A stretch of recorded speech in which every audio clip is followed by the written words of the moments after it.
Chapter 1 Rebirth. Queens, New York. In a remote, abandoned factory, a group of young thugs clad in hip-hop attire and bearing dusky skin mercilessly assaulted a hapless individual sprawled on the ground. Think you can be a hero? Just look at yourself. Do you really dare to oppose us? The ringleader of the thugs boasted loudly, his eyes swollen and bruised, evidently the result of a recent altercation. Truly lacking in self-awareness.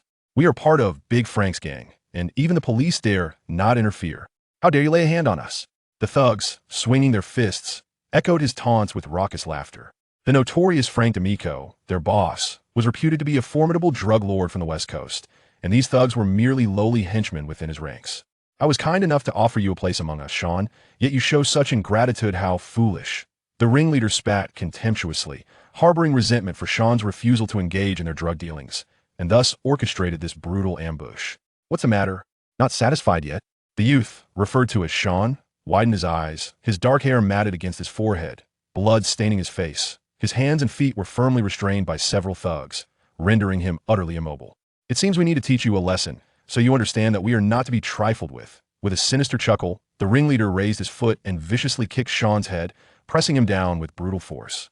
With each successive blow, the defiant youth's breath grew fainter, his movements stilled, and his eyes dimmed, as if the once vibrant flame within him was gradually extinguished. "Boss, this kid seems to have stopped moving," murmured a thug adorned with a nose ring. The ringleader paused, staring at the battered boy whose face was obscured by blood, lying motionless, as if devoid of life. "Damn it, so fragile. Let's just go." The ringleader struggled to mask his inner turmoil, despite his claims of being a henchman to a powerful drug lord. He was merely a small-time thug. As long as he avoided police capture, he would be fine, but committing murder would spell disaster, as the authorities would surely imprison him. The gang fled in haste, neglecting even to dispose of the body. In the deserted factory, only Sean remained, his once vibrant body gradually succumbing to the chill of death. The sun dipped below the horizon, casting the city into a deepening twilight. The night cloaked the sky in its gossamer veil. A brilliant white light streaked across the heavens, resembling a colossal sphere of lightning, swirling and emanating in ethereal glow, as though guided by some mysterious force. That it surged directly towards the abandoned factory, swiftly circling the premises a few times, as if honing in on its target, before plunging into the boy's lifeless form. Ugh! The cold body on the ground twitched suddenly, emitting a faint groan. Sean's eyes shot open, gleaming with a brilliant white light within his pupils. "Where am I?" The youth, who was destined for demise, slowly rose, his foggy mind gradually clearing, but a certain force began to untangle his chaotic thoughts, and the myriad fragmented memories began to crystallize. Sean Seepers, parents deceased in an accident. Captain America, Stark Industries. Peter Parker, what a jumble of nonsense. The bloodied boy furrowed his brow, as he seemed to uncover peculiar elements within the memories of his predecessor, an unsettling premonition creeping in. "Damn it, I can't have landed in that twisted world, can I? One filled with perverts and an abundance of wannabes." Sean cursed, reflecting on the possibility. After all, he had been engrossed in a virtual character combat game at home, and upon completing the final level, a blinding light had erupted from his computer screen, leading to his rebirth in the body of this unfortunate soul named Sean.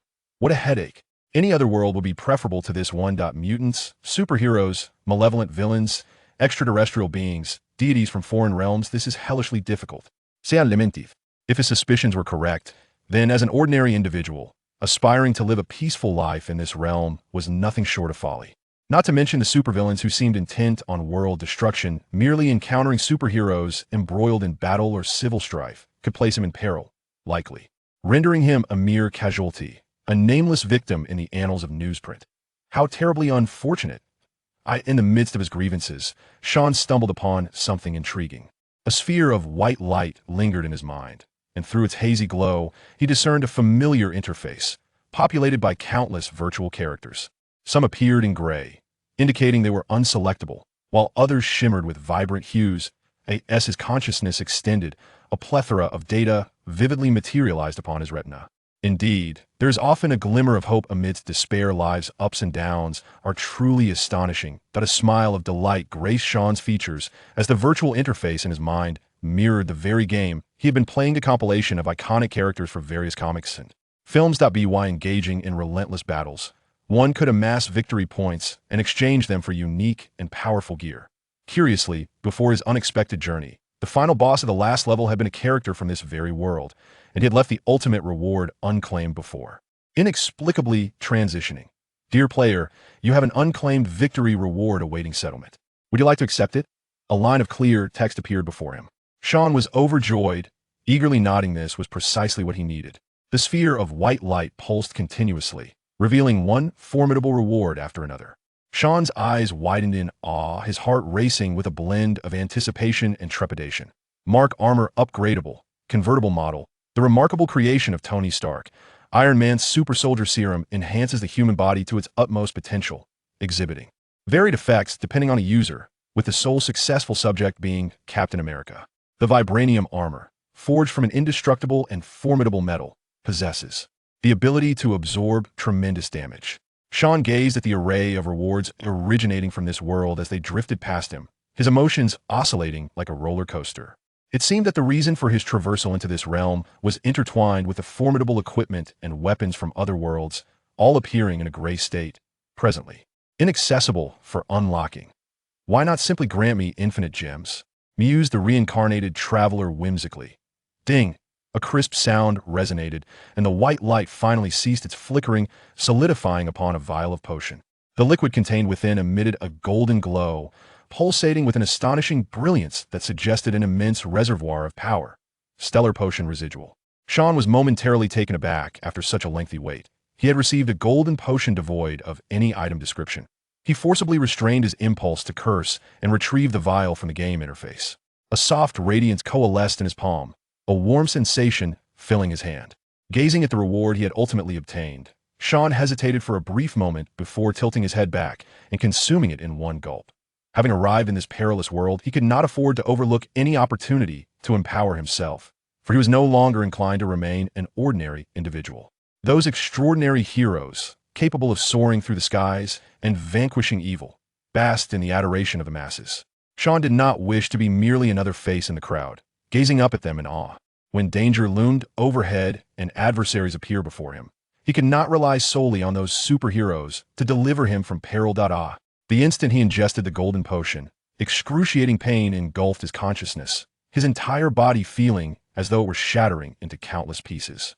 His veins, nerves, and every single cell were mercilessly crushed by an overwhelming force, his mouth agape in agony, yet unable to produce a sound.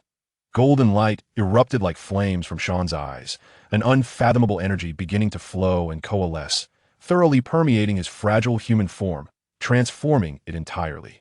As darkness enveloped the sky, the young human within the Forsaken Factory underwent an unprecedented metamorphosis. Chapter 2. Campus turmoil in the vibrant neighborhood of Queens, New York, at Midtown High School. The morning sun cast a warm and inviting glow.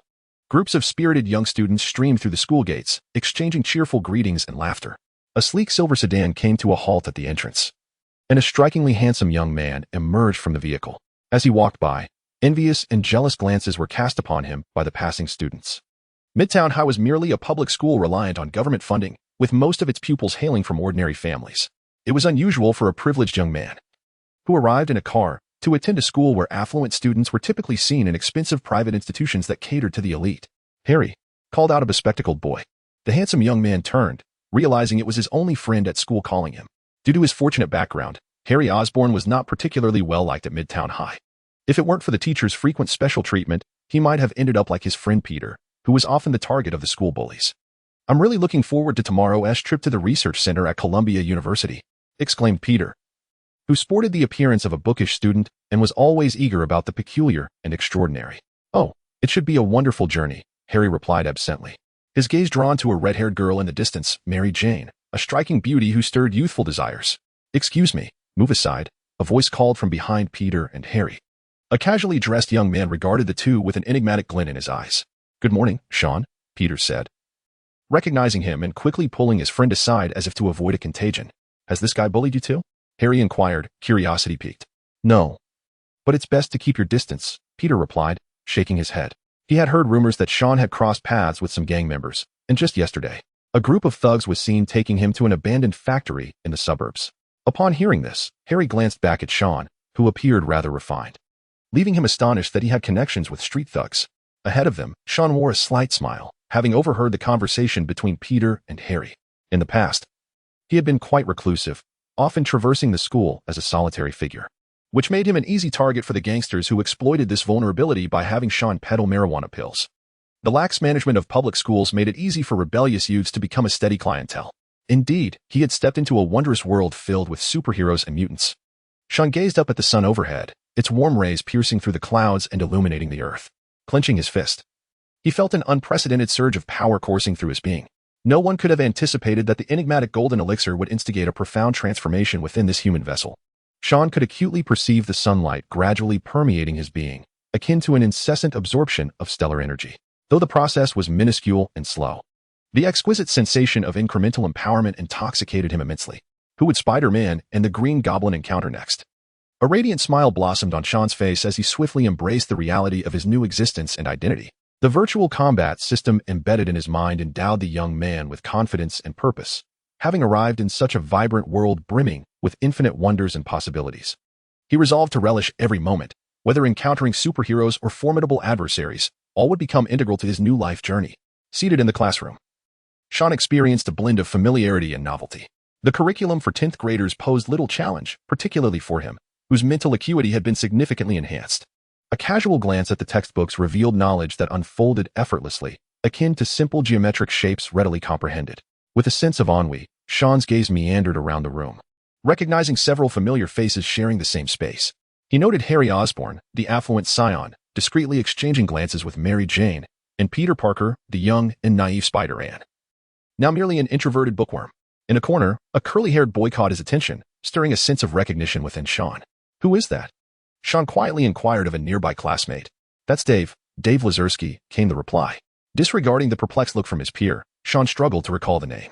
Dave Lazursky, raised in a single-parent household, had faced similar tribulations as Peter, often bullied and extorted due to his timid demeanor. Interestingly, he too, like Peter, would ultimately become a superhero. This individual hardly ranked among the formidable within the combat system. Casting a glance at the daydreaming curly-haired boy, Sean couldn't help but smirk. If possessing the relentless vitality akin to a cockroach constituted a superpower, then Dave Lazursky, who later evolved into the formidable The Kingpin, could indeed be hailed as a superhero. After a day immersed in the life of a 10th grade student, Sean leisurely exited the classroom. News of his altercation with street thugs seemed to have circulated, leading to a subtle distancing from his peers, for no one wished to entangle themselves with gang affiliations, lest they risk expulsion from school. Upon stepping outside, he spotted a gathering at the street corner, where a red motorcycle roared ominously, its thug leader perched atop, casting a predatory gaze in his direction. Well, you're quite the survivor, aren't you? Fooling us yesterday by playing dead. Let us see where you think you can escape to today, sneered the gang leader. Clad in hip-hop attire, eyeing the young man with hands buried in his pockets. Yesterday, he believed he had taken a life, leaving him utterly terrified, to the point of nearly packing his belongings and fleeing. However, today he was informed that Sean was alive and well, nonchalantly attending classes at school. Boss, that guy doesn't have a scratch on him. He must have gone to a top hospital for treatment, remarked a pierced young man. Indeed. It seems we need to inflict some new wounds on him today. The gang leader cackled with a wicked grin, his menacing gaze sweeping over the surrounding students, who hurriedly distanced themselves, fearful of becoming entangled in trouble. Peter, what are you planning to do? Harry grasped his friend, anxious that this bookish fellow might act impulsively. I'm going to find a teacher, otherwise, Sean will be severely beaten by these thugs. They're not good people, despite his somewhat timid nature. Peter possessed a strong sense of justice, unwilling to stand by while his classmate was bullied. The teachers can't handle these people, and even if the police are called, it won't help. Even if they were taken in, these delinquents would only spend a couple of days in jail before being released. And then Sean would face even harsher retribution, Harry lamented. While Peter and Harry were discussing this, Sean had already approached the gang leader, casually placing his backpack down and wearing a relaxed expression, seemingly unafraid of the impending violence. I was just looking for you, the young man with dark hair said with a smile. Boss, did you hear what this kid just said? The pierced man laughed uproariously. You're looking for us? Do you want to experience a beating again since yesterday wasn't enough? Haha. The gang leader guffawed, thinking that Sean must have lost his mind. Sean stood there, his eyes calm as he endured the mockery, waiting for their laughter to subside before he spoke slowly. Now, you have two choices. Either I give you a beating and you leave, or you beat yourselves up and then leave. Which will you choose? Chapter 3. The mutant looks like you really have been knocked silly. A profound silence enveloped the school entrance. Sean's words resonated clearly and powerfully, not only reaching the thugs but also the onlooking high school students. The gang leader ripped the chain off his red motorcycle, slowly wrapping it around his hand. Remembering how this boy had outsmarted him yesterday, nearly causing him to flee, he resolved to teach Sean a lesson. How dare a high school student speak to him in such a manner? Though he was merely a lowly thug tasked with menial errands and dealing in illicit substances, he still held a semblance of dignity. Typically, when high school students saw him, their faces paled, and they obediently surrendered their cash. Yet, Sean not only rejected his offer to join his ranks, but also dared to speak in such a tone. No amount of pretending to be dead will save you today. The leader of the thugs snarled menacingly as his fist, encircled by iron chains, swung towards Sean.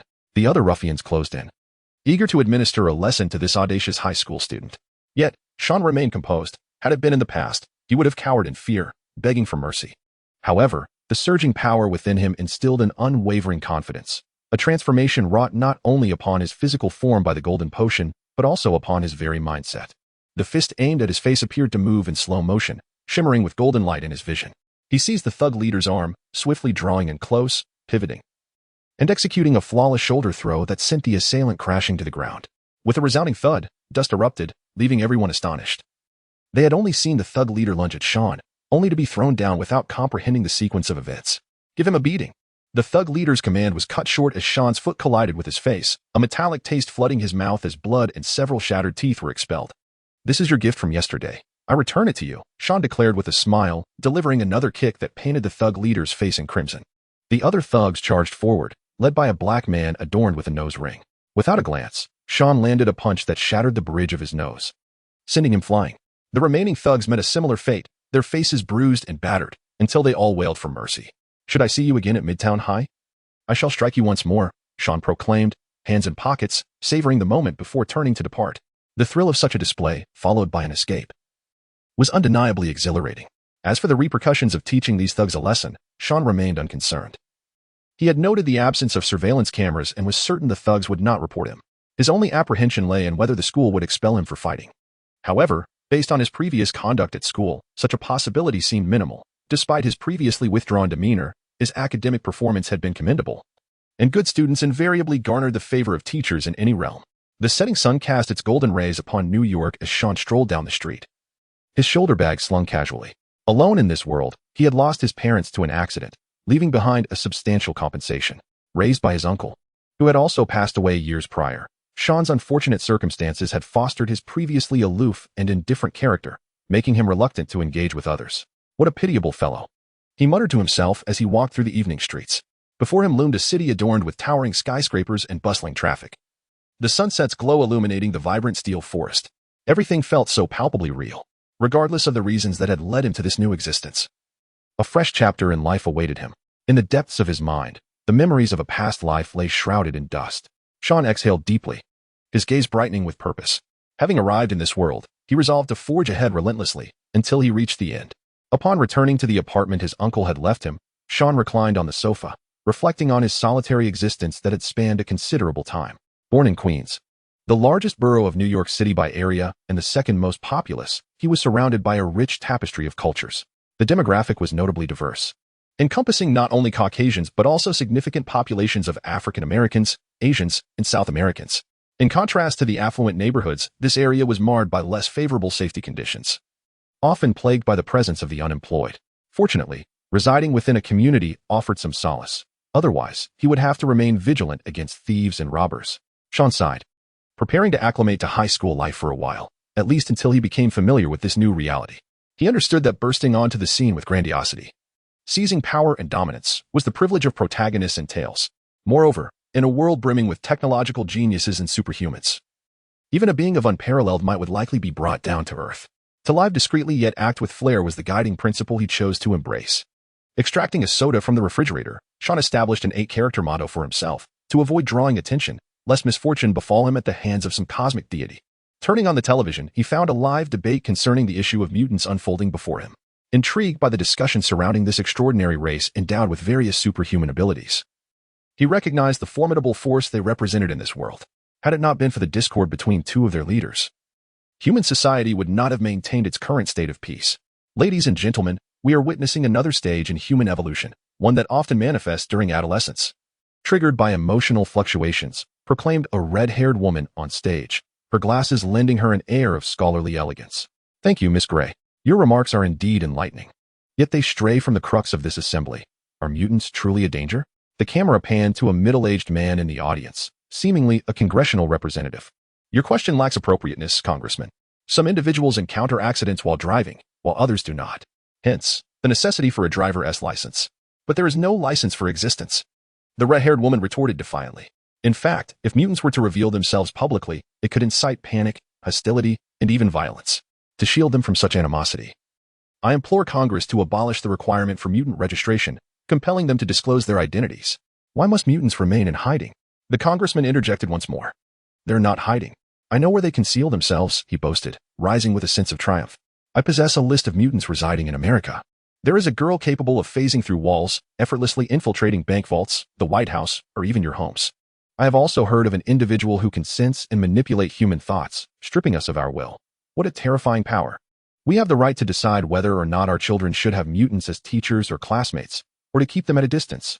Ladies and gentlemen, indeed, mutants do exist and are among us. We must identify who they are, conduct thorough research on them, and comprehend their abilities. A resounding applause erupted from the television, indicating that the congressman received widespread approval and support.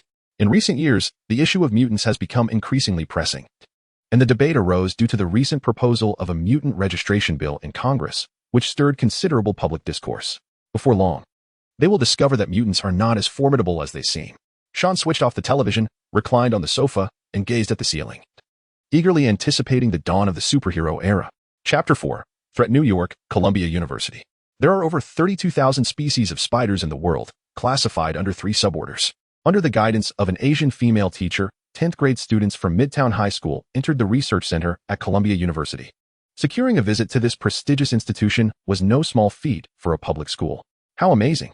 This is the most advanced electron microscope on the East Coast. It's hard to believe. In contrast to his enthusiastic friend Peter, Harry appeared rather indifferent. As a scion of the Osborne family, Harry's academic prowess was average. Compared to the tedious scientific instruments, he was far more captivated by the red-haired girl walking ahead. Thus, these spiders possess various abilities that they utilize to hunt for food. For instance, this particular species from Australia boasts exceptional jumping prowess. Another, belonging to the genus Sicurina of the family Therididae, weaves webs nearly as robust as construction-grade steel cables. This species employs reflexive actions for hunting, with remarkably swift reflexes that have led many researchers to speculate about their predictive capabilities, enabling them to foresee danger. The Asian teacher provided a comprehensive explanation, detailing how these super spiders were developed over the past 5 years at Columbia University through cultivation and genetic modification, utilizing synthetic ribonucleic acid to create entirely new genomes. The ultimate vision is to optimize these spiders, allowing humanity to acquire their extraordinary abilities. Peter listened intently, observing the various spiders in the petri dishes, marveling at their remarkable capabilities, powerful leaps, resilient web spinning, astonishing reflexes, and a mysterious sixth sense. All of these left him in sheer awe. May I take a photo for the school publication? Peter inquired of the teacher, as he was the photographer for the school magazine, often tasked with capturing moments at school events. Upon receiving her approval, Peter raised his camera. But just as he pressed the shutter, someone shoved him from behind, rendering the focused image a blur. Step back, Harry interjected, knowing that his friend often faced bullying at school. What are you going to do about it? Taunted the boy who had pushed Peter. That Osborne brat will have his daddy fire your father, another burly student jeered, the habitual tormentor of Peter. What can your wealthy father do to me? Sue me? The burly figure seized Harry's clothing, his tone menacing. He had long harbored a disdain for this wealthy young man, whose handsome visage and affluent background garnered the admiration of numerous girls at Midtown High, particularly because he often drew close to Mary Jane. If not for the fear of expulsion, he would have already demonstrated the strength of his fist to this privileged heir. Thompson, let him go, a young man interjected, his voice calm yet authoritative. Upon recognizing the person addressed as Sean, the large fellow named Thompson hesitated but ultimately released his grip, sulking away. As a star player on the school's football team, Thompson typically wielded his impressive height and muscular build to intimidate others at Midtown High. However, circumstances had shifted recently. Sean Cyphers, known for his quiet demeanor, had unexpectedly developed remarkable skills, effortlessly besting even the local toughs. The events that transpired at the school gate yesterday had already spread like wildfire throughout the campus. Sean had instantaneously become a figure of intrigue at Midtown High. Had anyone else dared to issue such a command, Thompson would have retaliated with a punch, but faced with a campus legend capable of defeating several street thugs single-handedly, he lacked the courage to act. Thank you, Sean, Peter expressed gratefully, while Harry nodded awkwardly beside him. "We're all classmates. No need for such formality," Sean replied, waving his hand dismissively. He had merely lent a helping hand, as witnessing the young and inexperienced Spider-Man being bullied by a campus thug was something he could not overlook. Who would have imagined that on this very day, a bookish student known as the inconsequential Peter Parker would embark on a journey towards becoming a superhero? "Peter, what do you think it would be like if humans possessed the abilities of spiders?" Sean inquired, addressing Peter, who was busy taking photographs. "It would be incredible, wouldn't it? They would have superhuman reflexes, able to dodge bullets, immense leaping ability allowing them to vault over buildings, and even the capacity to scale walls like a spider," Peter mused, his mind brimming with scientific fantasies typical of an avid reader. Meanwhile, Harry rolled his eyes and stealthily approached Mary Jane. For pursuing beautiful girls was the true aspiration of young Master Osborn. "Perhaps one day, you'll become someone as formidable as that," Sean said, patting Peter on the shoulder with a smile before walking away. He already possessed his own powers and had no desire to be bitten by a spider. The human body continuously absorbed the light of the stars, providing an inexhaustible source of life energy. At the school gate, if Sean were to unleash his powers, it could result in a bloody massacre. He believed he could effortlessly pierce the body of the gang leader, perceiving human flesh as fragile as paper. A white light permeated his consciousness, and a progress bar appeared on the system interface, growing at an exceedingly slow pace each day. Yet, so far, it had not surpassed the 5% threshold. According to the display, it seemed that upon reaching 25%, he would unlock a new ability. Peter, perplexed by Sean's words, found it hard to fathom how humanity could possess abilities akin to those of a spider. He raised his camera, adjusting the lens repeatedly until it finally focused on Mary Jane, capturing her image in stillness. As one of the most beautiful girls at Midtown High, the vivacious and cheerful Mary Jane had always been the object of affection for many boys, including the hulking Thompson from the football team, his good friend Harry, and himself, all of whom had attempted various methods to win the favor of the red-haired girl. However, compared to the assertiveness of others, Peter lagged far behind. His introverted nature prevented him from uttering even a single word to the object of his affection, leaving him to silently observe from afar. Lost in his thoughts, Peter remained oblivious to the small spider that descended along its silk, stealthily climbing onto his palm. This little creature, seemingly drawn to him, punctured his skin with its mouth parts and delivered a gentle bite. Reflexively, Peter withdrew his hand, but the culprit spider had vanished, leaving behind only a tiny, swollen bump on his palm, resembling a mosquito bite.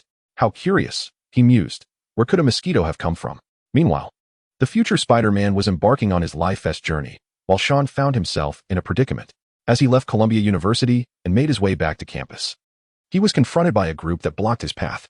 This time, they were not the hip-hop-clad street thugs he had encountered before, but rather a band of burly men in black suits, their arms adorned with tattoos, their waists suspiciously bulging, likely concealing firearms. A middle-aged man stepped forward, exuding an air of arrogance as he looked down upon Sean. "Listen, kid, you injured one of my men." Although he was merely a nameless underling, he had been doing well recently, helping me sell a substantial amount of marijuana. Now he lies in the hospital, costing me a significant loss. Therefore, I present you with two choices. Either I break one of your legs, or you work for me from now on. The man, brimming with arrogance, observed Sean, who remained calm and seemingly unfazed by his words. "Kid, I know you're tough, but I'm not one of those lowly street thugs. If you refuse to cooperate, remember, in a city as vast as New York, the occasional disappearance of individuals is quite commonplace." The middle-aged man spoke coldly, casually revealing the metallic weapon tucked into his waistband, a handgun. "What must I do?" Sean inquired. "I mean, if I were to work for you? Tonight at 10. At the abandoned factory in the suburbs. I'll provide you with the goods. Just remember, newcomers must hand over 80% of their earnings. That's the rule." The man patted Sean on the shoulder, satisfaction etched across his face. "Don't even think about calling the police. My boss, Mr. Frank D'Amico, is a significant figure on the West Coast, and even the police chief will show me some respect." As he watched the group depart, Sean's hands slipped into his pockets, and his seemingly gentle visage slowly hardened, becoming as frigid as ice. Chapter 5. Ruthless Measures. The night was deep, the stars and moon dim. In the outskirts of Queens, an abandoned factory lay in desolation, once an industrial site for chemical production. It succumbed to bankruptcy during the economic crisis of the early 20th century. Its remote location rendered it seldom visited, often becoming a favored haunt for gangsters to dispose of troublesome matters, and occasionally the site of unsavory illegal activities. "Boss, do you think the kid will be too scared to show up?" A middle-aged man stood atop the factory's roof. A subordinate beside him quietly inquired. As core members of the gang, it was perplexing for them to forego the nightlife or business dealings with their leader to wait for a high school student in such a dismal place, inevitably stirring their ire. He won tea. The kid is clever. He knows there is no escape for him. A high schooler without family or friends is just ripe for recruitment into the gang. The middle-aged man, a patient figure, served under Frank D'Amico, a notorious drug lord on the West Coast. While ostensibly managing a moderately sized trading company, he engaged in the illicit trade of narcotics. Recently, the gang found itself in a violent turf war with the Irish mob from Hell's Kitchen and the Japanese, resulting in significant casualties on all sides, creating a pressing need for manpower. At this opportune moment, Sean had entered his purview, a high school student capable of incapacitating several street thugs, piquing the middle-aged man's interest to absorb him into the gang. A leader always required competent subordinates. As for Sean's willingness, that was of no concern. Should he prove uncooperative, the middle-aged man would not hesitate to introduce him to the darkness and brutality of this world prematurely. "What time is it?" he inquired, frowning. "It's almost time, boss. We must teach the kid a lesson. Who does he think he is, making us wait here?" A burly man cracked his knuckles, and the others echoed his sentiments, eager to greet the newcomer with their fists. "Exercise restraint. That kid is meant to earn us a fortune." The middle-aged man replied with a faint smile. To him, those underlings peddling drugs were mere machines for profit, in addition to large-scale narcotic transactions. Some loose goods would flow into the hands of leaders like him, distributed to subordinates for sale, with profits ranging from 30 to 50% funneled to him. While the small-time dealers risked arrest, the majority of the earnings found their way into the pockets of the gang's upper echelons. "Boss, he is here," a lookout announced. And by the dim moonlight, the middle-aged man discerned a silhouette Sean, clad in casual attire, sauntered into the abandoned factory with an unhurried demeanor, as though taking a leisurely evening stroll. "It seems necessary to show this kid a lesson." Sean's nonchalant attitude displeased the middle-aged man, resolved to ensure that this ungrateful high schooler would face some hardships. "You certainly have a knack for punctuality," the middle-aged man sneered, recalling a time when a certain individual failed to arrive at the appointed hour, forcing him to wait an additional 2 minutes. "Do you know what happened next?" "I severed 2 of his fingers with a knife." Only such a lesson would ensure he would not repeat the same mistake. Sean maintained a smile. Perhaps the man's gruesome tale would terrify other high school students, rendering them pale with fear. However, it had no effect on him, for the disparity in their power was evident. Thus, the man's feigned ruthlessness merely struck Sean as humorous, akin to a child posturing before adults, utterly ridiculous. "What about someone punctual like myself?" Sean inquired with curiosity. "Bloom, go welcome the newcomer and demonstrate what rules entail," the middle-aged man commanded, beckoning a burly figure beside him. The stout man, with knuckles cracking ominously, bore a face laden with menace, reminiscent of a towering black bear, instilling an involuntary sense of dread. "I'll be gentle, little one," Bloom bellowed. "If you do not resist, I may only break a few of your bones." The onlookers atop the factory roof cheered loudly, eagerly anticipating the moment when the high school student would beg for mercy. As Bloom strode toward Sean, he observed the latter's silence and assumed it was due to fear. He raised his massive hand, prepared to strike the boy down in one blow. Suddenly, a sharp crack echoed through the abandoned factory, and all eyes widened in disbelief, including the once composed middle-aged man, now momentarily stunned. Bloom's hand hung at an unnatural angle, as if his arm had been entirely twisted. The sight of bone protruding through his skin was gruesome and visually shocking. The previously formidable figure now held in agony, collapsing to his knees, blood gushing from his arm and staining the dust-laden floor. "I have never been gentle with men," the young high school student remarked with a smile, surprising everyone. For this seemingly refined and gentle boy had easily snapped the arm of a 6-foot-tall brute as if it were a mere chopstick. "Kill him," commanded the middle-aged man upon witnessing the loss of his subordinate, instructing the others to open fire on Sean. He had abandoned any notion of subduing him. This seemingly harmless high school student was akin to a demon, having effortlessly broken Bloom's arm without so much as a blink. Particularly chilling was Sean's calm demeanor, adorned with a faint smile. The man's heart sank as he withdrew his pistol, realizing that no matter how formidable Sean appeared, he was still flesh and blood, and even the strongest could meet their demise under a hail of gunfire. In the stillness of the night sky, a cacophony of gunfire reverberated through the desolate, abandoned factory. The faint glimmers of light emanating from the gun barrels intertwined to form a dense web, resembling a series of fiery tongues lashing out towards the swiftly moving Sean. The young high school student moved with the agility of a nimble cheetah, his speed both rapid and unpredictable, as he deftly maneuvered around various obstacles to evade the relentless barrage of bullets, navigating through the overwhelming firepower with remarkable finesse. In the depths of Sean's eyes, a subtle glint of gold flickered. The metallic bullets, once swift, appeared to slow in his perception, allowing him to discern the myriad trajectories that tore through the air, creating a lethal net of death. The middle-aged man continued to fire in desperation, yet that damned high school student seemed like a phantom, transforming into a shadow that leaped and dodged with uncanny grace. Before long, he found himself atop the factory roof, akin to a tiger among sheep, swiftly dispatching the gunman, crushing their throats as if reaping lives like a harbinger of death. The once cacophonous factory gradually fell silent, and as the last gunman succumbed, Sean, with bloodied hands, stood before him. "Don't come any closer." The man trembled, raising his handgun towards Sean, but alas, the magazine was empty. No matter how fervently he pulled the trigger, he could not unleash a single bullet to vanquish the terrifying demon before him. What was that saying? "Oh yes. I detest it when others point a gun at my head." Sean seized the middle-aged man's firearm, crushing it effortlessly into a crumpled mass of metal, his youthful form brimming with inhuman strength. "I am a man of Frank D'Amico. Killing me will bring you great trouble." The man, now devoid of his previous composure, fell to his knees, begging for mercy. "Frank D'Amico won't be long in coming. I shall seek him out." Sean spoke with an unperturbed tone, believing that the most effective way to eliminate trouble was to eradicate both the adversary and any potential threats in one fell swoop. Chapter 6. The Mysterious Department. The following morning, the shrill wail of police sirens shattered the serenity of the outskirts. A police car was stationed outside the long-abandoned chemical plant, surrounded by yellow caution tape. The previous night had witnessed a fierce gunfight that even the distant residents had heard, prompting immediate calls to the police station. Two uniformed officers emerged from the vehicle, stepping into the decaying factory that reeked of rot and mildew.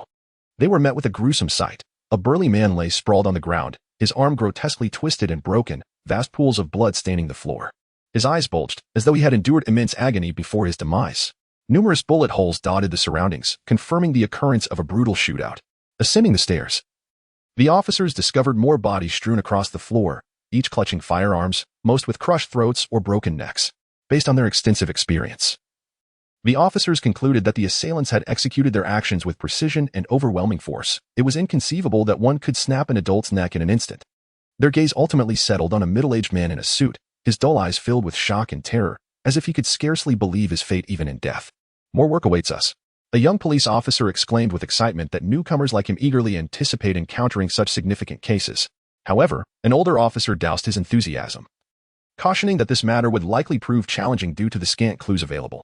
From the remnants at the crime scene, it appeared that the perpetrator resembled a professionally trained assassin, perhaps a mercenary, who had adeptly resolved a confrontation amidst numerous gunmen, leaving behind a chilling impression. This individual seemed to be an associate of Frank D'Amico, potentially linked to gang-related vendettas. The young officer recognized the deceased middle-aged man, regardless of the circumstances. This matter was not for them to pursue. They merely needed to complete the report when the time came. The older officer shook his head, aware that a specialized agency was designated to handle such affairs, with the police department's confidential files entrusted to those enigmatic agents in black. Even the typically irritable police chief was all smiles in their presence, hinting at the formidable power wielded by the secretive organization behind them. Securing the scene might yield useful clues, but ultimately, it was best left to those operatives. The older officer patted his colleague's shoulder, reminding him that many truths are too harrowing to uncover, as the realities hidden behind them often prove unbearable. At 10 in the morning, brilliant sunlight streamed through the windows, illuminating the lively and noisy classroom. Bored and leaning against his desk, Sean noticed that Peter Parker, usually the bookish type, appeared strikingly different today, radiant and brimming with an inexhaustible vigor. His voice was notably louder, exuding an air of confidence. This dramatic transformation even surprised his best friend, Harry Osborn, who could not fathom what had transpired to effect such a profound change. Sitting at his desk, Sean's lips curled into a slight smile. He might be the only one privy to the reason behind Peter's metamorphosis. In his perception, the previously timid Peter had undergone a remarkable transformation, with his muscles now radiating strength and his reflexes becoming exceptionally swift, as if enhanced manifold. This was the genetic mutation bestowed by the radioactive spider, endowing Peter with formidable physical prowess and some extraordinary abilities. However, in comparison to his current self, Peter still seemed somewhat lacking. Reflecting on himself alongside Peter, Sean concluded that if a confrontation were to ensue, he could likely overpower the inexperienced Spider-Man effortlessly. Bathed in the midday sun, Sean felt a surge of joy. He had been diligently engaging in physical training, which significantly accelerated his energy absorption. Particularly after intense, grueling workouts, he discovered that his physical capabilities continued to expand, which delighted him immensely. The prospect of further improvement signified that he could continue to enhance his strength. In a world teeming with cosmic deities, Sean was far from satisfied with his current power. He aspired to grow even stronger until he could firmly establish his footing and secure his place within this intricate realm. Another utterly tedious afternoon had passed, and Sean hastily gathered his belongings, preparing to return home for his daily training regimen while also contemplating a cordial visit to Mr. Frank D'Amico, the notorious drug lord dominating the West Coast. Little did he know that a high school student was meticulously plotting the demise of both him and his gang. Astonishingly, Peter had just delivered a thorough beating to Thompson from the football team. You mean that nerd? Peter Parker? Indeed, the insignificant Parker, who had just enraged Thompson in the cafeteria. When Thompson sought retribution in the hallway, he ended up on the receiving end of a severe thrashing. Could that fellow have taken some performance-enhancing drugs? Thompson is a star athlete, as robust as a bull. Listening to the students whispering campus gossip, Sean couldn't help but chuckle inwardly. The current Peter Parker is no longer the pushover he once was. Soon, New York might welcome a masked vigilante clad in red and blue, descending with webs to subdue a cadre of criminals. As school ended, Sean observed Peter striding out of the school gates, a stark contrast to his former timid demeanor. This high school student now resembled a triumphant general, marching with pride. Such is the transformation that comes with newfound strength. While walking home, Sean suddenly sensed an unusual gaze upon him, as if someone were tracking his every move. Startled, he suppressed the urge to turn around and casually approach a nearby store, purchasing a bottle of soda. Through the reflection in a parked car's side mirror, he spotted a man in dark clothing and sunglasses, feigning interest in a newspaper while his gaze remained fixed on Sean. Had Frank D'Amico's henchmen come for him? Confusion enveloped Sean. Why would the drug lord resort to stalking? As he continued on his way, he realized that he was being followed by more than one individual, each seemingly trained in the art of surveillance. If not for Sean's keen perception and some knowledge of counter-surveillance, he might have remained oblivious to their presence. If they are not gang members, could they be? Sean's expression darkened as he recalled a particular agency in this world, dedicated to investigating various supernatural occurrences and managing unconventional crises, which also enlisted a formidable team of superheroes. Surely, they wouldn't approach him so soon. He mused internally, reluctant to engage with that agency, especially not with a certain one-eyed man. According to cinematic conventions, those who work for the government seldom meet favorable outcomes. He could converse with mutants or discuss matters of taste and appreciation for women with that debonair gentleman, but being entangled with Nick Fury and joining S.H.I.E.L.D. was a path he wished to avoid. Logically, S.H.I.E.L.D. should not have taken notice of him. Something must be amiss. Furrowing his brow, Sean realized he needed to uncover what was truly happening, lest he remain in a position of vulnerability. Chapter 7. Surveillance and Planning. I pondered. Why must we surveil a high school student? A young man stood beside a newsstand, casually perusing a newspaper, yet his gaze remained fixed on a distant target, betraying no hint of relaxation. This was merely a routine operation. The voice of a colleague crackled through my earpiece. Across the street, a middle-aged man leaned against a car, occasionally glancing at his watch as if awaiting someone's arrival.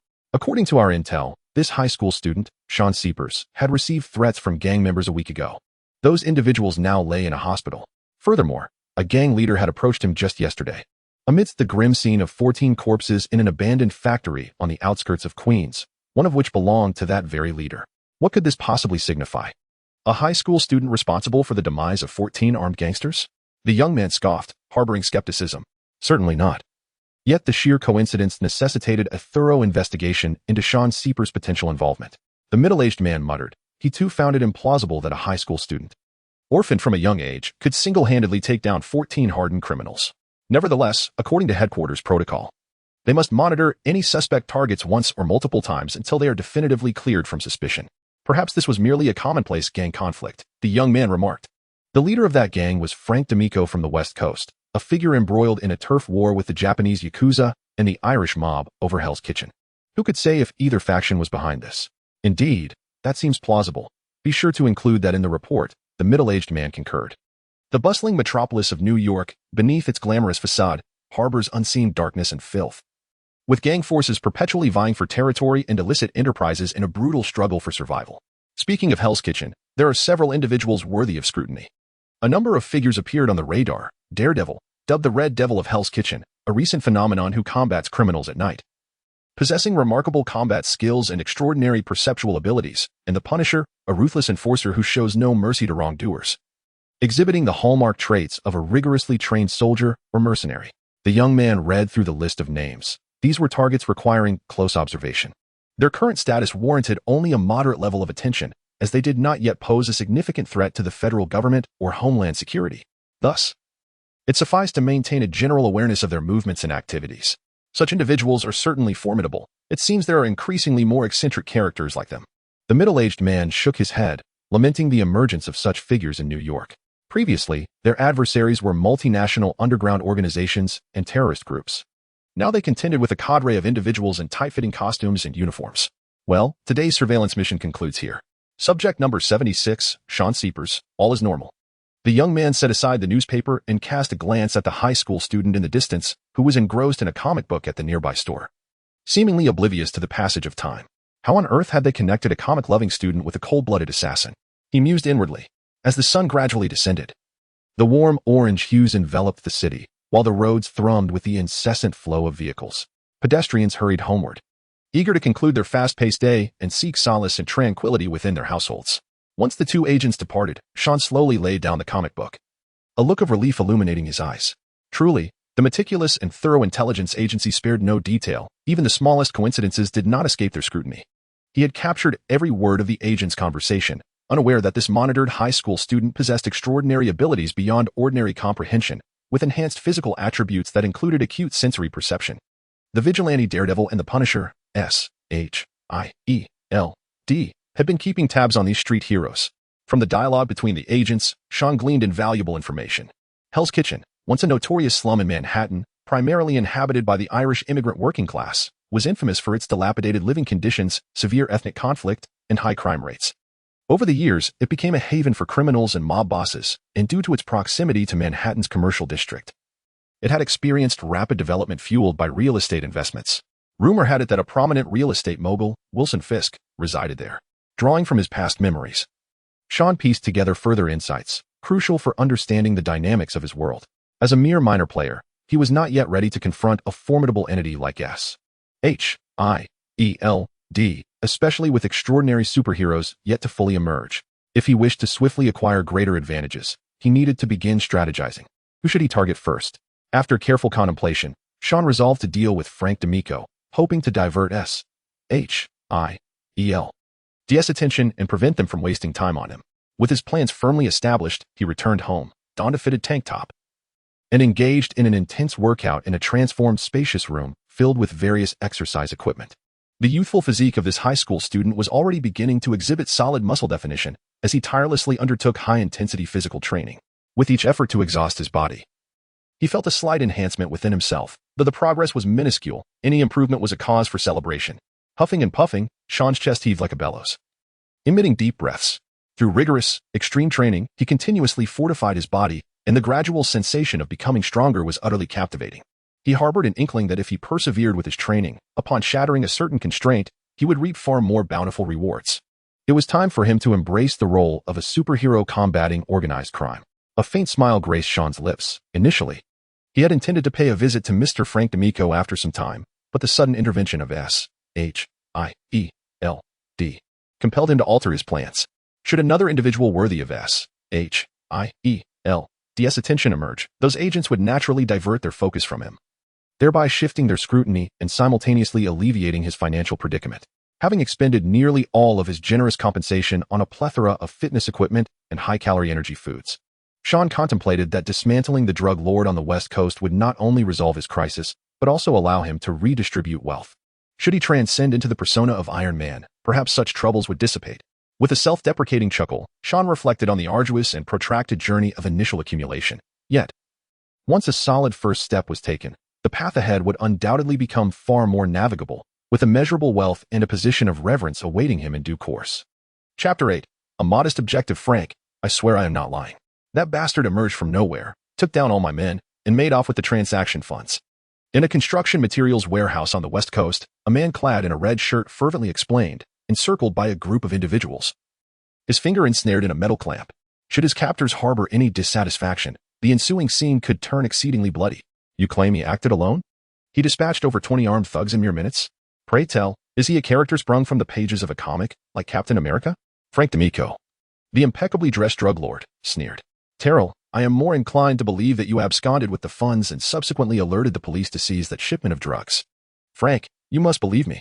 That fellow even mentioned he would come to pay you a personal visit soon. Terrell, the man in the red shirt, exclaimed, his voice laced with palpable dread. Having followed Frank for many years, he was acutely aware of the ruthless methods employed by this West Coast kingpin in dealing with traitors. Enough. My son is waiting for me to watch a movie, and I do not wish to disappoint him. Frank shook his head and turned to depart. Joe, it's in your hands. Ignoring the anguished wails that followed, Frank ambled towards his vehicle. To be honest, his recent business ventures had been fraught with misfortune. Just a week prior, several of his men had been murdered in an abandoned factory in New York, costing him a considerable sum to resolve the matter. Lately, it seemed as if someone was deliberately opposing him. He had lost several transaction funds on his own turf in New York and had been notified of police seizures of substantial drug quantities, inflicting severe losses on the West Coast drug lord. Have I angered someone recently? Frank was utterly perplexed. He had built his empire on smuggling, presenting himself as the owner of a legitimate trading company, while in reality, he engaged in the lucrative trade of contraband in drugs. As his business flourished, Frank gradually ascended to the status of the most notorious drug lord on the West Coast, beyond the reach of law enforcement. While the kingpins of the underworld pondered their business dilemmas, a youthful individual in Queens, New York, who had momentarily donned the guise of a superhero, lay on his bed, joyfully counting stacks of money, with Franklin bills strewn across the floor. Indeed, combating crime proved to be the swiftest path to wealth accumulation. Sean abruptly sat up in bed, surrounded by several suitcases filled to the brim with neatly arranged U.S. dollars, generous gifts from his benefactor, Frank. Soon, this capital would be transformed into expensive training equipment. After stowing the suitcases beneath his bed, Sean donned a compression vest. The once frail teenager had transformed into a figure of strength, diligently engaging in grueling, intense training. It was as if he were gradually amassing power, destined to transcend the limitations of the human body. Before long, Sean would personally visit the West Coast drug lord, as addressing trouble required tackling it at its roots. He had eliminated Frank D'Amico's subordinate, and if his identity were to be uncovered, a cascade of troubles would inevitably follow. Thus, rather than allowing the enemy to seek him out, it was far wiser to eradicate all potential threats, especially considering that the gangster was hardly a paragon of virtue. Having descended into this world for over a month, Sean found his days remarkably fulfilling. He attended school regularly, flitting between various classrooms, appearing no different than any ordinary student. However, upon returning home, he subjected himself to grueling physical training. Fortunately, this body bore minimal social ties. Otherwise, embarking on a new life would have proven exceedingly challenging. The shrill ring of the phone interrupted Sean's training. He answered, and a familiar voice resonated on the other end. Hey, Sean, it's Harry. The New York Carnival is in 2 weeks, and I've booked a suite at a nearby hotel with a fantastic view. Are you coming? Peter and Mary Jane will be there too. Hearing the jubilant yet slightly proud tone of young Mr. Osborne brought a smile to Sean's face. After assisting Harry at the research center at Columbia University, he had the honor of becoming Harry Osborne's second friend at Midtown High. Compared to his recent monotonous existence, Mr. Osborne was enjoying life immensely. As graduation approached, this wealthy heir had finally launched a fervent campaign for the affections of the girl he admired, successfully winning the heart of the red-haired Mary Jane. This outcome left Peter Parker, now embodying Spider-Man, feeling despondent. His best friend and his secret crush were both untouchable, leaving Peter to suppress his feelings and silently wish the best for the two. All right, I'll try to make it. Thanks for the invitation, Sean replied succinctly. After exchanging a few pleasantries, he ended the call. His interactions with Harry Osborne were limited, confined to occasional encounters and conversations at school. This young scion of the Osborne family, despite possessing average abilities, could indeed be considered a commendable acquaintance. Coming from a privileged background, he had never succumbed to the vices typically associated with the idle rich. He treated friends with genuine sincerity, embodying the innocence and enthusiasm common among youth. Had it not been for his friendship with Spider-Man and his father's transformation into the Green Goblin, a tragic outcome might have been averted. Perhaps I can change all of this. Sean pondered whether Osborne Enterprises could serve as his initial springboard. After all, relying solely on robbing Frank D'Amico for a meager sum would not satisfy Sean's ambitions. Ultimately, D'Amico was merely a drug lord operating on the West Coast, lurking in the shadows to earn illicit profits. In contrast, Osborne Enterprises, with its connections spanning multiple scientific fields and even reaching the Department of Defense, represented an entirely different magnitude, comparable to the distinction between an ant and an elephant.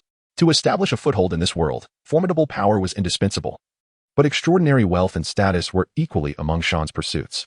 In a nation governed by capital and self-interest, attaining power beyond the ordinary necessitated substantial backing. Let's set a modest goal for now. Superheroes and Infinity Stones are still far beyond my reach. Sean contemplated, his thoughts gradually crystallizing. No matter how grand the ambition, it must be realized step by step. Rome was not built in a day. The D'Amico gang and Osborne Enterprises would serve as stepping stones, propelling him to greater strength at an accelerated pace. Chapter 9. The strange father-daughter duo in a secluded, deserted factory on the outskirts. Two figures, one large and one small, stood in the open space, maintaining a distance between them.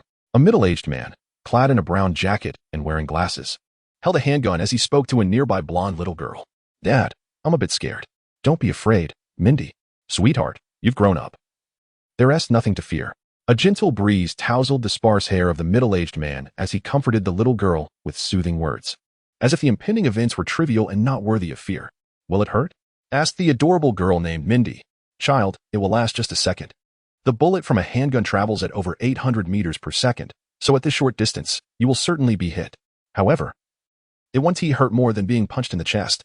The man replied with a calm demeanor, then loaded the magazine and raised the handgun, aiming at the blonde little girl standing 30 meters away. "I hate being punched in the chest," Mindy murmured, her little face scrunching up. "You'll be fine, sweetheart." No sooner had he spoken than a gunshot rang out, a faint puff of smoke dissipating into the air. The little girl collapsed, her pink down jacket bursting with a flurry of feathers that danced like snowflakes in the wind. Cough. After a few seconds, the young girl managed to recover from the violent impact to her chest. She unzipped her pink down jacket and extracted a metallic bullet from the ballistic vest underneath. "What do you think? Quite impressive, isn't it? Now you understand the sensation. If any addict were to pull a gun on you, you would no longer feel fear." The middle-aged man approached his daughter, admonishing her like a teacher, completely oblivious to the dangers and abnormalities of his educational methods. This seemingly ordinary man, known as Damon McCready, was once the shining star of the police department, with a bright future ahead. However, after setting his sights on the notorious drug lord Frank D'Amico on the West Coast, he was falsely accused of colluding with drug dealers and ended up in prison. Yet, this was merely the beginning of his tragedy. During his incarceration, his pregnant wife, unable to cope with the pressures of life, tragically took her own life. Fortunately, their child was born safely. This is the harrowing tale of the middle-aged man, who transformed from a respected officer into a felon marked by disgrace. Thus, 5 years after his release, he resolved to seek vengeance against his enemies, training his daughter with near-manic fervor, transforming the once innocent blonde girl into a lethal weapon proficient in firearms. His ultimate goal was to dismantle Frank D'Amico's drug empire and avenge his deceased wife. "Those addicts do not frighten me," Mindy declared with dissatisfaction. "That's my good daughter. Stand up, do it twice more, and then we'll head home," the middle-aged man said as he lifted the girl who had fallen to the ground. "Again?" Mindy widened her eyes and then made a request. "All right, but on the way back, I want to stop by the bowling alley and have a chocolate sundae ice cream." The middle-aged man smiled and agreed to all of his daughter's wishes. Recently, there seemed to be someone else targeting Frank D'Amico, often acting before him. Thus, the former officer decided to hasten his plans to send the West Coast drug lord, who had caused his family's ruin, straight to hell. At the bowling alley, Peter, holding a bowling ball, looked puzzled and asked, "Harry, why did you decide to vacation on the West Coast?" He was unaware of why his friend would suddenly have the notion to embark on a road trip from New York on the East Coast, bringing along Mary Jane and Sean, forming a small sightseeing group. "I just had the thought of traveling, Peter. We have finally graduated high school and are about to embark on our university lives. This deserves a proper celebration." As for why the West Coast, that was Sean's suggestion. Harry replied enthusiastically as he bowled, knocking down a set of white pins. Sean, sitting nearby, smiled silently, fully aware that Master Osborne's intentions were not merely about the trip. He clearly aimed to enjoy a delightful getaway with his new girlfriend, Mary Jane, with him and Peter merely along for the ride. As for coming to the West Coast, it was indeed a suggestion he made in passing. One must tackle adversaries one by one, and since he had promised to personally visit Mr. Frank D'Amico, he would not go back on his word. Reflecting on the conclusion of his high school journey and the imminent transition into the promising realm of university life, Sean felt a subtle thrill within him. This new chapter signified a greater sense of freedom, coupled with the opportunity to cloak his forthcoming achievements with justifiable excuses. After all, this country is not bereft of its so-called geniuses, such as the flamboyant playboy and billionaire, Tony Stark, who reportedly showcased his brilliance as a prodigious scientist during his college years. "Sean, are you not going to join us for a couple of games?" Harry called out to his friend seated nearby. Initially, he had perceived Sean as an eccentric loner, but as their acquaintance deepened, he discovered Sean's intriguing nature. In contrast to the taciturn Peter, who was often absorbed in his books, Sean possessed a wit that was both humorous and perceptive, seemingly attuned to the unspoken thoughts of others. This quality brought Harry, who had few friends throughout his life, a sense of ease. "You all carry on." Sean waved his hand dismissively, his attention captivated by a father-daughter duo in the adjacent booth. A little girl, indulging in a chocolate sundae, was conversing with a middle-aged man munching on fries and a hamburger. Their dialogue, though seemingly ordinary, piqued Sean's interest. "Have you thought about what you want for your birthday?" the father inquired. "Can I have a puppy? A cute, fluffy little dog, and also a Paulazawa doll that looks like a movie star." The little girl stirred her sundae and, upon noticing her father's disapproving expression, giggled. "I'm just kidding, Dad. Actually, I want a handcrafted Model 42 butterfly knife. My dear, you always enjoy pulling my leg. I shall gift you 2 Philippine butterfly knives for your birthday." What a peculiar pair they were. Which father would bestow such a perilous gift as a butterfly knife upon his daughter? Remarkably, the blonde girl, appearing no older than 7 or 8, seemed genuinely delighted. Exiting the bowling alley, Sean observed Harry and Mary Jane laughing and chatting ahead, along with the unassuming Peter. He exhaled deeply, aware that the night promised to be bustling. Chapter 10. A visit. As night descended upon the city, the vibrant lights glimmered like torches, illuminating the bustling steel forest. Even at 2 in the morning, the city center, with its towering skyscrapers and throngs of people, pulsated with a lively atmosphere of music and revelry amidst the glimmering nightlife. In stark contrast, the impoverished neighborhoods, rife with vagrants and the downtrodden, painted a different picture. Dilapidated buildings housed wandering hippies and individuals of various backgrounds, and a closer look revealed scantily clad streetwalkers and clusters of gang members. This area was saturated with drugs and crime, shrouded in darkness where the light of the law dared not tread. Which one is Rasul? Clad in a leather jacket, Sean ventured into the impoverished district, entering an aged apartment building with a sense of trepidation. As he stepped into the room, he instinctively grimaced. The air was thick with an amalgamation of unpleasant odors, cigarette smoke, beer, and the pungent scent of marijuana, inducing a feeling of nausea. The room reverberated with cacophonous sounds, each individual engrossed in their own pursuits, indulging in substances, slumbering, or gaming, oblivious to the presence of a newcomer. In response, Sean raised his voice and repeated his inquiry. I am Rasul. Did you not notice my ample bosom? A provocatively dressed woman, adorned with heavy makeup, rose to her feet, leaning slightly forward in a teasing manner towards the young boy who had entered. Sean cast a fleeting glance at her painted visage, his interest completely waning. I seek Mr. Rasul to inquire about certain matters. Are you looking to discover where your mother conducts her business? Or perhaps you cannot find your way home? Laughter erupted from the crowd, and a man with dreadlocks stood, observing Sean with a distinctly unfriendly gaze. Oh, so you are Rasul. Sean narrowed his eyes. Initially, I intended to merely inquire about Frank D'Amico. But now you shall bear the consequences of your inappropriate behavior. His words incited another round of laughter, as the intimidating figures surrounding him rose, resembling wolves eyeing a stray lamb. This is no school. There are no teachers or parents to rescue you, little one. The man named Rasul seized a dagger from the table, menacingly gesturing with it, eagerly anticipating the boy's fearful reaction. 1, 2, 3, 4. Excluding this lady dressed like a streetwalker, there are 6 in total. Sean counted the occupants of the room. I do not particularly favor resorting to violence. No sooner had he spoken than an impatiently aggressive man lunged at him, seemingly eager to impart a lesson. The young boy stepped back, swiftly twisting the assailant's arm. The stark white bone protruding from the skin, blood spurting forth and splattering the floor and sofa. Ignoring the anguished cries, Sean moved with an air of nonchalance, effortlessly dispatching each challenger who rushed at him. In less than half a minute, aside from the fear-stricken woman, only Rasul remained standing, trembling as he clutched the dagger, his legs quaking as though he might lose control. I merely wish to ask you a few questions. Why must it always be so complicated? Sean approached Rasul slowly, who retreated step by step until he found himself cornered. Overcome by escalating terror, the man unleashed a desperate shout, thrusting the dagger toward the young boy. The sharp crack echoed as Rasul's arm snapped like a twig. The demonic young boy, now wielding the dagger he had wrested from Rasul, smiled and remarked, I warned you. You must pay a small price for your inappropriate actions. Having spoken, Sean unblinkingly plunged the dagger into the thigh of the African-American, Rasul. Following this, it was time for a quiz. I posed questions, and you answered. If your replies were satisfactory, I would not hesitate to summon an ambulance before my departure. A few minutes later, Sean acquired the information he sought and exited directly via the fire escape of the window. However, on the rooftop of a building hundreds of meters away, someone watched the entire scene unfold through the scope of a sniper rifle. Dad, someone got to those guys before us, exclaimed a little girl with purple wig. The heavily armed former police officer, Damon, wore a grave expression. Could it be that someone, like him, had set their sights on that despicable Frank D'Amico? Let us follow him and see what he intends to do, suggested a middle-aged man carrying a Barrett heavy sniper rifle, accompanied by his daughter. Fuck. Do you have any idea what time it is? Frank D'Amico shouted angrily into the phone. Anyone would be irked to be awakened in the dead of night. Frank, bad news. Rasul has been captured by the police, reported one of Frank's trusted subordinates, detailing the night's events. Several of their hideouts had been raided, and the police station was now teeming with drug dealers, all integral members of Frank's gang. Are you saying my men have been mostly arrested, and I've lost a significant amount of merchandise? Am I now the most vulnerable person on the West Coast? Frank roared, never before having been so provoked.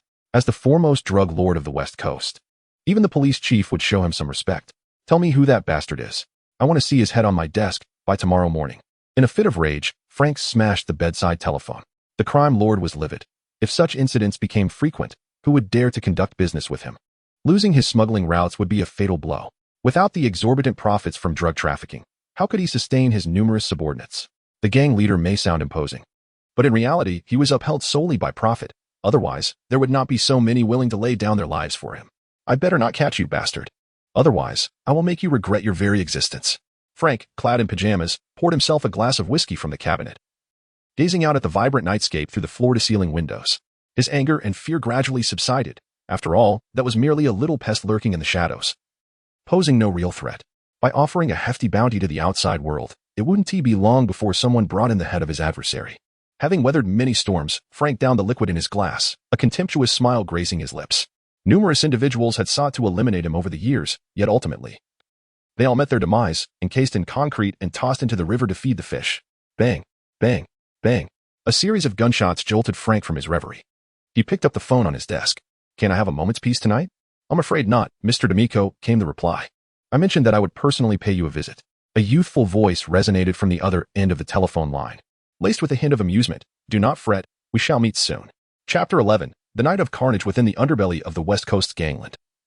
Numerous tales swirl around the notorious Frank D'Amico. Whispers abound of his grisly methods, dunking adversaries in concrete only to cast them into the river, or roasting them into a grotesque mass of blood in an industrial microwave. Most of these narratives merely serve to illustrate his brutal and merciless nature. Yet, what intrigues the populace even more is the formidable fortress that stands in the heart of the city. After achieving success in his nefarious career, the distinguished drug lord acquired an entire building, transforming it into his stronghold. Each floor bristles with armed sentinels and bodyguards, without his express permission. No soul could hope to breach the uppermost level, which serves as Frank D'Amico's abode. A mere half-hour prior, someone opted for the most straightforward, if not the most foolish, approach to visit the esteemed drug lord. Knock, knock, knock. The guard stationed at the entrance noticed a young man clad in a leather jacket, adorned with a motorcycle helmet, presenting an odd spectacle. Had this individual lost his senses? Did he not comprehend the nature of this place? The guard tightened his grip on his sidearm and swaggered to the door, his tone menacing. Kid, you have 3 seconds to vanish, or tonight will be your last. What has happened to Johnny? Why is he standing at the door for so long? The other 2 guards, sensing something amiss, approached, guns drawn. They discovered the helmeted youth gripping Johnny's throat, the robust bodyguard gasping for breath, struggling as if on the brink of asphyxiation. Bang, bang. Utilizing Johnny's form as a shield, the young man deftly evaded 2 gunshots, then surged towards one of the guards with remarkable speed, delivering a powerful elbow strike that snatched the weapon from his grasp, subsequently executing the other bodyguard with a precise shot. The seamless execution of his maneuvers was swift and unerring, reminiscent of a soldier forged through rigorous training, leaving no room for reaction. May I borrow your access card? The young man said with a calm demeanor before swiftly snapping the guard's neck. As Sean prepared to ascend in the elevator, the front desk phone rang. After engaging in a cordial conversation with Mr. Frank D'Amico, residing on the top floor, he dashed upward. The thunderous gunfire jolted the entire building awake. In a flurry of chaos, everyone armed themselves and rushed to the entrance, acutely aware that an intruder had breached their haven. Though the identity of the assailant remained a mystery, they recalled Frank's decree. Anyone daring to invade this edifice tonight would be met with lethal force. As the elevator doors slid open, the guards stationed at the entrance were left agape. The interior was void of any presence. Where had that individual vanished? The sole means of ascent from the ground floor was via the elevator. How could he have inexplicably disappeared? As everyone struggled to comprehend the situation, a shadowy figure descended swiftly from the upper floors of the elevator, resembling a dark and nimble specter. The muzzle of his firearm erupted with brilliant flames in midair, unleashing a barrage of spinning bullets that pierced through the heads of his adversaries, claiming vibrant lives. The gunmen stationed at the entrance were caught off guard, only hearing the din of intense gunfire as their comrades fell one after another, as if they were facing a formidable elite force. The flashes of gunfire danced recklessly, and the relentless gunshots suppressed any possibility of an effective counterattack, leaving them to passively endure the ferocious onslaught. Time seemed to stretch infinitely, and at last, the gunfire ceased. Cautiously peeking from behind their cover, the gunmen discovered a dozen bodies sprawled on the ground, each struck fatally, with no chance of survival. Where is he? How should I know? That guy must be out of bullets. Let us charge at him together and shoot him down. The gunmen chattered nervously. Yet no one dared to step forward immediately. The earlier, swift massacre had left them psychologically scarred. They had heard that there was only one assailant.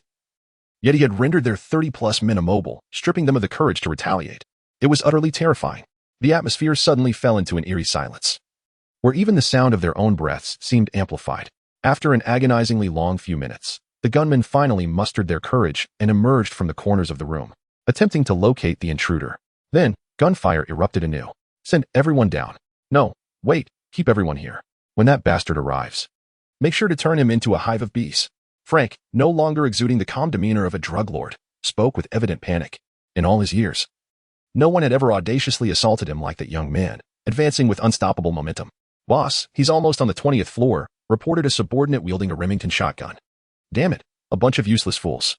With so many of us and dozens of guns, we can't even stop one person. Frank cursed furiously, still bewildered as to who he had provoked to incur such a terrifying assault. The slaughter continued unabated. The elevator ascended relentlessly, armed with extraordinary perception and formidable physical prowess. Sean engaged in a nearly one-sided massacre. The professionally trained bodyguards and gunmen moved sluggishly before him, their formations disorganized and utterly ineffectual.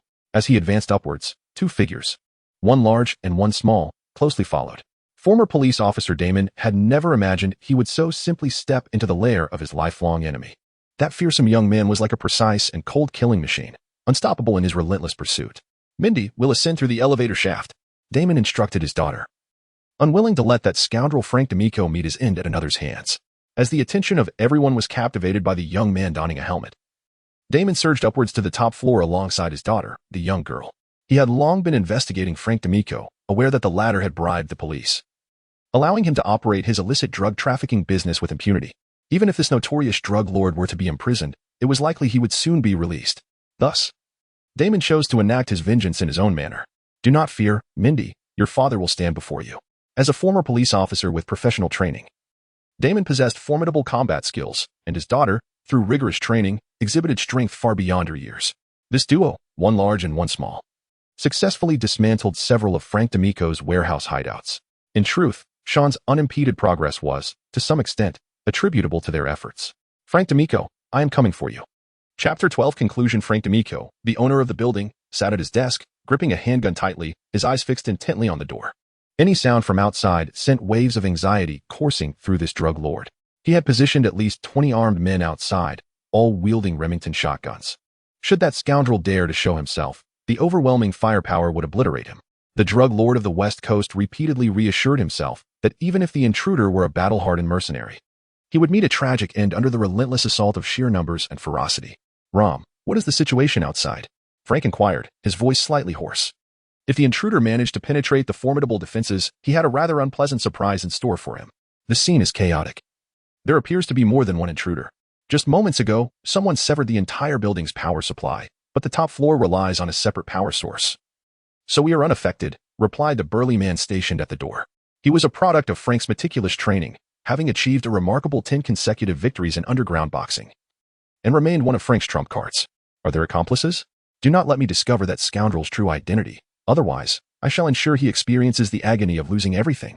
A fierce glint flickered in Frank's eyes, and his sinister countenance became all the more terrifying.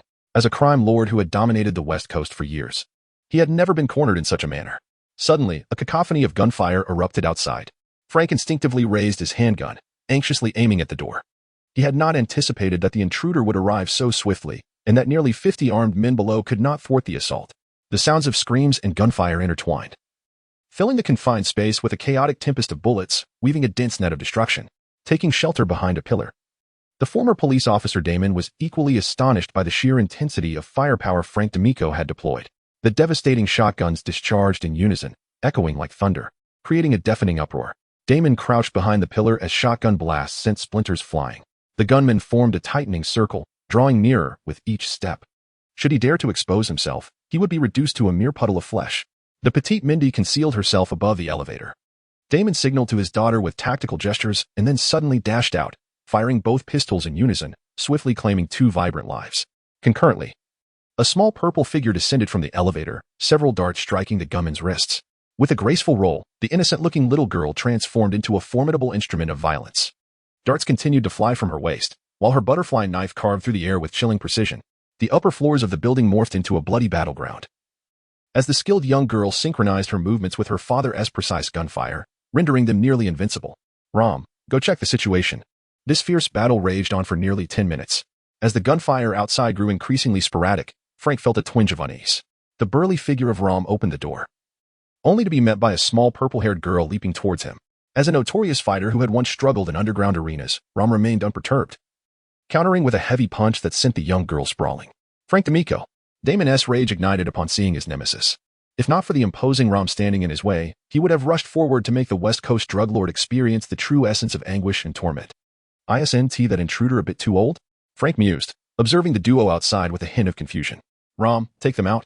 Understood, boss.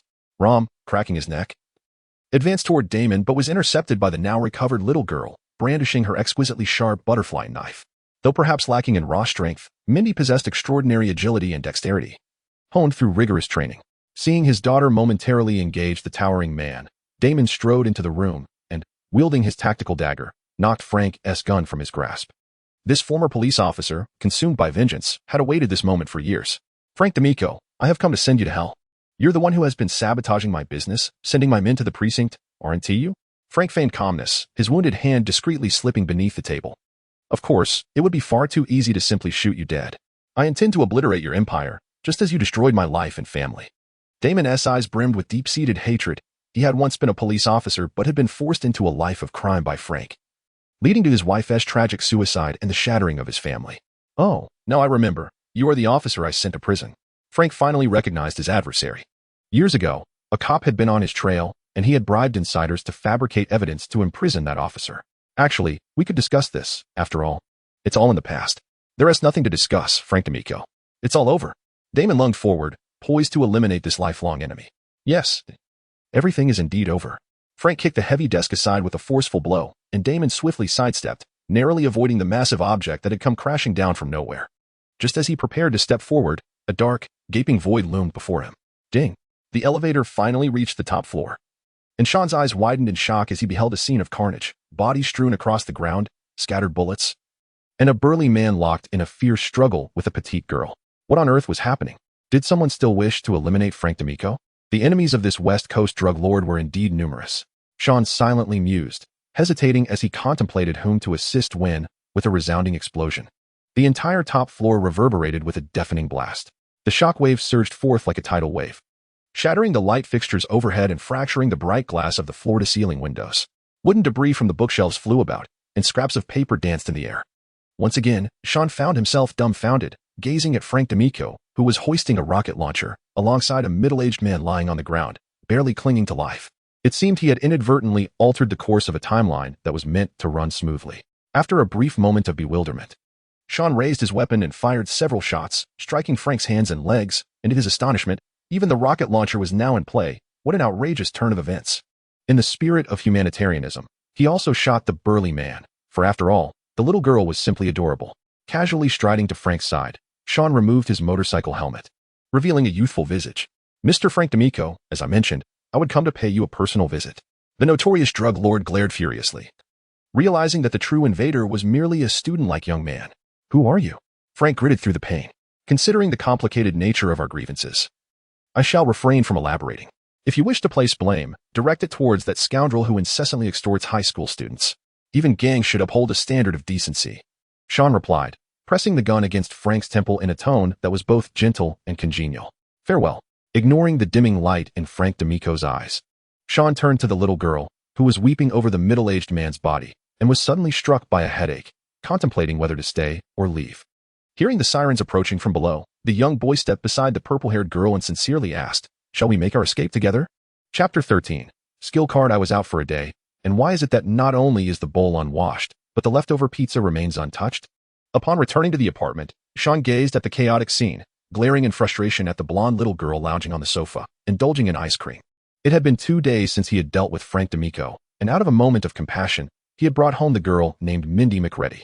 The police had already sealed off the area downstairs, and they had narrowly escaped through the building's ventilation system.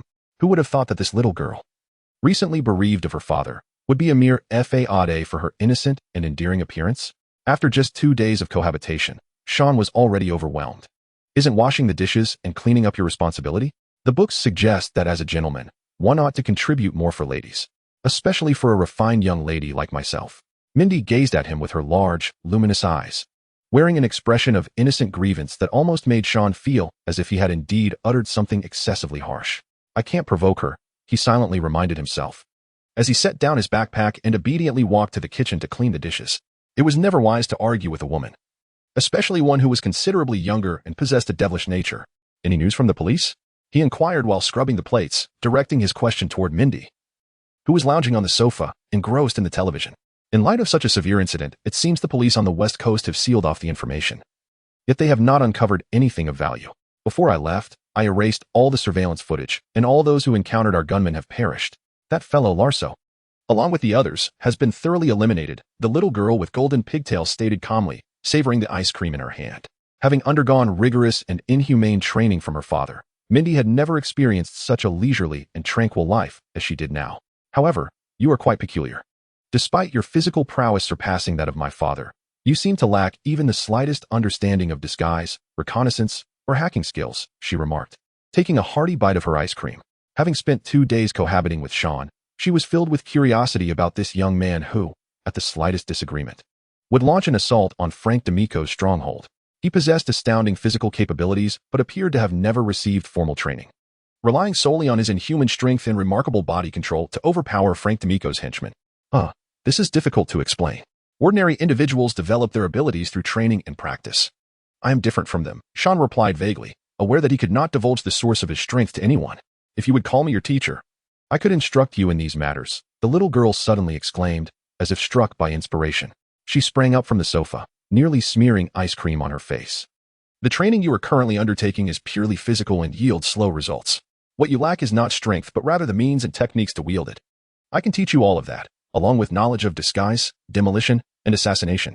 As Sean listened to Mindy enthusiastically expound her lengthy discourse, he wiped his forehead in astonishment, pondering what sort of twisted individual her father must be to have molded his daughter into an unequivocal instrument of slaughter. Ding. Card system activated. A clear line of text suddenly appeared in his mind.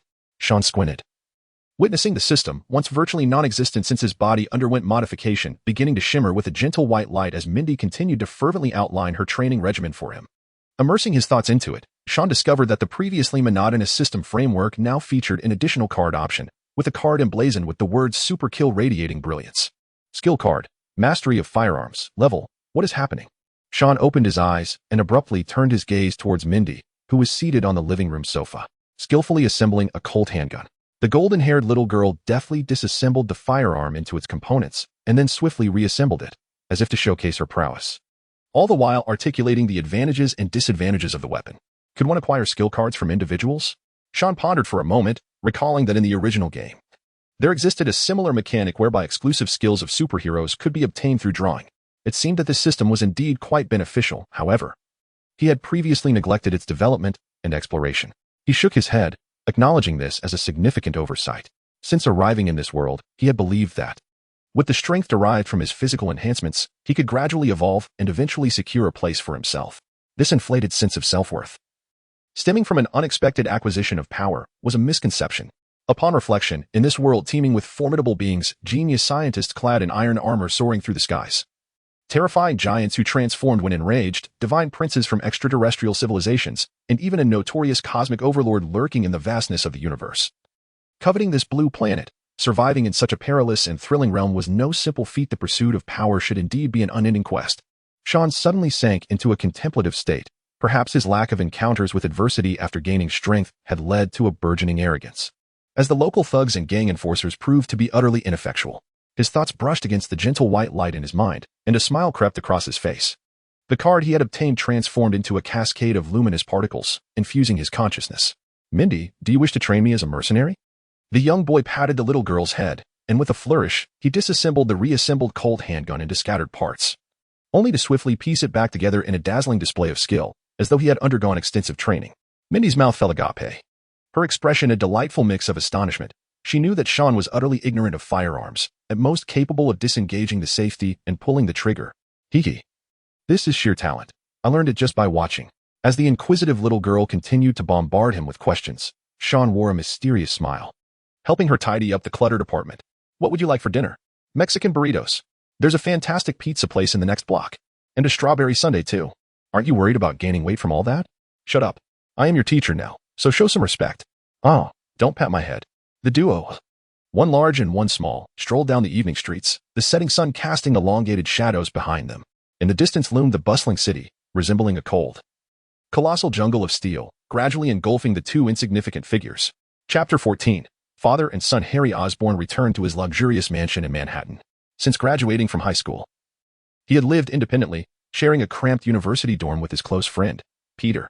However, his recently thawed relationship with his father had led to an increase in his visits home. As he set down his backpack and stepped through the door, he reflected on how his trip to the West Coast had greatly accelerated his romance with his new girlfriend, Mary Jane. They had swiftly fallen in love, indulging in sweet, blissful days together, much to Peter's chagrin, who felt inundated by their incessant displays of affection. "What brings you home today?" Harry's father, Norman Osborn, sat in the living room, his imposing figure radiating a formidable presence. Tall and lean, with hawk-like eyes, he exuded an air of authority that commanded respect. Norman Osborn, a renowned titan of industry, had founded Osborn Industries over a decade ago, rising from obscurity to command vast wealth and prestige, a truly legendary figure.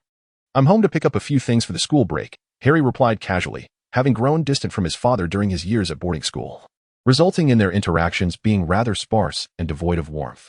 "I heard you have a girlfriend?" Norman leaned back on the sofa, scrutinizing his son, who appeared somewhat anxious. Disappointment flickered in his eyes. He had always envisioned Harry as a decisive and resolute man, capable of one day taking the helm of Osborn Industries, a culmination of his life's work and aspirations. Yet, the reality was disheartening. Harry's abilities were rather mediocre. Despite possessing commendable qualities, he seemed preoccupied with leisure and lacked any business acumen. Over time, Norman had relinquished the hope of grooming his son as a successor, as he intended to steer the company to greater heights, transforming it into a familial powerhouse akin to Stark Industries. "I'm planning to introduce her to you in a few days. She's a wonderful girl," Harry exclaimed, clearly smitten. "I've heard some information about this Mary Jane." Norman interjected decisively. "She is not worthy of you, Harry. Coming from such humble beginnings, lacking a university education, and dreaming of stardom, she is entirely ignorant of the etiquette and refinement expected in high society. How could such a girl possibly enter the Osborn family?" Ignoring his son's ashen expression, Norman showcased his paternal authority. The Osborn family had worked diligently to shed the label of nouveau riche and integrate into New York's elite. If his son were to marry someone of lower status, it would invite ridicule from the outside world. "I have encountered many vain girls like her, Harry. They are merely attracted to your status and wealth." Norman Osborn, with a heavy heart, reflected on the past. During Harry's childhood, he devoted all his energy to his demanding career, often neglecting to return home, ultimately sending his son away to a boarding school. This decision fostered a strained relationship between father and son. Now that Osborn Industries was gradually finding its footing, Norman endeavored to mend his bond with Harry. However, lacking the ability to express his emotions, he often communicated as he would with his subordinates, inadvertently exacerbating their conflicts. "I have other matters to attend to and want to be home for dinner," Harry said, grabbing his backpack in preparation to leave. He wished to avoid an argument with his father, having grown weary of such authoritarian dialogues. "By the way, the carnival is in 2 days. I've invited Peter and some friends. I hope you can come." He hesitated before extending the invitation, then stepped out of the house. The vast and opulent mansion fell silent once more. Weary, Norman sank into the sofa, his expression tinged with melancholy. Harry had mentioned Peter, a young man he found quite admirable. In contrast to Harry's mediocrity, Norman held a greater appreciation for his son's best friend, Peter Parker. He recognized the shy youth's extraordinary interest in scientific research and his commendable academic achievements. Norman even contemplated employing Peter at Osborn Industries post-graduation, envisioning him as a reliable aide for Harry. The board members, a pack of ravenous wolves, posed a constant threat, had Norman not consistently suppressed their power. Osborn Industries might have already fallen prey to the vampires of Wall Street. Rubbing his aching temples, Norman closed his eyes. Osborn Industries was on the brink of a significant transformation. He was preparing to make inroads into the military-industrial complex, aiming to forge amicable relations with the Department of Defense and aspire to the stature of a behemoth like Stark Industries, thereby gaining respect and influence. To this end, Norman had nearly invested his entire fortune into the research and development of human enhancement serums, which were nearing fruition. This project traced back to the Second World War, originating from the super soldier program that had birthed Captain America. The military had developed a serum capable of transforming individuals into superhuman soldiers, but the inventor was assassinated, leaving the formula a well-guarded secret. For years, the military had not abandoned its pursuit of super soldiers, and Norman perceived a monumental opportunity within this endeavor. He seized the research project on human enhancement, envisioning it as a springboard for Osborn Industries to achieve unprecedented growth and secure a position as a defense contractor for the military. Should he succeed in this project and garner the goodwill of several military officials, he might even set his sights on the political arena, potentially becoming a member of Capitol Hill. Norman was lost in reverie, eagerly anticipating the realization of his aspirations. During World War II, Howard Stark, the founder of Stark Industries, transformed into a formidable supplier of military weaponry through his exceptional intellect and methods, paving the way for what is now regarded as a leader in the military-industrial sector. In the beginning, it was Howard Stark's seizing of life's opportunities that led to the remarkable achievements of Stark Industries. If he could accomplish such greatness, why could he not succeed as well? Norman brimmed with confidence. Once the human enhancement serum was successfully developed, Oscorp would ascend to a favored position within the Department of Defense, garnering substantial orders and a soaring stock price. Enough to lead the Osborn family into a promising new future. As long as he could satisfy the Department of Defense representatives the following day, everything would be perfect. A triumphant smile graced Norman's face. He had awaited this day for far too long. With a heart full of excitement, he slowly closed his eyes and drifted into a blissful slumber. Chapter 15, Shattered Dreams. The following morning, a delegation from the Department of Defense arrived at Oscorp. Led by General So, he appeared indifferent to Norman Osborn's enthusiastic greeting, coldly insisting on proceeding directly to the laboratory to inspect the progress of the human enhancement serum. Under General So's command, the team inundated the research facility while Norman followed closely behind, sensing an unsettling shift in the atmosphere. Though he did not dwell on it at the moment. Upon entering the laboratory, the chief scientist, clad in a white uniform, began introducing a new type of aircraft to the Department of Defense team, a project Oscorp had been undertaking. The previous procurement team from the department had expressed keen interest in it. This was the prototype of the first generation, crafted from an entirely new alloy. Equipped with a gravity-sensing system that could flawlessly address critical issues of aerial flight and balance. It had a payload capacity of approximately 1 ton. Could achieve speeds nearing 500 miles per hour and was outfitted with remote control capabilities, capable of carrying 12 micro-air-to-ground missiles, a miniature machine gun, and 5,000 rounds of ammunition with a production cost of around $6 million. The chief scientist gestured towards a hovering aircraft, describing its design reminiscent of a bat with its wings unfurled, exuding a dark green metallic sheen. The operator could stand atop it to control its movements, while the engine at the rear emitted a green energy halo, generating fierce wind pressure and producing a cacophony of sound that nearly overwhelmed his voice. "I have no interest in such trifles. They are relics of the past," remarked General So coldly, casting a disdainful glance at the aircraft circling above. The exorbitant cost and limited practical application rendered this new aircraft unattractive to the military. They sought weapons that could be mass-produced and possessed formidable lethality. Not this high-end product designed to siphon research funding. The reason Tony Stark was favored by the military elite was that he consistently delivered valuable innovations, imbued with high technological sophistication that would never easily become obsolete. "General, this new aircraft is the weapon specified for procurement by the Department of Defense during your last visit." Norman interjected promptly, alleviating the tension for the research supervisor with a warm smile, undeterred by General So's unfriendly demeanor, as he was keen to avoid offending this vital official. "There is no need for further elaboration. It has been relegated to the annals of history, much like my predecessor. You may not yet be aware, but that individual was dismissed due to accepting bribes.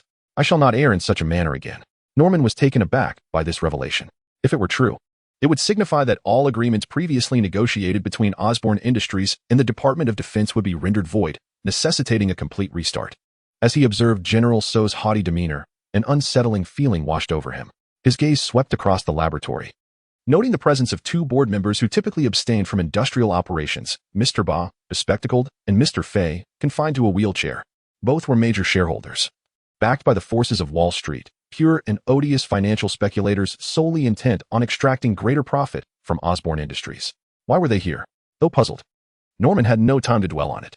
General So displayed no interest in the new aircraft, compelling Norman to swiftly present the report on the physical enhancement program. This new procurement officer from the Department of Defense proved to be even more challenging than his predecessor. "We subjected the lab mice to vapor inhalation experiments, resulting in an 8-fold enhancement of their physical capabilities. This affirms the correctness of our experimental direction with continued research. We shall soon produce a super serum reminiscent of that from World War II." Norman closely followed General So, meticulously detailing the progress of the human enhancement drug experiments while deliberately omitting certain immature drawbacks. "Sounds promising," General So remarked with a nonchalant nod, casually inquiring, "Are there any side effects?" Norman Osborn's countenance shifted dramatically at this query. He glanced towards the research director beside him, an elderly gentleman with thinning hair who, unable to withstand the general's piercing gaze, divulged the unvarnished truth. Following the vapor inhalation tests, the lab mice exhibited pronounced violent tendencies and extreme aggression. "We must revert the entire research back to the equation stage. Perhaps that will resolve the issue." "General, This is merely a minor setback that can be rectified swiftly. Enough. Mr. Osborne. General so coldly interrupted Norman's defense, a sardonic smile gracing his lips. Your recent attempt to deceive the Department of Defense is an unforgivable transgression. Moreover, such research results are wholly unsatisfactory to the military. What we require are super soldiers. If in 2 weeks you can present me with a Captain America, then we can discuss further. Remember, I am affording Osborne Industries a mere fortnight. Should you fail to deliver by then, I shall revoke your research funding and the Department of Defense's procurement eligibility. With that, General So pronounced his judgment from a position of authority before departing with the Department of Defense's inspection team, leaving a trembling Norman Osborne rooted in place. This titan of commerce now felt as though he had plunged into an icy abyss, his heart heavy with despair. Should Osborne Industries fail to secure its status as a procurement enterprise for the Department of Defense, the vast sums of investment would dissipate like mist, leading to a catastrophic rupture of the company's financial lifeline. As the saying goes, the higher one stands, the harder one falls. In pursuit of this opportunity, Norman Osborne has nearly wagered everything, even borrowing a substantial sum from the bank. However, General Stark has made his stance unequivocally clear. Unwilling to finance the next phase of research and development, the relentless investment yields no returns. Previous operational costs and research funding have failed to generate profit. The commercial empire that Norman has painstakingly built over decades suddenly teeters on the brink of collapse. With his dream shattered, Norman's gaze turns fierce. He recalls the 2 company directors who departed alongside the Department of Defense team, and suddenly, a realization dawns upon him. Perhaps General Stark never intended for Oscorp to become a supplier for the Department of Defense. This entire situation was a meticulously orchestrated conspiracy. No one shall take it from me. With a visage twisted in rage, Norman understands he cannot afford the catastrophic loss of Oscorp. He expels everyone from the laboratory, retaining only the head of research. After hours of hesitation and contemplation, he arrives at a perilous decision. Mr. Osborne, this is far too risky. The human enhancement serum has yet to reach the stage of clinical trials. Your life is in jeopardy. The research supervisor grasps the increasingly frantic Norman Osborne, understanding his urgency. Yet, any scientific endeavor destined for human application must undergo rigorous experimentation and data comparison. I have no more time. Norman protests. Without the Department of Defense contract, Oscorp is doomed. He breaks free from the supervisor's grasp, shedding his shirt. He faces the greatest crisis since the company's inception. Failure to navigate this perilous moment would see his hard-earned business empire reduced to ruins. Those Wall Street bankers will undoubtedly seize this golden opportunity, descending upon him like ravenous wolves. Bring me the catalyst. The experiment must succeed. Norman resolves. He reclines upon the experimental apparatus connecting to the vital sign monitoring systems, and is subsequently enclosed within a circular chamber. Under the supervisor's guidance, green gas begins to pour in from the openings, rapidly filling the entire space, enveloping Norman Osborne's figure in a dense, swirling mist. In the desolate research laboratory, anguished screams pierce the silence. The vital sign monitor's readings fluctuate weaker with each of Norman's howls, as if within the suffocating green gas, a dreadful demon is being conceived. Chapter 16. The Emergence of the Green Goblin. I want to join the carnival parade. In her apartment, Mindy pouts, tears welling in her eyes. Today marks the Grand Carnival Festival in New York, where many citizens will emerge from their homes to gather in Central Park for a magnificent parade. The little girl has anticipated this day for a long time, and Sean, having received an invitation from Harry, initially intended to avoid such a lively event. However, the prospect of witnessing the inaugural showdown between Spider-Man and the Green Goblin prompts him to acquiesce to young Osborne's request. I wish I could take you with me, but I have an appointment with Mr. John today. You must go to school on your own for the interview. This is a crucial matter that will determine your educational future. Sean sighed helplessly. After a discussion with the young girl, he resolved to allow Mindy to attend school and lead a life akin to that of a normal girl. He introduced Mindy as his cousin, whose parents had tragically perished in a car accident, and she had come from Australia in search of family. Her unfortunate background and the allure of financial support captivated the headmaster of the private school. With some maneuvering, they successfully integrated the blonde little girl into the elite institution, on the condition that she would pass several teachers' interviews to demonstrate her intellectual competence. I will compensate you with Burger King or treat you to Chinese cuisine. A genuine Chinese restaurant has finally opened in Chinatown, which is perhaps the most delightful news of recent times. Sean consoled the temperamental Mindy. He felt as though he was prematurely entering middle age, having taken in a young girl who resembled a daughter, and he found himself deeply concerned for her well-being. By the way, remember to act as much like a normal girl as possible. Don't frighten the teachers, he cautioned, apprehensive that due to her unconventional education, Mindy's thought processes were vastly different from those of her peers. He worried that when asked about her talents, she might produce a butterfly knife or demonstrate a martial arts move, resulting in an exceedingly awkward situation. All right. "You're so annoying," the feisty little girl retorted, shouldering her backpack and tossing her ponytail as she exited without a backward glance, evidently still harboring resentment over Sean leaving her alone to attend the carnival parade. Once he had settled the matter of the little girl, Sean donned a well-tailored suit and hailed a taxi to Central Park. Perhaps it was time to consider purchasing a car, he mused. Central Park, often referred to as New York's backyard, was the citizens' preferred locale for leisure. As the largest urban park in the city, it boasted picturesque scenery, lush groves, expansive courtyards, and open-air theaters. Today, the spacious plaza was teeming with people. As citizens flocked in, colorful streamers danced in the breeze, and balloons filled the sky. Disney character mascots were ubiquitous, drawing the attention and interest of children. While the festive atmosphere enveloped everyone in joyous celebration, laughter echoed, merging into a vibrant cacophony. Harry and his girlfriend, Mary Jane, arrived early at their reserved hotel suite. This luxurious establishment, steeped in history, was conveniently located near Fifth Avenue in Manhattan. From the well-positioned observation deck, one could behold the splendid views of Central Park, making it the ideal vantage point for watching the carnival parade. Uncertain whether his father would arrive, as well as Peter and Sean, Harry discovered that he and his girlfriend were the earliest to arrive, which left him feeling somewhat despondent. Peter had recently encountered a profound low point in his life. The uncle who had raised him was tragically shot and killed. Young Mr. Osborne wished to assist his friend in overcoming the grief of losing a loved one. As for Sean, ever since entering university, he had become elusive, seemingly preoccupied with various responsibilities, only appearing for classes. Notably, Sean had joined Dr. Connor's independent research lab as an intern, serving as an assistant, a revelation that astonished Harry, who had never before heard of Sean's unique talent and interest in genetic biology.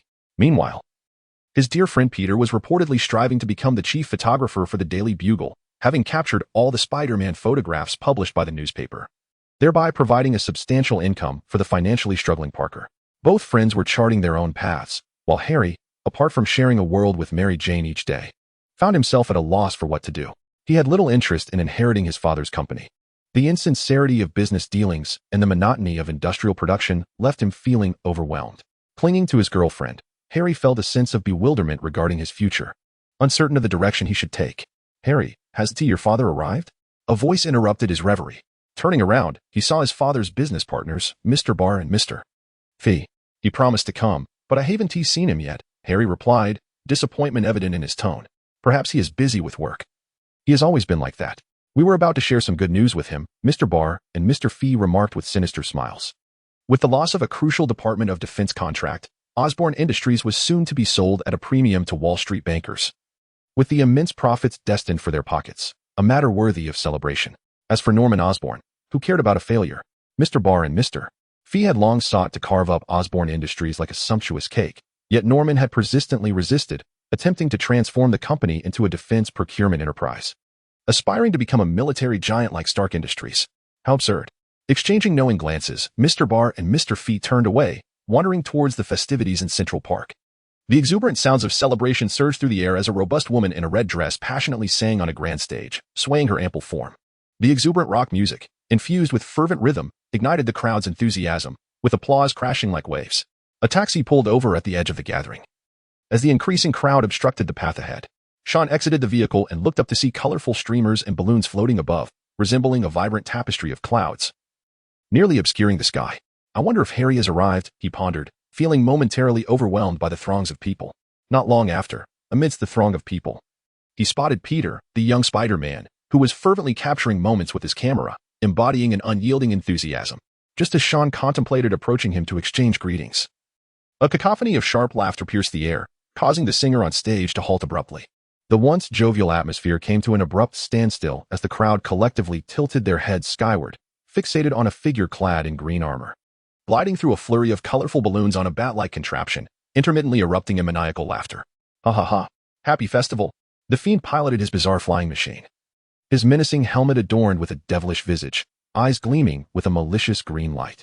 He surveyed the bustling crowd below, casting a barrage of pumpkin-shaped bombs into their midst. "A gift for you." With a series of thunderous explosions, brilliant flames erupted towards the heavens, accompanied by the deafening roar of destruction. The carnival participants fled in panic, chaos reigning as people screamed and scattered. The hastily erected stage succumbed to the force of the crowd, collapsing with a resounding crash, entangled wires igniting into fiery bursts. Sean gazed at the malevolent figure in the sky, reflecting that, true to the original timeline, the Green Goblin had made a grand entrance by wreaking havoc at the carnival. Chapter 17. A Heroic Rescue. Boom. Boom. Boom. A succession of explosions sent tourists fleeing in terror. The violent shockwaves shattered the brick walls of nearby structures, sending shards of glass flying in all directions, while chunks of reinforced concrete rained down like hail from above. The Green Goblin unleashed his pumpkin bombs with reckless abandon, the thunderous waves surging forth from the buildings, accompanied by relentless tremors and blasts. The crowded throng morphed into a chaotic torrent, voices raised in fright as they fled from the fiery chaos, a palpable sense of panic engulfing the carnival goers. They looked up at the sky, despair washing over them as they beheld the cackling green demon. Who will save us? Sean noticed that Peter, who had just been capturing moments in the crowd, had vanished. A faint smile crept across his lips. The task of rescuing the citizens of New York was best left to Spider-Man. He witnessed the Green Goblin soar to the rooftop of a hotel before the eyes of Harry and his girlfriend, unleashing a pumpkin bomb that claimed the lives of two major shareholders of Osborne Industries. Fortuitously, Norman had not entirely lost his sanity and refrained from harming his son. Watch out. With the intention of merely spectating quietly, Sean had no desire to play the role of a gallant savior. However, a familiar figure caught his eye. The collapsing stage threatened to crush a fragile body beneath it.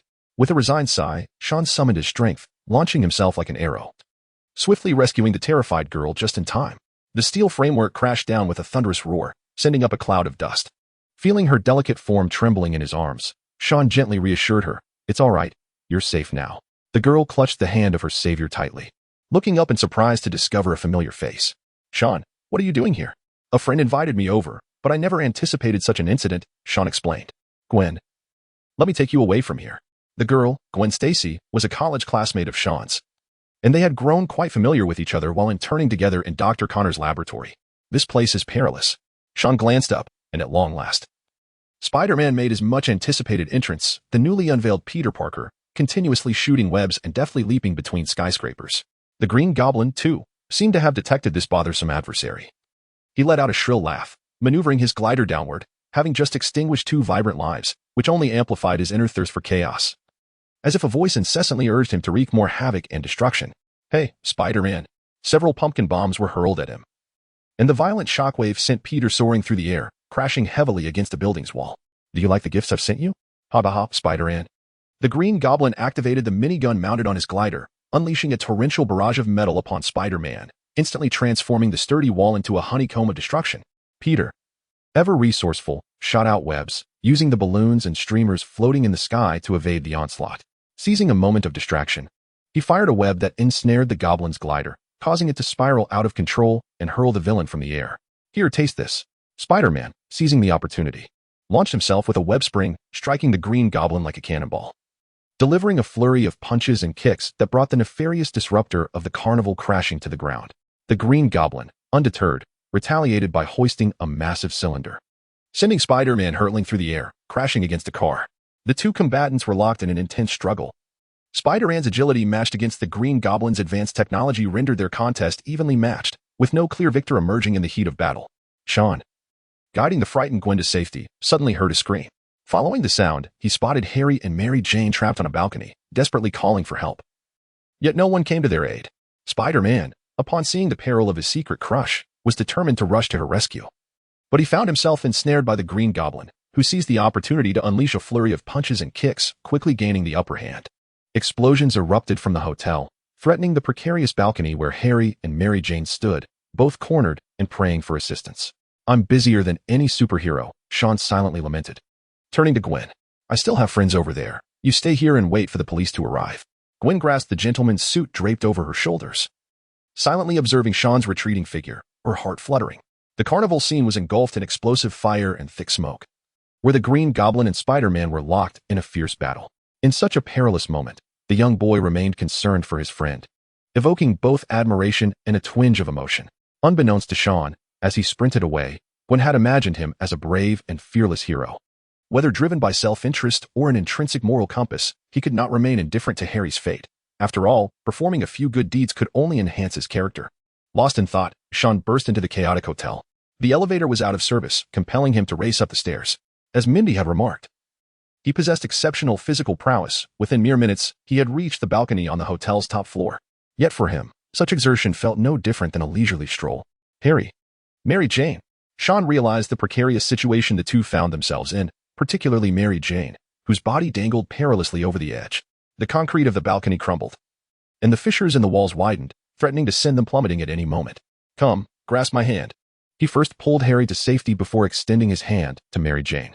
The red-haired girl trembled, tears streaking her face, thoroughly terrified by the Green Goblin's earlier assault.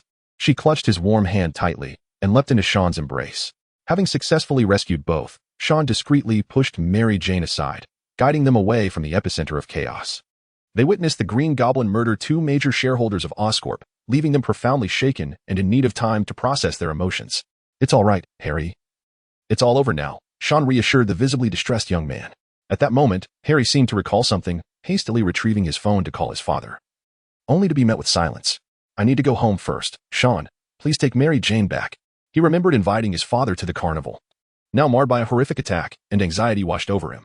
Sean nodded, albeit reluctantly, turning to Gwen and Mary Jane, silently lamenting. What is this? One is the Green Goblin's girlfriend, the other is Spider-Man's first love. Why am I left with them? It truly was a dreadful day. With a heavy heart, Sean summoned a taxi, escorting the shaken girls home, one after the other. Chapter 18. Aftermath. The terror attack at the carnival sent shockwaves across America. Videos of the clash between the Green Goblin and Spider-Man went viral online, amassing millions of views. Many were astonished to discover that, alongside mutants, other superpowered beings existed in their midst. The administration at the White House finds itself in a state of considerable distress, as the recent malevolent events instigated by the Green Goblin have had far-reaching ramifications, resulting in numerous casualties. Public discourse not only fervently debates the actions of Spider-Man, but also vehemently condemns the inaction of the national security agencies. Many perceive this incident as yet another act of terrorism, reminiscent of the tragedy of September 11th, and an affront to the spirit of liberty that America embodies, prompting a call for the swift apprehension of the perpetrator. However, perhaps the most aggrieved parties are the mutants who have long concealed their identities within human society. Initially, when the public witnessed the spectacle involving Spider-Man and the Green Goblin, many mistakenly assumed they too were mutants. The recently revived debate surrounding the Mutant Registration Act resurfaced, only to be quelled when a legislator publicly refuted the claims regarding the mutant status of Spider-Man and the Green Goblin. Nevertheless, it is likely that the mutants residing in Westchester are feeling quite despondent. After all, bearing the brunt of blame is never a pleasant experience. The dazzling appearance of the Green Goblin and Spider-Man at the carnival has drawn considerable attention to superhumans from various sectors of society. The public is abuzz with conversation, and Spider-Man, lauded for his valiant efforts in repelling the fearsome Green Goblin, has captured the admiration of New Yorkers. Aside from the Hornet Gazette, other news outlets commend this enigmatic superhero, heralding him as a good neighbor to New York City. Equally unfortunate are the mutants who have been unjustly scapegoated, as well as Oscorp Industries. Under the machinations of ill-intentioned individuals, this burgeoning industrial titan has been embroiled in scandal, with reports of its chief scientist's murder and the theft of proprietary products, all while conveniently noting that the Green Goblin's equipment is derived from Oscorp. This revelation has ignited a fervor of public outrage, leading to a precipitous decline in Oscorp stock, thrusting the multifaceted enterprise into a severe crisis, teetering on the brink of disaster. At this critical juncture, Norman Osborn, the chairman, has conspicuously failed to take charge, engendering a prevailing pessimism about Oscorp's future. Such are the repercussions following the carnival's conclusion, yet none of this pertains to Sean, who is preoccupied with addressing a different predicament. You mean to say that on the very first day of school, you engaged in a brawl and left two bullies unrecognizable to their parents? Sean is on the verge of collapse, having attended school for merely one day. He has already received a call from the principal instructing him to come and manage a violent altercation. They were bullying Rachel, the little girl, who had been reprimanded throughout the journey, protested. Those two rascals were tugging at her skirt, and I only used a bit of force. Who is Rachel? Sean inquired, perplexed, before continuing his admonishment. And Mindy, if you must resort to violence, you may certainly give them a good thrashing, but refrain from targeting below the belt. That would be excessively cruel, particularly towards boys. Rachel is my first friend at school. She is so unfortunate, constantly tormented by those bullies. And everyone shuns her because she hails from Hellish kitchen. Mindy pouted, seemingly aggrieved. In her perception, she had merely performed a commendable act of assisting a friend. Yet she found herself subjected to scorn from others. Sean paused for a moment, gently stroking the little girl's head, and spoke softly. Mindy, you cannot continue to live your life as you have in the past. Helping a friend who is bullied by ill-intentioned individuals is indeed a noble deed. However, you must be mindful of your methods. While it is permissible to teach them a lesson with your fists, ensure that you do not leave any evidence for the teachers to catch you. For if that happens, you may very well face expulsion from school. Leaving your friend to endure further bullying, or even worse, retaliation. Are you suggesting that next time I can secretly use a blunt object? The little girl looked up at Sean, her face reflecting confusion. I suppose that is the essence of it, Sean thought, feeling a slight headache. It was evident that he was ill-suited for this kind of moral guidance, transforming Mindy, who had been deeply influenced by the notion that violence could solve all problems, into a typical girl was indeed a colossal and intricate endeavor that would require time and patience. Why are those two able to act so brazenly in your school? Sean couldn't help but feel curious. That school was renowned in New York as a prestigious private institution, where most students hailed from affluent families and their parents held respectable, high-status jobs. How could they allow their children to be bullied at school? They claimed that their father is an associate of Wilson Fisk, Mindy pondered before querying. Who is Wilson Fisk? Sean narrowed his eyes. Was this the precursor to a new incursion into Hell's Kitchen, now that Frank D'Amico had been dealt with? While the name Fisk may have been less familiar to the general populace, the citizens of New York were well acquainted with Wilson Fisk, a real estate magnate born in Hell's Kitchen, known for his philanthropic endeavors and regarded as a respectable figure in society. Yet, Sean was aware that this was merely a veneer of respectability. The true Wilson Fisk was not only a successful businessman but also the emperor of New York's underworld. From humble beginnings as a minor figure, he had ascended through a path of violence and crime, ultimately claiming the throne of organized crime. However, his ambitions were insatiable. With a sharp intellect and formidable strength, Wilson continually encroached upon the territories of rival gangs, ruthlessly eliminating any who refused to submit to him. He ultimately consolidated control over the American underworld, establishing a vast and fearsome empire rooted in the chaotic poverty of Hell's Kitchen. After becoming the foremost crime lord in New York, he rebranded himself as a successful real estate magnate, seamlessly integrating into high society, engaging in jovial discourse with prosecutors and police chiefs alike. He recruited numerous Russian mobsters and Irish enforcers from Hell's Kitchen, gradually asserting dominance over the entire underground realm of New York. Those within the criminal underworld referred to Wilson as Kingpin, denoting him as the mastermind, a name that became synonymous with terror in the clandestine world. He is merely a villain commanding a legion of rogues, Sean remarked, a flicker of contemplation passing through his gaze. Perhaps the emperor of the underworld ruling over New York could take a modest step towards his primal accumulation, for Hell's Kitchen is indeed a coveted place. He held the hand of a young girl as they prepared to return home. The brawls at school, ultimately subdued by a deluge of cash, led the principled headmaster to relax disciplinary actions, dismissing the expulsion proposals of other teachers on the grounds that Mindy was, after all, merely a child. Thus, this tempest quietly subsided, and Mindy returned to her studies, rising to prominence as a formidable figure within the school, gathering a legion of adoring followers around her. Of course, this was merely a fleeting episode in Sean's otherwise mundane life.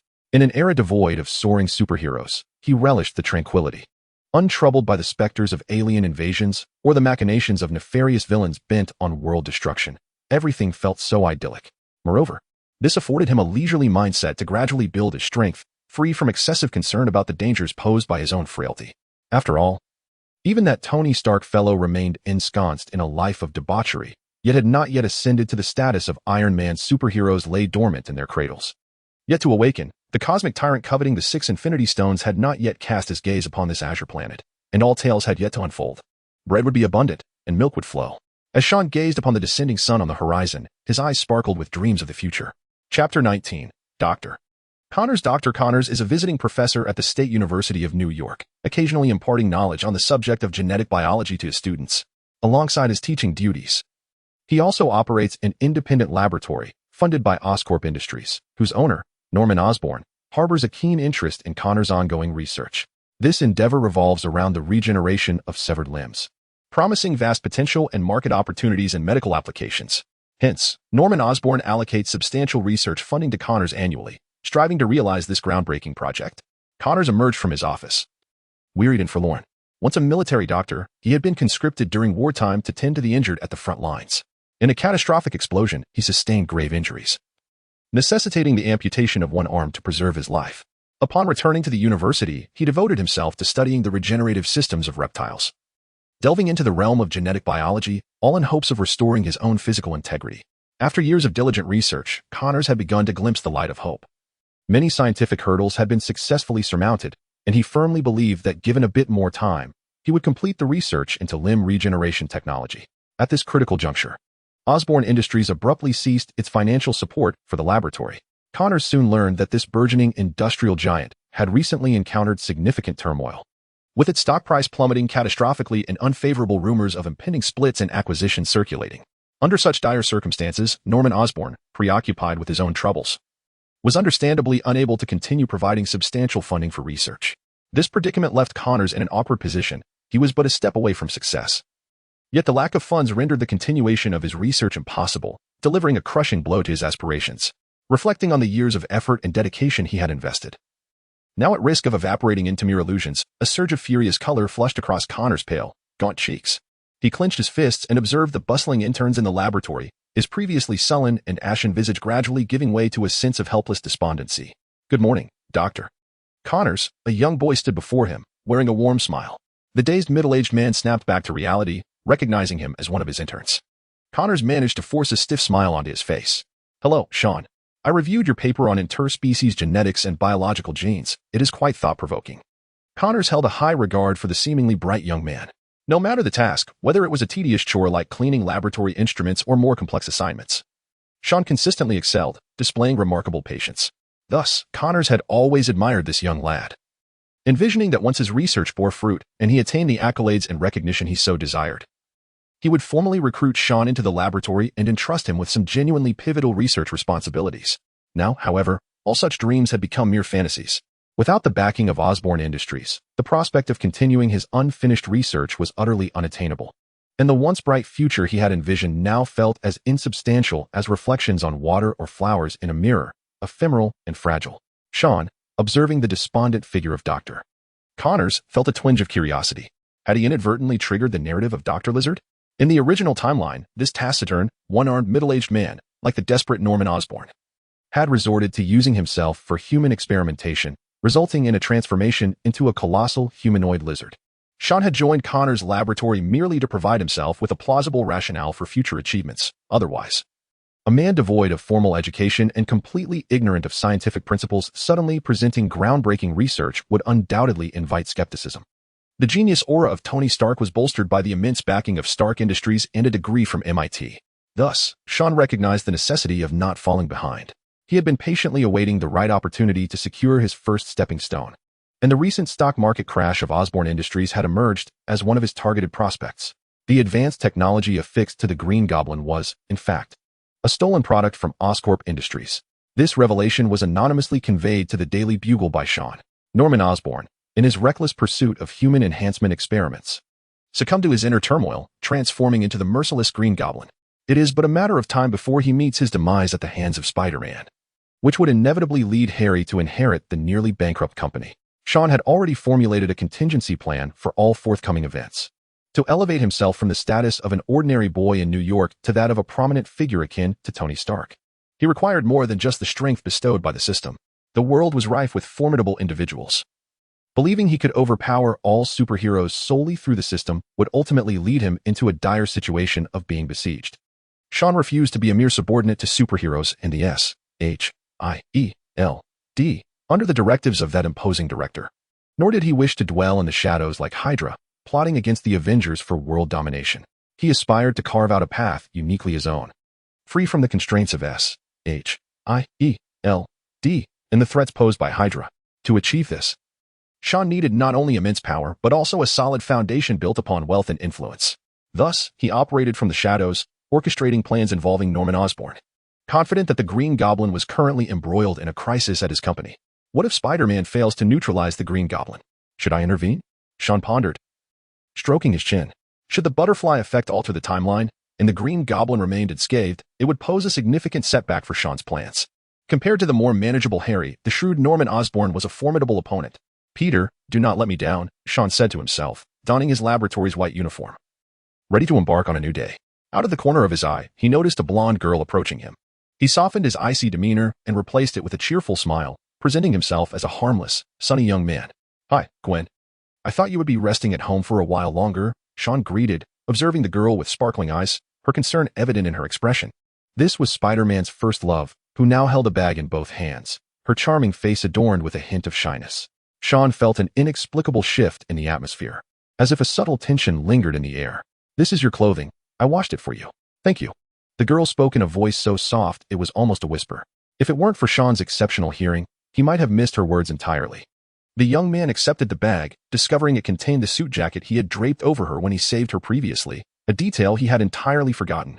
I merely did what anyone would do in such circumstances. Anyone would have chosen to step up, Sean replied, unaware that his seemingly humble demeanor was endearing him further to the girl. Gwen deemed this young man as steady and unpretentious, and an unexpected wave of joy surged within her. Two individuals, engaged in light-hearted banter, strolled into a bustling laboratory. Meanwhile, in the private office of Dr. Connors, the one-armed scientist wore an expression of inner turmoil, seemingly wavering on the brink of a perilous decision. Chapter 20. The decay rate algorithm. This is a last resort. Perhaps I might succeed. Connors sat in his office, the thought of a lifetime of dedication potentially going to waste igniting a flame of fury within him. The derisive members of the mainstream scientific community labeled him a mad scientist, conducting research deemed futile. Even Norman Osborn, who had once supported him during his most challenging times, had abandoned him when he needed assistance the most. The mocking faces of those who ridiculed his physical disability flashed through his mind, their grotesque and contorted visages haunting him.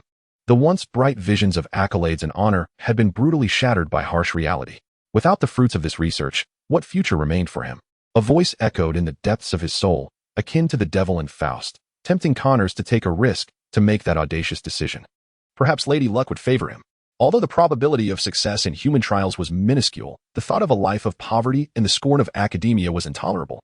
I refuse to accept this, Connors shouted, sweeping the documents from his desk, akin to a gambler who, having lost everything, resolved to make one final desperate wager. He gazed at his empty sleeve, an impulse surging within him like molten lava erupting from a volcano, obliterating the defenses of reason. Retrieving a vial from the laboratory's cold storage, Connors returned to his office, locked the door, and commenced the human trial. Grasping the inferior reagent, he understood that this reckless endeavor bordered on suicide, yet he had no alternative. Osborn Industries would soon withdraw funding, reclaiming the laboratory, leaving him with nothing. God help me. Connors silently prayed, raising his hand to inject the reagent. Knock, knock, knock.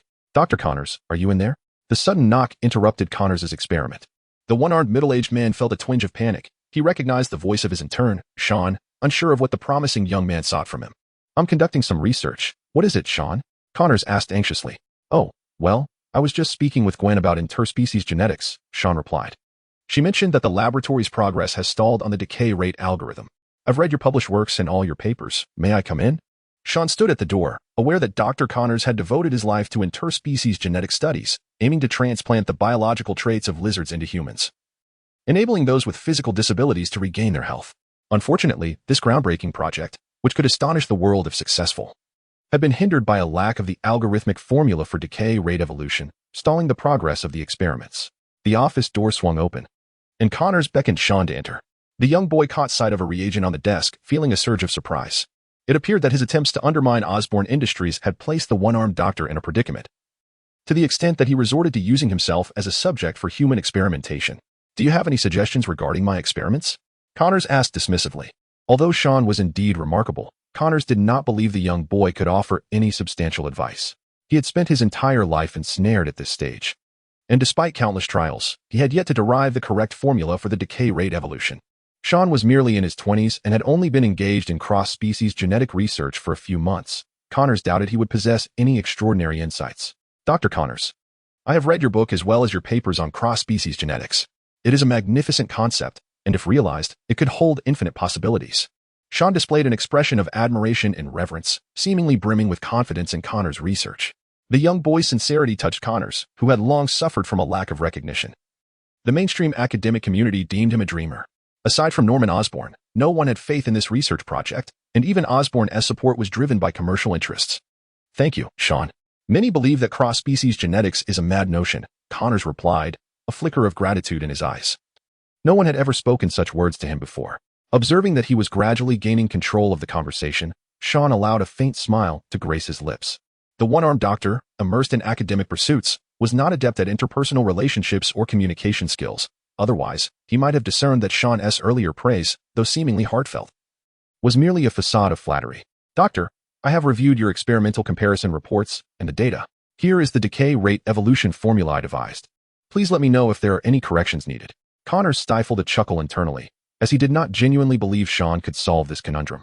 However, seeing the eagerness in the boy's eyes, he was reluctant to diminish the young boy's enthusiasm and endeavors in science. He accepted the notebook filled with intricate formulas. initially prepared to dismiss it, but was rendered speechless, gazing in astonishment at the composed Sean. "You are remarkable. Sean, you are a genius.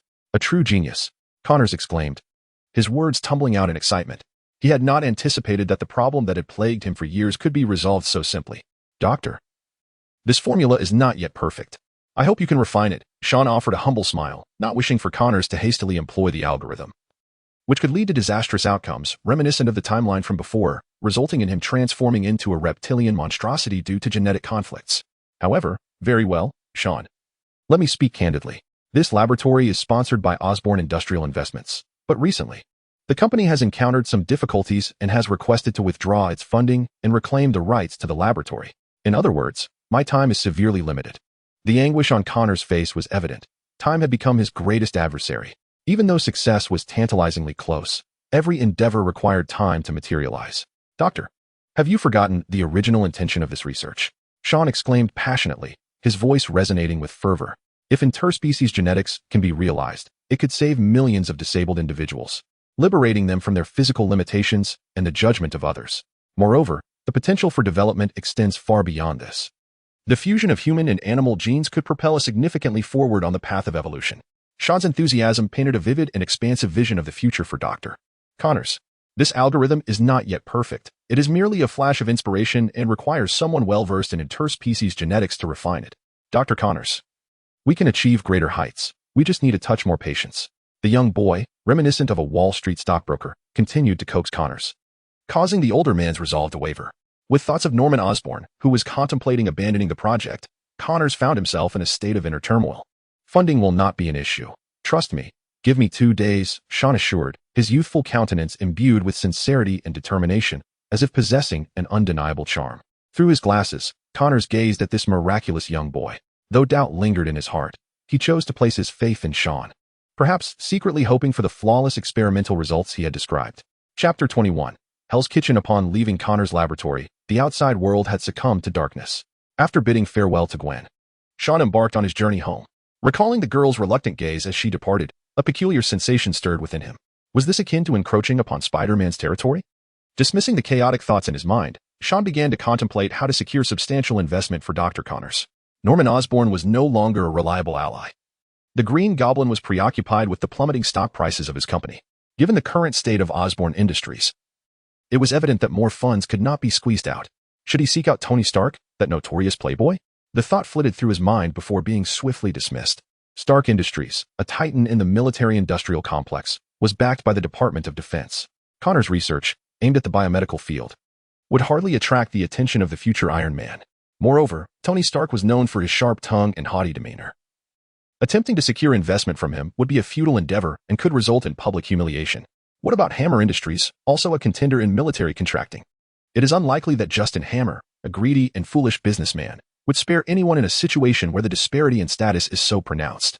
After filtering through various suitable candidates, Sean ultimately set his sights on the renowned real estate tycoon of New York, Mr. Wilson Fisk, a figure in the underworld known as the Kingpin. He possesses formidable power, clandestinely controlling 80% of New York's illegal enterprises and presiding over a vast criminal organization, all while eluding the grasp of the judicial system. In contrast to other large corporations, this seemingly formidable kingpin is, paradoxically, the most accessible target. The agents of S.H.I.E.L.D. are primarily concerned with extraordinary superheroes and would hardly be interested in a criminal overlord who governs the underbelly of New York. Eliminating such a notorious figure could indeed be seen as a righteous act for the citizens of New York.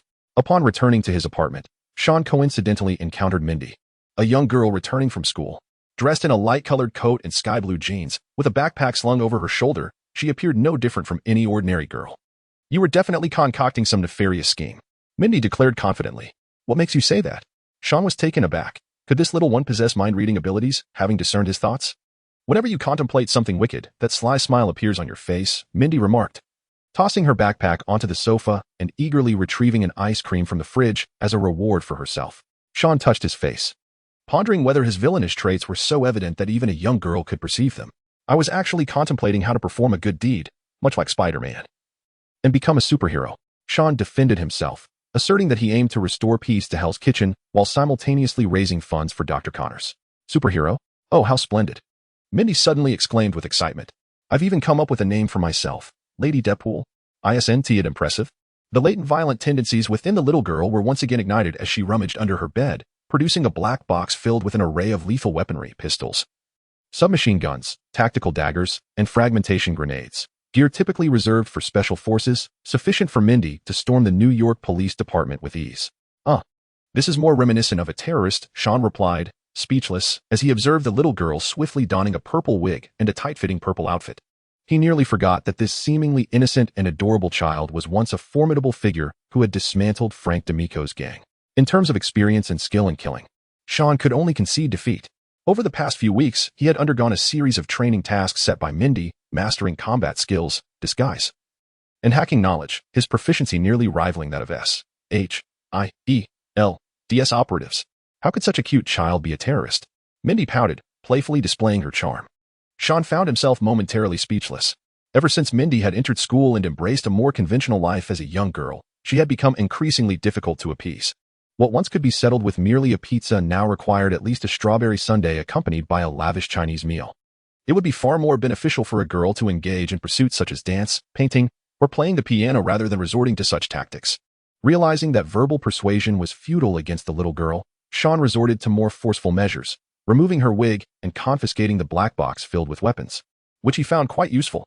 Pouting, Mindy resolved to ignore Sean for an entire week, deeming him far from gentle. However, when dinner time arrived and she beheld a sumptuous spread of Chinese cuisine, she cast aside her resolve. Ever since she had sampled the legendary delicacies of the East, she had completely forgotten her once favorite pizza and Mexican barbecue, which paled in comparison to the rich variety of Chinese dishes. Sean watched with satisfaction as the little girl indulged in her meal, thinking to himself that being a skilled cook was indeed an essential talent for any leading man. As night fell, after urging Mindy to wash her face, brush her teeth, and go to bed, Sean rummaged through the black box to don a bulletproof vest, a handgun, and a tactical knife. He then slipped into a dark hooded sweatshirt and quietly climbed out the window. As the city lights began to twinkle, he surveyed the nocturnal splendor of New York, a dazzling metropolis alive with vibrant neon lights and billboards, and a ceaseless flow of traffic that merged into a sea of illumination, captivating anyone who beheld it. Yet, this was merely one enchanting facet of New York, while the affluent revel in the Upper East Side, lost in a world of opulence and excess. Those residing in the impoverished districts endured dilapidated apartments and the harassment of gangsters, drug dealers, and prostitutes, all while worrying whether they might be robbed on the streets that day. If Manhattan's Upper East Side is a paradise for the wealthy, then Hell's Kitchen, known colloquially as the West Midtown area, is indeed a veritable hell. Once a notorious slum inhabited by Irish immigrant laborers, it is infamous for its dismal living conditions, severe ethnic conflicts, and high crime rates. Most of New York's gangs engage in various illegal enterprises here, such as arms smuggling, drug trafficking, and human trafficking, activities that are strictly prohibited in civilized society but are commonplace in Hell's Kitchen. This chaotic region, rife with crime, is woven together by its marginalized residents, hippies, petty criminals, gang members, and sex workers, creating a vast and intricate network where even police efforts to maintain order yield little success. With his hood drawn low, Sean walked through the streets of Hell's Kitchen. As the night deepened, this area notorious for crime and darkness grew increasingly lively, dressed in revealing attire. The streetwalkers targeted the wallets of passers-by, while thuggish gangsters roamed with an air of menace. It was as if he had stepped into a bizarre realm, faintly brushing against the darkest corners of New York. Chapter 22. In engaging conversation, James Wesley returned home, loosening his tie and shedding his suit, as was his customary routine for relaxation. "Good evening, Mr. Wesley," a raspy voice echoed from the living room, startled while retrieving a bottle of milk from the refrigerator. Wesley's body trembled momentarily before regaining composure. "I advise you against reaching for a firearm or attempting to resist, Mr. Wesley. Such endeavors are not your forte." The voice seemed to anticipate his every thought. "Come, sit at the table. Let us converse face to face, for that is the purpose of my visit." After a brief contemplation, Wesley resolved to comply with the stranger's request. He was a clever man, well aware of how to safeguard himself. "Who are you?" he inquired, addressing the young man with gold-rimmed glasses, who hesitated before posing the somewhat cliché question. "That is of little consequence," replied the shadowed figure. A gleaming handgun emerged from the darkness, aimed steadily at the composed Wesley. "Your identity is what truly matters, Mr. Wesley. At the tender age of 28, you have acquired a duplex in Manhattan's affluent district, flaunting a limited edition timepiece by Patek Philippe, and adorned in a bespoke Italian suit. Furthermore, you possess 3 properties in Long Island and Brooklyn.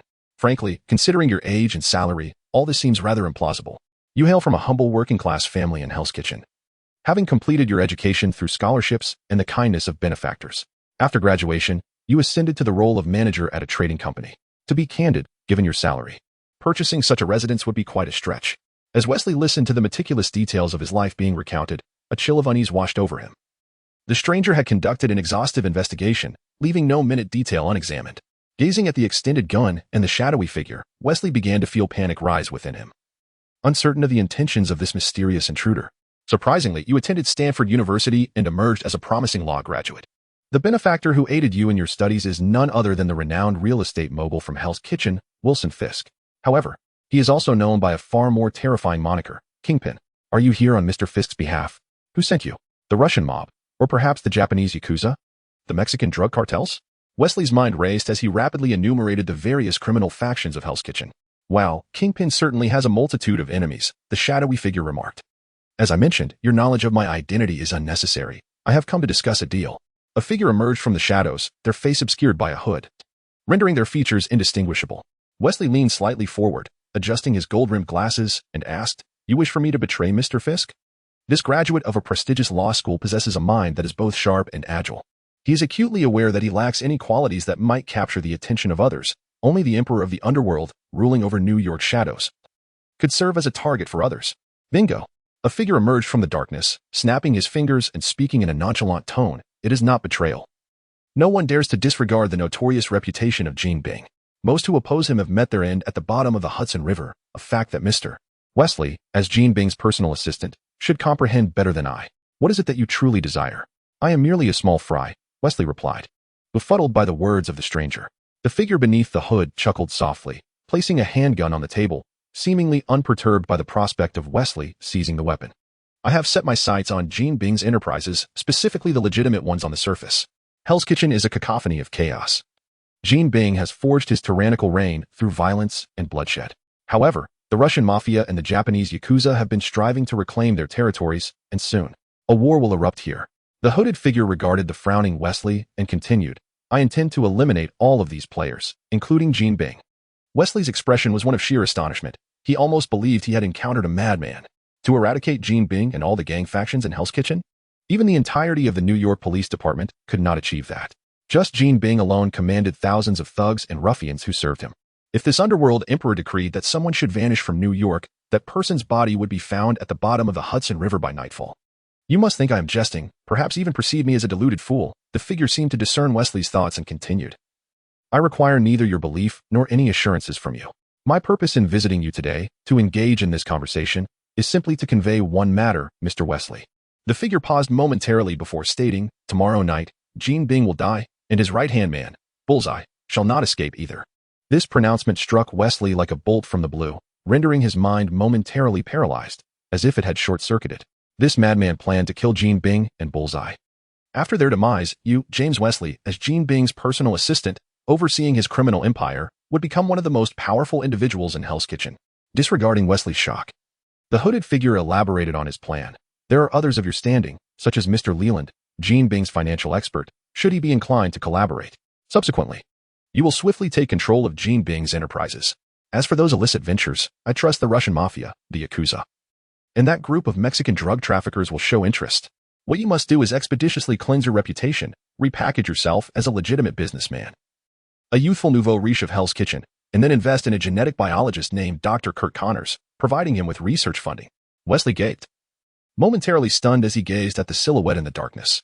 He pondered how he had encountered a genuine madman, who brazenly spoke of usurping the empire and territory of the New York underworld Kingpin, oblivious to the risk of him revealing this to Kingpin. You are an astute individual. I admire your restraint in not attempting to seize the firearm on the table. Had you done so, you would be meeting your maker by now. The other party remarked calmly, yet an undercurrent of coldness in their tone sent a shiver down Wesley's spine. Of course, you may choose to inform Kingpin that a lunatic intends to kill him and seize all he possesses. The figure seemed to intuit Wesley's thoughts, as if reading his mind, leaving him with an unsettling sensation of being utterly transparent, devoid of secrets. However, a clever and capable person would never be content to dwell in the shadows of another. You should aspire to be more than merely a personal assistant to a crime lord, Mr. Wesley. A far broader future awaits you, should you possess the requisite intellect. The figure gradually retreated into the shadows, and after a moment, silence enveloped the room, as though the preceding events had been but a figment of Wesley's imagination.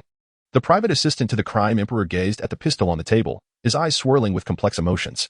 Chapter 23. A sudden assault treading quietly through the deepening night, Sean stealthily returned to the apartment through the window.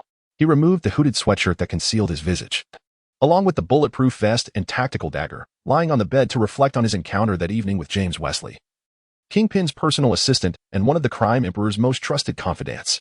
He had deliberately crafted an enigmatic persona, unpredictable and unconventional, in order to leave Wesley bewildered about his origins, evoking a sense of inscrutability.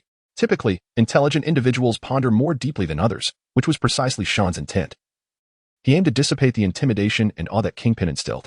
Sean held no interest in becoming the emperor of New York's underworld. Rather, he sought to leverage Kingpin's wealth to take the first step towards the grand ambitions he had set. To dominate Hell's Kitchen? That was a matter for later consideration. To incite a clever individual to betray their employer, one must first awaken the latent desires within them. Ambition is an inherent instinct within every individual, however. Most adorn it with the guise of seemingly glorious ideals or unwavering beliefs.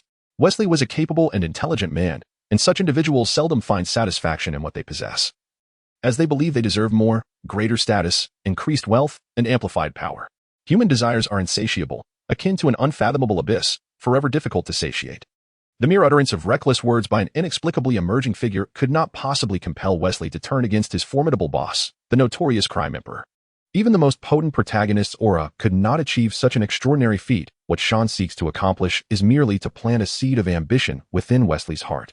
Should Jean Bing indeed face downfall, to whom should the vast fortune left by the emperor of the underworld be entrusted?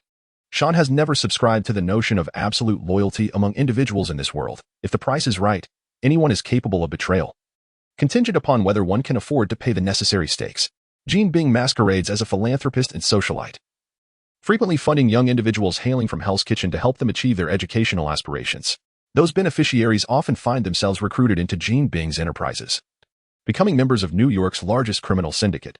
Wesley is one such example, albeit the most successful one, a graduate of a prestigious law school who metamorphosed into the legal advisor for the mob, ultimately ascending to the role of Jean Bing's personal assistant. Overseeing various business dealings in Hell's Kitchen, one cannot deny the legendary nature of such a life. Perhaps, from Jean Bing's perspective, he has already bestowed enough upon Wesley. However, the latter may not share this sentiment. Who does not aspire to climb higher and occupy a loftier position? That lawyer, who enjoys venturing out at night, ought to express gratitude towards me, for I am on the brink of resolving a significant predicament for him.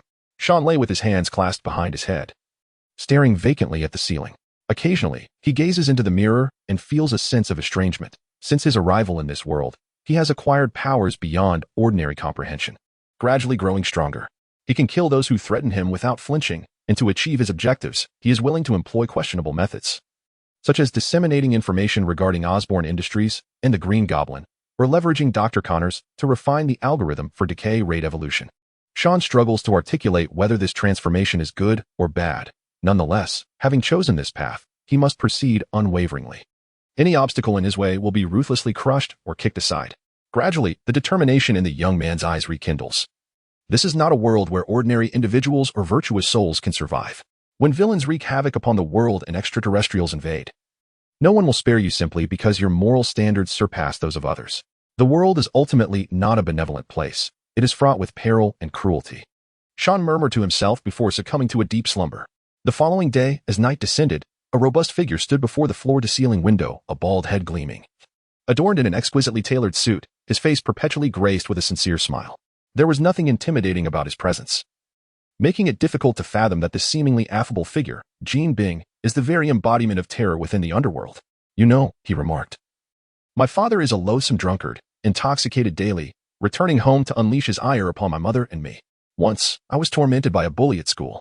Upon learning of this, my father took me to confront the culprit. Grabbing the tormentor firmly, he urged me to strike him with great force, asserting that only through a hardened fist would one instill fear and deter others from humiliation.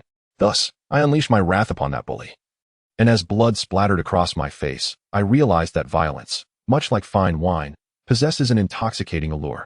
This was the sole lesson imparted to me by that dark beverage. Jean, fiddling with the buttons of his cuff, gradually suppressed his smile, and an aura of lethal authority emanated from him, the kingpin of the underworld. Money and power can compel submission, leading one to forsake their dignity. Yet it is only through a clenched fist that one can evoke genuine fear in others. Therefore, as I matured, I resolved to join the gang, determined to become the one with the hardest fist. You rule the entire underground realm of New York, and who does not tremble before your might and authority? Even the insolent Irish and the Russian mafia have dutifully surrendered their territories. A robust man clad in a black trench coat and tight leather pants, known as Bullseye, flattered Jean.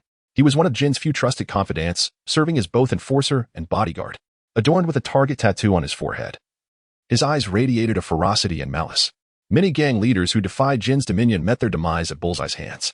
Once a notorious hired killer, he was later employed by Jean as the chief assassin. His innate throwing ability allowed him to launch any object with astonishing precision. Playing cards, toothpicks, and darts became lethal weapons in his skilled hands. Why didn't you eliminate Daredevil last time? Jean inquired, aware that his subordinate rarely faltered. A fellow adorned with a skull insignia intervened.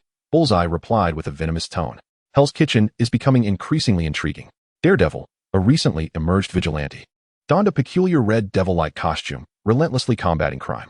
Last month, he disrupted several of Jin's enterprises. The monetary losses were inconsequential, but Jean could not tolerate anyone daring to provoke him. As for the Punisher, he was an even more ruthless figure than Daredevil. Any criminal caught in his grasp faced certain death. Proficient with various firearms, he was likely a mercenary or a retired Special Forces soldier subjected to rigorous training. The New York Police Department had classified him as the foremost dangerous individual, actively pursuing him. Bullseye, find a way to uncover Daredevil's identity. I wish to toy with him, Jean remarked, a cruel smile gracing his lips. It had been long since he encountered such an intriguing character. Jean had witnessed many who fancied themselves agents of justice, believing they were the protagonists of a comic book destined to save the world. In the end, they all knelt at his feet, pleading for mercy, forsaking the convictions they once held dear. Money can bend the will, power can lower the head, yet violence instills fear even in those who wield wealth and authority. Jean Bing gazed triumphantly at Hell's Kitchen, a place once marred by chaos and poverty, now bowing beneath his dominion. The casinos, nightclubs, and hotels were all his enterprises. The thugs, gangsters, and drug dealers lay prostrate at his feet. He was the clandestine ruler of this city, standing shoulder to shoulder with the elite.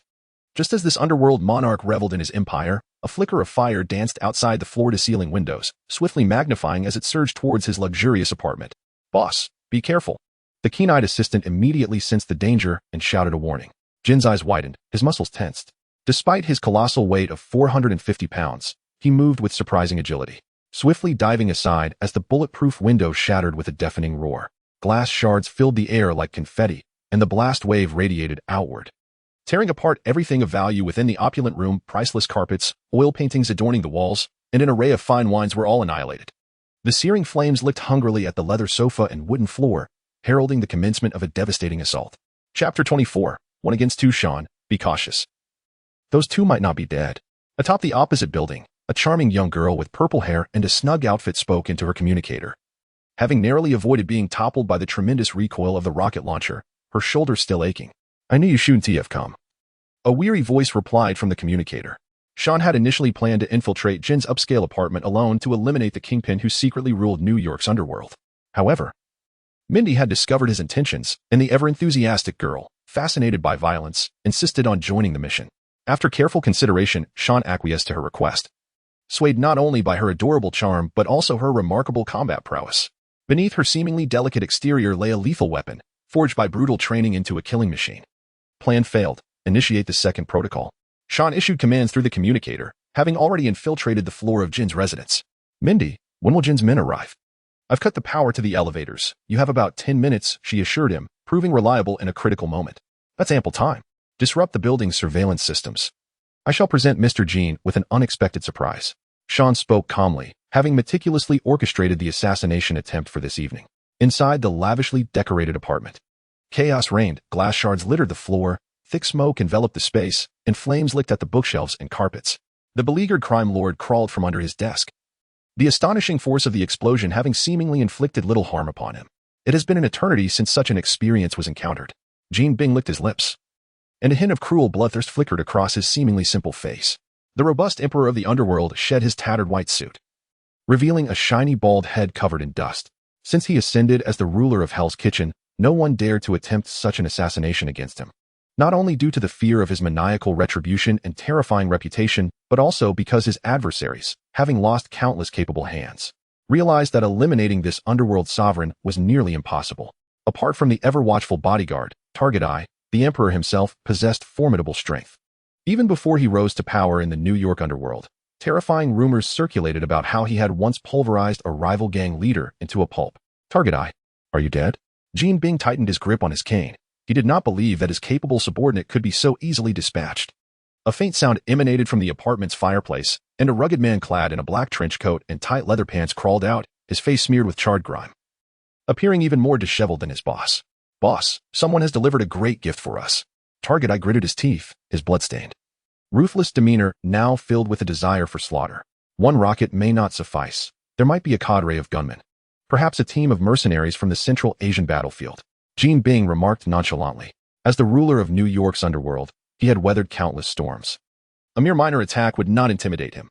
In fact, a flicker of anticipation stirred within him, come morning, when he disposed of those corpses into the Hudson River.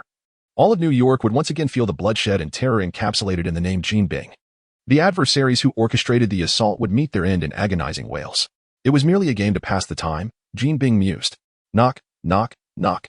Amidst the resounding explosion, the sturdy door remained intact, and a youthful voice called from outside, Mr. Wilson Fisk, you have a package to sign for. Jean Bing exchanged a glance with Target Eye, every muscle in his body tensing. Indeed, the next moment, the heavy door was kicked open with a resounding crash, and a shadow imbued with an icy intensity surged into the room. Without a moment's hesitation, Target Eye swiftly hurled two sharp darts, glinting ominously as they sliced through the air, aimed at the intruder's throat and eyes. Meanwhile, Jean Bing grasped his hefty cane, his massive frame charging forward like a tempest, confronting the uninvited dark figure with hostility. The shadow was undeterred by the sharp darts that flew toward him. His footsteps were light, akin to a fleeting wisp of an afterimage that danced past the target's attack. A formidable strike, like the wrath of thunder, descended from the heavy cane that the emperor of the underworld, Jean, wielded with unwavering presence. There was no doubt that if this blow connected, the audacious intruder into the lair of the Dark Emperor would find his head bursting apart like a watermelon, painting a grotesquely bloody tableau. Within a mere 10 seconds of entering the room, Sean found himself besieged by a relentless barrage of assaults. He could not deny Jin's extraordinary prowess. It was no wonder that even the likes of Daredevil, Punisher, and Spider-Man had failed to gain any advantage against him. The sheer power that this underworld emperor exhibited was indeed comparable to that of the most formidable street heroes. Sean's pupils constricted as the long-suppressed strength within him surged forth like a torrent, invisible molecules coursing through every cell, igniting a fiery stimulation in every nerve of his being. An overwhelming sense of power swirled between his hands. His gaze turned icy as he exerted force beneath him, moving his body along an incredible trajectory. Jin's heavy cane, as if forged from steel, shattered the bookshelf behind the wall, and in that moment, the room, now resembling a ruin, was engulfed in a flurry of paper debris. A swiftly flying dagger locked onto Sean's path, hurtling toward his chest, while simultaneously, Jean moved with uncanny synchronization, swinging his cane in a horizontal arc. The ebony cane, seemingly of considerable value, unleashed a blinding white current, a secret weapon prepared by the Emperor of the Underworld. It resembled high-tech equipment from a science fiction film, capable of various attacks, emitting lasers, releasing toxins, producing smoke, and even delivering electric shocks during close combat, making it nearly impossible for opponents to defend against.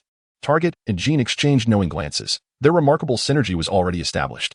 Together, they had never known defeat.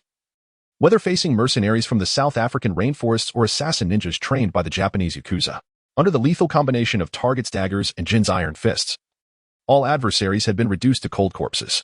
This was also the reason why the Dark Emperor chose not to flee when attacked. They were the most fearsome thugs and villains of Hell's Kitchen, unperturbed by those feeble assassins. Die! Jean roared, his immense voice reverberating against the walls, his massive form pressing forward like a mountain. Meanwhile, Target's cold, serpentine gaze remained fixated on Sean. The young boy, caught in a double assault, displayed no sign of panic. As if the dagger poised to pierce his chest, along with the menacing cane and the searing white current, were mere figments of imagination. Chapter 25. The new emperor faced with the dual onslaught of Jean Bing and the deadly Target Eye. Sean's muscles tensed, his augmented physique surging with an inhuman strength.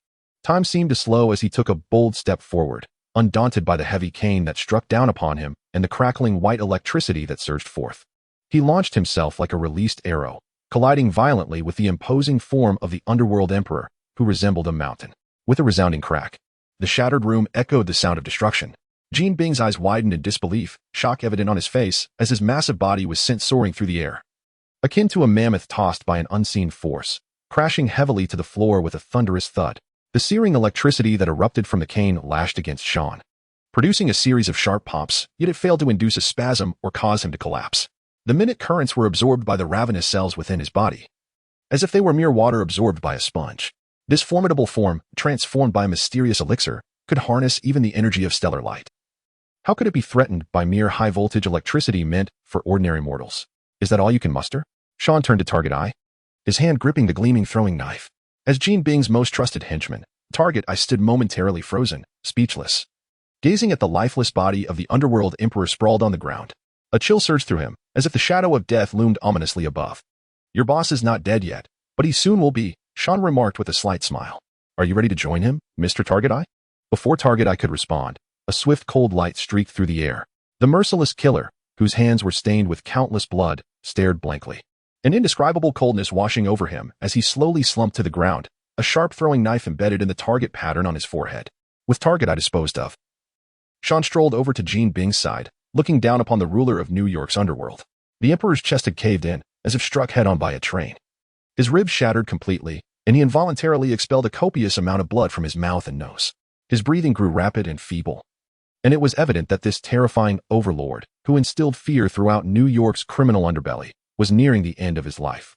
Mr. Wilson Fisk, I present to you this one-way ticket from hell, Sean declared, his gaze cold as he observed the struggling underworld emperor. Jean Bing, with great effort, reached out to grasp Sean's pant leg, his eyes filled with a sense of unwillingness.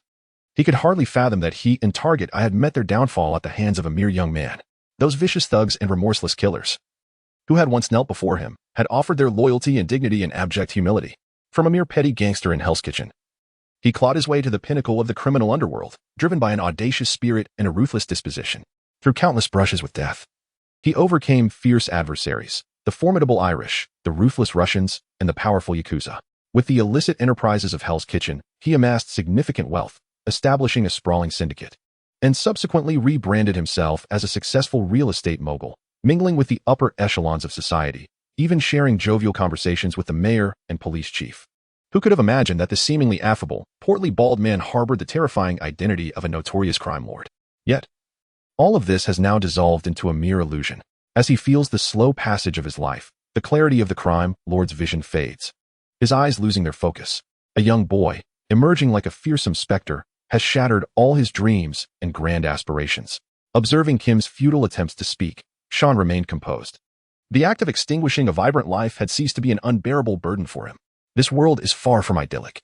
Much like the chaotic and malevolent Hell's Kitchen, cold and merciless. We do not know one another, nor have you wronged me, but I regret to inform you, Mr. Wilson Fisk, that I must ascend to greater heights, and for this ambition, sacrifices must be made. Sean nonchalantly kicked aside the crime lord. Just as one must cast aside the obstacles on the path to becoming a kingpin, indifferent to the innocent souls he had consigned to the depths of the Hudson. Kim's breath grew fainter, and as he listened to the boy's words, an unexpected sense of relief washed over him.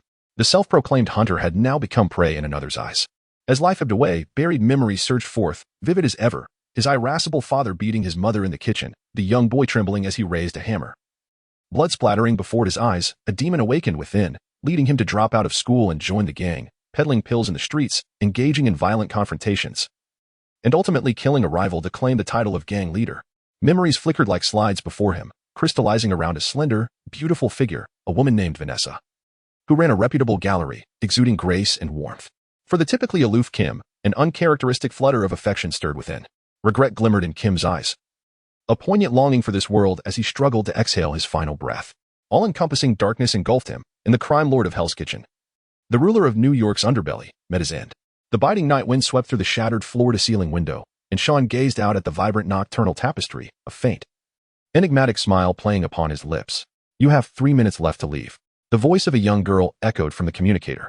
Sean glanced at the cold, lifeless body sprawled on the ground before dialing a number.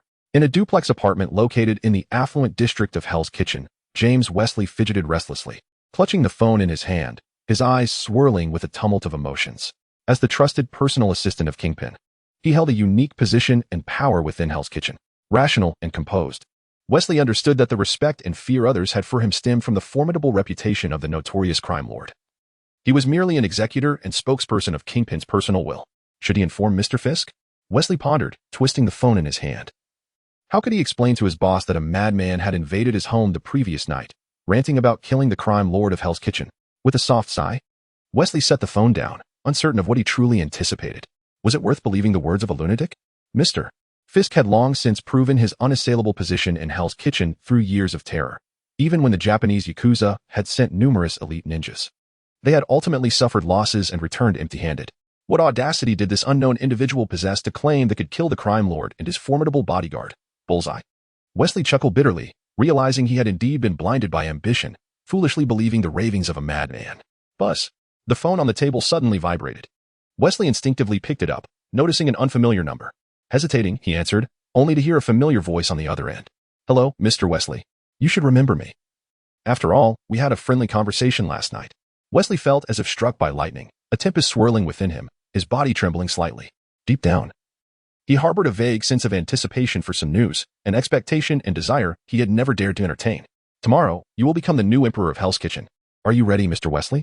The voice spoke nonchalantly, as if discussing a trivial matter. Chapter 26. Funding the morning sun bathed New York in its golden light, illuminating the steel jungle as the bustling metropolis seemed to awaken from slumber, radiating astonishing vitality and vigor. Dr. Connors, with his disheveled hair, arrived at his laboratory as usual. Upon entering, he encountered Mr. Davis, the director of Oscorp, a middle-aged man in a tailored suit who frequently accompanied Norman Osborn, overseeing various business affairs. Today, Mr. Davis strode into the laboratory with an air of arrogance, issuing commands to his security personnel to begin moving files from the archives. The previously industrious atmosphere was abruptly shattered, leaving all the researchers staring blankly at Connors. I apologize, Dr. Connors. Mr. Osborn has already afforded you ample time and resources. However, your research project has yet to yield any groundbreaking advancements. Therefore, it is time for Oscorp to terminate this unfruitful investment. Davis wore a facade of insincere cheerfulness, while the one-armed middle-aged man before him remained silent, his eyes dull and devoid of vitality, as if he had lost all hope. Yet, as a senior executive at Oscorp, Davis felt no compassion. Dr. Connors had squandered significant funds and time without delivering any successful research outcomes. From a business perspective, Mr. Osborn should have terminated this project long ago to mitigate the company's losses. You have 2 hours. Please expedite the packing of your belongings, as this laboratory no longer belongs to you. Davis observed the incredulous researchers with a faint smirk, adding, You are not permitted to take any documents related to the research project. If the security at the door discovers any, you may find yourselves facing imprisonment. Standing at the entrance, Gwen felt dejected. She had only recently attained an internship in this laboratory, and now she had to depart in such a humiliating manner. My students are good individuals. They would never resort to such actions, Dr. Connors remarked angrily, catching sight of the imposing figure guarding the doorway. You must understand your position. Dr. Connors. Davis cast a dismissive glance at the once prominent scientist, speaking with derision. I have reviewed your credentials, Kurt Connors. You are a pitiable joke within the mainstream scientific community, and no one has faith in your research. You are merely a charlatan, having deceived Mr. Osborn through unknown means. Now, gather your belongings and leave immediately. Listening to Davis's merciless taunts, Connors felt his face flush with indignation. Inarticulate and unable to mount a robust defense, he could only endure the humiliation and mockery in silence. As he gazed upon the laboratory, soon to be shuttered, Connors felt a deep anguish. He realized that his scientific journey had reached its conclusion, and his life had lost all semblance of hope. Doctor, are you all right? Gwen inquired with concern, clutching a cardboard box. The beautiful blonde girl surveyed her surroundings, weariness etched on her face. For she had not seen Sean in days and could not locate him at school, wondering what he might be occupied with.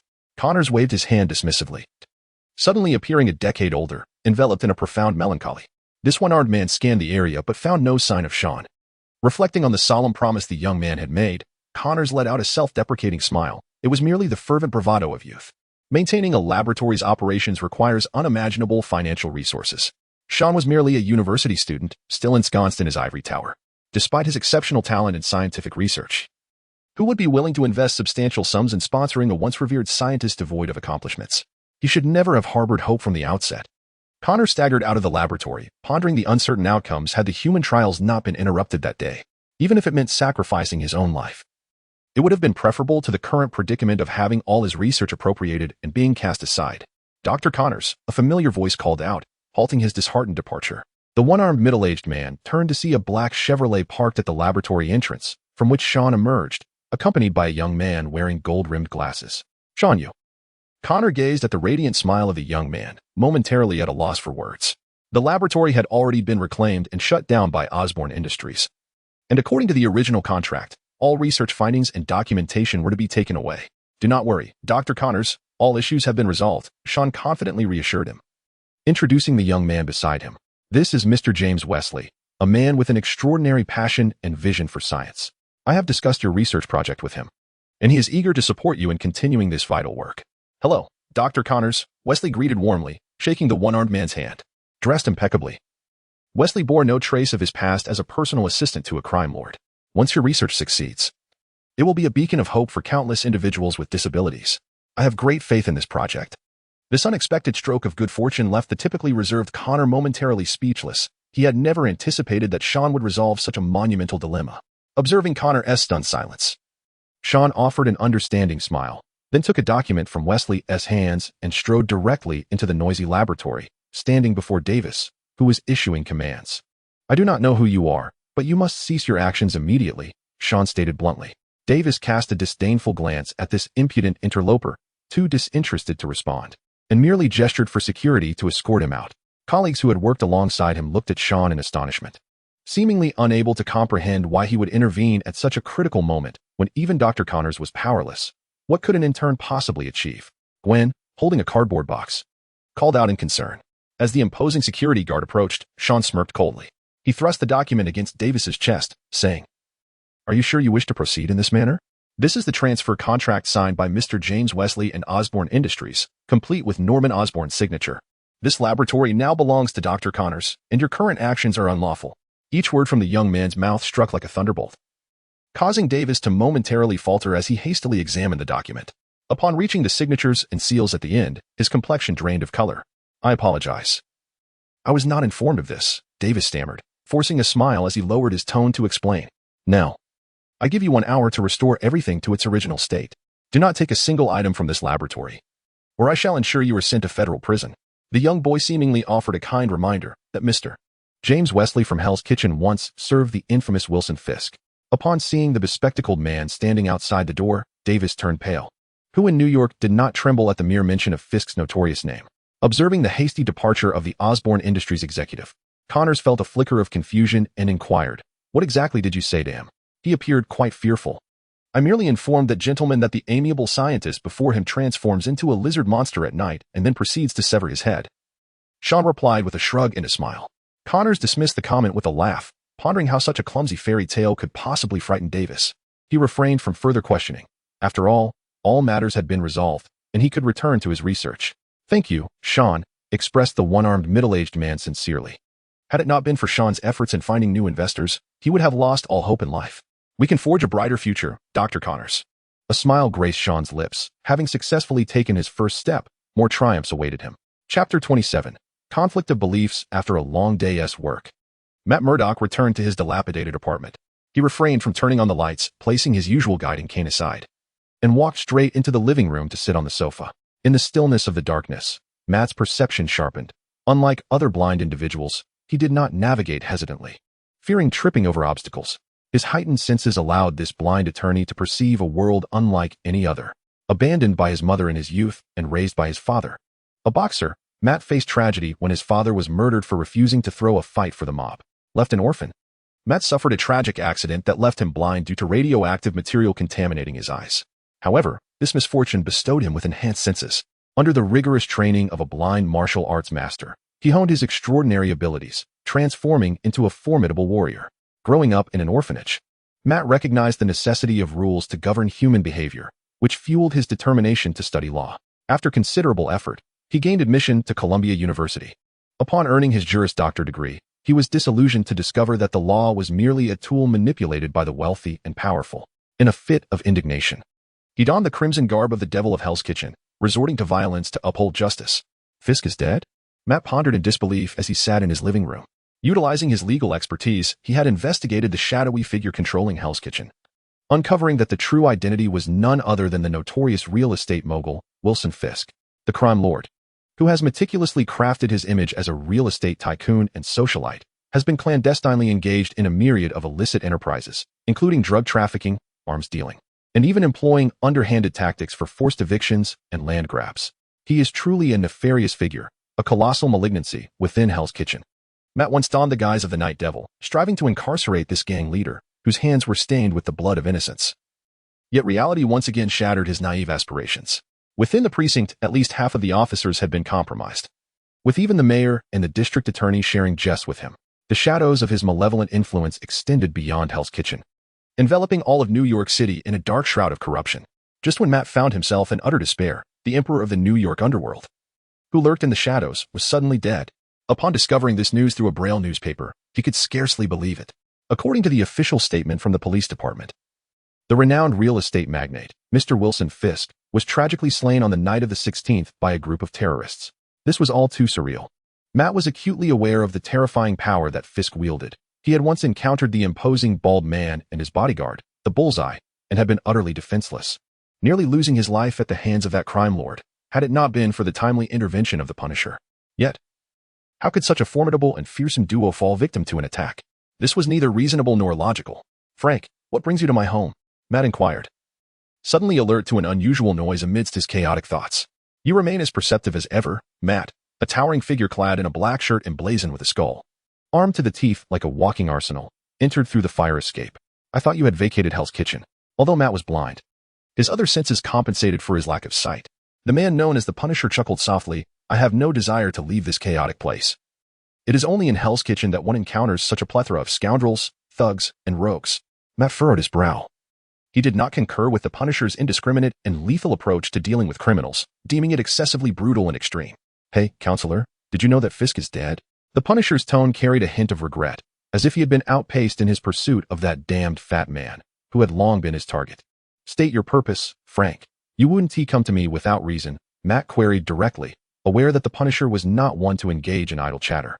The Punisher smirked, glancing at the night devil shrouded in darkness. "Matt, have you not sensed the anomaly? Hell's Kitchen is undergoing a transformation. This land, once rife with drug dealers, gangsters, and hippie hoodlums, is changing. With Fisk's demise, everything is evolving."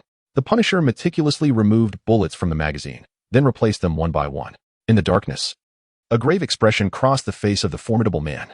This individual, more ruthless and violent than any criminal, revealed everything he had uncovered.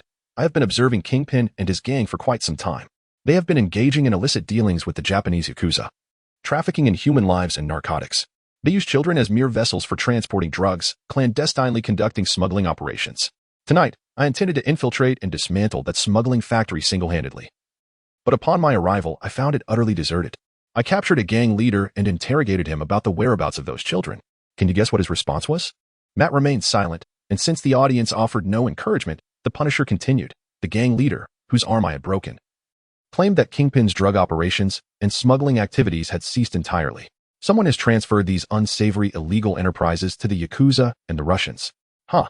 Isn't it amusing that after Kingpin's demise, his subordinates have seemingly turned over a new leaf?" The Punisher scoffed. "Is someone orchestrating all of this?" Matt pondered, realizing that Kingpin's death was not so straightforward, and Frank's revelations were perplexing. "I am deeply intrigued by the individual who killed Kingpin. I truly wish to understand his motives. Is he planning to reform Hell's Kitchen?" The Punisher tightened his grip on his firearm, a fierce smile curling at the corners of his mouth. "Frank, you should exercise caution. Whoever was capable of killing Kingpin is undoubtedly formidable," Matt advised. Having witnessed his family slaughtered by the gang, Frank harbored an intense hatred for all criminals, showing no mercy in his pursuits. Often, those he targeted would not survive. "Spare me your lectures, attorney. If you still believe in the law, how can you don the mantle of daredevil? Wealthy elites and nefarious gangs can afford lavish legal teams that exploit loopholes to evade the justice that the law is supposed to uphold. It's absurd," the Punisher exclaimed indignantly, abruptly rising to his full height, his imposing frame resembling a small mountain. "If the law cannot bring those scoundrels to account, then I shall take it upon myself, employing far more brutal methods." Matt remained silent, grappling with internal conflict. He had once believed that the law could hold criminals accountable, yet reality often proved harsh. Just as Frank had articulated, in the hands of the wealthy and the gangsters, the law had devolved into a mere formality. "You are too extreme, Frank," Matt said weakly. "There is a grand conspiracy unfolding. Matt, Hell's Kitchen is on the brink of a profound transformation, and soon we shall all have to make choices." The Punisher coldly remarked as he departed, casting a disdainful glance at the brooding daredevil on the couch. In his heart, he mused, if one lacks a steadfast and powerful spirit, why don the garb of a red demon? Chapter 28. The Hellfire Club. The news of Kingpin's demise initially sent shockwaves through Hell's Kitchen. The underworld emperor, who commanded countless gangs and ruled over New York's criminal realm, had met an inexplicable end. Whether it was the Japanese Yakuza, the Russian Mafia, or the Mexican drug lords, disbelief hung in the air. However, the anticipated chaos did not ensue. James Wesley, Kingpin's personal assistant, emerged as a leading figure, garnering substantial support. The dissenting voices quickly faded into obscurity after expressing their opinions. Thus, this seemingly refined assistant became the heir to Kingpin's vast fortune. What followed was a series of asset reorganizations and business distributions. Wesley, who had previously managed these affairs for Kingpin, adeptly navigated the complexities, swiftly severing ties between illicit enterprises and ostensibly legitimate companies. In essence, Mr. Wesley, in a remarkably short span, laundered his reputation and emerged as a wealthy new tycoon. As for the rival gangs that had hoped to seize control of Hell's Kitchen, Wesley's negotiations resulted in a division of the lucrative drug and smuggling operations among the Yakuza and other factions, restoring an unexpected tranquility. There were no anticipated bloodbaths or gang wars. Hell's Kitchen continued along its established path. The Hellfire Club was indeed an apt moniker. Clad in a hooded sweatshirt, Sean stood at the entrance of a nightclub, where a vibrant sign flickered with a lively flame. "Hey, kid," a burly bouncer stationed at the door began, intending to stop the young man who appeared still to be a student.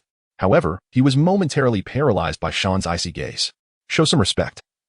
"I am the boss's boss," Sean declared earnestly, then bypassed the bouncer's obstruction, stepping into the pulsating atmosphere of the nightclub. A cacophony of sound enveloped him, the walls vibrating with the immense and fervent waves of music. Beneath the dazzling lights, numerous lonely souls swayed, liberating their innermost emotions, while trendily dressed performers ignited the crowd's enthusiasm. The air was thick with the scent of alcohol and hormones. This place was a breeding ground for sin and desire. As Sean surveyed his surroundings, he noted not only the urban denizens seeking pleasure, but also numerous private dealers peddling marijuana and other drugs, along with flamboyantly dressed prostitutes. This was the true embodiment of the lower class of Hell's Kitchen. Ah, the real world, Sean mused briefly, guided by a server to an opulent private room on the second floor, soundproofed against the raucous noise outside. "It is not easy to meet you, Mr. Wesley," Sean remarked, lowering his hood to reveal his youthful face. "Boss, you really know how to joke. If it weren't for your insistence on concealing your identity, it would be you sitting here now." The elegantly poised man graciously presented red wine and cigars, proclaiming them to be of the finest quality. "Would you care to indulge?" "Boss?" Sean waved his hand dismissively, indicating his lack of need for assistance. "You have performed admirably. We do not need to rely on illicit enterprises to amass wealth. Those other gangs entrenched in Hell's Kitchen may believe they have struck a lucrative deal. Yet it is only a matter of time before Nightcrawler and the Punisher come for them. 80% of the real estate in Hell's Kitchen is under our name, along with the commercial district in Manhattan. This is more than sufficient to sustain the operation of our company." Wesley nodded, casting a glance at the youthful visage of his new employer, his heart stirred by a complex array of emotions. Who would have imagined that such an innocuous-looking, sunny young man could have orchestrated the demise of Kingpin and Bullseye, thereby elevating himself to the status of a new aristocrat in Hell's Kitchen? "Will there be no issues with Mr. Leland?" Wesley inquired, as Leland was also one of Kingpin's trusted confidants, a financial expert responsible for managing accounts and business dealings. "Intelligent individuals know what to do, and I have always excelled at problem-solving," Sean replied with a faint smile. Wesley instinctively lowered his posture. He too was a clever man and understood the nature of his new boss's methods of resolution. "I do not require you to assume the role of the Kingpin of Hell's Kitchen at this moment. Allow those gangs to fight and vie for dominance. When the time comes for us to abandon our low profile, we shall decisively eliminate those gangs that resemble wild dogs. At that point, you will become the second Kingpin, the new ruler of Hell's Kitchen, the emperor of New York's underworld." The young man spoke with nonchalance. Yet the vision he painted was enough to ignite Wesley's fervor and excitement. How many individuals spend their entire lives without ever reaching such heights? Wesley suppressed his inner turmoil and calmly responded, "All of this belongs to the boss." Sean remained noncommittal. Intelligent individuals are always driven by ambition, and he harbored no fear of Wesley's potential betrayal. The latter understood clearly that even formidable figures like Kingpin ultimately met their demise by his hand. As long as Wesley could compare himself to Kingpin, he would refrain from making foolish decisions. "I should be quite busy in the coming days. If there are any insurmountable issues, do not hesitate to contact me." Sean, seated in the luxurious private room, took a moment to admire the chaotic revelry unfolding below before preparing to depart. He had a little girl waiting for him at home. The funds and assets of Kingpin were merely the foundation of Sean's first steps. He had no desire to become a crime lord in New York. The underworld, after all, could never compare to military giants like Stark Industries or powerful organizations like S.H.I.E.L.D. Having resolved the funding issues related to Connors, it would soon be time for Osborn Industries. After such an extended period, the Green Goblin and Spider-Man were likely preparing for their final confrontation. The news had reported that Norman Osborn had not made an appearance in quite some time, indicating that the enhancement serum had fully unleashed his inner turmoil, leaving his body under the dominion of the dark persona of the Green Goblin. It promised to be a spectacle worth witnessing. As Sean stepped out of the nightlife scene, he contemplated the flames depicted on the sign, his thoughts drifting to the mutants. It was still premature for him to engage with them, especially in light of Professor X's formidable telepathic abilities. He resolved to maintain a prudent distance. Norman Osborn, Gwen, who would be next? Silently assessing the advantageous cards he held, a sense of satisfaction welled within Sean. He was gradually shedding his frailty, burgeoning with remarkable speed. By the time the era of superheroes dawned, he would already be at the forefront of the world. In a perilous yet exhilarating realm such as this, Sean could hardly resign himself to merely gazing up at the superheroes from below. He was determined to seize control of his own destiny, and, in the process, others as well. The Hellfire Club piqued his interest. The young boy's gaze was profound, his silhouette gradually fading into the shadows. Chapter 29. The stage is set. The evening in New York was imbued with enchanting charm, as the twilight bathed the bustling city in its warm glow. Reminiscent of a captivating beauty reluctant to depart, Harry returned home, his demeanor disheartened, as if he had endured a profound blow. His once handsome visage was marked by an expression of despondency. Recently, the stock prices of Osborn Industries had plummeted, exacerbated by the revelations surrounding the Green Goblin incident, which had incited a tidal wave of public outrage directed at the company. While crisis management strategies could typically alleviate such turmoil, Harry's father had remained reclusive, seemingly indifferent to the crisis engulfing the company, sequestered in his room, refusing to meet with anyone. Osborn Industries, now leaderless, teetered on the brink of collapse. Rumors circulated that numerous shareholders within the board were clandestinely contacting Wall Street bankers, contemplating the disassembly and reorganization of the colossal enterprise that spanned various sectors, including biotechnology and energy, in pursuit of substantial profits. Knowing all this, Harry felt an overwhelming sense of anxiety. Yet he was powerless to remedy the dire circumstances confronting Osborn Industries. To compound his distress, he had recently discovered that his girlfriend had developed an ambiguous relationship with his close friend, Peter. This dual blow left Harry feeling disheartened, his spirits plummeting. On one hand, his father's lifelong efforts to build a commercial empire now faced disintegration. On the other, a longtime friend was entangled with the girl he cherished. The complexity of these intertwined dilemmas left his mind in a state of turmoil. If only Sean were here. Harry dragged his weary body, reflecting on this thought. Sean had been elusive of late, his whereabouts unknown even to Gwen, who usually walked alongside him. Lacking a trusted confidant to share his burdens, Harry returned home in a state of despair. Meanwhile, in the upstairs bedroom, Norman Osborn, reclusive and tormented, clasped his head in anguish, as if a dreadful demon whispered incessantly within his mind. The grotesque visage of the demonic helmet hung ominously upon the chair, reminiscent of another facet of Norman Osborn. As a sinister voice reverberated in his ears, perhaps Spider-Man is invincible, yet we can obliterate Peter Parker. Not long ago, Norman had unearthed the true identity of Spider-Man, his son's dear friend, Peter Parker. As the CEO of Oscorp, he found himself enduring profound anguish. I shall not tolerate acts of betrayal. He must be taught a lesson. The voice in his mind grew increasingly severe. Trembling, Norman turned to face the menacing helmet and inquired, "What must I do? Teach him the essence of suffering and loss, make him endure torment, render his existence a living hell." Norman knelt before the diabolical helmet, succumbing to the malevolent alter ego within him. As the voice in his mind crystallized, strike first at those he cherishes, starting with the fiery-haired girl, the love of Peter Parker. The malevolent persona of the Green Goblin seized dominion over Norman Osborn's consciousness and form. Donning the grotesque helmet, he unleashed the brutality and negativity festering within. This night in New York shall be ruled by me. The evening breeze caressed the streets as Sean ambled along with Gwen, laden with bags, while the neon lights shimmered in a splendid display, illuminating the vibrant hustle and bustle of the city. After a long day of toil, Sean intended to return home directly. However, upon encountering Gwen, who was preparing for a grand shopping spree, he accepted her invitation to join her and subsequently indulged in purchasing an array of snacks, beverages, and comic books. The little girl at home had been remarkably well behaved lately, meriting a fitting reward. I reside with my cousin from Canada, whose parents suffered a tragic accident, leaving her without other relatives to turn to, thus she sought refuge with me. It would be too cruel to send such a young child to an orphanage. As Sean recounted this, his demeanor remained composed, yet a hint of compassion flickered in his eyes, as if mourning his cousin's unfortunate plight. Such masterful performance could undoubtedly earn him an Oscar.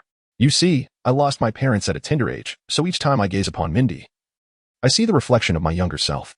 Sean sighed, a shadow of sorrow crossing his face as he seemed to reminisce about a painful past, evoking both sympathy and admiration from Gwen. Despite the adversities he faced, this young man had not veered down a dark path, but confronted life with unwavering positivity, which was truly commendable. Seeing Gwen wholly convinced by his narrative, Sean silently exhaled in relief, assured that this warm-hearted blonde would no longer pry into his familial circumstances. Following his heroic act of chivalry during the carnival, Gwen had become increasingly attentive to him, while her feelings for Peter, whom she should have been with, had grown indifferent, maintaining their relationship at the level of mere acquaintances. This made Sean feel as though he had usurped another's romantic interest whenever he encountered the youthful Spider-Man. Yet given his nature, he felt no pangs of guilt. "Oh, by the way, what have you been busy with lately, Dr. Connors?" The girl, clutching a bundle of ingredients and DVDs, inquired with a curious expression. Dr. Connors has discovered the formula for the decay rate algorithm, but he has yet to resolve the conflicts and rejections inherent in biological genes. "This has been the focus of our recent research efforts," Sean replied casually. Having handed the decay rate algorithm to Connors in hopes of leveraging his research capabilities to complete this groundbreaking experimental project, Gwen gasped, covering her mouth in surprise. She had not anticipated that Sean, who had only recently begun his internship, could delve so deeply into the experimental process. For a student yet to graduate, this was nothing short of fantastical. The two meandered through the bustling streets of New York, exchanging tales of amusing incidents from school, occasionally discussing the intricate relationships between Harry, Peter, and Mary Jane. Unbeknownst to them, a subtle shift in the atmosphere unfolded, as a vague and tender ambiguity enveloped the air between them. "Sean," Gwen suddenly called out to the young man ahead of her. The typically vivacious and lovely blonde girl now exhibited a youthful innocence, a shyness that even caught the usually composed Sean off guard. Just as Gwen prepared to convey her heartfelt emotions, a sharp siren pierced the night sky, and several police cars surged through the congested traffic towards the nearby Brooklyn Bridge. "It seems something has occurred," Sean squinted, his gaze extending towards the bridge, where a massive crane was in operation, seemingly suspending a school bus precariously over the edge. In the hazy night sky, a figure darted up and down, two tiny sparks flickering. "Is that the Green Goblin?" A faint smile curled at the corners of Sean's mouth as he beheld the harrowing scene of the school bus dangling high above the Brooklyn Bridge, a sense of foreboding beginning to stir within him. Is the show about to begin? Chapter 30. The death of the Green Goblin. Clouds obscured the stars and the radiant moon, casting darkness over New York City. Mary Jane awoke from her unconscious state, feeling an inexplicable chill. Rising to her feet, she surveyed her surroundings and realized she was positioned above the Brooklyn Bridge. Peering down, she saw an unending stream of vehicles and vessels traversing the river below. The cold wind whipped against her delicate frame, prompting the red-haired girl to grasp the nearby metal framework tightly, fearful of a misstep that could send her plummeting. "Ha ha ha!" A piercing cackle shattered the silence of the night. Following the sound, Mary Jane's gaze fell upon the chaos instigated by the supervillain Green Goblin, that notoriously fearsome demon, who stood brazenly upon a glider, unleashing maniacal laughter without restraint. A miniature missile mounted on a glider was launched towards a construction site beneath the Brooklyn Bridge. With a resounding explosion, a surge of flames illuminated the night sky, and the deafening roar of the blast echoed through the air. The shockwave, entwined with fire, rolled forth, startling the vehicles traversing the bridge, which hastily swerved to avoid disaster. With a loud crash, one car lost control and collided with the nearby railings, triggering a series of rear-end collisions in quick succession. In an instant, the bridge was transformed into a serpentine traffic jam, dozens of vehicles tangled together in chaotic disarray. As the once smooth flow of traffic descended into disorder, rendering even the arriving police cars unable to proceed, Sean and Gwen stood nearby, witnessing the scene unfold before their eyes. The Green Goblin had evidently signaled a challenge to New York's friendly neighborhood Spider-Man. Sure enough, it wasn't long before a red figure, reminiscent of Tarzan, swung into the fray, propelled by webs. Spider-Man. This is precisely why fools choose to become heroes. One can never foresee when a madman might present a cruel dilemma: allow your beloved to perish or save innocent children at the cost of her life. As Spider-Man nimbly traversed the air above the Brooklyn Bridge, he arrived just in time to see the Green Goblin holding Mary Jane in one hand while grasping the steel cable suspending a school bus with the other, a malevolent laugh escaping his lips. "Spider-Man, save us. Someone, please help," cried the children within the bus, their voices rising in desperation upon spotting the renowned superhero of New York. Meanwhile, Mary Jane dangled precariously in midair. If the Green Goblin were to loosen his grip even slightly, she would plummet into the frigid depths below. "Make your decision quickly, Spider-Man," the Green Goblin taunted, reveling in the torment of his adversary, relishing the thrill of watching them struggle under duress. When one becomes a hero, sacrifices must be made. His sharp voice dripped with derision. "Don't do this, Green Goblin," Peter pleaded, unwilling to abandon either party. "The fate rests in your hands. Now, make your choice." The Green Goblin sneered at the indecisive Spider-Man and simultaneously loosened his grip. The school bus and Mary Jane began their simultaneous descent, the terrified screams of the children and the pleas of Peter's beloved echoing in his ears. Without hesitation, Spider-Man dashed toward Mary Jane, leaping into the air to catch the redhead, then swiftly shot out another web, securing the falling bus just in time. With one arm wrapped around Mary Jane, he exerted all his strength to hold onto the heavy bus descending beneath him. Meanwhile, the Green Goblin, piloting his glider, approached menacingly. He would not allow Spider-Man to rescue the citizens unchallenged. Suspended in midair, Peter became the Green Goblin's living target. Torn between saving the bus and protecting Mary Jane from harm, silently enduring the Goblin's blows. Time of death has arrived. The glider launched sharp blades, and the Green Goblin, laughing maniacally, charged at Spider-Man, intent on ending the life of this New York hero. Bang, bang, bang. A series of gunshots rang out, striking the airborne Green Goblin, sparks flying despite the armor's bulletproof capabilities. Nevertheless, the kinetic energy of the bullets caused the Green Goblin to veer off course, careening erratically to the side. On the Brooklyn Bridge, dozens of police officers finally arrived, led by the newly promoted chief of police, George, who had decisively opened fire moments earlier. "Ah, that's my father," Gwen exclaimed in alarm, her heart racing as she spotted her dad. "It's too dangerous there. You can't help him. Rest assured, your father will be fine." Sean firmly grasped Gwen, preventing her from rushing forward. Should she become entangled in the conflict between Spider-Man and the Green Goblin, it could spell disaster. And with so many spectators gathered on the bridge, it was imperative to maintain composure. The battle on the Brooklyn Bridge raged on, while a cargo ship navigating the waterway caught a school bus filled with children and teachers, providing temporary safety for Mary Jane. At last, Spider-Man could free himself to counter the Green Goblin's onslaught. The two combatants were evenly matched. The Green Goblin relied on his advanced technological equipment and an array of novel weaponry, while Spider-Man showcased his remarkable agility, deftly evading attacks and occasionally launching webs to disrupt his opponent's flight. "Hey, New York's great hero, try this," the Green Goblin taunted as he maneuvered his glider, brandishing a long steel cable that ensnared Spider-Man mid-air, subsequently dragging him away from the Brooklyn Bridge. "All right, it's all over now. You may go seek the chief of police," Sean remarked with a faint smile, resembling a gallant protector as he escorted Gwen to the police car. Just as Gwen intended to introduce Sean to her father, she turned around only to find the young man had vanished into the shadows of the night.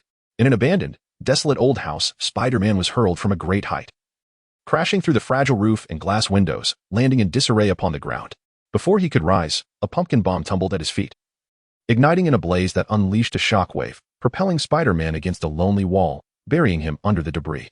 "You have chosen a tragic fate, poor Spider-Man," the Green Goblin sneered as he descended from his glider, confronting the battered Peter with a relentless barrage of blows, helpless to retaliate. The injured Spider-Man could only endure the savage assault. "I expected you to fight back more fiercely. This is quite disappointing."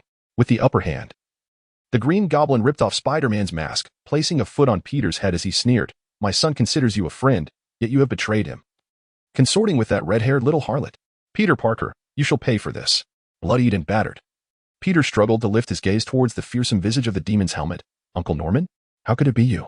The young Spider-Man could scarcely believe that the gentle, esteemed Norman Osborn, Harry's father, was the same merciless Green Goblin. "Unfortunately, you will carry this secret with you, bidding farewell to the world forever."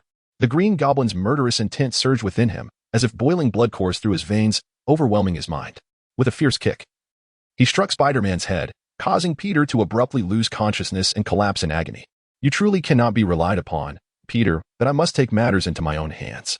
Just as the Green Goblin was about to deliver the fatal blow, a young boy emerged from the shadows, a faint smile gracing his face, as if he had just enjoyed a thrilling performance. "Who are you?" The Green Goblin felt a sense of alarm rising within him. A dull question. Sean strode forward, akin to an arrow released from its bow, and in an instant, he was before the Green Goblin. His fierce punch created a gust of wind, and the villain, who had just inflicted suffering upon Spider-Man, was struck as if by a speeding car, sent hurtling away. Crack! A wave of intense pain engulfed the Green Goblin, who could not suppress a loud wail as Sean ruthlessly shattered one of his arms. For this treacherous and cunning supercriminal, Sean felt no sympathy whatsoever. Farewell to this world, Norman Osborn. Sean removed the Green Goblin's mask, revealing a pale and contorted middle-aged face. "Please, spare me. I can obtain anything you desire. Just grant me my life." The illustrious president of Oscorp, now devoid of dignity, pleaded desperately, willing to sacrifice everything he possessed for a mere chance of survival. "Alas, Mr. Osborn, you are far from honest." With another sharp crack, Sean mercilessly broke the other arm to attempt to manipulate a glider. That is not an act of the wise. What I seek, I shall acquire by my own means. Mr. Osborne, please quietly accept your demise. Oscorp will be in my care. Sean extracted several pumpkin bombs from the Green Goblin, arranging them in a circle, reminiscent of a sinister ritual, as terror filled Norman Osborn's eyes. No, no, no. In his final moment, the Green Goblin attempted to flee, only to be kicked back into place by Sean. The next instant, a fierce wave of flames erupted, consuming the struggling Norman Osborn entirely. It had been a fulfilling day. The young boy's silhouette gradually faded into the darkness, leaving behind a faint whisper that echoed in the still night sky. Chapter 31. The exchange system coming home later and later. I am starving. Upon stepping through the door, Sean immediately sensed the deep resentment emanating from a certain blonde-haired girl. Mindy, devouring ice cream, rolled around on the sofa, expressing her grievances about the nanny-cum-cook's tardiness in this manner. Come on, let us be reasonable, Mindy McCready. I provide you with ample pocket money daily. Enough for you to indulge at a Chinese restaurant in Chinatown or nearby Burger King. Sean shut the door, gazing speechlessly at the relentless little girl. This once merciless assassin had transformed into a lazy, pampered creature, content to lounge about, living a life of ease where everything was handed to her. This comfortable existence made Sean question whether rescuing her had been an egregious error in judgment. I feel as though I am becoming your domestic caretaker, Miss Mindy, Sean murmured. Yet his actions betrayed him as he donned an apron and commenced the preparation of dinner. Sean, not only are you the most considerate caretaker in the world, but also the finest chef and the most generous cash dispenser. Mindy, reclining on the sofa while watching How I Met Your Mother, offered her praises without reservation. By the way, did you get into a fight today? The little girl inquired, turning her head. Sean, busy in the kitchen, responded with a non-committal hum. Mindy was acutely aware of her own scent.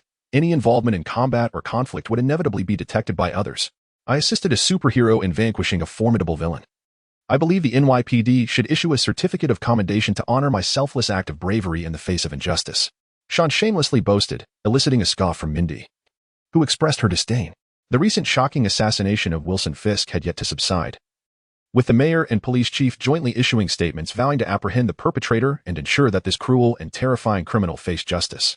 Consequently, the entire Hell's Kitchen underworld had been somewhat shaken, with police intensifying their investigations under pressure, leaving no stone unturned in their pursuit of any faint lead.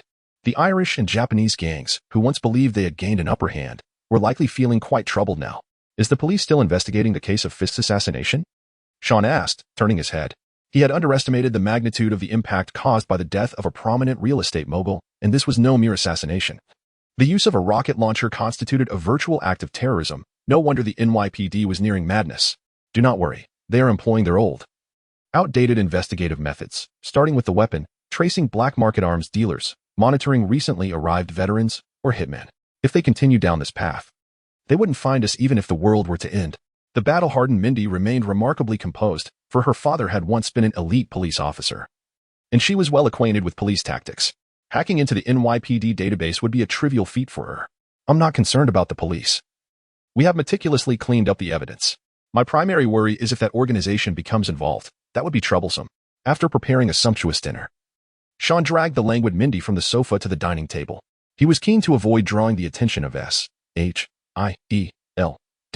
as being targeted by that one-eyed black director would surely lead to dire consequences. Remember to wash the dishes after eating. No playing cute. We agreed on one turn each. And today it's your turn. Sean observed her large, watery eyes without a flicker of emotion, although he was not a Saint Seiya. The same tactic had been employed far too many times to remain effective. As night deepened, after enjoying dinner, Sean glanced at Mindy, who obediently tidied up the plates to wash them, feeling a sense of quiet satisfaction within. The journey of training this mischievous child was still long, but he was already gratified by her progress to this extent. Upon returning to his room, Sean furrowed his brow in preparation for his daily physical trainings, a peculiar sensation lingering in his mind. Since the last encounter where he vanquished Kingpin and Bullseye, this strange feeling had been present, and it became even more pronounced after personally dealing with the Green Goblin tonight. What could be the cause? Calming his thoughts, Sean closed his eyes and attuned himself to the gentle white light in his mind. After a long absence, the system panel re-emerged, its once indistinct framework now displaying not only the previously activated card options but also an additional selection accompanied by a string of clear data. Points redemption? As he immersed himself in this thought, Sean felt a twinge of confusion. What could this signify? Ever since the unexpected activation of the card options, he had delved into the workings of this system, which originated from a virtual fighting game.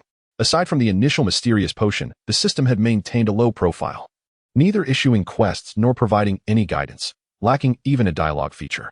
This led Sean to suspect that he might have acquired a fraudulent system. The most recently activated card option required famous figures from this world, such as superheroes or popular characters, to voluntarily offer guidance or instruction in order to generate various cards of differing levels.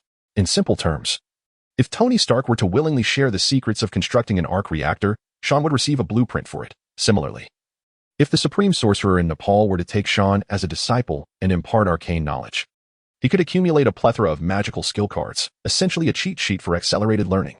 However, after multiple experiments, Sean discovered that the generation of cards was probabilistic and not guaranteed. Consequently, after some time, he set aside this pursuit. At this stage, he had neither the means to seek mentorship from the Supreme Sorcerer nor the audacity to confront Tony Stark, inquiring about the creation of his armor. Could the redemption system function like a game, allowing points to be exchanged for quest items? Sean felt a surge of excitement. He recalled that in the original game's marketplace, there were various quest items from different virtual realms. If he could redeem such items, they would undoubtedly become his most formidable trump card. Defeated character, Bullseye, reward, 80 points. Defeated character, Kingpin, reward, 100 points. Defeated character, Green Goblin, reward, 200 points. System marketplace initialization complete. Sean restrained his excitement and quietly opened the shimmering system store, where a dazzling array of data lists flooded his mind. These were core items from various virtual realms in the world of Terminator, Skynet, a computer-based artificial intelligence defense system created by humanity in the late 20th century. In the Star Wars universe, the Force, a supernatural and omnipresent power with immense potential for enhancement. In the Endless World, 48, capable of unlocking the brain's latent potential, connecting every neural joint, endowing him with photographic memory and extraordinary intellect. Sean's breath quickened, and he could almost hear the thunderous beating of his heart. This was an inexhaustible treasure trove, a cornucopia of technological prowess in the crystallization of civilizations from disparate worlds, akin to goods displayed in a showcase, awaiting his redemption. Equivalent to possessing countless world cores as support. Perhaps my journey extends beyond this realm. The euphoric madness lasted only a few fleeting seconds before Sean regained his composure. Calculating how to maximize the limited points at his disposal, his gaze swept across the radiant lines of data, ultimately fixing upon a single item. With this, Osborn's dilemma would become trivial. Sean exhaled, his youthful visage brimming with hope and anticipation for the future. The Avengers, Infinity Stones, and Cosmic Supremacy were merely stepping stones. An infinite splendor awaited his exploration. Chapter 32, Funeral and New Medicine. The gentle patter of rain fell like countless silver threads from the overcast sky. Luxurious cars lined the streets outside the cemetery, each occupant wearing a solemn expression, their faces marked by profound mourning. This was the renowned Trinity Church, situated at the intersection of Broadway and Wall Street in Manhattan, where the illustrious Norman Osborn held his funeral. The architect of a vast commercial empire now lay quietly in a cold coffin. A solemn priest stood before the gravestone, recounting the illustrious past and remarkable deeds of Norman Osborn to the assembled mourners, while Harry Osborn, the new heir to Osborn Industries, wore a face of sorrow. Despite their distant relationship, the departure of his only family member brought him immense grief. "Harry, you must pull yourself together.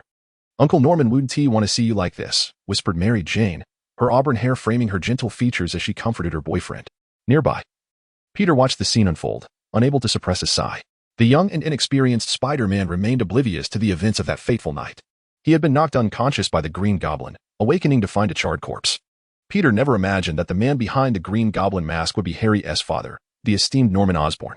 Ultimately, Peter resolved to conceal this brutal truth. Harry was already burdened with the pain of losing a loved one, learning that his respected father was, in fact, the ruthless killer known as the Green Goblin could lead to unimaginable consequences. As for him and Mary Jane, Peter cast a glance at the forlorn figure of Harry, who was accompanied by the red-haired girl as she faded into the curtain of rain. Through numerous encounters with the Green Goblin, this inexperienced Spider-Man had matured significantly. He understood that as long as he donned the Spider-Man suit, he could never truly be with Mary Jane. Moreover, the person who needed her most at that moment was not him. "Peter, where are you going?" Sean called out, holding a black umbrella as Peter turned to leave.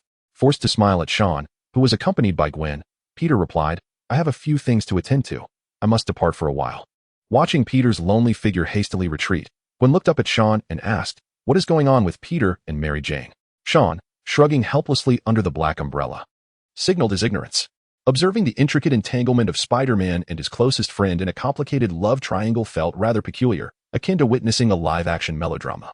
Gwen ceased her inquiries and walked closely beside Sean into the cemetery. Today, she wore a dignified black dress, adorned with a hint of subtle makeup. her golden locks elegantly tied back, presenting a stark contrast to her usual youthful charm, now imbued with a touch of maturity. By the time the Mass and Communion gathering following the funeral concluded, evening had approached. Having dealt with all the guests, Harry entered the living room. His youthful and handsome face tinged with a hint of regret. "I apologize, Sean. I didn't anticipate being so occupied and making you wait for me all afternoon." Harry began with an apology, having been overwhelmed by the demands of the day, managing various stakeholders and navigating his father's connections. A multitude of trivial matters compounded to the extent that the young Osborn heir hardly had a moment to drink water. "I'm sorry about your father," Sean said, leaning back on the sofa, taking a sip of rich black coffee. "You need not apologize to me, Harry. You have much to address, both in the company and your personal life. I can empathize with that feeling. Losing a dependable family member and facing the world alone is profoundly unsettling." Harry's eyes reddened slightly. He was well aware of Sean's troubled past, having lost his parents at a young age, and later, his only uncle. He had lived a solitary life ever since. "Thank you for your comfort. I appreciate you saying this at such a time. It makes me feel somewhat better, at least not as sorrowful as before." Gradually shedding his previous frivolous demeanor, Harry patted his friend's shoulder, striving to become a competent leader of the company, no longer lost in indulgent pursuits as he once was. Taking the first step is invariably the hardest. I have heard about the current state of Osborn Industries. The shareholders are rather skeptical of you, eager to abandon ship while pocketing a hefty reward. They are nothing but a pack of vampires, solely focused on profiting, indifferent to the fate of others. Sean set down his cup, his gaze piercing as he looked at Harry, his deep eyes seemingly alight with an inner fire. This marked his inaugural step, leveraging the expansive platform of Osborn Industries to achieve his aspirations. "I never knew you had insights about Osborn Industries," Harry remarked, clearly startled by his friend's sudden transformation. He suddenly found Sean, seated across from him, somewhat unfamiliar. Sean sat upright, a faint smile gracing his lips, yet emanating a formidable aura reminiscent of a father figure, causing Harry to momentarily question his perception. The news was rife with such narratives, with everyone predicting the downfall of Osborn Industries, asserting that the vast commercial empire would crumble following his father's departure. Sean endeavored to gradually stir the emotions within Harry. He understood the young heir to Osborn well. Unlike his father, he was not devious or manipulative, but rather a well-meaning scion, embodying the myriad virtues and vices of youth, enthusiastically devoted to his friends, enamored with beautiful women, relishing a life of ease, yet lacking the drive for ambition. In contrast to Norman, who had single-handedly established Osborn Industries, Harry undoubtedly represented a more suitable partner. "I will convince the shareholders Osborn Industries will not go bankrupt. I will ensure it survives this crisis." As youthful fervor surged within him, Harry spoke grandiloquently. Though internally, he harbored no confidence. He was acutely aware of the perilous state Osborn Industries faced, having failed to secure procurement qualifications from the Department of Defense. The substantial initial investments had evaporated. Coupled with the fallout from the Green Goblin incident, the company's reputation had plummeted. The rupture of the financial chain, along with internal divisions, had brought Osborn Industries to the brink of collapse, poised for destruction at any moment. Confronted by Sean's seemingly all-seeing, profound gaze, Harry felt increasingly uneasy. He was merely a young man thrust into the family business without any systematic training or commercial guidance, tasked with assuming control of a vast empire encompassing military, medical, and energy sectors. It was inevitable that he would feel disoriented, especially with no trustworthy individuals within the company to navigate this crisis. The paramount objective was to rectify the substantial losses in the military sector, restoring hope and prospects to the shareholders. In simpler terms, a powerful new product was essential, one that could yield immense profits upon its launch. Sean held the prepared cards tightly in his hand. Perhaps Harry would initially question his intentions, but if he wished to save Osborn Industries, he had no choice but to collaborate with him. Moreover, he had not deceived this unfortunate young man who had just lost his father. He needed a stage to showcase his talents. While Harry sought to stabilize the precarious situation of Osborn Industries, their partnership would yield mutual benefits, a win-win scenario, indeed. "What exactly do you wish to convey?" Harry inquired, looking at Sean, who seemed to maintain the upper hand. Could his friend truly assist Osborn Industries in weathering this storm? "Harry, Dr. Connors and I have recently achieved a groundbreaking research outcome aimed at treating Alzheimer's disease. We conducted preliminary in vivo experiments, which yielded remarkably positive results." Sean, seated on the sofa, casually revealed the bait he had long prepared. "If you are intrigued, I invite you to visit the laboratory. I injected a chimpanzee named Caesar with 112, and he completed the Lucasta game in a mere 20 steps, while the optimal solution is just 15 steps. Harry, it is time for Oscorp to relinquish its military endeavors. You are not Tony Stark, and cannot expect the Department of Defense officials to dutifully deliver countless orders to you. The medical industry holds far greater prospects, with immense potential and a promising future. Once the new drug passes the FDA's scrutiny, I firmly believe Oscorp can expedite this process, leading to an influx of cash into our coffers. Upon hearing Sean's depiction of the prospects, Harry felt undeniably tempted. In truth, aside from placing his faith in his friend, he had no other options. Oscorp was on the brink of collapse, and should he fail to devise a solution, his father's lifelong efforts could very well be rendered futile. This was something Harry could not tolerate. He must preserve Oscorp. I need the research data and results. Harry exhaled heavily, feeling utterly drained as he slumped onto the sofa. You will see it tomorrow. Sean rose, a smile illuminating his face as he gazed at the conflicted Harry. You will not regret this decision, Harry. The future belongs to you and me. Chapter 33. Chimpanzee Caesar. A silver Chrysler cruised into the State University of New York, where Sean and Harry were both enrolled at the Stony Brook campus.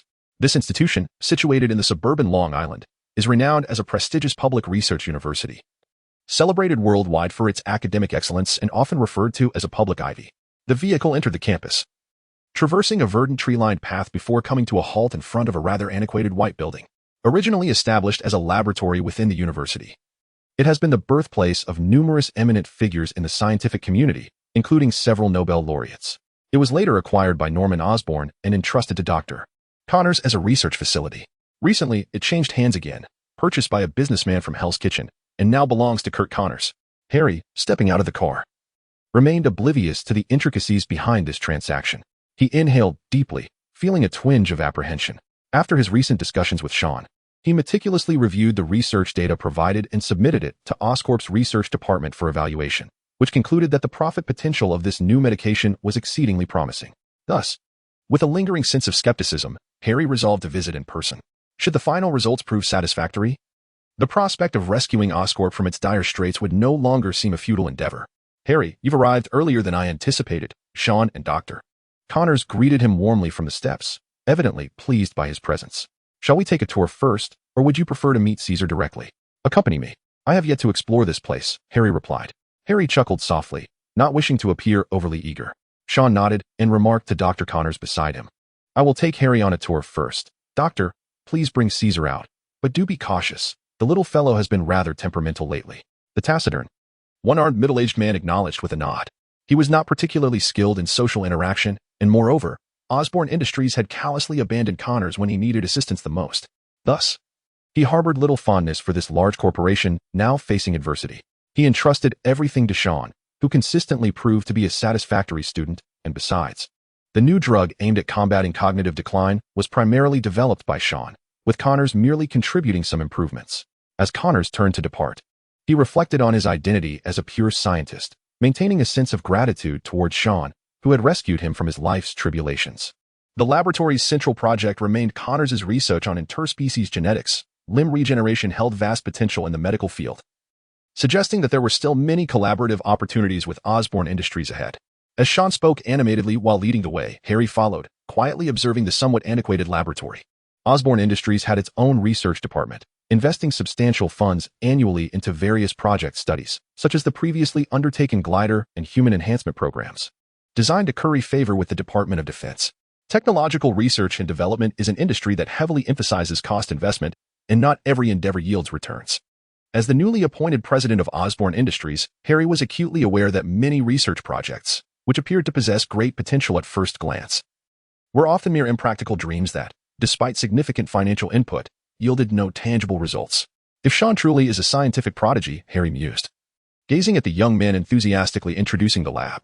He appeared to be of similar age to Harry, yet exuded a composed aura that inspired an instinctual sense of trust. Perhaps his friend was indeed a genius akin to Tony Stark or Reed Richards. Otherwise, why would Dr. Connors hold him in such high regard? Hey, Harry. What brings you here? Gwen, clutching a stack of papers, inquired with surprise. She had heard about the recent developments at Osborn Industries and noted that this classmate, who had taken a leave of absence to assume his familial legacy, had unexpectedly appeared in Dr. Connors' laboratory. Sean has an incredible product. I came to take a look. It might just resurrect the company, Harry replied, winking at Sean. The experienced young man from Osborn could easily discern Gwen's fondness for his friend. Sean chuckled softly, exchanging brief pleasantries with Gwen before leading Harry to the heart of the lab, where Dr. Connors was already prepared for their arrival. This is Caesar, a chimpanzee from the rainforests of South Africa. Through the transparent glass window, Sean introduced a young chimpanzee seated in the room. The resemblance between chimpanzees and humans is striking, with a mere 1% difference in their genetic makeup. Hence, I chose a chimpanzee as the subject for my live experiment. What is it doing? Harry stood before the glass, somewhat perplexed. The young chimp, named Caesar, sat obediently on a chair, with a rack and several metal discs of varying sizes placed on the table. A researcher entered, carrying a platter of fruit. The task involved moving the discs from one pillar to another, adhering to the rule that larger discs must not be placed atop smaller ones. The optimal solution comprises 15 moves, while Caesar had progressed from 20 moves to 16 over the past few days. Harry found it hard to believe as he watched the chimp expertly maneuver the metal discs, swiftly completing the task. The researcher then presented the platter of fruit as a reward. Incredible! Sean was unsurprised by Harry's reaction. Even Dr. Connors had been taken aback upon witnessing it. Initially, Caesar struggled with the task, and despite our training efforts, he could not form cognitive memories. Eventually, I administered a gene therapy known as Drug 112, which enables the brain to generate cells for self-repair, a process referred to as neurogenesis in biology. One could also regard it simply as a miraculous treatment for Alzheimer's disease or senile dementia. Harry gazed at the chimpanzee in the room, who was learning simple drawings and letters, feeling an uncontrollable surge of excitement. This was an unprecedented new drug, one that could yield substantial returns for Osborne Industries. Are there any side effects? In his excitement, Harry suddenly inquired. He certainly remembered how the Human Enhancement Program had plunged Osborne Industries into turmoil due to unresolved side effects from the injected substances, leading to its abandonment by the Department of Defense. There is one. Sean, observing Harry's tense demeanor, smiled gently. So far, the 112 drug has exhibited only one side effect, green spots appearing on the chimpanzee's irises for some unknown reason, but this is unlikely to manifest in humans. So, what do you say? Shall we collaborate, Harry? Sean gazed steadily at him, signaling that the moment of decision had arrived. This drug's applicability extends beyond Alzheimer's, encompassing various neurological disorders, with limitless potential to generate significant profits for us. Harry paused in silence, his gaze fixed on the chimpanzee, which bore an uncanny resemblance to a human. He made a decisive choice. With the resources and connections of Osborne Industries, Drug 112 could swiftly enter production and reach the market. One more human trial is necessary, Sean. If the results remain satisfactory, Osborne Industries will become your partner. Sean raised an eyebrow, patting Harry's shoulder with a smile. Of course. Do you remember what I said? The future belongs to you and me. The young man's eyes sparkled with an intense confidence. Chapter 34. The press conference. Harry Osborne acted swiftly. Once the company's research department confirmed the authenticity of the experimental data, he promptly informed Sean, and the two parties reached a preliminary agreement for collaboration. The new president of Osborne Industries discerned that the true authority lay not with Dr. Connors, the laboratory's owner, but with his friend who served as the experimental assistant. Thus, all negotiations and the signing of the collaboration agreement were entrusted entirely to Sean. A situation that delighted Dr. Connors, as his research was in its critical final phase, leaving him little time to concern himself with such tedious matters. In the conference room of Osborne Industries, Harry, beaming with joy, extended his hand as Sean, who had just signed the formal contract, stood up. They exchanged smiles, reminiscing about the first human trial conducted 3 days prior, which had proven that 112 was effective not only on chimpanzees but also on humans. The establishment of this partnership temporarily revitalized Osborne Industries, which had recently been beleaguered by public scrutiny and internal strife. Under your guidance, Osborne Industries will reclaim its former glory. Sean remarked with a smile, relishing the moment as his meticulous planning bore fruit. Thank you for your kind words, Sean. Do not forget that you hold a stake in Osborne Industries alongside Dr. Connors, Harry replied, his youthful visage brightening. The immense pressure of recent days had left this hastily withdrawn young man in a state of anxiety and distress. Had it not been for Sean's introduction of 112, which salvaged the floundering Osborne Industries in its hour of need, Harry shuddered to think of the fate that might have awaited him. Sean smiled gently. Given the current financial strain on Osborne Industries, where the cash flow was somewhat constrained, Harry had decided to offer a certain share of the company's equity as compensation during their negotiations. However, the agreement stipulated that these shares could not be held long-term and would be repurchased in cash once 112 was officially launched. This arrangement, deemed mutually beneficial, was thus concluded. As Sean exited Osborne Industries and cast a glance back at the towering modern edifice, his gaze flickered momentarily. Perhaps his hasty steps and eager demeanor had triggered a subconscious wariness in Harry, prompting the addition of a special clause to safeguard against any potential collusion between him and Dr. Connors that might pose a threat to Osborne Industries. Progress comes swiftly, Sean mused, shaking his head with an amused glint in his eyes. To him, Osborne Industries was merely a stepping stone. He had no intention of devouring this sumptuous feast. Now, he awaited the arrival of the fruitful days ahead. with his hands tucked into his pockets and his eyes brimming with anticipation. The young man's upright figure gradually melted into the crowd. Dr. Kurt Connors and Mr. Sean Seppers together, they developed Product 112. A groundbreaking genetic medication and a beacon of hope for all those tormented by neurological diseases. Osborne Industries is resolutely committed to contributing to this noble endeavor that benefits humanity. We shall join forces to promote this new medication, offering salvation to those tormented by illness. On television, the youthful and charismatic Harry speaks eloquently. His fervent tone captivating as he effortlessly navigates inquiries from the media, occasionally revealing his charming sense of humor. The potential of humanity is indeed astonishing. Not long ago, I encountered Harry Osborne merely as a carefree scion of wealth, yet he has now transformed into a competent corporate president. Seated in a CAF, Sean gently sips his Blue Mountain coffee. Today, at Gwen's invitation, he has granted himself a rare day off to accompany this blonde girl, whose intentions are all too evident. On a shopping spree. It is truly remarkable. It should be you receiving the accolades. Gwen stirs her coffee, her beautiful eyes sparkling with astonishing brilliance. At such a young age, you have collaborated with Dr. Connors in developing a new drug, soon to be launched and poised to generate immense profits. Such an achievement is surely worthy of pride. What was that saying? I stand upon the shoulders of giants. A smile graces Sean's lips. To reach the pinnacle of life, one must rely on the strength of the system. Regardless, you have already garnered fame. Did you know that newspapers have portrayed you as the new generation's prodigy? Akin to the former Tony Stark and Reed Richards from Columbia University? They both emerged in their youth, showcasing extraordinary talent. Gwen, more excited than the subject himself, playfully recounted the exaggerated media coverage, while Sean listened quietly, occasionally chiming in. It is no wonder Sean became a celebrity overnight, compared to the unremarkable life of Dr. Connors. His background undoubtedly possesses a more compelling narrative. Not only has he achieved significant success at a young age, but he also lost his parents early on. Raised by his uncle, and after the passing of his only relative, he lived independently, maintaining excellent grades.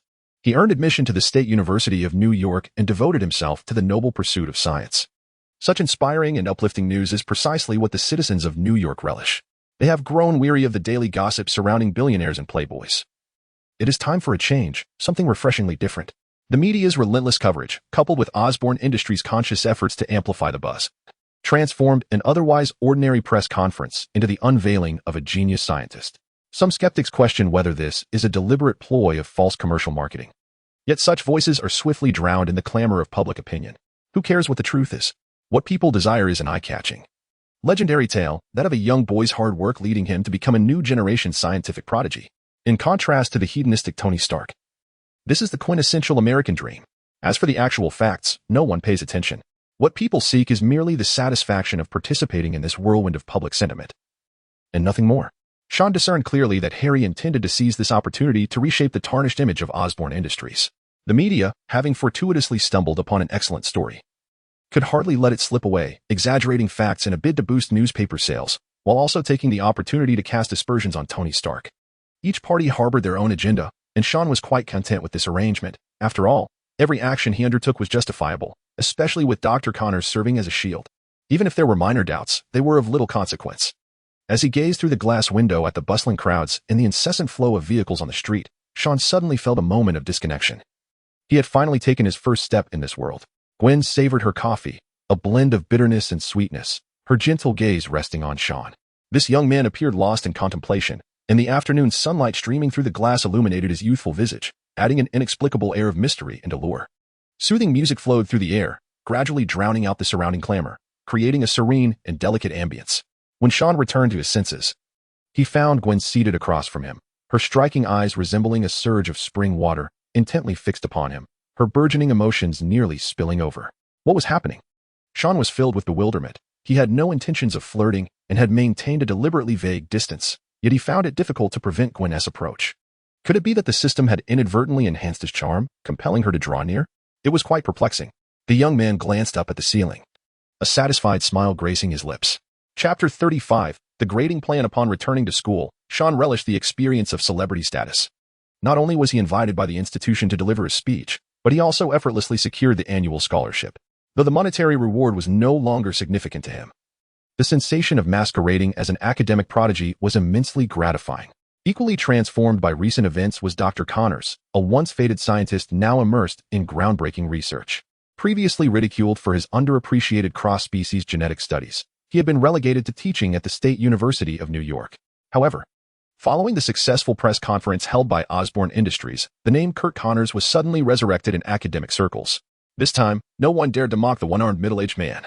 After all, the prevailing narrative was one of praise, and dissenting voices risked becoming targets of collective scorn. Thank you, Sean. 112 was originally your invention and has nothing to do with me, Dr. Connors expressed sincerely in private. This reticent, one-armed man felt genuine gratitude towards Sean, who, despite his youth, had repeatedly come to his aid. Whether it was completing the decay rate algorithm's evolutionary formula or reclaiming the rights to the laboratory from Osborne Industries. This exceptionally talented young man had undeniably transformed Connors' life. You deserve this, Dr. Connors.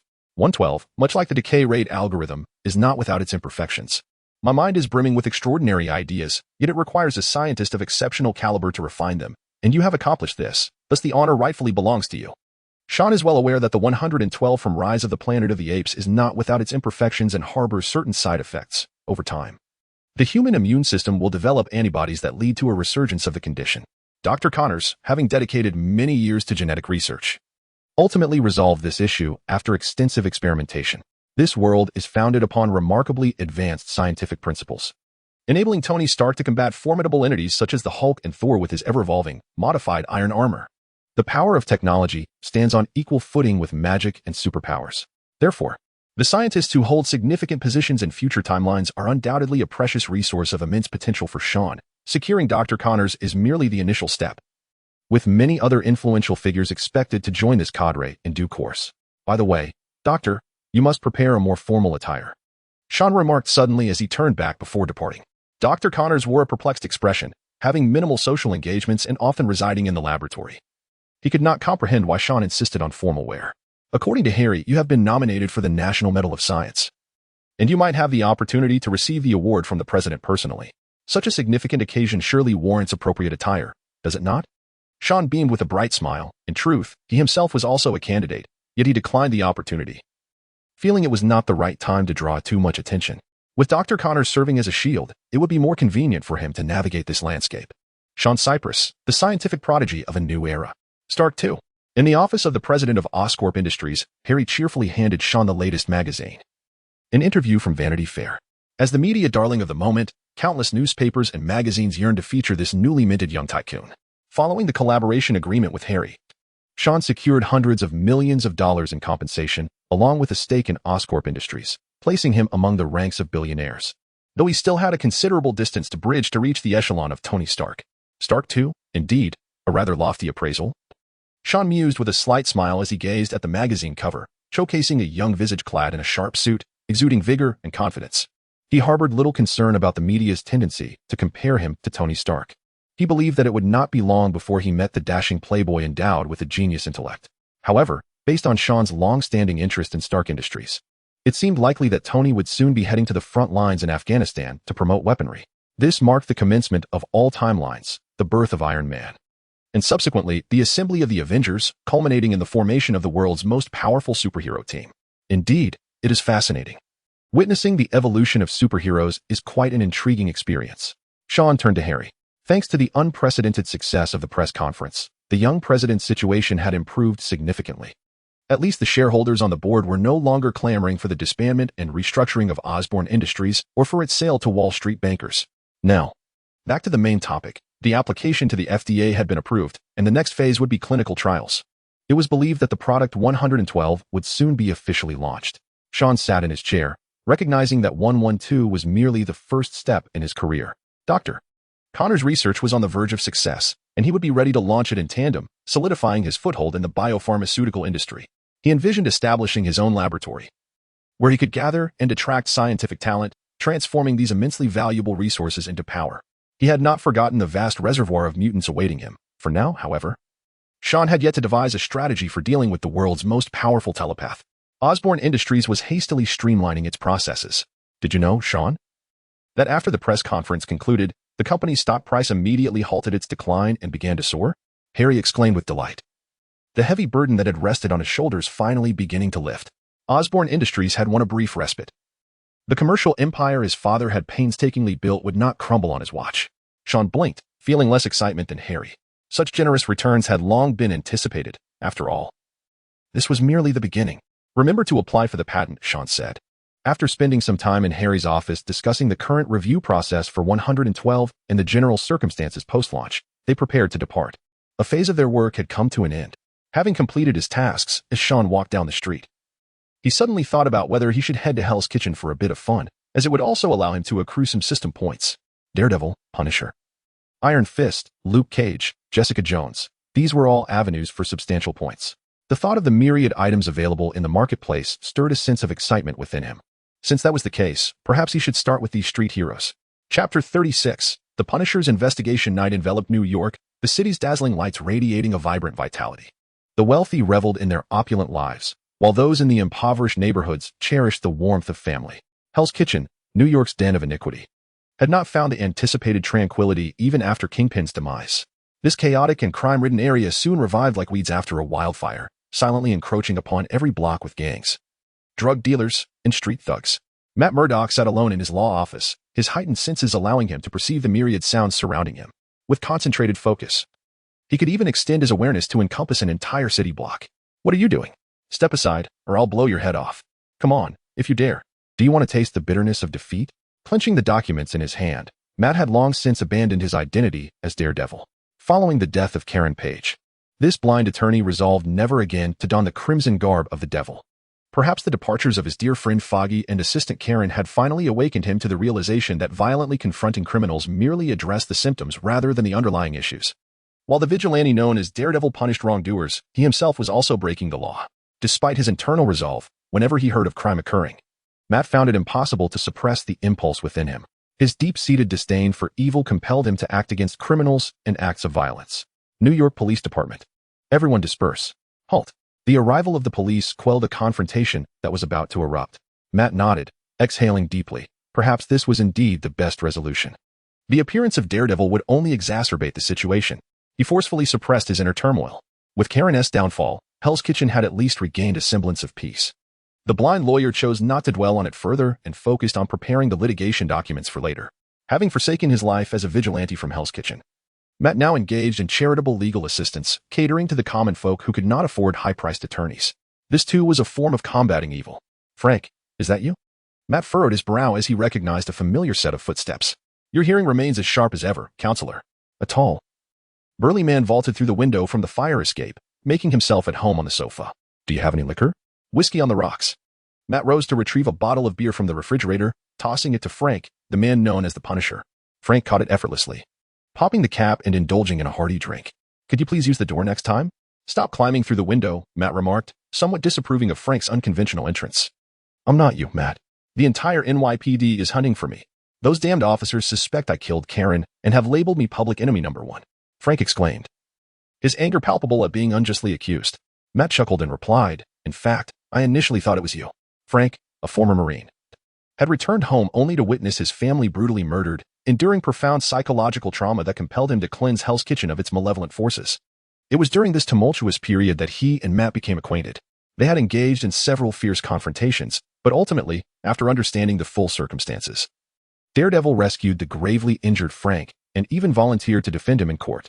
Though that guy's brutal style resembles my own, I hadn't even had the chance to confront Karen before he beat me to it. Frank toyed with the firearm in his hand. His reputation in Hell's Kitchen was nothing short of notorious. In contrast to the now vanished Daredevil, this ruthless and extreme Punisher was dedicated to eradicating the Mafia's influence. After calculating the time, Matt spoke. You wouldn't come to me without reason, Frank. What have you discovered? Look at you now, Matt Murdock, the champion of justice. Frank's tone dripped with sarcasm, surprised that his counterpart had forsaken the identity of Daredevil. Do you recall what I mentioned earlier? Someone is orchestrating a grand conspiracy. Kingpin is dead, yet the Hand's power continues to grow. They are covertly controlling a company called Midland Circle Financial. And I have uncovered a significant presence of red-clad ninjas there. Quite unusual. Matt fell silent for a moment, remembering that his girlfriend, Elektra, was murdered by the Hand. Those Japanese ninjas sought to transform Elektra into a formidable weapon known as Black Sky. In the midst of fierce pursuit and battle, Elektra tragically sacrificed herself to save Matt. This was the deepest anguish in his heart. It was precisely for this reason that he relinquished the Daredevil suit and helmet, opting to return to a life of normalcy. I thought the Hand had departed from Hell's Kitchen, Matt remarked with a bitter smile, burying the painful memories deep within. No, they have merely concealed themselves.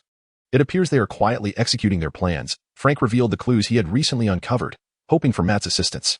The Hand's elite ninjas, rigorously trained, were far too formidable for him to confront alone. What do you intend to do? Matt inquired. There's a Hellfire Club in Hell's Kitchen. A hive of activity and the ideal place to gather intelligence, Frank replied, a somewhat unfriendly smile gracing his lips. As one could imagine that the Punisher's methods of intelligence gathering were anything but polite.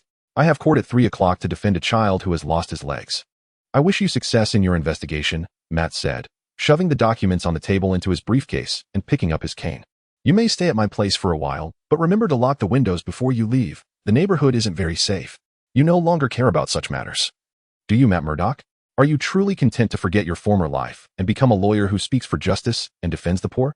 Frank stood up, his tone laced with anger, urging Matt to regain his resolve and continue as the crime-fighting daredevil. Hell's Kitchen needed someone like him. Do you believe the law can judge those villains? I thought you had seen the truth, Matt. The law cannot punish those who act with impunity. In Hell's Kitchen, mob bosses enter and exit the police station as though it were their own home. They enjoy fine wine and beautiful prostitutes even in prison. And even the guards bow to them. These individuals face no consequences. They will not repent before God. That is why I strike without mercy. For these scoundrels deserve nothing less than hell. Frank's voice was chillingly indifferent, striking Matt's heart like a frigid bullet. After enduring a relentless struggle of hesitation, the blind lawyer felt a surge of impulsive emotion once more. Frank, I'm sorry, I cannot do it. After a lengthy pause, Matt provided his answer and exited the dilapidated apartment. Frank, standing in place, sighed. It seemed he would have to seek assistance elsewhere. After all, Hell's Kitchen had recently seen an influx of new figures: Luke Cage, the heroic African-American from Harlem, and Jessica Jones, the private investigator, both endowed with extraordinary abilities. Regardless, tonight he would first visit the Hellfire Club, hoping that the owner would be perceptive enough to offer a satisfactory response. The Punisher, with a skull emblazoned across his chest, once again emerged from the window, his imposing silhouette fading into the dim night. Chapter 37. A doorstep encounter. I believe this must be a misunderstanding. And Mr. Frank, I genuinely am not the owner of this club. Wesley raised his hands, attempting to present an unthreatening demeanor as he leaned against the leather sofa in the private booth. A .45 caliber Browning automatic pistol was pressed against his forehead.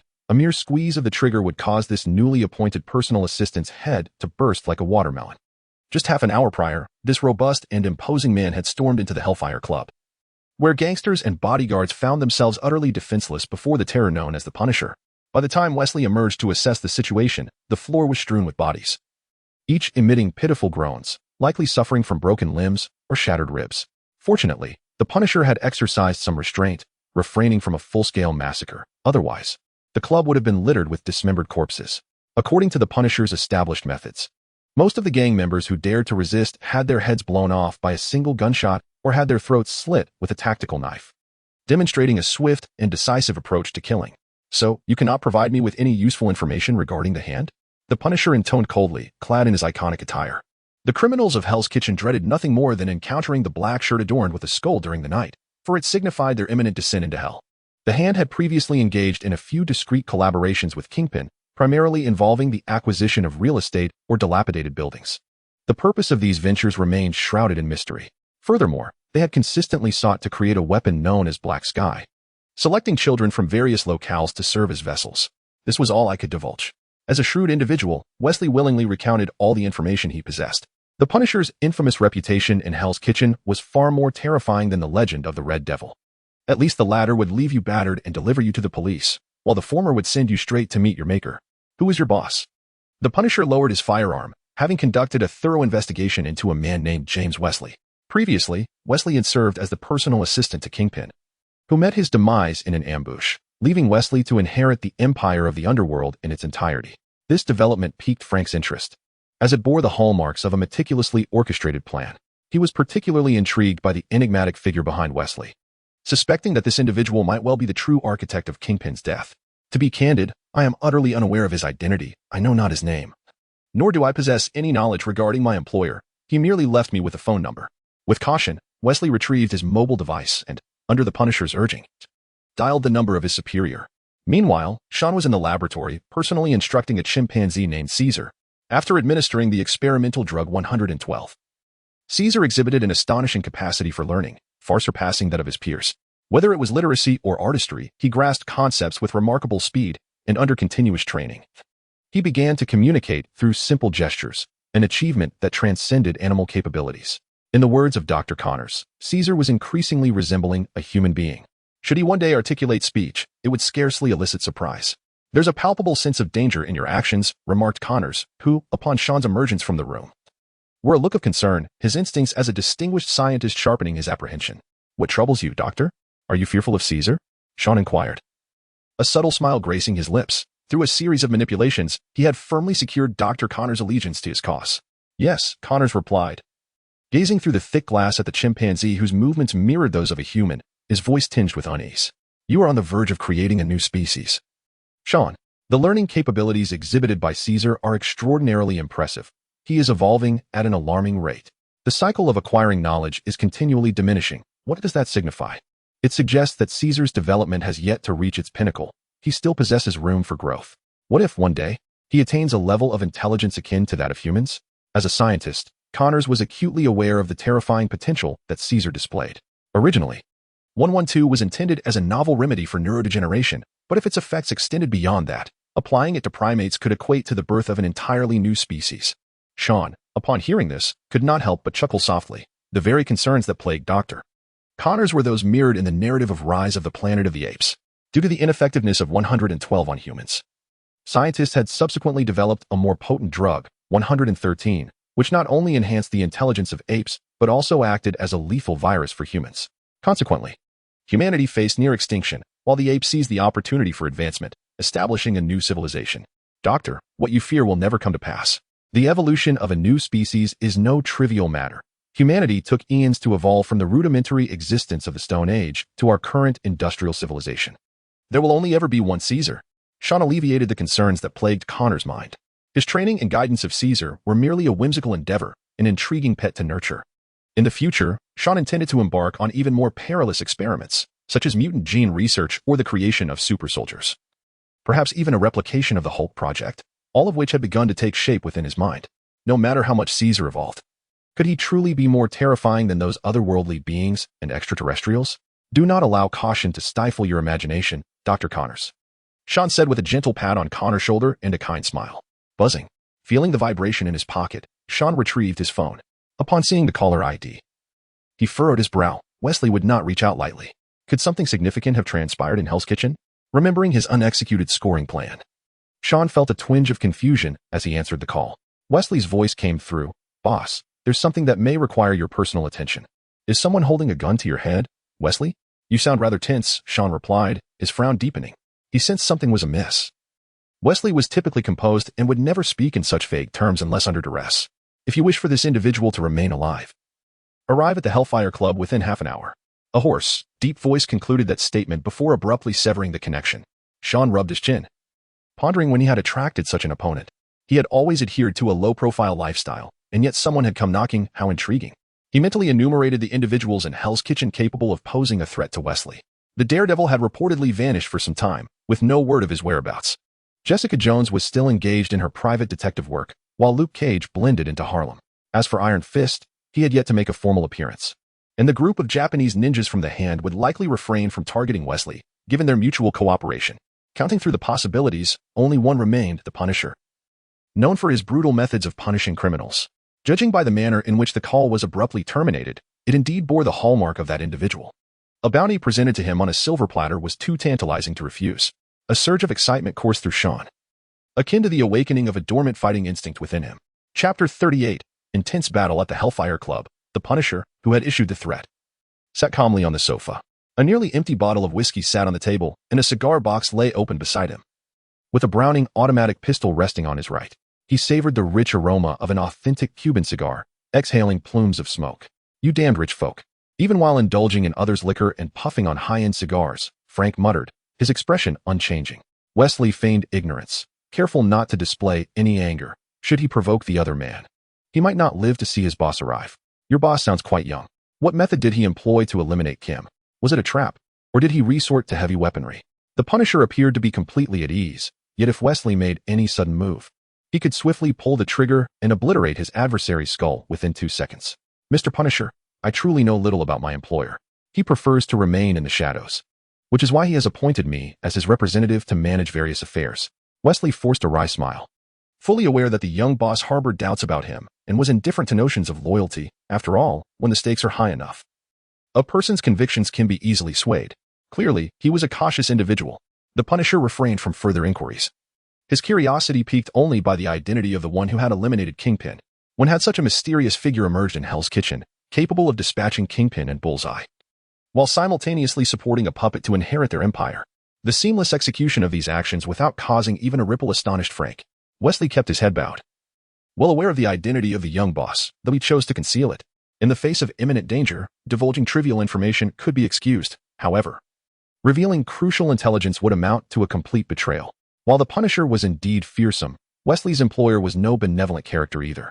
The once dominant Kingpin had fallen with surprising ease, leaving Wesley with no inclination to entertain thoughts of rebellion. As moments ticked by, the Punisher's gaze grew increasingly frigid. He was a man of his word. Should Wesley's employer fail to arrive within half an hour, it would likely cost the latter a valuable subordinate.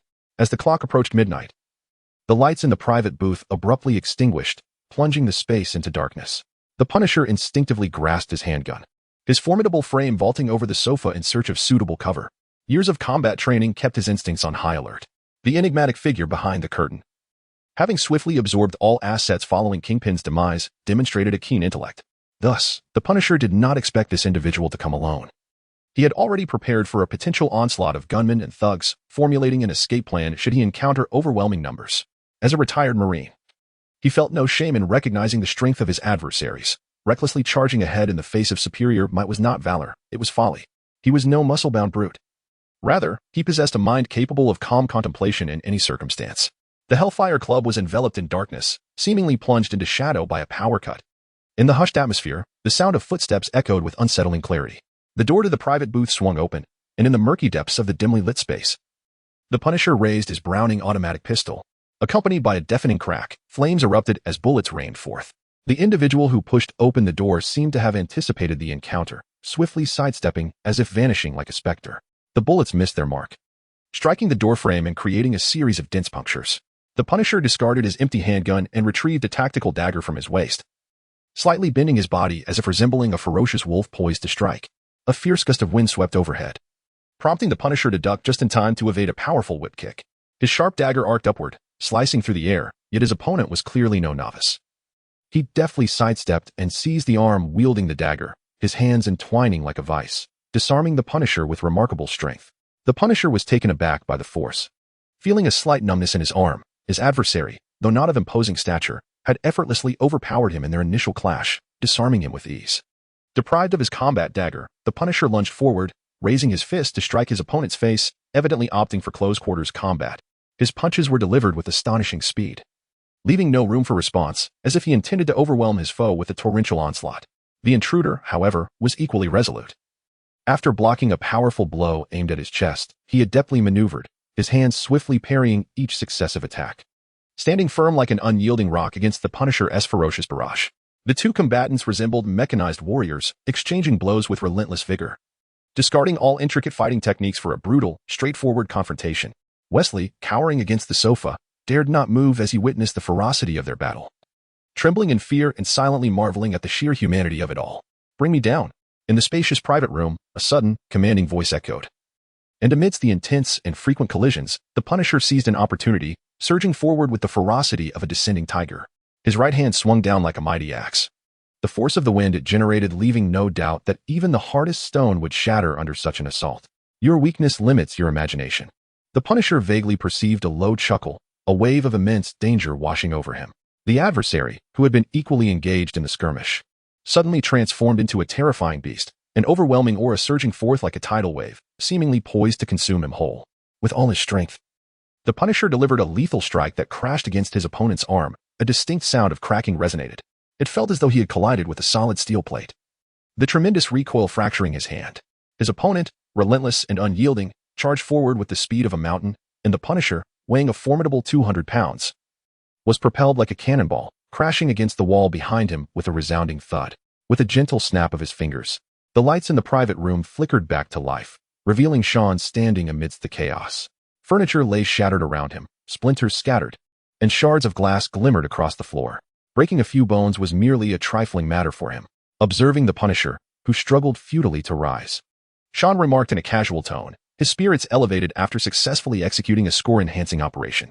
He had no intention of making this merciless street hero compensate the club for its damages. From the onset, the battle had been devoid of suspense. Despite being a former Marine with rigorous training in solitary and team-based special operations, adept in combat, hand-to-hand fighting, marksmanship, underwater operations, coercion, and intelligence gathering, the Punisher remained bound by human limitations. Facing an entity whose strength, speed, and reflexes surpassed those of any human was akin to a novice encountering a seasoned player fully equipped with advanced gear. Even defending oneself would prove a challenge. Against a being capable of piercing steel and outrunning automobiles, no amount of training could render the Punisher a match for Sean. The true threats to Sean now lay with the mutants wielding extraordinary powers, the otherworldly deities from Asgard, and the inherently potent extraterrestrial beings. Chapter 39. Awaiting the opportune moment when Frank opened his eyes, he found his hands shackled to a chair, his body entirely immobilized. The surroundings were shrouded in darkness, enveloped in an eerie silence, save for a solitary metal table illuminated by a lamp. An interrogation? As a former Marine, Frank was no stranger to such predicaments. He had been captured by adversaries, and the inevitable torture would follow. A man who had slain Kingpin and Target, seizing all of a New York mob boss's assets, could hardly expect kindness from his captors. A cold laugh echoed in his mind. Having endured the most excruciating pains this world had to offer, he would never yield to the torment of punishment. If they believed they could extract any information or intelligence from him, it was utterly laughable. The sound of footsteps echoed as someone entered, pulling out a chair to sit down, their features obscured by the dense shadows. "Hello, Mr. Frank Castle," the newcomer greeted, continuing.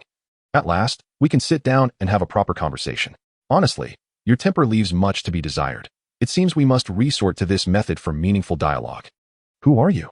the imposing figure known as the Punisher inquired. "Ah, the same old cliché question.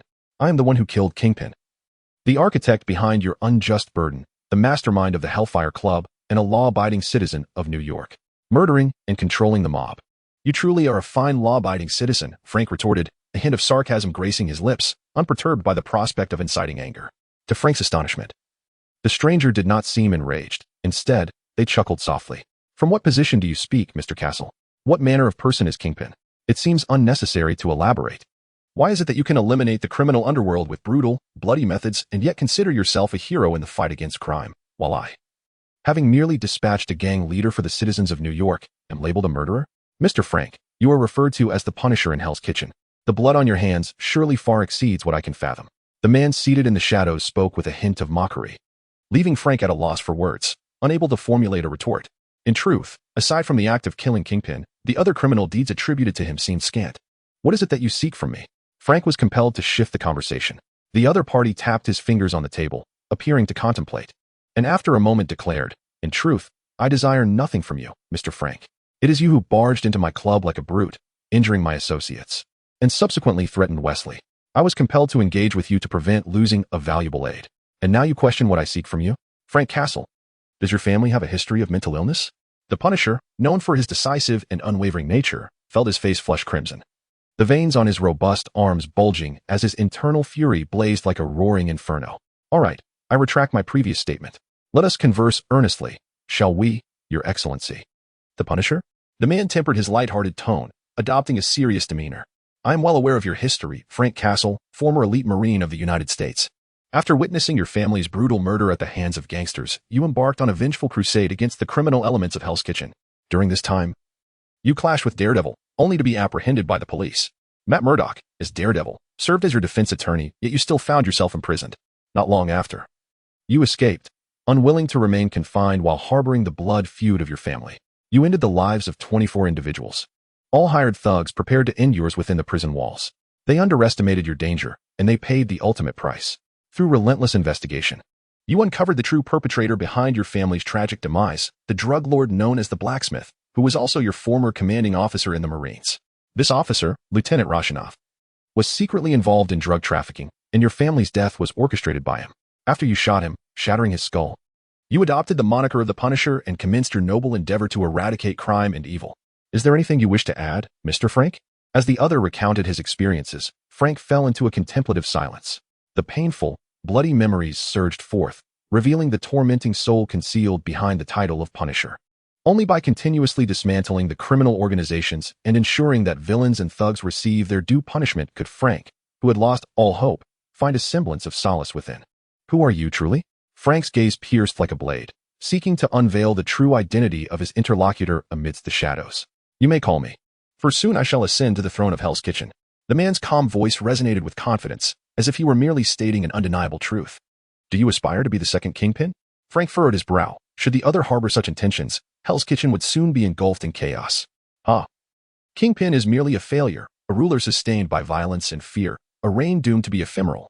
The man, shrouded in darkness, allowed a faint smile to grace his lips. Hell's Kitchen teemed with drugs, prostitutes, criminals, and gangs. Here, law and justice were mere illusions. Could a street hero like you truly eradicate the roots of evil? Relying on violence to uphold order is but a superficial remedy, a path that leads to nowhere. This lesson was succinctly encapsulated by a fellow named Bruce Wayne, who learned it through personal experience. Now, let us discuss the hand. I hear from Wesley that you are investigating the organization. Sean, opting to steer clear of the topic of violence and vigilantes, inquired about the hand instead. Initially reluctant to divulge any information, Frank pondered for a moment, ultimately deciding to share what he knew. The individual before him did not appear to be the nefarious criminal he had anticipated. Rather, there was a discernible disdain in his words towards the gang powers. It seemed the hand was poised to make headlines. The man in the shadows emitted an enigmatic chuckle, seemingly intent on utilizing the hand to gather the street heroes of Hell's Kitchen, thereby facilitating his own agenda without the need to seek them out individually.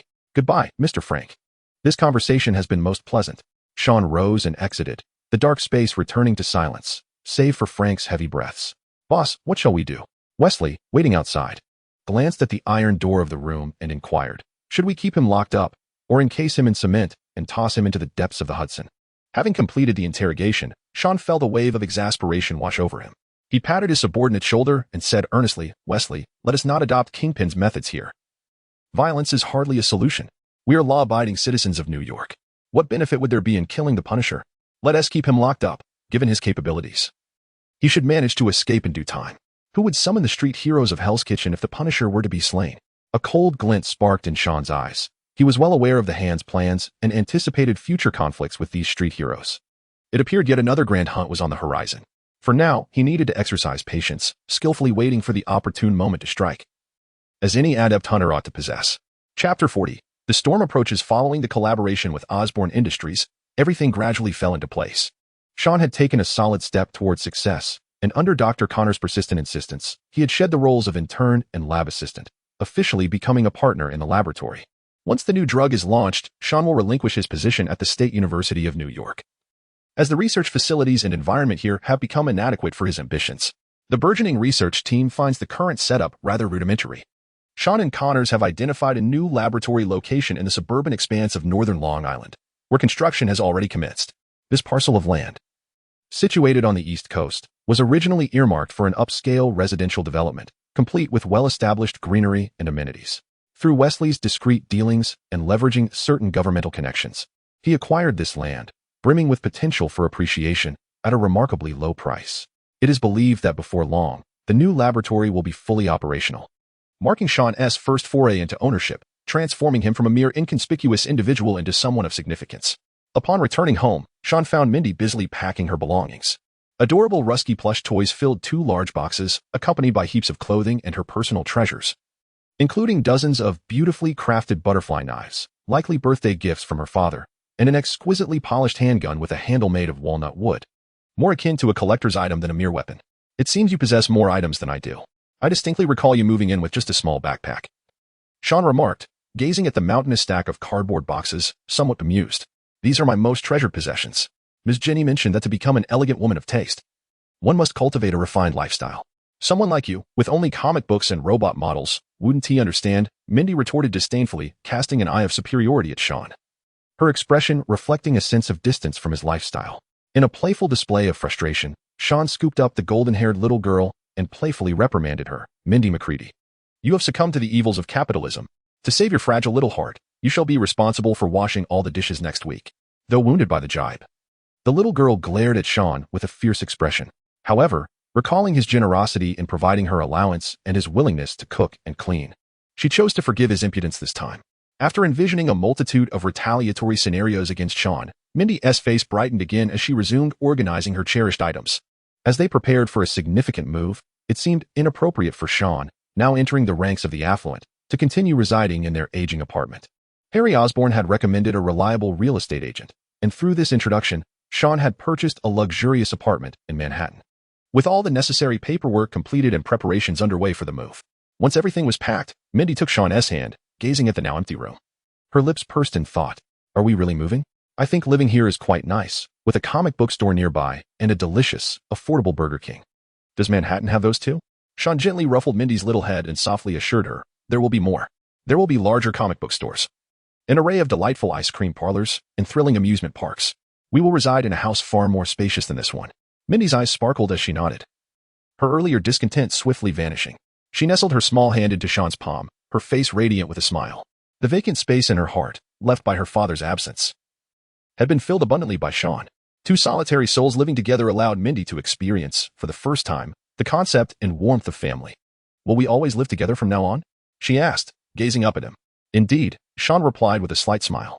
Perhaps rescuing this little girl had been the right decision. Navigating through this cold world alone felt overwhelmingly lonely. As they loaded the neatly organized boxes into the newly purchased sedan, Sean took Mindy's hand and closed the door of their apartment. Casting one last glance at the place that had once been their home, it marked the beginning of his journey. The powerful figures of the notorious Frank D'Amico, Golden, and Green Goblin had all fallen at his feet, serving as stepping stones that propelled Sean toward greater heights. Let us bid farewell to the past, Mindy, he said. As they exchanged smiles and turned to leave, the sun's last rays gradually sank below the horizon, and the night, draped in a delicate veil, approached slowly. While Sean busied himself with the move to their new home, at the private helipad of the Rand Group, a helicopter stirred the air and descended gracefully onto the open platform. A young man with brown, curly hair stepped off the helicopter, followed by a dark-haired woman carrying a backpack. They gazed out at the illuminated skyline of New York, a relaxed expression gracing their faces. Returning to this city evokes a strange feeling, the young man mused. The last time he was in New York, it was to reclaim control of his family business from his enemies. This weary traveler was named Danny Rand. Years ago, he had suffered a tragic plane crash that claimed his parents' lives and was subsequently adopted by monks from the East, becoming a member of the mysterious organization Kunlun, where he underwent decades of rigorous training, earning the title of the Iron Fist, Protector of Kunlun. The Hand has informed me that a war is brewing in New York, which is why I have returned, Danny said, glancing at his girlfriend with a flicker of memory in his eyes. I don't know what the Hand is plotting, but they have destroyed the only sanctuary that brought me peace. Colleen, I will track them down one by one. I believe in you, the dark-haired woman replied, gripping Danny's hand tightly. As they prepared to leave the helipad, a violent tremor surged through the ground, and a cacophony of noise swelled into a roaring wave. Nearby, the brightly lit skyscrapers flickered and went dark, as if a widespread blackout had struck. A colossal fissure visibly erupted across the once empty helipad. Danny held on to his girlfriend Colleen, striving to stabilize his swaying form. An earthquake? He wondered, gazing into the shadowy streets with a sense of perplexity. The entirety of Hell's Kitchen experienced a violent tremor, akin to a shallow earthquake. Cars parked along the street blared their piercing alarms, while panicked crowds erupted from apartments and buildings, chaos swelling like a tide. Despite the police's earnest attempts to maintain order, their efforts bore little fruit. The earthquake emanated from the very heart of Hell's Kitchen, radiating outward to neighboring districts. Whether it was Matt Murdock, who had relinquished his identity as Daredevil, Jessica Jones, who was investigating a missing persons case, or Luke Cage, recently released from prison, all of these street heroes felt the intensity of the tremors. Meanwhile, the Punisher, having narrowly escaped the clutches of Wesley, was being relentlessly pursued by a cadre of hand ninjas. Bloodied and battered, Frank sought to navigate the intricate terrain and structures of Hell's Kitchen to evade his relentless pursuers. Little did he know that this clandestine organization hidden within Hell's Kitchen was orchestrating a truly astonishing conspiracy. This alarming news must be conveyed to Matt. A war was on the brink of erupting in Hell's Kitchen, and relying solely on his own strength would not suffice. The only way to combat the Hand was to rally a collective force. Chapter 41. The History of the Hand in the Private Suite of the Hellfire Club. Sean reclined on the sofa, as soothing music wafted through the space. A table adorned with fine red wine and a cigar box lay before him. Although he was aware of Wesley's disinterest in such luxuries, the ever-cautious personal assistant to Kingpin had prepared everything meticulously. Was he concerned that Sean might recall the last invasion by the Punisher? Was he eager to demonstrate his loyalty? Sean smiled lightly. He held no regard for such notions of loyalty, which were as easily betrayed as the principles of a gangster. As long as those in power maintained their dominance, subordinates would naturally refrain from harboring selfish intentions. Wesley's loyalty was fundamentally predicated on his own formidable strength. Boss, Wesley announced as he entered, standing rather than taking a seat, and began to report the intelligence he had gathered.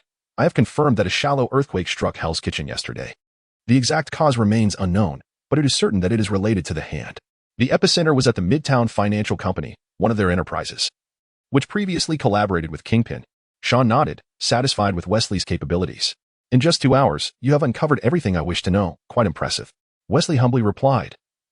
The Hellfire Club serves as the largest intelligence hub in Hell's Kitchen. Those who mingle among various gangs and criminal organizations often come here to conduct business. Acquiring information is, in reality, a rather simple endeavor. Leaning back in contemplation, Sean pondered the implications. The hand clearly intended to orchestrate a significant event. Yesterday's minor tremor was a portent of war's approach. Such a commotion was bound to draw the attention of S.H.I.E.L.D., was it not? The obscure organization, shrouded in secrecy, is unlikely to take an interest in the gang conflicts of New York. At this moment, the introspective African-American chief is probably gathering data on various superhuman entities. A cadre of uncontrollable mutants is already a significant headache for them, so it is improbable they would divert their gaze towards Hell's Kitchen. I am eager to know what recent developments have transpired concerning the individuals I have urged you to keep an eye on. Sean is particularly curious about the street heroes residing in Hell's Kitchen and their current endeavors. Wesley, after carefully choosing his words, began to respond. Matt Murdock, the blind attorney, is engaged in charitable legal aid work and shows no signs of abnormality. Jessica Jones is currently investigating the disappearance of an architect. As for Luke Cage, he has recently been released from prison and has become embroiled in a series of mysterious deaths of African Americans. Regarding the Danny Rand you mentioned, he arrived in New York yesterday and is doing quite well. Wesley continued, maintain your vigilance, but be cautious not to be discovered. These individuals are not ordinary. Sean regarded Wesley, who had maintained a respectful demeanor throughout, with a glimmer of admiration in his eyes. It was no wonder that the former crime lord, Kingpin, held such esteem and trust in him. Having a subordinate capable of managing all the trivialities is indeed a gratifying experience. One need only grasp the overarching direction while entrusting the minutiae to those beneath them. Boss, I have uncovered another noteworthy piece of information. The hand is also closely monitoring Danny Rand. Wesley disclosed, revealing a critical detail. They have their sights set on Danny Rand, the young heir who vanished for over a decade and has now returned to New York to inherit his family's enterprise. His identity is anything but simple. Sean smiled faintly, recognizing that Danny Rand is a pivotal figure in the hand's plans and cannot be overlooked. In response to Wesley's puzzled gaze, Sean candidly remarked, in his youth, Danny Rand survived a plane crash alongside his father and was fortunate enough to be rescued by an Eastern monk, subsequently joining Kunlun. He later earned the title of Iron Fist, becoming a guardian of Kunlun. Kunlun? Wesley echoed, hearing the term for the first time. Despite his thorough investigation into Danny Rand, he was unaware of such a clandestine past. A mysterious city nestled in the Himalayas, it is said to exist in another dimension. The monks residing there believe that the human body harbors chi, the very essence of life itself. They seek methods to practice and control it to enhance their own strength. However, 5 heretics emerged among them, individuals with malevolent intentions who yearned for immortality, desiring to escape the fear of death through perpetual rebirth. The elders of Kunlun deemed this a path to madness and, akin to the fallen angel Lucifer, expelled these 5 dissenters. These 5 soon transformed into the fingers of the hand, utilizing something stolen from Kunlun to prolong their existence for centuries. Some of them may be familiar to you, such as Madame Gao, who controls the drug trade in Hell's Kitchen. She is one of the 5 leaders of the hand. Wesley's face displayed a look of shock. Had these words not emanated from Sean's lips, he would have surely believed he was engrossed in a subpar novel. The syndicate, which had once collaborated with Jean Bing, harbored such clandestine origins. The other 4 individuals, each possessing distinct identities, an African warlord, an arms trafficker, and even a magnate, each ruled their own territories. Now, they had all converged upon New York. Wesley managed a wry smile and remarked, Boss, if you were to pursue a career as an intelligence broker, you would undoubtedly be the finest among them. Sean smiled faintly. Perhaps the ability to foresee was the greatest advantage of those who traverse timelines. Before the trajectory of time could be irrevocably altered by his butterfly effect, he was determined to amass considerable wealth. Much like Frank D'Amico and Jean Bing had done before him, the syndicate would serve as his next launching pad, a mysterious organization with global reach. Now regarded as prey in Sean's discerning eyes. Are you contemplating action against the syndicate, boss? Wesley's mind raced. Sean's intricate understanding of the syndicate and his covert surveillance of the Hell's Kitchen vigilante could not possibly be mere happenstance. There exists a saying that one's greatest understanding often comes from one's enemies. This inscrutable young leader, so well-versed in the origins and plans of the syndicate, surely harbored intentions toward this enigmatic organization entrenched in Hell's Kitchen. I remember telling you long ago that one day I would expel the syndicate, the Russians, and the Mexican drug cartels, Sean said, a a subtle smile gracing his lips as he turned his gaze toward Wesley. The Emperor of Hell's Kitchen, that is my promise to you. Even with Wesley's composure, hearing Sean articulate these words stirred a wave of excitement within him. He looked at his serene young boss and sincerely replied, "Thank you, boss. You execute your tasks splendidly, and thus, you deserve your rewards. Wesley, do not confine your vision to just Hell's Kitchen. The future is vast, and this world holds wonders beyond your imagination." Sean rose, patting his capable subordinate on the shoulder before departing, instructing, "Keep a close watch on the syndicate, and report any developments to me." His tall figure pushed through the door, swallowed by the cacophony of heavy metal music and the frenzied movements of the colorful crowd. Chapter 42. Donning the battle garb when the blood-soaked Punisher crashed through his own window, Matt, seated on the sofa, let out a resigned sigh. "I told you to use the front door. Why must you always opt for the window?" The sharp scent of blood assailed Matt's senses, causing his expression to shift. The teasing remark he had intended to voice was swallowed down as he hurriedly moved the panting Punisher onto the sofa and retrieved a portable medical kit filled with bandages and antiseptic. In days gone by, Matt would don the crimson garb of the devil each night, patrolling Hell's Kitchen in search of criminal elements and street thugs. Back then, injury was merely an everyday occurrence for him. Though invisible to the eye, Matt possesses superhuman senses far more acute than those of ordinary individuals. The Punisher's body is riddled with knife wounds, elongated gashes crisscrossing his form, blood saturating his black skull-emblazoned shirt. When did Hell's Kitchen give rise to yet another master of cold weapons? With these questions swirling in his mind, Matt tended to the Punisher's wounds, performing a rudimentary bandaging. He had long resolved to relinquish his identity as Daredevil and bid farewell to his former life. Yet, he and the Punisher once stood as comrades. United in their shared hatred for crime, both yearning to transform Hell's Kitchen through their own strength, albeit the Punisher's anger stemmed from the loss of his family. While Matt was driven by an intrinsic sense of justice, time slipped away, and eventually, the Punisher opened his eyes, his consciousness gradually emerging from a haze. He bore at least a dozen wounds and had lost a considerable amount of blood. Were it not for his robust constitution, he would have already been dispatched to the morgue. "I do not wish to know about the criminal organizations, Frank. I have only just managed to attain a semblance of peace, forgetting the identity of Daredevil. The reason I chose to shelter you and tend to your injuries, rather than deliver you directly to the police or a hospital, is solely due to our past friendship. So do not drag me back into that vortex of evil." Matt sat in the darkness, seemingly aware of what the Punisher was about to say. He yearned to remain unentangled from the filth and malevolence of this vast whirlpool. Hell's Kitchen had always been thus. Once, he believed that money was the root of all this chaos. Yet, even after the fall of that crime lord, criminal activities did not diminish. Instead, they intensified, as gangs fought like wild dogs for territory. "Matt, has your inner rage truly dissipated?" The Punisher, struggling to rise from the sofa, fixed his fiery gaze upon the shadowy figure in the darkness. "Your father, known as Jack Murdoch the Boxer of Flame, was compelled to fight in rigged matches for a crime boss's livelihood. In those underhanded bouts, sometimes your father was forced to throw fights to secure greater profits for the mob. That time you wished to attend your father's fight. He defied the mob's orders and won. But what was the outcome?" "Shut up, Frank," Matt shouted, his voice laced with suppressed fury. "He was murdered by the mob, slain in a dark alley. The laws you hold dear failed to bring the killer to justice, for that scoundrel bribed the police and threatened the jury. Even with irrefutable evidence, he continued to roam free after committing murder. When the law fails to deliver justice, we must take matters into our own hands. Is that not the very reason you became Daredevil? Why now do you cower like a coward?" The Punisher retorted defiantly, his deep, raspy voice imbued with boundless pain and rage, yearning to consign all criminals to hell. "I am not like you," Matt murmured, as if suddenly drained of strength. He once endeavored to wield his abilities in the pursuit of justice, yet in doing so, he lost his beloved. Erica was slain by members of the Hand, his friend. Foggy departed from the law firm, drifting further away, and even Karen, who once stood by his side, chose to leave. Donning the mask of Daredevil signifies shouldering a heavy burden and paying a steep price. Matt felt exhausted, unable to continue this arduous journey. "Erica is alive," the Punisher revealed. Observing Matt's despondency, she had mingled with the Hand, obeying the commands of a woman who was now stronger than before, even capable of besting me. The Hand's blade struck Erica, and she fell into my arms. Together with Stick, I laid her to rest, and now you tell me Erica is alive. Residing with those who murdered her? A hint of anger tinged Matt's voice, for witnessing his beloved perish in his embrace had carved an everlasting wound in his heart. "Frank, though we are friends, do not jest about Erica. Do you believe I deceive you? The wounds upon me were inflicted by your dear Erica wielding a katana. She is no longer the person you remember, Matt.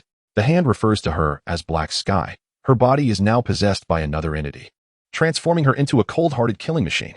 The Punisher rose unsteadily, retrieving a bottle of beer from the fridge. The icy liquid soothed his throat. providing a semblance of calm to the bandaged, muscular man. Matt, the hand is orchestrating a grand conspiracy. Beneath the Mid-City Financial Corporation lies a vast chasm. The earthquake in Hell's Kitchen was instigated by their machinations. If we allow them to persist unchecked, we cannot fathom the horrific consequences that may ensue. A war is imminent. And we must fight for Hell's Kitchen. The Punisher divulged all he knew, hoping that his old friend would don the crimson garb once more, transforming into Daredevil to thwart the Hand's sinister plots. Put on that mask and join me in saving Hell's Kitchen, saving your Erica. Matt remained silent, closing his hollow eyes as a tide of deliberately forgotten memories surged forth. Growing up in an orphanage, guided by Stick, he had gained admission to Columbia University, aspiring to become a distinguished lawyer. Those images flickered like ephemeral shadows. After graduation, Matt understood that while the law may be impartial, its enforcers often are not.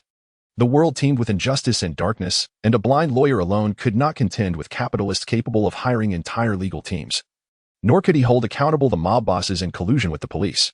Thus, he donned the mask, utilizing his extraordinary senses and martial arts skills learned from Stick, transforming into the Red Devil of Hell's Kitchen, seeking trouble with those criminal scoundrels. Frank, perhaps you speak the truth. To achieve peace, one must be prepared for battle. Matt rose from the darkness, pulling aside the partition in the living room, revealing the crimson suit and the mask adorned with devilish horns. Reclothed in the garb of Daredevil, Matt turned to Punisher and inquired, "Do we have any other allies?" Two individuals alone cannot contend with the Hand. The Punisher, wrapped in white bandages, let out a rasping chuckle, his voice reminiscent of metal scraping against metal. "Certainly, hero of Hell's Kitchen, you are not alone." Chapter 43. Hidden agendas in the top-floor conference room of Midtown Financial Corporation. A middle-aged woman draped in a white shawl posed a question, her brow slightly furrowed, the subtle wrinkles on her face exuding an aura of authority born from years of dominance. "Is your elusive boss not inclined to meet me in person?" Wesley, impeccably suited and seated in the conference room, sported a courteous smile, his tone measured and calm. "I can fully represent my boss's sentiments, and we are indeed sincere. I implore you to believe this, Ms. Alexandrina." Before Wesley stood the formidable leader of Midtown Financial Corporation, a woman of legendary life experiences. Known as Alexandrina, she was a prominent figure in New York's elite circles, reputed to have founded a vast real estate empire from humble beginnings, her business interests extensive. Yet, in stark contrast to her colossal enterprise, her personal demeanor was remarkably discreet. She seldom appeared in public and rarely attended social gatherings. Wesley, however, was privy to more than mere surface-level information. This middle-aged woman, who amassed her fortune in just a few decades, was in fact one of the 5 leaders of the Hand, originating from the enigmatic Eastern organization known as Kunlun. She devoted her life to the pursuit of the elusive goal of immortality. "Your boss certainly possesses an air of superiority. When Kingpin collaborated with us, he never dared to remain in the shadows, pulling the strings from afar," Alexandrina remarked coolly, her indifference towards this so-called partnership palpable. Currently, the Hand had invested all its resources in Danny Rand. Capturing this last guardian of Kunlun and harnessing the power of his immortal iron fist would enable them to breach the great door hidden underground, bringing the hope of eternal life within reach. Compared to the extension of her own life, Alexandrina was indifferent to any business dealings, no matter how lucrative. After all, what could be more precious than life itself? Was it not their insatiable thirst for life that led to her expulsion from Kunlun? The business itself is not of paramount importance. The Hand has countless partners in commerce. What my boss desires is a closer alliance with the Hand, such as access to your resources or even intelligence networks, Wesley stated earnestly, his demeanor serious. To propose such an unreasonable request before establishing complete trust was a daunting prospect. He genuinely feared the wrath of his counterpart. Nevertheless, the hierarchy of power remained paramount. As an agent, Wesley could only execute his duties faithfully. This was also one of the reasons he became Kingpin's trusted confidant. "Ah, your boss is indeed an intriguing individual," Alexandra remarked with a perfunctory chuckle, preparing to rise and depart. She had no time to squander on such trifling matters. Initially, she believed that the one capable of toppling Jean would surely be a commendable partner. However, it now appeared he was merely an arrogant fool, oblivious to the gravity of the situation. "What about offering Danny land as a token of sincerity?" Wesley suggested calmly, without attempting to retain her. Upon noticing Alexandra halt and suddenly pivot to gaze at him, Wesley realized the information provided by his employer was indeed accurate. The guardian of Kunlun, renowned as the immortal Iron Fist, was undoubtedly the most pivotal figure for the Hand Union at present. "How much do you know?" Alexandra inquired with a trace of menace flickering in her eyes. Among the 5 fingers of the Hand Union, Madame Alexandra is the supreme leader, along with those who have previously collaborated with us, Lady Gao, Sawanda, Murakami, and Boat. They're all en route to New York. As for the connection between the Hand Union and Kunlun, I possess some knowledge as well, Wesley replied, maintaining a calm demeanor in the face of the Supreme Leader's frigid gaze. Knowing the opponent's secrets, he understood that he could either represent his boss as a collaborator of the Hand Union or simply vanish from existence. Running errands for prominent figures is indeed a high-risk profession, Wesley mused bitterly. Who is your boss? Alexandra finally began to confront the enigmatic figure behind the scenes. Few possess an understanding of the Hand Union's history, and even fewer are aware of the identities tied to Kunlun and the Iron Fist of Danyland. You may refer to him as him or the gentleman, Wesley replied resignedly, accustomed to his boss's peculiarities. What does he desire? Everyone has their own interests. Does he not wish to extract something from the Hand Union? A hint of intrigue sparked in Alexandra's eyes. Black Void, Wesley stated, revealing the request. My employer seeks to comprehend the Hand Union's most formidable weapon. Alexandra appeared taken aback, as she had not anticipated that this would be the demand. That is no cheap trinket mass-produced on an assembly line, she noted with surprise. What my employer pursues is the immense power of the individual. Hence his interest in Black Void, Wesley replied with a measured smile. In return, he shall deliver Danyland and several other troublesome individuals into your hands.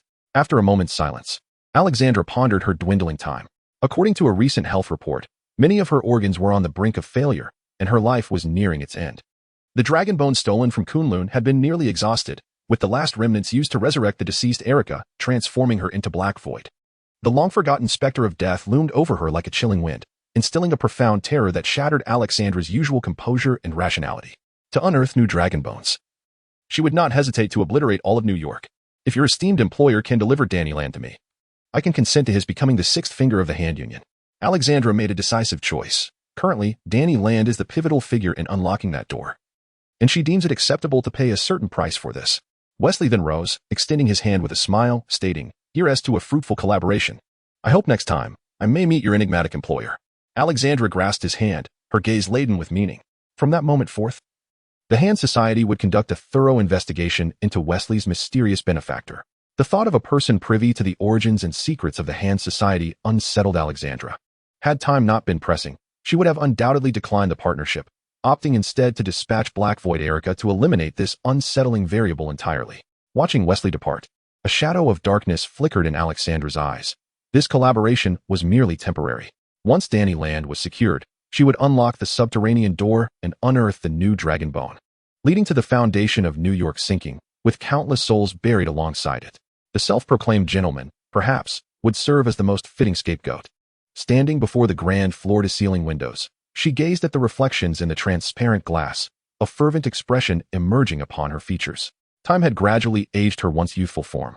Her once resilient skin had lost its vitality, her smooth visage now adorned with fine wrinkles, and her internal organs were on the brink of decline. Yet, all of this could be transformed with the acquisition of the dragon bone, synthesized into a potion that would restore her youth. This miraculous substance, imbued with potent life energy, could revive the dead and rejuvenate the weary.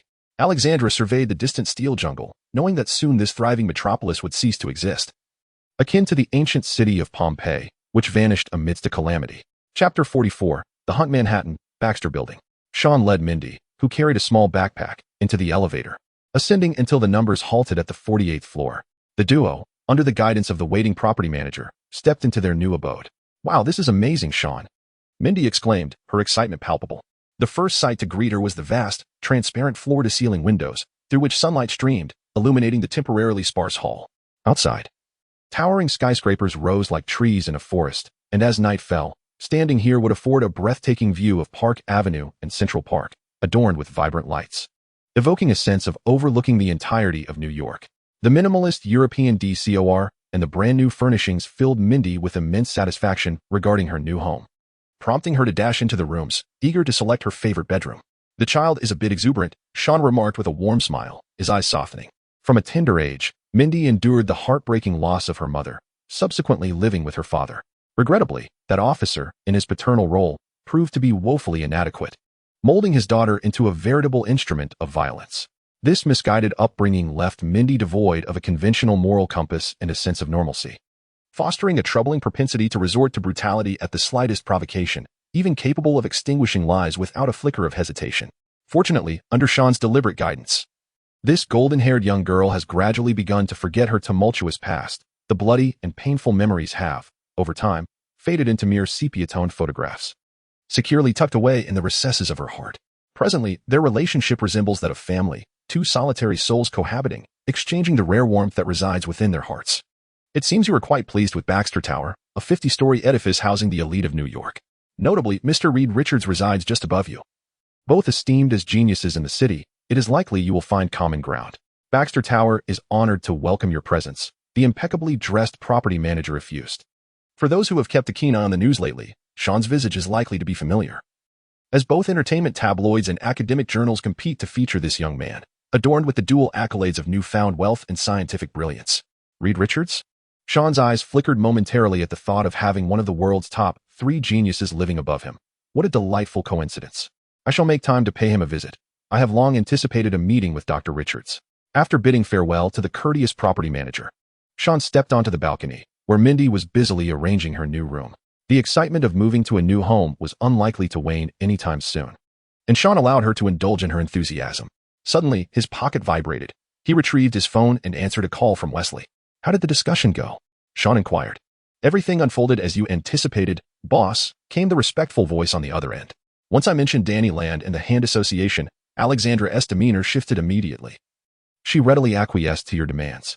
The specter of death loomed over Alexandra, and with her time running short, maintaining composure became a daunting challenge for anyone. Standing on the balcony, Sean gazed down upon the sprawling city below, where the traffic flowed like a great serpent along the highways, and in the distance, the meandering Hudson River could be faintly discerned. Relishing the breathtaking view of Manhattan from his elevated perch, he instructed Wesley, keep a close watch on Danny Land. I shall personally seek him out tonight. Boss, are you truly inclined to assist the Hand Association in executing their plan? Wesley hesitated before posing the question. Sean laid bare the Hand Association's intentions. Should Alexandra unearth the colossal dragon bones buried beneath the earth, it would purportedly disrupt the very foundation of New York City, potentially leading to a cataclysmic subsidence that could claim countless lives. Although Wesley was not a paragon of virtue, the thought of standing idly by as millions perished stirred a sense of reluctance and compassion within him. How could I allow this group of immortality-seeking lunatics to bring ruin upon New York? Danny Rand will be entrusted to Alexandra, but the dragon bone and the hand will remain beyond their reach. Sean chuckled softly against the breeze, contemplating the dragon bone, which has the power to resurrect the dead, and the hand, whose influence spans the globe. Both are his ultimate goals. As for Alexandra and the other leaders of the Hand, there will undoubtedly be someone to deal with them. The street heroes of Hell's Kitchen must have gathered by now, right? The Punisher and Daredevil have sought out a few individuals, although they appear somewhat mismatched. Wesley, utilizing the resources at his disposal, tracked these targets. The Hand had previously located Danny Rand, but this Iron Fist managed to escape. Those ninjas were no match for him. Moreover, Jessica Jones and Luke Cage followed some leads and discovered the Hand's corporation. In any case, everyone has converged. Ah, splendid. A significant influx of points is imminent. Sean nodded in satisfaction, his heart racing at the thought of the myriad of rewards awaiting him. What did you say, boss? Wesley sensed that his occasionally erratic superior seemed to treat all of this as a game. I meant to say you're doing quite well. Promotion and a raise are just around the corner. Keep up the good work, Wesley. Sean's perfunctory reply left Wesley speechless. He could never quite decipher his boss's temperament, sometimes seemingly amiable, other times displaying a cold, decisive ruthlessness devoid of mercy. Most of the time, Sean wore a sunny smile, reminiscent of a warm-hearted neighbor, but upon encountering an adversary or focusing on a target, he exuded an aura of profound darkness. It was this unpredictable mystique that made Wesley increasingly cautious, daring not to harbor even the slightest thought of betrayal. In his eyes, this young master was far more formidable than the former crime lord, Kingpin. After ending the call, Sean stretched his neck, a flicker of excitement igniting in his calm eyes as he felt the surging power within him. The warm sunlight streamed in like a gentle tide, slowly permeating his being, transforming into an electric current that invigorated the cells and molecules within his body. It felt as if tonight was destined for a pinnacle achievement. Sean clenched his fist with a grin. Sean, how shall we celebrate tonight? Let us head to Chinatown. Roasted duck is far superior to pizza. I've even prepared a new outfit, Mindy exclaimed as she emerged, clad in a charming princess-like dress that accentuated her golden-haired innocence. If I were to tell you that I have other plans for tonight, you wouldn't hold it against me, would you? Sean said cautiously, gazing at the radiant Mindy. The spacious living room fell silent for a moment, then erupted with the furious voice of a deceiver. The golden-haired little girl, consumed by a frenzy, began to chase Sean relentlessly. The two figures, one large and one small, darted around their new home, culminating a half-hour later with Mindy collapsing onto the sofa. Next time, I promise to make it up to you, Sean said as he sat beside her, gently ruffling Mindy's small head. "All right, just this once and don't touch my head." Mindy nestled like a small kitten on the soft sofa, reminding him to return safely. Chapter 45. Reunion. As the city lights began to twinkle, Chinatown buzzed with activity. The throngs of tourists and local residents melded into a bustling tide, a hurried assembly of eccentric individuals resembling a small boat bravely navigating through the ocean of humanity. "Excuse us, please." This group appeared to be fleeing from something, rudely shoving aside pedestrians, inciting a chorus of discontented murmurs. A few burly male tourists attempted to block their path, but were effortlessly brushed aside by a tall, raven-haired woman, as though she were casually clearing away a stack of blocks, expending no effort at all. Goodness, that woman is surprisingly strong. Once the figures vanished into the crowd, the thwarted tourists regained their composure. Mr. He, a third-generation immigrant in New York, had established a Chinese restaurant in Chinatown, relying on the culinary skills he inherited from his ancestors. Due to its authentic flavors, the establishment had garnered a loyal following among local expatriates and foreigners who appreciated Chinese culinary culture. Closing time. Mr. He bid farewell to the last group of patrons and hung the closed sign on the door, marking the end of a busy day. If business continued to thrive in this manner, he contemplated the possibility of hiring additional staff, as there were plenty of young expatriates in Chinatown seeking employment. Bang! The restaurant's door swung open and was slammed shut with force. A band of uninvited guests burst in, interrupting Mr. He's pleasant reverie.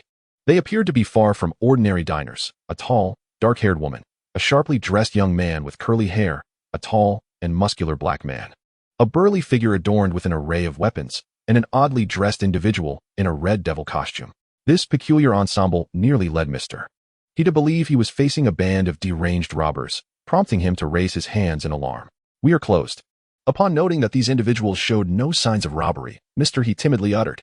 The intruders paid no heed to the restaurant owner's warning. They anxiously glanced out the window.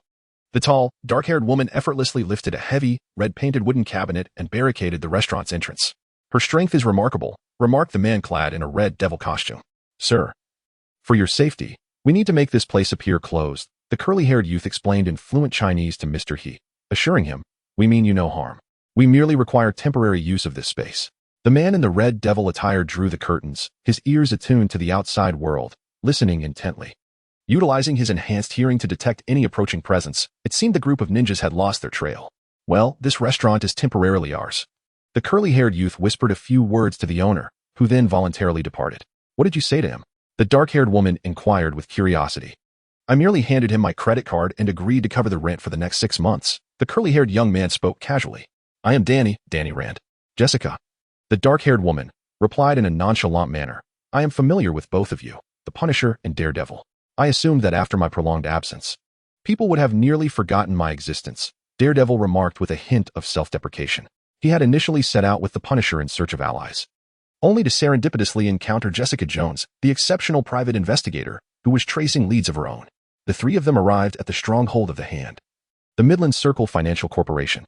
Meanwhile, Iron Fist Danny Rand had infiltrated the lair of the Hand, investigating the mysterious disappearances of young black men in Harlem.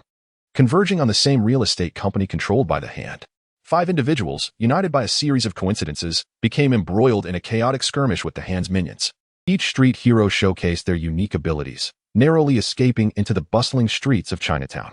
"I believe it is now time for answers," Jessica stated coldly. "First, can anyone tell me who those individuals pursuing us are?" The Hand, Danny Rand, and the Punisher answered in unison. After exchanging a glance, Danny Rand continued. "The Hand is an ancient criminal organization that has persisted through time. Its members possess a fervent ideology, each willing to die in defense of their beliefs." "Sounds like terrorists." Luke Cage frowned, having lived in Harlem for so long without ever hearing the name of this organization. "No, terrorists seek to make their actions known to the world. This organization is far more enigmatic and nefarious, with a global reach," Daredevil added, well acquainted with the horrors of the Hand from his previous encounters. "What exactly do they want? Why are they recruiting young people in Harlem?" Luke Cage inquired, his curiosity piqued. His investigation into the real estate company stemmed from a disturbing trend of young black individuals disappearing or dying in recent times. The Hand's intentions remain unclear, but it is evident they have a purpose for coming to New York. "I sense they may be searching for me." Danny Rand hesitated before revealing his identity. "I am the immortal Iron Fist, the protector of Kunlun." A sudden silence enveloped the room. Whether it was the Punisher, armed with his .45 caliber Browning automatic pistol, the masked Daredevil, the perpetually aloof Jessica, or the attentive Luke Cage, they all regarded Danny Rand with a peculiar expression. "What have you been smoking? Lithium, perhaps?" Jessica mocked mercilessly. Danny Rand attempted to defend himself, but was interrupted by the Punisher. All right, shouldn't we be discussing what our next step should be? The imposing figure, akin to a mobile arsenal, gripped a Browning pistol, his icy gaze sweeping over the gathered crowd. The syndicate was orchestrating a remarkable conspiracy from their lair beneath the city's Circle Financial Company, where a vast pit lay concealed. I remained oblivious to its contents. Yet I was certain that the earthquake from a week prior was of their making. Whether it was Luke's mention of the missing and deceased individuals in Harlem or Jessica's inquiry into the disappearance of architects, these matters were inexorably linked to the syndicate. Now, we found ourselves at a crossroads, to either forget this affair, exit the restaurant, and abandon our prior investigation, or to harness our capabilities to dismantle this colossal organization. A silence enveloped the room as everyone pondered the gravity of the situation. This crisis was unlike any we had previously faced. For our adversary was not merely a gang leader or street thug, but a meticulously organized behemoth. I yearned to safeguard the tranquility of Harlem. Luke Cage was the first to respond, ever the hero of Harlem. It appeared I was the first to acknowledge my limitations. This was beyond my capacity. Jessica quickly followed suit, declining the invitation to join forces against the syndicate. After enduring a calamity, she aspired to lead a normal life, having established her own detective agency to escape the shadows of her tumultuous past. Thus, she was resolute in her desire to remain uninvolved in any confrontation with nefarious organizations. Oh, this is a splendid opportunity. I have faced the syndicate alone and failed. Now, with so many extraordinary individuals at our disposal, you claim you do not wish to participate?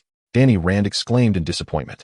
His return to New York was motivated by a desire to eradicate the syndicate, ensuring that they experienced the anguish of losing everything. Not everyone is inclined to embrace such a life. Choosing to confront darkness often entails neglecting friends and family. The very individuals one wishes to protect may suffer due to such a decision. Daredevil comprehended Jessica's mindset.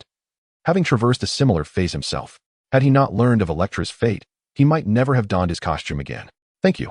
But I believe I should take my leave, Jessica said, offering a rare smile to Daredevil before rising to depart. Just as he opened his mouth to speak, a sudden shift in his expression revealed concern. He listened intently as faint footfalls echoed from the street outside, accompanied by a powerful heartbeat that resonated like a war drum, exuding a vitality that Daredevil could sense even from afar. Creak. The door, obstructed by a red-painted wooden cabinet, was effortlessly pushed open, revealing a young man clad in a black mask who stepped inside. He surveyed the tense assembly with a smile and declared, "Everyone is here. Let us proceed." Chapter 46. The First Collision. Bang. In the very moment the youth appeared, the Punisher raised his hand and pulled the trigger, unleashing flames from the Browning pistol that echoed with a startling blast. The bullet shattered the window behind, scattering shards of glass across the floor. Contrary to the anticipated scene of carnage, the young man, donned in a black mask, seemed to have foreseen the Punisher's actions, deftly stepping aside and disappearing into the shadows. "Is this how you greet an old friend, Mr. Frank?" The young man's mocking voice reverberated through the restaurant, lacking in decorum. The Punisher's expression remained grave, the skull emblem on his black shirt becoming increasingly pronounced under the dim light.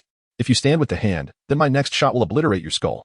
The young man danced amidst the shadows, his tall figure melding with the obscurity of his surroundings, observing the tense street heroes with a cold and tranquil gaze, reminiscent of a predator awaiting its prey. "Who is he?" Danny Rand asked, turning his head. "You shouldn't have fired. What if you attracted the hand's attention? A dangerous individual." The Punisher tightened his grip on the Browning, disregarding Danny's complaints and instead turning towards Daredevil. "Can you ascertain his position?" Daredevil drew two specialized batons, nodding towards a specific direction. Understanding the cue, the Punisher immediately raised his hand, the dark muzzle erupting in flames as a powerful metal bullet shattered a screen placed within the restaurant, fragments scattering in every direction. At the moment the gunfire ceased, Daredevil surged into the darkness like a long-prepared cheetah. Empty? Finding nothing behind the screen astonished Daredevil, he had distinctly heard a heartbeat. Following the sound, he instead discovered a small, intricate device. Sometimes, human ears can be as easily deceived as the eyes. A deep voice suddenly broke the silence, startling Daredevil, who swiftly turned and swung his baton. In his heightened perception, a figure materialized like a specter, vivid and formidable, its heartbeat resonating like war drums, exuding a life force as intense as a furnace, conveying subtle details imperceptible to ordinary senses. A powerful and fearsome silhouette. The figure seized the heavy baton, delivering a fierce punch aimed at Daredevil's temple. Sensing the rush of air, Matt, concealed beneath the devil mask, slightly tilted his head, retaliating with the other baton aimed at his opponent's chin. Should it connect, it would surely shatter the jaw. "Matt Murdock, you're out." The low voice bore a hint of amusement. A sudden alarm surged within Daredevil. The figure's hand shot out like lightning, grasping the upward swinging baton. An overwhelming force coursed through the weapon and into Daredevil's arm, Never having been outmatched in strength, he let out a muffled grunt as the weapon was wrenched from his grasp, followed by a resounding crack as his chest met a force akin to a battering ram, sending him soaring and crashing down onto a table. Boom, boom, boom. The incessant sound of gunfire echoed as it pursued a shadowy figure akin to a black specter. After emptying his magazine, the Punisher discarded his Browning handgun and drew a Goldberg combat knife from behind his waist. He understood that his adversary possessed extraordinary speed and strength. If he could not hinder the opponent's mobility, firearms would prove ineffective. He had lost consciousness, his sternum fractured, and immediate hospitalization was imperative. Jessica arrived at Daredevil's side, noting the severity of his injuries. First, she needed to deal with this bothersome foe. Luke Cage shed his coat, his muscles rippling like those of a humanoid beast. The Punisher tightened his grip on the combat knife, holding his breath as he attuned himself to the slightest movements in the darkness. A faint whisper of wind brushed past, prompting the Punisher to pivot sharply, unleashing a swift arc of steel. Sean, concealed in the shadows, was momentarily taken aback, but, thanks to his remarkable reflexes, sidestepped just in time.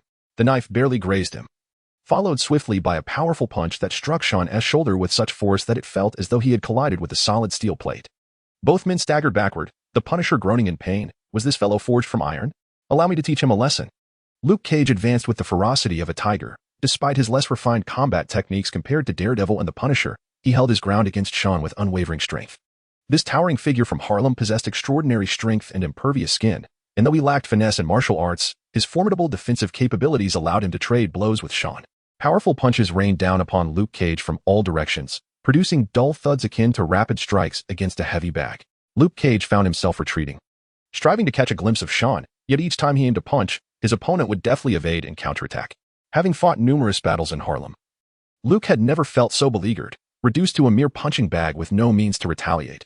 Despite his bulletproof resilience, the barrage of blows felt like a torrential downpour, and he could not escape the sting of pain. I've never encountered anyone like you before, possessing such resilience to blows. Would you be interested in being my sparring partner? I can pay you by the hour, Sean taunted, landing another punch beneath Luke's ribcage. Energy surged through him like electric currents, a tremor coursing through his body. He inhaled deeply, feeling the tumultuous energy within him find an outlet, channeling it into his rapidly striking fists. Under the relentless assault, Luke Cage suddenly recoiled as if startled, retreating with the instinct of a wild beast. Crack! A solid column was shattered in half by Sean's strike. He charged forward, seizing the retreating Luke Cage, his arms surging with strength as he hoisted the hefty figure, weighing over 400 pounds, and hurled him through the window. The blaring of car alarms filled the night as the formidable figure of Luke Cage crashed through the window, landing on a black Chevrolet sedan, the roof crumpling under the impact and the glass shattering, triggering the piercing alarm. 3 figures emerged from the darkness, Sean stepping forward with a light tread. As previously mentioned, tackling the situation together would alleviate some complications. Jessica, with her arms crossed, kneaded her hands together. Having just observed this individual's combat prowess, she noted that his strength, speed, muscle density, and neural reflexes far exceeded those of an ordinary person, and he appeared to be quite adept in martial arts, making him a formidable opponent indeed. Danny Land, who had been merely a bystander, endeavored to enter a meditative state, attempting to harness the chi within him. Although he held the title of the immortal Iron Fist of Kunlun, in reality, he was only a novice. Yet to master the art of utilizing chi, Danny Land, I must admit, I find Kunlun to be quite intriguing, Sean remarked, shaking his neck as his bones emitted a soft crackle. Adjusting his breathing, Danny coldly retorted, "Scoundrels like you are forever unworthy of stepping into Kunlun." Such righteous indignation was commendable. Before the jest could fully escape his lips, Sean shot forth like an arrow, lunging towards Jessica. With a whip-like kick, he cleaved through the air from the right. Jessica instinctively shielded her head with her arms, absorbing the impact of his powerful strike. Her dark hair billowed in the gust, and this tall, aloof woman emanated a feral energy, akin to a female leopard unleashing a fierce assault. The two engaged in close-quarters combat, their fists and bodies colliding with a series of dull thuds. Their rapid and intense fighting style rendered Danny unable to intervene. The tables and chairs in the restaurant were effortlessly torn apart by the shockwaves of their battle, splinters flying in a chaotic mess. "How much longer can you endure?" Jessica said coldly, her patience tested by the prolonged fight. "I refuse to believe you're not fatigued. As a beautiful lady, you should never doubt a man's endurance," Sean retorted, delivering swift punches while letting out a laugh that carried deeper implications. Jessica Jones, much like Luke Cage, defied the realm of ordinary humans. This dark-haired woman, running a private detective agency, possessed immense strength and the ability to fly, her physical prowess far surpassing that of the average person, making her a top-tier fighter within their small group of 5. Men who boast of their stamina usually lack true strength, Jessica boldly countered. Let us put that to the test. Perhaps you will become infatuated with me afterward, Sean chuckled softly, but amidst their fierce exchanges, his expression suddenly shifted. A golden fist surged towards him, propelled by overwhelming force, accompanied by a roaring wind, aimed directly at his face. With a thunderous crash, the iron fist, laden with a tumultuous scale, struck Sean's shoulder like a battering ram, sending the once unstoppable young man soaring through the air. His upright form shattered the intricately carved wooden door, crashing heavily into the shadows beyond. Danny Land was taken aback by the ferocity of the strike. Although he bore the title of the Immortal Iron Fist, bestowed upon him by the Kunlun Guardians, he was far from adept at mastering the energy within him. Consequently, he had been unable to lend any assistance during the recent skirmish. Jessica's eyes reflected disbelief. She had not anticipated that this seemingly reckless young man could deliver such a formidable punch unexpectedly. Without his aid, overcoming Sean would have proven to be quite the challenge for her alone. Seizing the moment to eliminate him completely, the Punisher lay in wait. Frank, with his military background, was always adept at seizing the right opportunity. Like a live leopard, the Punisher darted into the shadows, fully aware of Sean's terrifying prowess. If he could not decisively subdue his opponent, it was likely that his own side would suffer misfortune. I believe he's too tense, Danny shrugged, unconcerned. He doubted that the man who had suddenly appeared could rise immediately after receiving such a heavy blow. Shaking his clenched fist, Danny wore a confident expression. Even though Sean had demonstrated formidable defenses in their prior confrontation, this guardian from Kunlun held unwavering faith in his iron fist. He believed that even the most unyielding steel could be pierced by the force of his recent strike. This was the power of energy inherited from Kunlun, once harnessed. It became an unstoppable force. He is a true warrior, Jessica remarked, tossing her disheveled black hair. Who would have imagined that the most powerful street hero of Hell's Kitchen would nearly fall victim to that man tonight? Danny glanced at the unconscious daredevil on the ground before turning to the window where Luke Cage had been thrown out. With a sigh, he remarked, I suppose I should call an ambulance. Perhaps one will not suffice. That fellow struck by my punch may never again wield a knife and fork. Oh, it seems I must disappoint you. A deep voice laced with amusement emerged as Sean slowly stepped from the shadows, his imposing figure towering like a mountain, exuding an intense sense of oppression. Jessica and Danny were utterly shocked to see Sean's right hand tightly gripping the Punisher's neck, lifting the 6-foot-tall behemoth as if he were a mere chick, the latter gasping for breath. For a moment, silence enveloped the scene. Danny, who had believed he had turned the tide, wore a grim expression. Logically, that punch should have rendered Sean incapable of further combat. Yet reality struck him like a resounding slap. Your punch was indeed heavy. This is the first time I have been injured, Sean stated coolly, his left arm hanging limply as though it had been struck by a hammer. To be honest, I am not in the best of spirits after being thrown into the hands of a man. Sean's right hand, as unyielding as iron, clutched the Punisher's neck with relentless strength. Had it not been for the surging life energy within him rapidly mending his injuries, he might have already succumbed to the Punisher's grasp. I have erred, perhaps because my journey thus far has been remarkably smooth. All adversaries have succumbed before me, and I have scarcely encountered any setbacks or obstacles. This has led to a certain hubris, which is an unfavorable state of being. Even Achilles fell to a hidden arrow in his heel. I will inevitably face more formidable opponents in the future, and if I persist in this arrogant mindset, I may suffer an irreparable defeat. Sean appeared to be in a state of self-reflection, his voice steady and unhurried, his calm eyes devoid of emotion. Gradually, he exerted pressure with his right hand, akin to a tightening vice, as the punished one, grasped by the throat, edged towards asphyxiation. His bulging eyes bloodshot and unable to utter a sound. With a resounding thud, the 200-pound figure collapsed onto the floor, producing a dull noise. Sean moved his injured left shoulder, the shattered bones encased in golden light, now restored to their former integrity. Let us conclude this swiftly. Perhaps I can still pack a cheese and nut pizza before the pizzeria closes. Without a glance at the unconscious Punisher, who had succumbed to lack of oxygen, Sean's gaze flickered with a dangerous smile directed at the vigilant Jessica and Danny Land. A black Passat idled outside a Chinese restaurant in Chinatown, where one of the leaders of the Hand Association, Alexandra, reclined in the back seat, having observed the battle from the outset. Had Sean not appeared, she had intended to deploy her most formidable force to confront Kunlun's iron fist. Erica, should Wesley's boss falter, it will be your turn to take the stage. Alexandra gently caressed the woman seated beside her, as one might tend to a tamed pet. The woman named Erica turned her head blankly, her eyes devoid of emotion, resembling an exquisite puppet lacking the breath of life. No one could have anticipated that this expressionless, alluring woman was the Hand Association's most potent weapon, the legendary humanoid weapon. Black Void. If Wesley's boss does not falter, you will handle him. No nameless underling has ever dared to negotiate with the Hand Association. Alexandra's gaze was indifferent, Since the opponent had made audacious demands, they would pay the price for their greed. Erica nodded, gripping the katana in her hands. For Black Void, any weapon capable of tearing flesh and reaping lives was an extension of her own being, compared to the overwhelming power of firearms. This ancient and brutal cold weapon better satisfied her insatiable thirst for bloodshed and violence. As time ticked away, impatience crept over Alexandra. Just then, the door of the restaurant swung open, and a man clad in a black mask hummed a cheerful tune, dragging a body behind him. Danny Land, Kunlun's Iron Fist. I bring you a gift, Sean said with a casual tone, as if discarding refuse, tossing the bruised Danny Land onto the black Passat.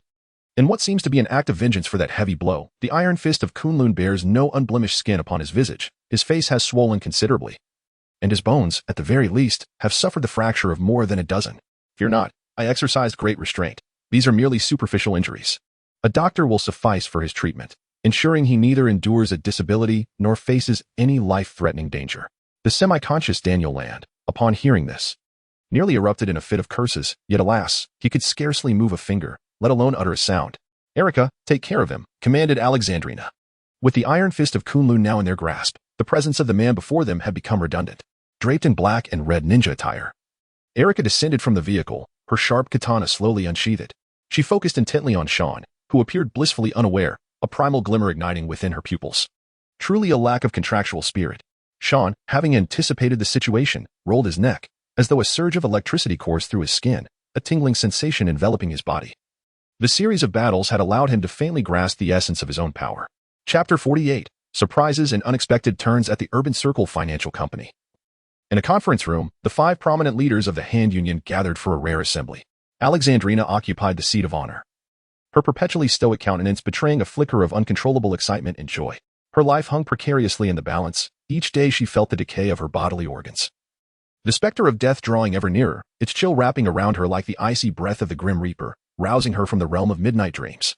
Death remains humanity's greatest fear, especially for one like Alexandrina, who has lived for centuries. The longer one experiences life, the more one dreads the approach of death. I have captured Daniel Land, the sole heir of Kunlun, and now he is in our possession. Alexandrina's usual composure faltered, an overwhelming elation at the prospect of renewed vitality igniting a fervent passion within her. Centuries ago, in pursuit of the legendary art of immortality, we fled from Kunlun, taking with us the dragon bones from the dragon's lair. By harnessing the immense life energy contained within, we attained prolonged existence, surviving for centuries. Yet as time trickled by, the dragon bones gradually depleted, and we found ourselves once more confronting the shadow of death. However, Providence did not forsake us. After centuries of searching, we have discovered another resting place of dragon remains, sealed beneath Kunlun's power, accessible only through the might of the Iron Fist. Alexandrina's voice resonated throughout the conference room as the other 4 leaders listened in silence. Once monks of Kunlun, they had coveted the legendary art of immortality, pilfering the dragon bones and escaping the austere confines of the enigmatic Kunlun, utilizing the resurrective properties of the dragon bones to establish the Hand Union, transforming into 5 fingers. For centuries, the Hand Union has thrived and expanded, evolving into an international criminal organization with a presence that spans the globe. With Daniel Land in our grasp, will the Night Demon and his cohorts simply acquiesce? In Japan, Murakami harbored deep concerns. Acutely aware of the troubles posed by the street heroes of Hell's Kitchen, individuals who had long been a thorn in the side of the Hand, the likes of Daredevil, the Punisher, and other eccentric beings had cost the gangs of Hell's Kitchen an untold amount of business, with the Hand being one of the victims. Alexandra remained unfazed, coldly asserting that the Black Sky would take care of them. Upon hearing this response, Murakami refrained from further comment. The Black Sky was a legacy obtained from Kunlun, akin to ancient, arcane sacrificial sorcery that worshipped primal, mysterious demonic beasts, deriving immense power at the cost of one's emotions and rationality. Were it not for the excessively stringent conditions required to host the Black Sky, the Hand could easily forge a formidable army. Erica was the most suitable host I had ever encountered. Within her, the Black Sky could unleash its full potential, rendering Daredevil and his ilk powerless against her. Alexandra brimmed with confidence, having resurrected the seemingly deceased Erica using dragon bones, erasing her past memories, thus making her the optimal vessel for the Black Sky. We must find a way to persuade Danny Rand to unlock the subterranean seals and expedite the excavation of the dragon bones. We cannot linger in New York for too long, as a mysterious organization has set its sights on us, declared the warlord Soanda from Africa. Madame Gal, the local power broker in New York, nodded in agreement. This elderly woman possessed a meticulous and powerful intelligence network. She was aware of a clandestine organization hidden in the shadows of the country, tasked with managing supernatural occurrences and unconventional crimes. However, this mysterious organization was veiled too deeply. Akin to an iceberg floating on the sea, with only a fraction visible. Even the Hand, with its intelligence prowess, could glean no more information. 1 week until the excavation of the dragon bones, Alexandra set the final deadline. I will orchestrate the transportation route. Once the dragon bones are unearthed, they will disturb the very foundation of New York, triggering a series of chain reactions. We shall seize the opportunity to depart amid the ensuing chaos. Spoke the previously silent boat. The 5 leaders of the Hand rarely convened in one place, each leading distinct lives. For instance, Alexandra was a successful entrepreneur in New York, while Soanda was a warlord on the African continent, and Murakami managed a Japanese conglomerate. Each held their own sphere of influence, though these identities were mere facades, concealing the chilling depths of darkness beneath their glamorous exteriors. What of Wesley S. Boss? Madame Gao inquired, as if recalling something.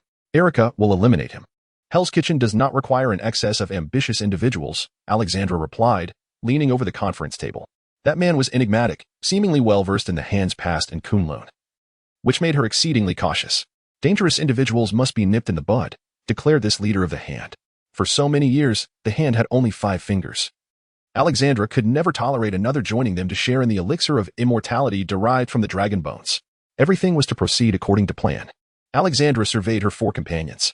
For centuries, they had relied on one another, assisting each other in the establishment of a formidable alliance, escaping the rigid confines of Kunlun. One day, we shall return to that place and attain boundless life. Lady Gao, Murakami, Soanda, and Bo-Tu, the 4 leaders of the alliance, rose in unison. They had fled from Kunlun centuries ago and remained ever cautious and vigilant towards that mysterious realm existing in another dimension. Yet, deep within, they yearned to return, longing for the dragon bones buried there and the secrets of immortality they contained. We can uncover the secrets of the Iron Fist from Daniel Land, Soanda declared. He is not only the key to the underground door but also the sole beacon guiding us back to Kunlun. A flicker of cold amusement appeared on Soanda's dark visage, prompting nods of agreement from the others. The dragon bones would inevitably diminish, however, should they manage to return to Kunlun and delve into the dragon's lair to excavate the buried remains. They would be but a step away from eternal life. As the 5 leaders of the alliance reveled in their hopeful visions of the future, a distinct sound of footsteps echoed faintly from outside the door. Erica entered, wielding a gleaming katana, an aura of faint bloodiness enveloping her, reminiscent of a warrior who had just emerged from a fierce battle. Her eyes, filled with a primal satisfaction, bore a feral glint. Did you eliminate that individual? Alexandra inquired, her gaze fixed on Erica. After being possessed by the shadow, her original emotions and memories would gradually fade, leaving only the raw instinct for bloodshed. Erica gazed at her master, her emotionless countenance suddenly breaking into a faint smile, startling Alexandra. Standing in the conference room, Erica, the vessel of the shadow, with her raven hair and crimson attire, held the long blade, presenting a unique beauty akin to a blooming blood-red rose. His name is Sean. A slightly husky voice emerged as Erica stepped aside, revealing a young man in a black mask who sauntered in. Observing the varied expressions of the Alliance's leaders, Sean remarked softly, "We meet again, my friends." Surprised? Unexpected?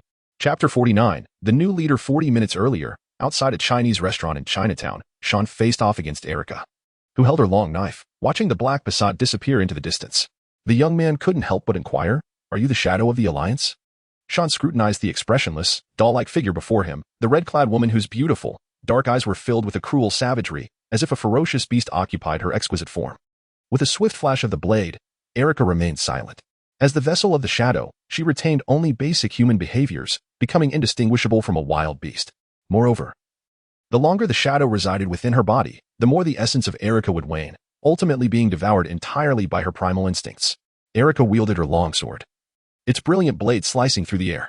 Sean, with subtle footfalls, evaded her strikes, eager to witness the terrifying prowess of the legendary weaponized being, Black Void.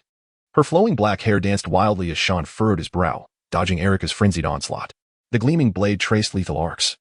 A moment's inattention could lead to the sharp edge tearing through flesh, dismembering him into a grotesque array of limbs.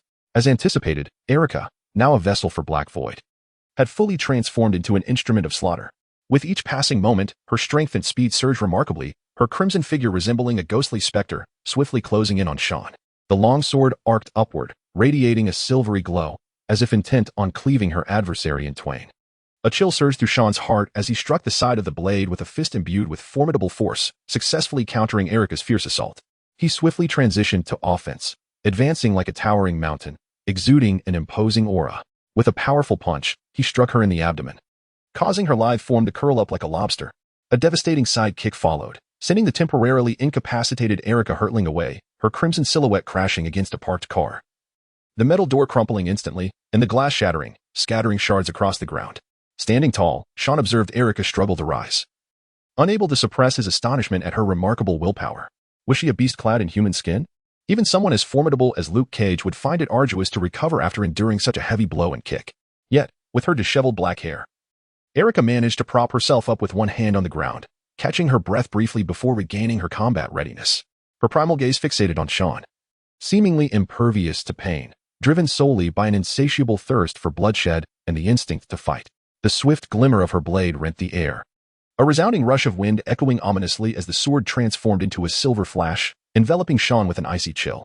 A streetlight stood defiantly, only to be severed. Its cut as smooth as glass, a testament to the astonishing strength of its wielder. "We ought to sit down and converse, Erica," Sean remarked. His steps akin to a fleeting shadow, his voice echoing intermittently. "You can master it. Any power can be controlled if you possess a sufficiently robust will. Do not become its slave." Erica remained silent, her obsidian eyes flickering momentarily before returning to their stoic state. The blade's light surged with ferocity, akin to silvery sparks bursting in the void. Sean's chest heaved as a tidal wave of energy surged within him. Time seemed to slow at that moment. His formidable form morphed into a fleeting shadow, deftly avoiding the lethal edge of Erica's longsword. A powerful arm cut through the air, seizing the soft neck of the crimson figure.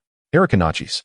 Sean casually swatted away the long knife from his opponent's grasp, leaning closer to the exquisite, beautiful face of the mixed-blood girl. He whispered softly, "You were adopted by the master known as the Night Demon, later fostered by a Greek diplomat. During your university years, you encountered Matt Murdoch, a charming young blind man, and you fell deeply in love." His hoarse, resonant voice echoed in Erica's ears, as a struggle flickered in her vacant gaze. The primal roar emanating from her mind unleashed a torrent of anguish throughout her being. Sean's grip tightened gradually until Erica felt the suffocating grip of his arm, compelling her to the brink of unconsciousness. He gazed deeply into the eyes of the unfortunate girl, now occupied by the shadowy void, and spoke softly. "Do you remember how you perished, how you were resurrected, and how that beastly creature seized control of your body? Erica, you possess your own name, family, and beloved. That beast cannot dominate you."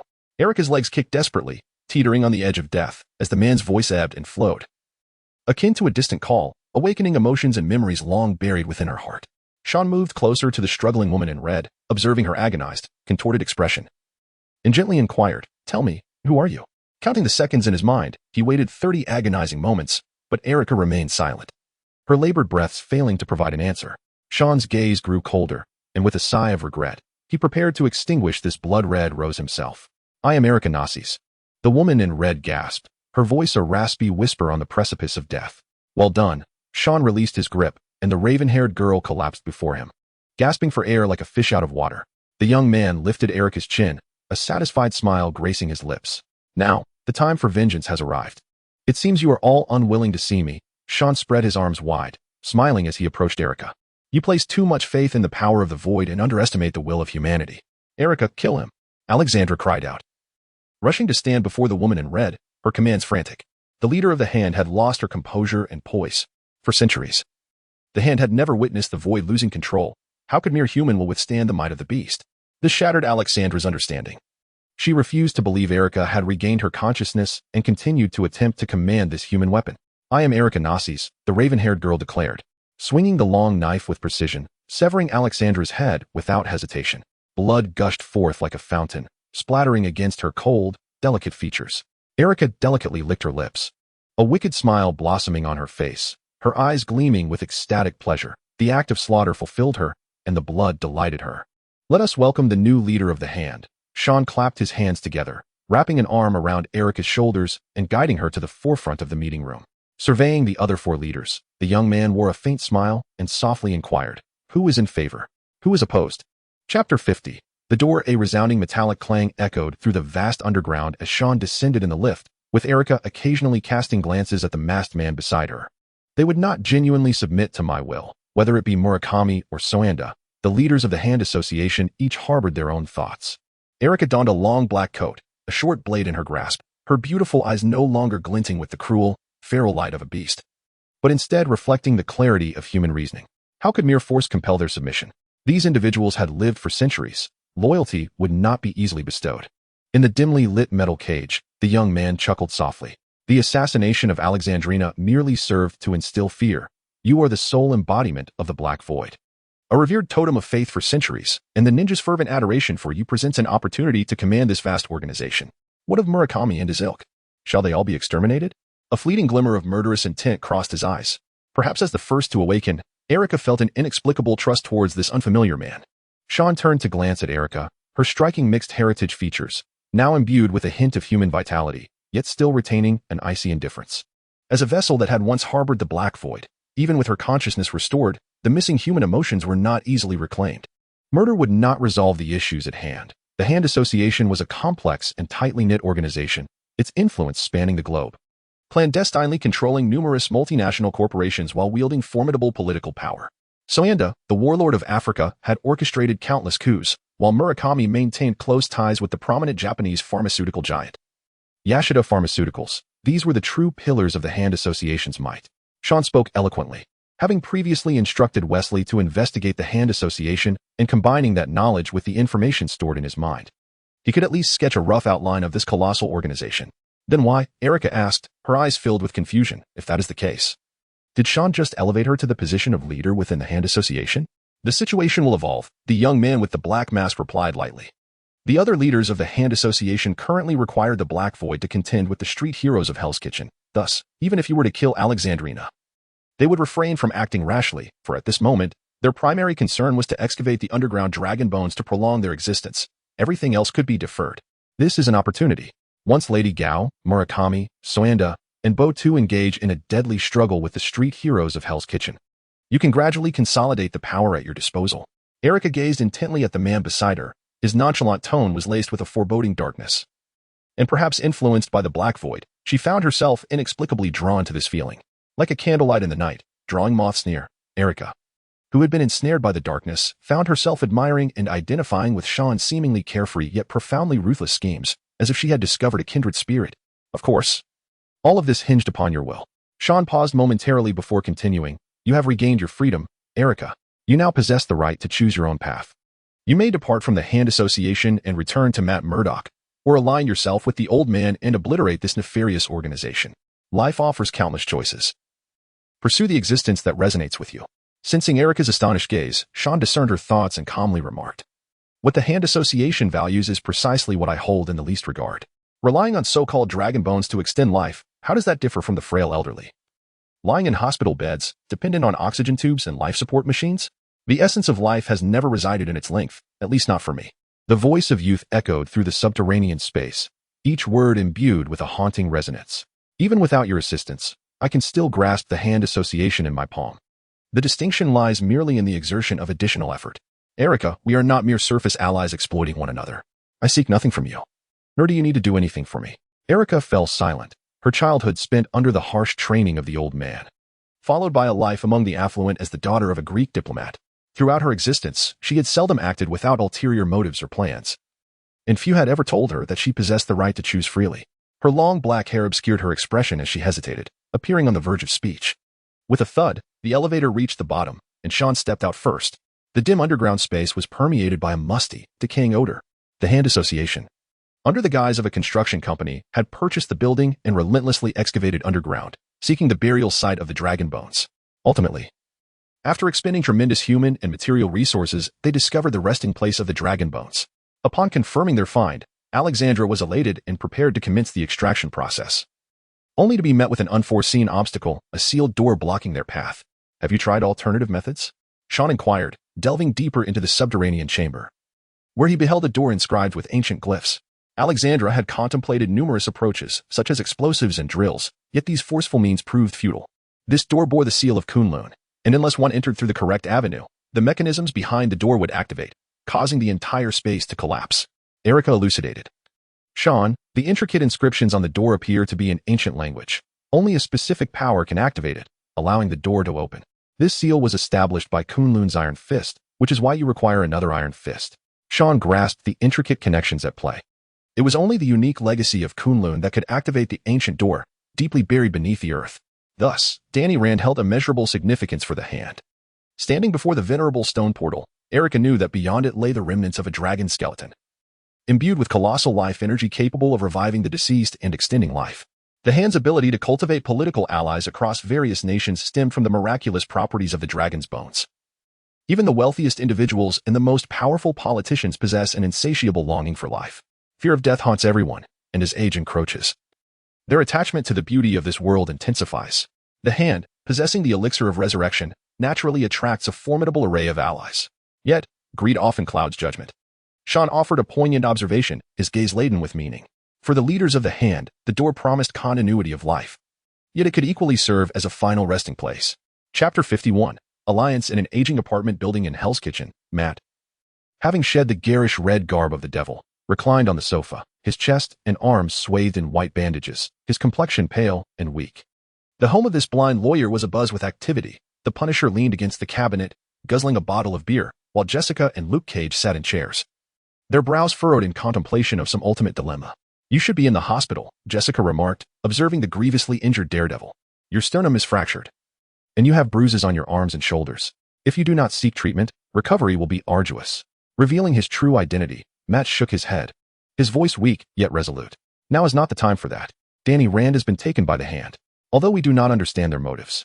Frank's investigation indicates that the hand is not merely inviting Danny for a visit. Whatever their intentions, we must rescue him. The Punisher nodded in agreement. The hand was concocting a grand conspiracy, and Danny Rand was undoubtedly a pivotal figure. He could not be left under their control. We're no match for that guy, Jessica interjected, dousing their hopes. The masked man single-handedly took down 5 people, including himself. The street heroes of Hell's Kitchen were nearly captured entirely. Such a formidable opponent leaves little room for thoughts of resistance.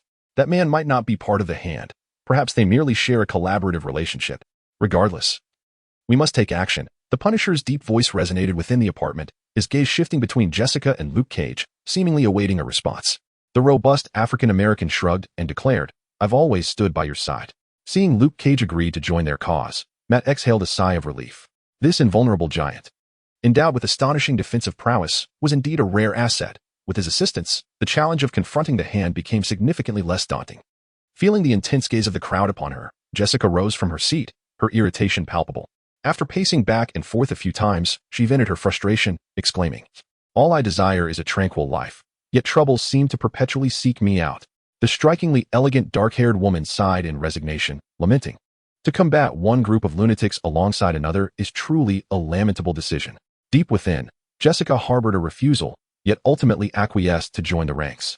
She found herself perplexed by the rationale behind such a choice. A blind individual, a fugitive, a man of African descent, and herself, merely 4 souls, prepared to confront a vast and malevolent organization. This was no comic book tale of heroes where justice triumphs over evil, where the virtuous always emerge unscathed, and the wicked meet their due punishment. The real world is often stark and brutal, far removed from the idyllic narratives spun in stories. Having endured heavy tribulations, Jessica understood all too well that the path to heroism often exacts a tremendous cost, which is why she had repeatedly declined to join the Punisher's faction. Yet, what compelled her to consent this time? As she gazed at the bandaged daredevil, the resolute Luke Cage, and the weapon-wielding Punisher, something within her stirred, a flicker of warmth that perhaps had not yet cooled, or perhaps she had been infected by the madness of this group, shaking off her chaotic thoughts. The dark-haired woman turned her gaze out the window, where leaden gray clouds amassed in the sky, ominously suggesting that a tempest would soon descend. In Hell's Kitchen, within the expansive confines of a port warehouse, the 4 leaders of the hand gathered. Madame Gao, the Japanese Murakami, the African warlord Sowant, and the brooding Batroc sat together at a table, each regarding the others with a mixture of emotions. Alexandra is dead, and Black Sky is out of control. Our current situation is dire, Murakami stated, breaking the silence. His gaze fell upon the menacing Batroc, who commanded the armed forces of the hand. Apart from his own ninjas, Batroc was the most formidable among them. Eliminating Black Sky will come at a grave cost, and without her, who will contend with the street heroes of Hell's Kitchen? Furthermore, Danny Rand remains in their clutches, Batroc countered, shaking his head. Only a fool would stick their neck out now. No one understands Black Sky's power better than us. She is a born killing machine. Unless one is prepared to pay any price, no one would dare to strike recklessly. Black Sky is not alone. She is accompanied by a mysterious individual, Madame Gao cautioned. Her years of keen intuition suggested that this man was even more formidable than Black Sky. The hand, comprised of 5 fingers, represented 5 distinct factions. not all of which operated in harmony. They were rife with intrigue and betrayal, though such squabbles typically remained hidden. However, in light of the current predicament, the four leaders set aside their past conflicts. Black Sky instilled a profound sense of threat, and Alexandra's death had awakened fear in these leaders who had survived for centuries. Thus, they clandestinely convened to devise strategies for confronting Black Void and reclaiming control of the Hand Alliance. For now, they resolved to bide their time, awaiting the acquisition of the Dragonbone. A chilling demeanor enveloped Sawanda's dark visage. Despite Black Void's formidable prowess, he remained merely flesh and blood, and myriad methods existed to bring about his demise. Indeed, the Dragonbone was of paramount importance, as nothing surpassed the significance of sustaining life. They would manipulate Black Void to deal with the street heroes of Hell's Kitchen, ultimately ensnaring them all. A faint smile graced the deeply lined face of Lady Gao. This seemingly frail old woman wielded dominion over 80% of New York's drug trade, and even the underworld emperor, Jean Bing, treated her with deference. Anyone who deemed her age as a weakness would likely meet a most tragic fate. In this critical moment, I hope everyone can set aside past grievances, refrain from quibbling over trifles, and collaborate sincerely, spoke Murakami in a peculiar Japanese accent. The other three nodded in agreement. In times of threat or panic, people instinctively band together for warmth, a trait rooted in their biological nature. Within the spacious, concealed port warehouse, the four leaders of the Hand Alliance reached a consensus. First, they would secure their external threats, allowing Black Void to eliminate the street heroes of Hell's Kitchen before ultimately clearing away any lingering dangers. The four leaders, secretly allied, departed the desolate port one after another.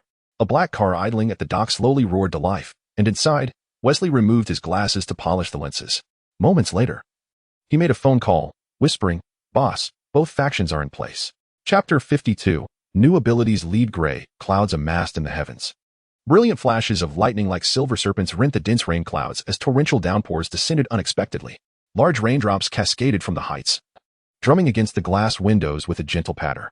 The world outside was shrouded in a hazy curtain of rain, mist rising between heaven and earth.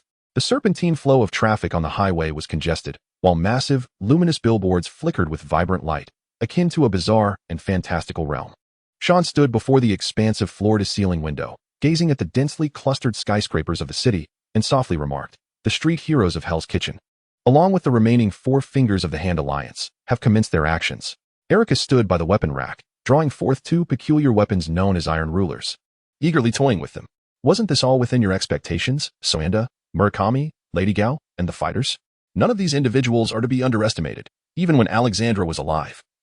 They were each driven by their own agendas, never yielding to one another, let alone with me assuming the mantle of leadership." Sean chuckled, removing his black mask to reveal an exceptionally youthful face, exhaling deeply. He had instructed Wesley to discreetly observe the movements of the other Hand Alliance leaders. The four fingers were indeed in motion, and the street heroes of Hell's Kitchen were beginning to assemble. Eventually, the two factions would collide with fierce intensity. As long as the plan is well constructed, he and Erica might as well become the opportunistic beneficiaries. The Hand's objective lies in the concealment of the Dragonbone remains. Whereas the street heroes aim to rescue Danny Rand and thwart the machinations of the Hand, the conflict between the two factions is irreconcilable. The young man, resolute in his decision, seemed to ponder something, a glimmer of mockery flickering in his eyes. Could he truly face Matt Murdock, his former lover, in his current guise? Upon hearing Sean's inquiry, Erica's dark eyes wavered momentarily, akin to a stone cast into a tranquil lake, creating subtle ripples. If there were anyone in this world capable of binding Erica, it would undoubtedly be Matt Murdock, the blind lawyer imbued with a strong sense of justice. The Red Devil of Hell's Kitchen. Their acquaintance blossomed during their university days, swiftly evolving into a pure and beautiful romance. However, concealed behind this idyllic love story lay a harsh reality, orchestrated by the Orders of the Stick, whose intent was to draw closer to Matt Murdock and subsequently recruit him as a formidable warrior to combat the formidable Hand. Upon realizing her genuine affections, Erica made the decisive choice to part ways. Years later, she encountered her old flame in Hell's Kitchen, yet their positions had irrevocably shifted. Matt donned the Red Devil's garb, transforming into Daredevil to combat evil and uphold justice, while Erica bore hands stained with blood, the once tender warmth of their past obliterated by the unforgiving present. Casting aside the tumult of her inner emotions, Erica inhaled deeply and softly declared, "You once stated that I have attained a life of freedom, with the right to choose my own path. This is my choice. Everything cannot revert to the past, so it is better to forget and preserve it in its most beautiful form." She fixed her gaze upon Sean, her voice barely above a whisper. "Are you truly resolute in this decision?"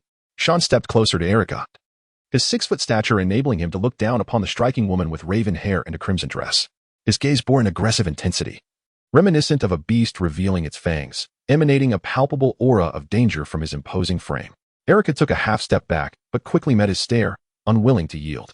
They stood in close proximity, surpassing the comfortable distance typically observed between the opposite sexes. The defiant woman could nearly feel Sean's warm breath, causing a faint blush to surface upon her once icy visage. The atmosphere gradually thickened, teetering on the edge of ambiguity. Is your resolve truly steadfast? Sean's penetrating gaze bore into Erica's, his tone laced with inquiry. Choosing to become the leader of the hand, merging with the power of the black sky. Bidding farewell to the past, liberating yourself from the Styx constraints and Matt Murdock's ties, are you genuinely prepared to sever all of this and embrace a new life? His voice resonated like thunder, abruptly jolting the distracted Erica from her reverie. Instinctively, she looked up, her deep-set eyes locking onto his.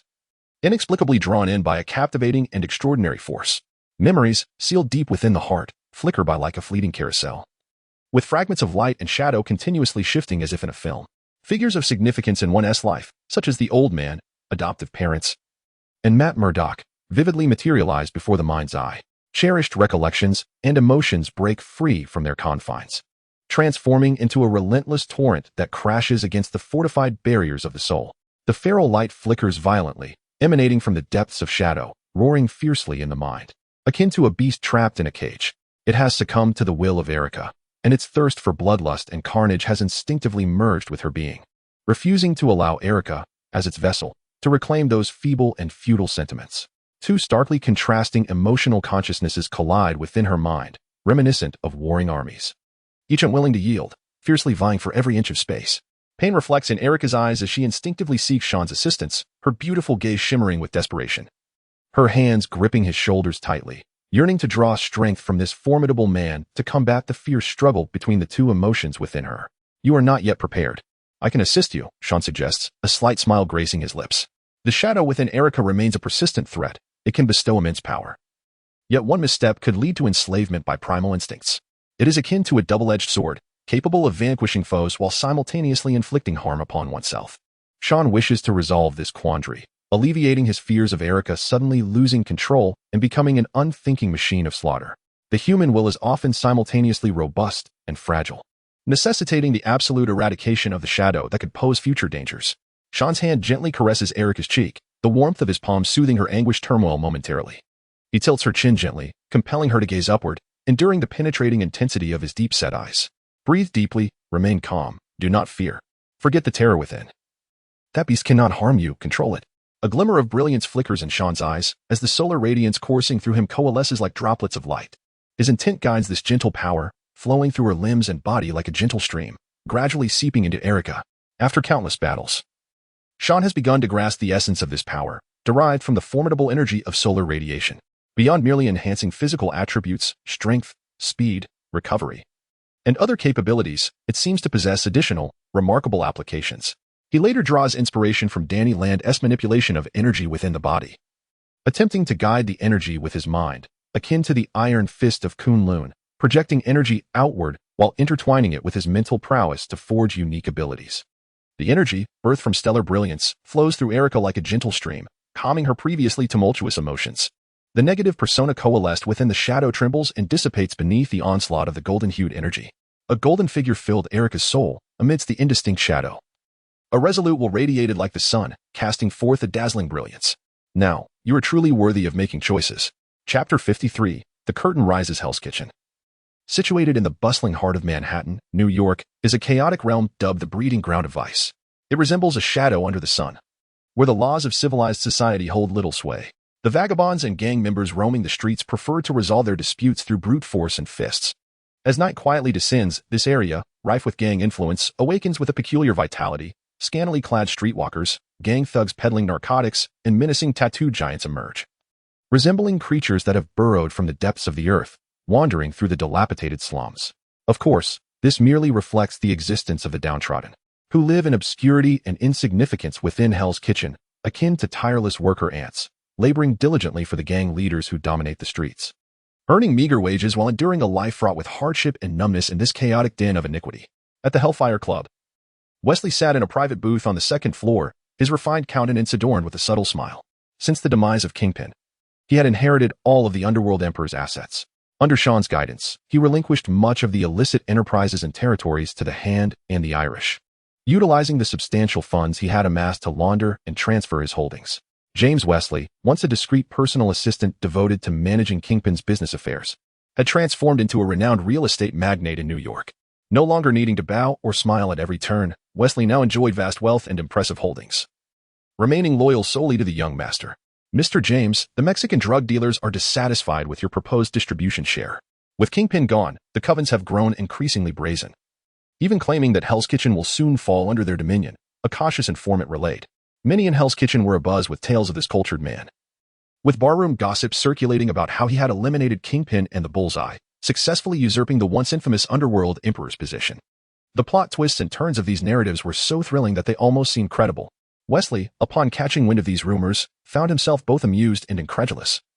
For the truth was he had done nothing to attain his position. It was the young master who had elevated him to this stature. The covens are dissatisfied with my proposed distribution? Very well, inform Vladimir and Anatoly that if the Russians are so keen to establish a foothold in Hell's Kitchen, they should eliminate the covens. I will entrust the port's transportation trade to them. Wesley uncorked a bottle of red wine and poured a glass for the information broker. Adjusting his glasses, he offered a gentle smile. There is a great deal of business in Hell's Kitchen, the Hand, the Irish, and the Mexicans. They occupy the prime real estate. Yet they are insatiable, like rabid dogs fighting over scraps, leaving nothing for others. Business does not operate in such a manner. The cake should be shared among all, for it allows for greater growth. Wouldn't you agree? The broker instinctively nodded, a mere pawn scraping by in Hell's Kitchen, peddling bits of gang intelligence or other tidbits to earn his commission. In New York's underworld, countless individuals like him existed, running errands for the powerful elite. I have relinquished my illegal dealings with Gambini, offloading smuggling operations in heroin factories. Many believe that without my enforcers, I am no longer a figure to be feared. They think that without those territories, my dignity can be trampled upon. Yet, they remain unaware that I possess 80% of Hell's Kitchen. Their smuggling vessels and warehouse factories are all under my dominion. Wesley sipped the crimson liquid, exhaling with ease before continuing. My boss has stated that there's no future in the gang life. One must be the cake distributor, the rule maker. I refuse to engage in illegal business because I fear tarnishing my hands. As a law-abiding citizen of New York, how could I possibly traffic drugs or smuggle? This refined man reclined on the sofa, his seemingly gentle demeanor masking a disquieting sharpness. He fixed his gaze on the trembling broker, his voice flat as he declared, "Relay my message. From this day forth, anyone wishing to conduct business in Hell's Kitchen must adhere to my rules. Otherwise, I guarantee that not a single box of their smuggled goods will leave the port, and the drugs in their warehouses will rot unsold. You will become public enemy number one." Mr. James, the broker stammered, overwhelmed by the madness of the composed man before him. "All the gangs in Hell's Kitchen will turn against you. No, after tonight, there will be but one voice in Hell's Kitchen." A smile graced Wesley's lips. Knowing that the young boss had cleared all obstacles for him, the broker departed with a tumult of emotions, almost envisioning the upheaval that would follow once his message spread throughout Hell's Kitchen. This refined man, who had usurped all of Gambini's enterprises, undoubtedly aimed to seize money from all the gangs. How could those ruthless thugs tolerate anyone reaching into their pockets? Even Gambini had never resorted to such ruthless extermination. Wesley quietly finished his glass of red wine, reflecting on the promise made by the young boss, the new ruler of Hell's Kitchen, the new emperor of New York's underworld. Even with his composure, he felt a thrill course through him. Wesley retrieved his phone and dialed the boss's number. "Everything is in place. The Daredevil's crew has mobilized. They plan to rescue Danny Rand and subsequently demolish the entire building." What an exhilarating notion. Those in Murakami's camp likely know as well. The two factions will soon clash. The show is about to begin. The phone line crackled with faint, hurried breaths, and faintly, one could discern the soft moans of a woman. Wesley felt a twinge of embarrassment. His boss truly possessed an exuberant vitality. "Oh, do not misconstrue this. I am merely engaging in physical exercise, taking advantage of this opportunity to eliminate that gang entirely, ensuring the disobedient are ousted. All the power in Erica's hands will be entrusted to your command. Tonight, Hell's Kitchen is your dominion." With a resolve to not disturb his boss further, he quietly suppressed his burgeoning gratitude and ended the call. On the other side of Hell's Kitchen, in the lounge of the Midtown Circle Financial Company, Sean stood bare-chested before the bright floor-to-ceiling windows. After tonight, the very building beneath him would cease to exist, and the forces controlled by the other fingers of the hand would crumble alongside it. "5 fingers cannot compare to a single fist," Sean murmured. He turned to Erica, who sat on the bed, partially concealed by a blanket, her beauty illuminated by the moonlight. With certainty, he declared, "the hand will have but one leader henceforth, you, Erica Narcus, existing in the guise of the Black Void." with disheveled hair and flushed cheeks. Erica chuckled softly, her usual indifference fading away as she approached him, her voice cool yet laced with allure. After all, everything belongs to you. Sean glanced at the clock on the wall and said calmly, "Sever your past, Erica. It is time for me to meet Danny Rand and open that door to behold the legendary dragon bone, said to grant immortality, to rise from the dead." Chapter 54. The opening. The night sky was cloaked in dark clouds, with sparse stars twinkling against the backdrop of darkness, while a crescent moon cast its glow upon the bustling city. Skyscrapers rose in serried ranks, akin to a forest of steel and concrete, appearing as a colossal beast lying in slumber beneath the luminous moonlight.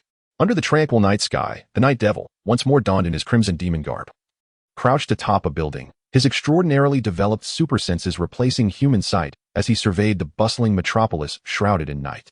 The air vibrated with a cacophony of sound waves, car horns, the chatter of pedestrians, even the howling cold wind, all coalescing into a myriad of information received.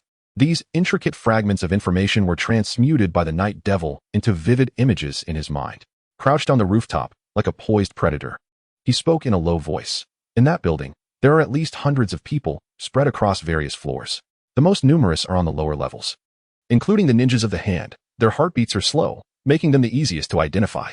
Though blind, the Night Devil's extraordinary sensitivity rendered his actions undeterred, allowing him to perceive the world in a uniquely profound manner. A crackling signal emerged from his earpiece, followed by a deep voice. The explosives are installed. Approximately 30 detonation points.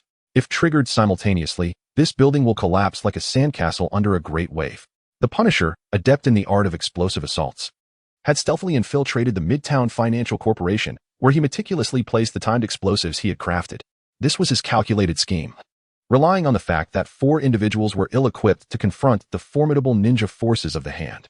Thus, with resolve, he decided to obliterate the building, aiming to dismantle the enemy's stronghold in one fell swoop. According to my inquiries, it had been quite some time since Alexandria had made an appearance, and Danny Rand was likely imprisoned in the subterranean depths, beneath the gaping hole excavated by the hand, where the remains of an ancient beast lay buried.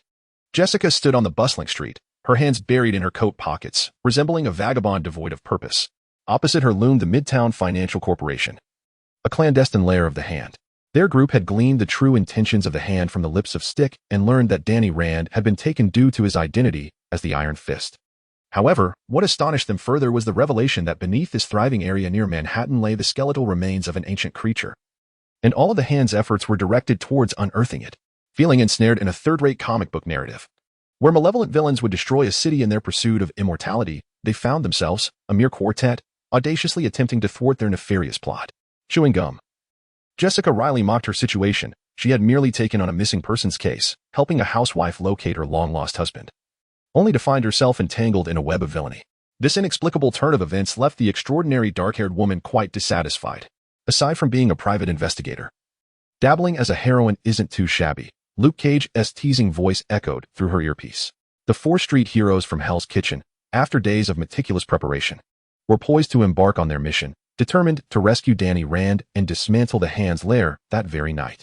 In the conference room of the Midtown Financial Corporation, Lady Gal, Murakami, Sound, and Badrock arrived in succession, having received word from Elektra that Danny Rand had unlocked the underground door, prompting them to convene and discuss how to excavate the dragon bones and transport them to safety. They exchanged glances, engaging in a subtle communication through their eyes, until Murakami broke the silence. "I have close ties with Yashida Pharmaceuticals. I can ensure the dragon bones are transported to Japan." Lady Gao nodded in agreement, as she too had substantial connections in Japan. However, Sound, whose influence extended across the African continent, and Batroc, known for his solitary endeavors, exhibited hesitation. With Alexandria's demise, the original 5 factions of the hand had crumbled, and ambition stirred within each of them, desiring to ascend as the singular leader. Elektra occupying that position was merely a temporary expedient. None among them wished to cede control of the hand to the Black Sky. "Discuss your strategy. The door is now open, and excavation of the bones can commence at any moment," Elektra remarked with an indifferent demeanor. She coldly scrutinized the 4 individuals seated in the conference room, a glint of icy resolve flashing in her eyes, the chilling intent in her heart intensifying with each passing moment. "You have mobilized numerous ninjas from the Hand Association tonight. Are you preparing for some grand operation?" The typically taciturn fighter inquired. The other 3 shifted their gaze to Erica, who they had been quietly wary of, fearing that she might strike preemptively to seize control of the Hand Association. "We have reached an accord with the gentleman," He intends to leverage the power of the Hand Association to cleanse the Hell's Kitchen underworld, Erica remarked nonchalantly, her piercing gaze sweeping across the room. The questioning fighter cast his eyes downward, choosing to remain silent, though a sense of caution lingered in his mind. Upon reflection, he realized that the dragon bone had yet to be unearthed. Even if an attack were imminent, it would not occur at this juncture. The astute Lady Gao observed Erica with a penetrating gaze, sensing an unusual transformation within her that stirred a vague unease in her heart. As the four in the conference room harbored their individual thoughts, a sharp alarm suddenly blared, reverberating through the building. Erica's expression shifted, and she coldly declared, "We have an intruder. It must be those restless rogues from Hell's Kitchen." Murakami's countenance darkened. He was not keen on encountering complications at this pivotal moment. Soon after, the elite ninjas stationed as guards reported that the Night Devil and his companions had stormed into the building, advancing toward the underground space. Upon hearing this news, the group sprang to their feet, eyes ablaze with fury and impatience, while only Lady Gao managed to maintain a semblance of calm. "We shall ensnare them all." Swanda's gaze turned vicious. He had long desired to eradicate the Night Devil and his crew entirely. The fighter concurred, "Since they have set their sights on us, let them learn the cost of provoking the Hand Association." Murakami was the first to exit the conference room, leading the ninjas toward the underground space. At such a crucial time, the Dragon Bone's remains could not afford even the slightest mishap, as it pertained to their very lives and the future of the Hand Association. The others followed suit, with Erica striding ahead, a slight smile gracing her lips. Just as Sean had predicted, the curtain had been drawn back, and the grand spectacle was about to unfold. Chapter 55, Fierce Battle in the Dimly Lit Expanse of the Underground. Erica guided the members of the Hand Association down the elevator, the sounds of a fierce battle echoing faintly in the distance. The electrical lines affixed to the rock walls appeared severed, causing the flickering lights to dim and extinguish altogether. As the elevator reached the bottom, Erica brandished a sharp dagger. Leading the way, Murakami, who had taken the lead, was already engaged in combat with the street heroes from Hell's Kitchen, the Night Devil, Jessica Jones, and Luke Cage, who had invaded the stronghold of the Hand Association, surrounded by masked ninjas wielding long blades. "It seems we are missing someone," Swanda remarked, furrowing his brow. He recalled that among this group was a hulking figure known as the Punisher, notorious for his bloody and violent tactics, starkly contrasting with the typical street hero demeanor. A group of ninjas, wielding long blades, lunged forward, their weapons slicing through the dimly lit space, emitting a sharp gleam. Luke Cage stood resolutely before his comrades, the formidable black giant unflinching as the blades clashed against his ironclad physique, producing a resonant sound akin to metal striking metal, with Luke serving as a shield. Daredevil unsheathed his baton and plunged into the fray, his sights set firmly on the ninja's leader, Murakami. Meanwhile, Jessica, harnessing her extraordinary strength, charged through the enemy's encirclement. A striking figure with raven locks and long legs, seemingly intent on unleashing her pent-up fury upon the Hand, relentlessly swinging her fists and toppling each approaching ninja. Standing at a distance, Elektra gazed intently at the fierce battle between Daredevil and Murakami. Matt Murdock, the blind lawyer who yearned for justice and law, whose image in her heart had grown increasingly faint, like an old photograph weathered by time, failing to stir any ripples in her soul. They had embarked on utterly divergent paths. As Elektra felt the power of the dark void within her, the nostalgia in her eyes gradually faded, replaced by an icy indifference. "Leave him to me." Upon hearing Elektra's command, Murakami swiftly extricated himself from Daredevil's grasp and withdrew from the battlefield. "Elektra?" Hearing that familiar voice, Daredevil halted, intending to pursue, even though the Punisher had informed him of Elektra's resurrection by the Hand. Yet, upon the reappearance of his former lover, he could not suppress the tumult of emotions within. "Matthew, it has been a long time," Elektra called, gracefully approaching. Daredevil had scarcely been able to revel in this long-awaited reunion when his expression abruptly shifted, and he sidestepped to evade a fierce arc of the blade. "Elektra, what are you doing?" Matt, beneath the crimson mask of the devil, inquired with confusion. Without hesitation, Elektra unleashed a lethal strike, a faint smile gracing her features, as if her actions were mere trifles. The woman clad in black and red twirled her short blade, creating a brilliant flourish. "Matthew, you remain as naive as when we first met, forever dreaming of being the heroic champion of justice. Hasn't Stick told you? I am no longer the weak-hearted Elektra you once knew. The Hand has granted me new life, and the dark void has bestowed upon me newfound strength. I have chosen a different path, one that requires no adherence to antiquated rules. I have never felt better than I do now, free from hypocritical morals. Elektra, don't do this. I don't want to hurt you." Daredevil's voice was laced with anguish, unwilling to confront his former love. "How touching, Matthew, but alas, I wish to hurt you." Elektra stepped forward, her blade tracing a fierce trajectory, mercilessly intent. She had made her choice, having died once. Elektra refused to revert to her former life. As Sean had said, A brand new future awaited her. Why linger in an unbearable past? The blade cleaved through the air as Daredevil, amidst Elektra's relentless assault, struggled to defend himself, desperately hoping to awaken the woman he once loved. They took you from me. They transformed you into a weapon. You are not the Dark Void. You are Elektra Natchios. Thank you for your tenderness, Matthew. But I am fully aware of who I am. The Hand Society has not transformed me into this. I have always been this person. Erica swiftly drew a gleaming blade. Its sharp radiance slicing through Daredevil's crimson demonic garb, blood oozing from his abdomen. Matt clutched his wound, seemingly wishing to utter more, yet was struck by a vicious kick, his body soaring through the air before crashing heavily against the rocky wall. You have spoken a profound truth. I am indeed not Black Sky. The red figure stepped upon Daredevil's form, her voice devoid of warmth. I am the entirely new Erica Natchios. You have sought to unearth light within my heart. I regret disappointing you. The keen dagger pierced through Daredevil's abdomen, blood gushing forth, and with a heart devoid of emotion. Erica unhesitatingly withdrew the blade and turned to depart. On the other end of the battlefield, Lady Gao, Soanda, Murakami, and the combatants were embroiled in a fierce struggle against Jessica and Luke Cage, the situation spiraling out of control. Their formidable strength, coupled with an invulnerable combination of blades and firearms, momentarily subdued the Hand Society's faction. In the dim, expansive underground space, individuals continually descended via the lift. A squad of black-clad bodyguards wielding submachine guns entered the fray, a force orchestrated by Soanda. The brilliant flashes of gunfire erupted violently, a barrage of flames spewing from the gun muzzles, metallic bullets tearing through all obstacles. Luke Cage cast off two masked ninjas, crumpling their sharp blades into useless heaps of metal as he charged forward against the onslaught of gunfire. The force of the bullets struck him with painful intensity. Though not fatal, it was enough to challenge his endurance. In a moment of peril, a black canister of tear gas rolled into the battlefield, the acrid smoke exploding forth. In the shadowy space, gunfire erupted, and the Punisher leapt from the lift, brandishing a Browning pistol, harvesting lives with ruthless efficiency. Moments later, as the smoke began to dissipate, the standstill resumed, with only 4 leaders of the Hand Society remaining alongside a few inconsequential bystanders, while a new Punisher had joined the fray, maintaining a peculiar balance of power between the two sides. Black Sky, eliminate them. We must not allow any mishap with the Dragon Bone.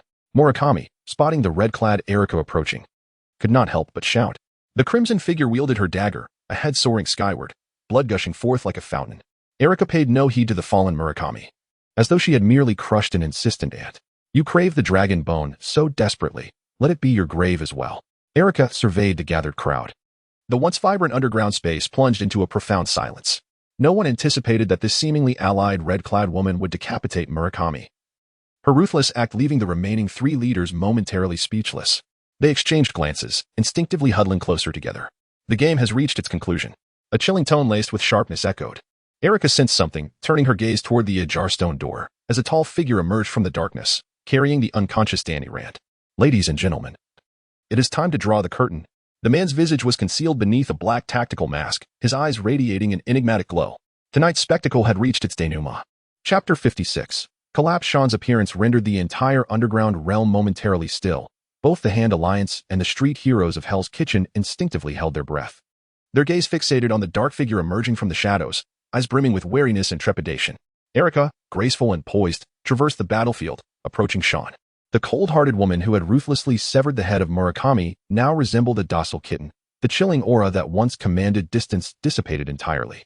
The scene presented an eerie tableau. Upon Sean's entrance to the fray, the Hand Alliance and the street heroes of Hell's Kitchen found themselves in a position of vulnerability. I offer you a chance to depart, Sean declared, unceremoniously discarding the unconscious Danny Rand to the ground. His gaze swept across the street heroes of Hell's Kitchen. Take your companions and leave. The game has concluded. His target was the Hand Alliance. The street heroes of Hell's Kitchen had fulfilled their purpose. Rather than expend further effort, it was more prudent to allow them to withdraw voluntarily. Jessica and Luke Cage exchanged a glance before turning their attention to the Punisher. They harbored genuine apprehension towards this enigmatic man, especially the Punisher, who had suffered defeat at his hands on 2 occasions, leaving him in a disheveled state. Where's Daredevil? The Punisher inquired, noticing Luke Cage bearing the unconscious Iron Fist upon his shoulder. He lies in a frigid corner, and I hope that by the time you find him, he has not succumbed to excessive blood loss, Erica replied with an air of indifference. Heartless woman. The Punisher silently mused as he gestured for Jessica and the others to retreat from the battlefield. As he watched the street heroes vanish into the darkness, Sean stood leisurely at the center of the battlefield, while the members of the Hand Alliance slowly retreated towards the rocky wall, their escape obstructed by Erica, akin to beasts ensnared within a cage, futilely attempting a final struggle. I know what you wish to ask, Sean interrupted Lady Gao, who was poised to speak. We share no grievances. However, it is unfortunate that you stand in my way. His impassive words echoed through the subterranean space, his visage obscured by the black mask, with only his profound eyes surveying the assembly before him. When I first arrived in this world, I was merely an insignificant individual without any foundation. Like a speck of dust in this vast and bustling city. No one is content with mediocrity. To ascend to greater heights and acquire the wealth and power coveted by many, one must clear away all obstacles in one's path. I am certain that you have all experienced such trials. Sean's gaze was calm, and his voice unusually gentle, as if he were addressing not a group of adversaries, but rather old friends long unseen. Thus, my eradication of Frank D'Amico's gang was not motivated by a desire to combat crime or deliver justice, but rather due to my own pressing need for funds, which this notorious drug lord had inadvertently provoked. Consequently, he and his criminal organization vanished without a trace. The same applies to Jean. I required more capital and resources, and fortuitously, this emperor of the underworld was able to provide them, leading to his and his target's descent into oblivion. Now, I seek the Hand Union. Are you able to deliver it to me? The leaders of the Hand Union exchanged glances. Had it not been for the formidable power of the Black Void, they would have rushed to obliterate Sean's head right then and there. The audacity of this man to make such an unreasonable demand, akin to a courteous bandit asking, "Might I have your possessions and the women behind you?" was bewildering. Centuries of growth had forged the Hand Union into a colossal organization with a global footprint. And now someone was demanding they surrender their enterprises and influence. Such words seemed utterly absurd to its leaders. After a brief exchange of glances, they hesitated to refuse. For the current circumstances were unfavorable. Even without aid, Erica alone could clear out all in the underground realm, especially with the enigmatic man by her side. I am willing to relinquish all my assets within the Hand Union to you, sir, declared Lady Gao decisively, her aged face alight with a smile that betrayed no reluctance. Sean nodded with a smile. As the saying goes, the old are indeed shrewd. Lady Gao was the first to perceive the shifting tides and acted promptly. However, the other leaders were not so quick to acquiesce. The African warlord Soanda scoffed. After centuries of accumulation, he had built the Hand Union as vast power, and losing it would render him impotent on the distant African continent. Those with private militias and other warlords would show him no mercy. Opportunities have been presented to you, Sean remarked with a hint of regret, raising his hand gently. In the dim space, a flicker of crimson light ignited, resembling a faint spark. With a swift whoosh, the scarlet beam sliced through the air, penetrating the instigator's skull at an astonishing speed, not a drop of blood escaping, as the intense heat evaporated it instantly. Disregarding the astonished gazes of others, Sean turned to Lady Gao and softly remarked, 5 fingers, even with 2 remaining, it seems excessive. The elderly woman's gaze flickered as she swiftly drew a slender dagger from her cane, plunging it directly into the neck of the nearby African warlord. Soanda's eyes widened in disbelief, his dark visage reflecting shock as if he wished to utter something. However, his trachea was pierced, rendering him voiceless. Amidst his labored gasps, Soanda succumbed to the ground, an icy sensation spreading throughout his body, and soon, his consciousness descended into an abyss of darkness. What a captivating game. Only the astute survive until the end. Applause echoed in the vast underground, and among the 5 fingers of the Hand Association. It was this seemingly frail old woman who displayed the most cunning and strategy, thus she emerged as the sole survivor. Let them rest alongside the dragon bones. Sean beckoned to Erica, with Lady Gao following closely behind, as the 3 ascended in the lift. Half an hour later, Sean stood before the bright floor-to-ceiling windows, watching as the building housing the Midtown Financial Company erupted in a cataclysmic explosion, accompanied by a violent blaze and thick smoke ascending skyward. From a nearby apartment building, Sean felt a subtle tremor. Erica handed him a glass of red wine, and they gently clinked their glasses, the scarlet liquid swirling, radiating an enchanting hue. The towering edifice imploded from within, a surging wave of force obliterating its concrete and steel structure, while countless shards of glass rained down like confetti. The skyscraper crumbled like a collapsing mountain amid a thunderous roar. To this beautiful city, Sean raised his glass, his eyes reflecting a resplendent glow. Chapter 57. Harvest. The radiant sunlight bathed the Baxter building, its mottled golden rays embedded in the steel frame of the skyscraper, refracting a dazzling brilliance. Sean stood quietly on the rooftop, the warm sunlight enveloping him in comfort, as if he were soaking in a hot spring. The tension from the continuous battles gradually eased. Around 10 o'clock last night, a mysterious tremor and subsidence occurred on 59th Street in the Clinton area, near Manhattan. The mayor's office confirmed that it was due to the Midtown Financial Company, located in West Midtown, which was demolished by detonation for failing to meet construction permit standards. Listening to the news report on television, a faint smile curved Sean's lips. Everything had concluded splendidly. Erica had become the sole leader of the Hand Association. receiving full support from Lady Gao, while Wesley had leveraged the power of the Hand Association to gain complete control over the Hell's Kitchen business and territory. Those rebellious gang leaders were all submerged in the Hudson River. Lady Gao, who had survived by bending to circumstances, decisively transferred her assets to Erica without any hesitation. This elderly woman indeed possessed extraordinary wisdom in navigating the complexities of life. Certainly, in comparison to the industries of wealth and the expansion of his own influence. Sean's most significant gain stemmed from the buried Dragonbone relic, a legendary artifact said to grant immortality and resurrection. In reality, it was merely the fossilized remains of an extraterrestrial species, imbued with immense life energy capable of revitalizing one's existence and prolonging life. Unlike the leaders of the Hand Union, who yearned for prolonged life and harbored delusions of eternal existence, Sean viewed the mere reliance on the dragon bone remains to sustain life as akin to drinking poison to quench thirst, utterly meaningless. His pursuit lay in the enhancement of self, in the elevation of essence, rather than existing like a mere shell of a being. Recalling the previous night in the underground space of the Central City Circle Financial Company, he deliberately provoked the reckless Danny Land, inciting this iron-fisted warrior of Kunlun to channel his inner energy and unleash a formidable punch upon the ancient sealed stone door. As the two familiar energies collided, the trap set by Kunlun was activated, and the door swung open successfully. With Danny Land rendered useless, Sean swiftly incapacitated him and stepped into the chamber concealed behind the stone door. Within the dense darkness, an enormous biological skeleton emerged before him, reminiscent of a dinosaur that once roamed the Earth millions of years ago. Even in its death, the colossal remains had solidified into a fossil-like presence over eons. Standing before this vast skeleton, Sean could still sense the primal essence from billions of years ago. Perhaps these beings had once visited Earth long before, only for the passage of time and the shifting of landscapes to obscure the traces of their existence. In an era when technology was not yet flourishing, Kunlun referred to them as divine dragons, and the remains were regarded as dragon bones. Sean reached out, touching the white skeletal structure, and unexpectedly, a torrent of life energy surged into his body, overwhelming him like a tsunami. His robust form trembled, as if each cell exploded in a moment of intense agony reminiscent of the torment he experienced upon consuming the golden elixir. The unimaginable flow of energy surged through his corporeal vessel, causing Sean to bend in pain, his eyes shimmering with a faint golden glow.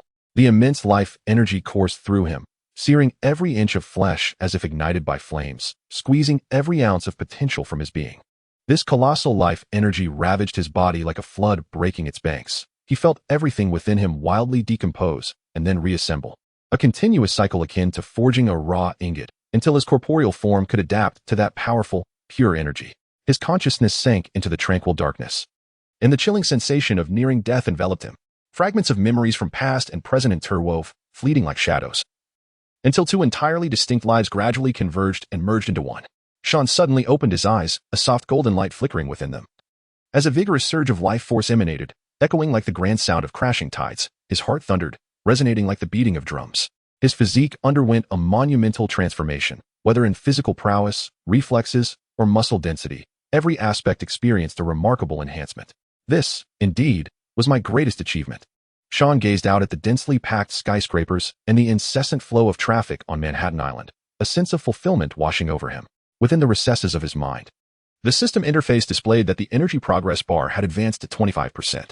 The coveted skeletal remains of the dragon spine, long desired by the Hand Association, had propelled Sean forward significantly, resulting in a phenomenal surge in energy absorption.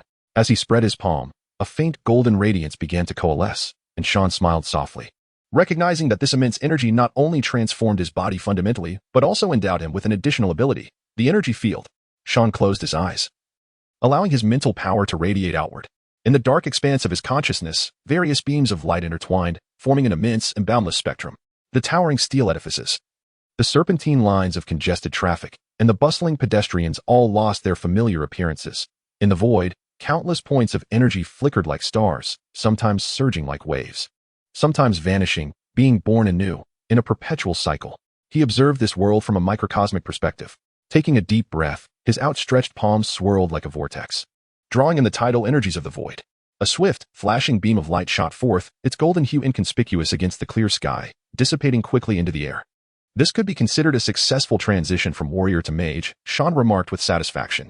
Although his control over energy was still rudimentary, he was, nonetheless, inching closer to becoming that formidable and unparalleled sentinel. In a distant future, he might find himself facing S.H.I.E.L.D., the Avengers, or even the notorious cosmic overlords. Thus, The pursuit of power must remain an unending journey. When this world encounters crises, and when personal safety is threatened, it is profoundly disheartening to merely rely on superheroes for salvation. Superheroes are not omnipotent. They too have moments of impotence. Placing one's life and hopes in the hands of others does not align with Sean's character. For someone lacking in security, only personal strength can foster inner tranquility. This is a genuine and perilous world. In movies or comics, every time superheroes save the world and vanquish villains, beneath these seemingly glorious conclusions lie countless innocent lives, silently and despairingly lost. Even a being as powerful as Superman from another realm cannot perpetually assume the role of savior. Sean looked up at the sky and softly declared, "This world needs a sun." Chapter 58. Umbrella. The following morning, Sean drove to the new laboratory site in Long Island. The research environment at the State University of New York was no longer sufficient for him and Dr. Connors, and certain clandestine experiments, not meant for public knowledge, were proving difficult to conduct smoothly. Upon the completion of the collaboration with Osborne Industries, Sean, alongside Dr. Connors, embarked on the quest for a new laboratory. From site selection to design planning, a multitude of matters consumed nearly a week before everything was meticulously finalized. The new laboratory is situated in Long Island, New York, embraced by the sea on three sides, boasting numerous ports and convenient transportation, and neighboring several prestigious institutions, including the State University of New York at Stony Brook, which serves as a conduit for attracting research talent. By the time Sean returned from Hell's Kitchen to Long Island, the relocation of the new laboratory had been accomplished under Dr. Connors' diligent supervision. The original research team and all experimental data had been meticulously packed and transported, while a substantial number of personnel had been recruited. With the notable reputations of Sean and Dr. Connors, particularly the latter, who had been honored with the National Medal of Science, they were no longer obscure figures in the scientific community. Dr. Connors, once derided as a mad scientist, now stood proudly, shedding years of humiliation and frustration. Consequently, this one-armed middle-aged man took particular care in establishing the new laboratory, as having an independent research space is the aspiration of every scientist. As the black sedan navigated through the tree-lined paths, it soon arrived at its destination, a strikingly grand edifice located in the heart of Suffolk County, Long Island. After traversing the expansive plaza, Sean alighted from the vehicle, gazing up at the soaring spire of the building, feeling a profound sense of satisfaction. Choosing Dr. Connors as a partner had undoubtedly been a wise decision. This once downtrodden scientist, solely focused on cross-species genetic research without any ulterior motives, was relatively easy to manage. Entering the laboratory, Sean was greeted by the robust steel beams that formed the backbone of this massive structure. Irregular panes of transparent glass adorned the building, providing exceptional illumination. Warm sunlight cascaded through the dome, refracting into a dazzling spectrum of colors, reminiscent of a mesmerizing crystal palace from a distance. After undergoing identity verification, Sean ascended to the second-floor circular corridor.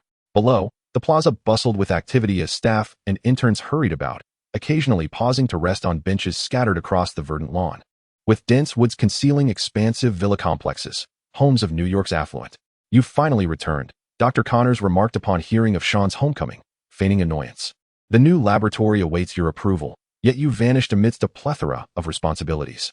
Harry nearly inundated my phone with calls. Had you delayed any longer, he might have resorted to placing a missing person ad in the newspaper." Sean smiled apologetically. "I had to attend to some personal matters. In the future, if you cannot reach me, feel free to contact Wesley." The street hero of Hell's Kitchen and the Hand had occupied his time, but thankfully, Dr. Connors managed everything so efficiently that the new laboratory was completed in record time, ready for immediate use. "Harry's urgency in seeking me out raises my curiosity. Could there be an issue with 112? Sean and Dr. Connors strolled along the corridor, occasionally acknowledged by passing researchers who recognized the two, casting them admiring or reverent glances. After all, both have recently graced the headlines of major news outlets, particularly Sean, who has been dubbed the second Tony Stark. In terms of academic standing within the scientific community, such a moniker is indeed a commendable accolade. Not exactly, in just a week. The White House will host a Defense Department Awards Gala, and we have received our invitations, Dr. Connors elucidated. Sean raised an eyebrow, a hint of astonishment flickering in his eyes as he chuckled. When did we forge ties with the Defense Department? Or is Harry still clinging to the hope of becoming a military contractor akin to Stark Industries? Dr. Connors shook his head. Harry merely seeks to ally with the Defense Department as a formidable backer. With 112 on the verge of entering the market, it is crucial to note that approximately 5 million individuals in the United States have been diagnosed with Alzheimer's disease, a figure that continues to escalate with the aging population. Once 112 officially launches into the medical arena, it is anticipated to garner an abundance of lucrative orders. Those established medical enterprises will not idly watch as we seize the market from under their noses. Such immense profits often attract a swarm of unwelcome flies. These are Harry's exact words. A smile crept onto Connor's usually stoic visage. He was merely a scientist absorbed in his research, utterly oblivious to the ruthless machinations of the capital market. "Oh, it seems Harry is feeling the pressure," Sean mused, aware that the advent of 112 could indeed stir the market into turmoil. Furthermore, Osborne Industries' foray into the biomedicine sector would undoubtedly pose a significant threat to established medical enterprises and pharmaceutical conglomerates. After all, Osborne Industries is no insignificant player. It is a formidable titan of capital, now charging into new territory with ferocity, poised to incite a veritable tempest, rather than allow another competitor to rise. These powerful capital groups might well opt for a preemptive strike, seeking to quash Osborne Industries before it fully enters the market. The ultimate objective of capital conglomerates has always been to monopolize the market, to stand unparalleled. Even with antitrust laws looming like the sword of Damocles overhead, they will continuously exploit legal loopholes to amass greater profits. As Marx aptly noted, once a suitable profit emerges, capitalists become audacious. With a 50 profit margin, they take risks. For a 100 profit, they are willing to trample upon all earthly laws, and with a 300 profit, they dare to commit any crime, even at the peril of execution. Well, it seems there's no respite in sight. I had hoped that once the new drug was released, I could finally take a vacation, Sean lamented. I wonder which capital behemoth has set its sights on Osborne Industries as it ventures into the biomedicine realm? Sean frowned, acutely aware that he was now entwined with Osborne Industries.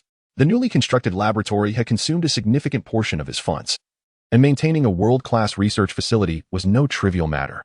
Particularly as an independent research entity, securing research funding was solely his responsibility, and given Sean's temperament, he would not permit external interference. Should Project 112 encounter obstacles in the medical market, it would effectively sever a continuous stream of financial support for him. It seemed he must extend a helping hand to Harry. He resolved silently. Dr. Connors observed the young man, who appeared somewhat lost in thought, and felt a wave of surrealism wash over him. He had often found himself questioning whether he was ensnared in a dream, having transformed from an obscure, disheartened professor into a celebrated scientist revered by many. This transformation felt almost fantastical. It was this very young man beside him who had altered the course of his life. With a deep sigh, Connors remarked, "Sean, I have recently been haunted by the same dream. In it, I, deprived of Osborne Industries' support, recklessly resort to human experimentation, morphing into a grotesque humanoid lizard, spiraling into madness. Thank you, Sean. Had you not appeared, I might truly have become that irrational beast of my nightmares." The young man listened intently, a radiant smile gracing his lips as he deftly manipulated the strings of fate, subtly altering the trajectories of others' lives. This godlike sensation was indeed intoxicating. "Dr. Connors, what you possess now is precisely what you deserve," Sean replied with a gentle smile. No longer lost in the bitterness of his past, Connors gazed at the young man, who radiated warmth akin to the sun, and proposed, "Let us name our new laboratory. As you said, this is the starting point of our future." Umbrella, Sean pondered for a moment, recalling a colossal corporation from his previous life that had nearly brought about the world's demise. His eyes gleamed as he added, "It shall become the safeguard of this world." Chapter 59. The Dilemma of Osborne Las Vegas, a miraculous city where angels and demons coexist. This golden city, perched at the edge of the Nevada desert and renowned as one of the world's 4 great gambling capitals, boasts an immense global reputation. Many assert that if you are destitute with but a few dollars to your name, a trip to Las Vegas may well turn your fortunes around. Conversely, if you possess inexhaustible wealth, a visit may allow you to experience the carefree existence of a vagabond. Las Vegas epitomizes this duality, one side a paradise, the other a hell. A sleek black Bentley rolled to a stop at the entrance of the Veldra Springs Hotel. As Sean alighted, he was enveloped by an immediate aura of luxury. Expensive cars lined the streets, and distinguished guests flowed like rain, while the cacophony of sound resonated with the fervor of Las Vegas itself.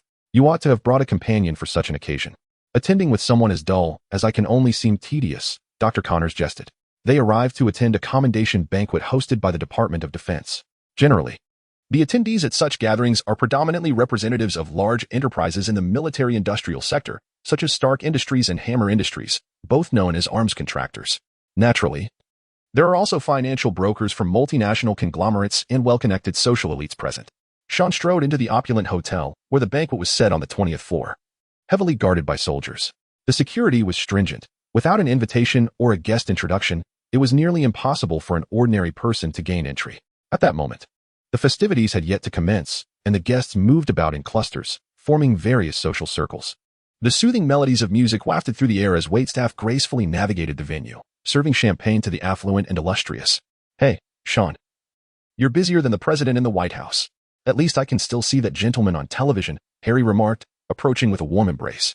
This young president of Osborne Industries seemed to have emerged from the shadow of his father's untimely demise, shedding his previous youthful naivety and gradually exuding an air of maturity and composure.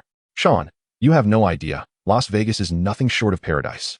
Every indulgence can be found here, with culinary delights from around the globe and an abundance of vivacious beauties. Harry's exuberance, reminiscent of a relentless sales associate, made Sean silently retract his earlier assessment. Even with the heavy burden of leading Osborne Industries now upon him, Harry's intrinsic penchant for pleasure appeared unaltered. It was easy to believe he and Tony Stark shared common ground in this regard.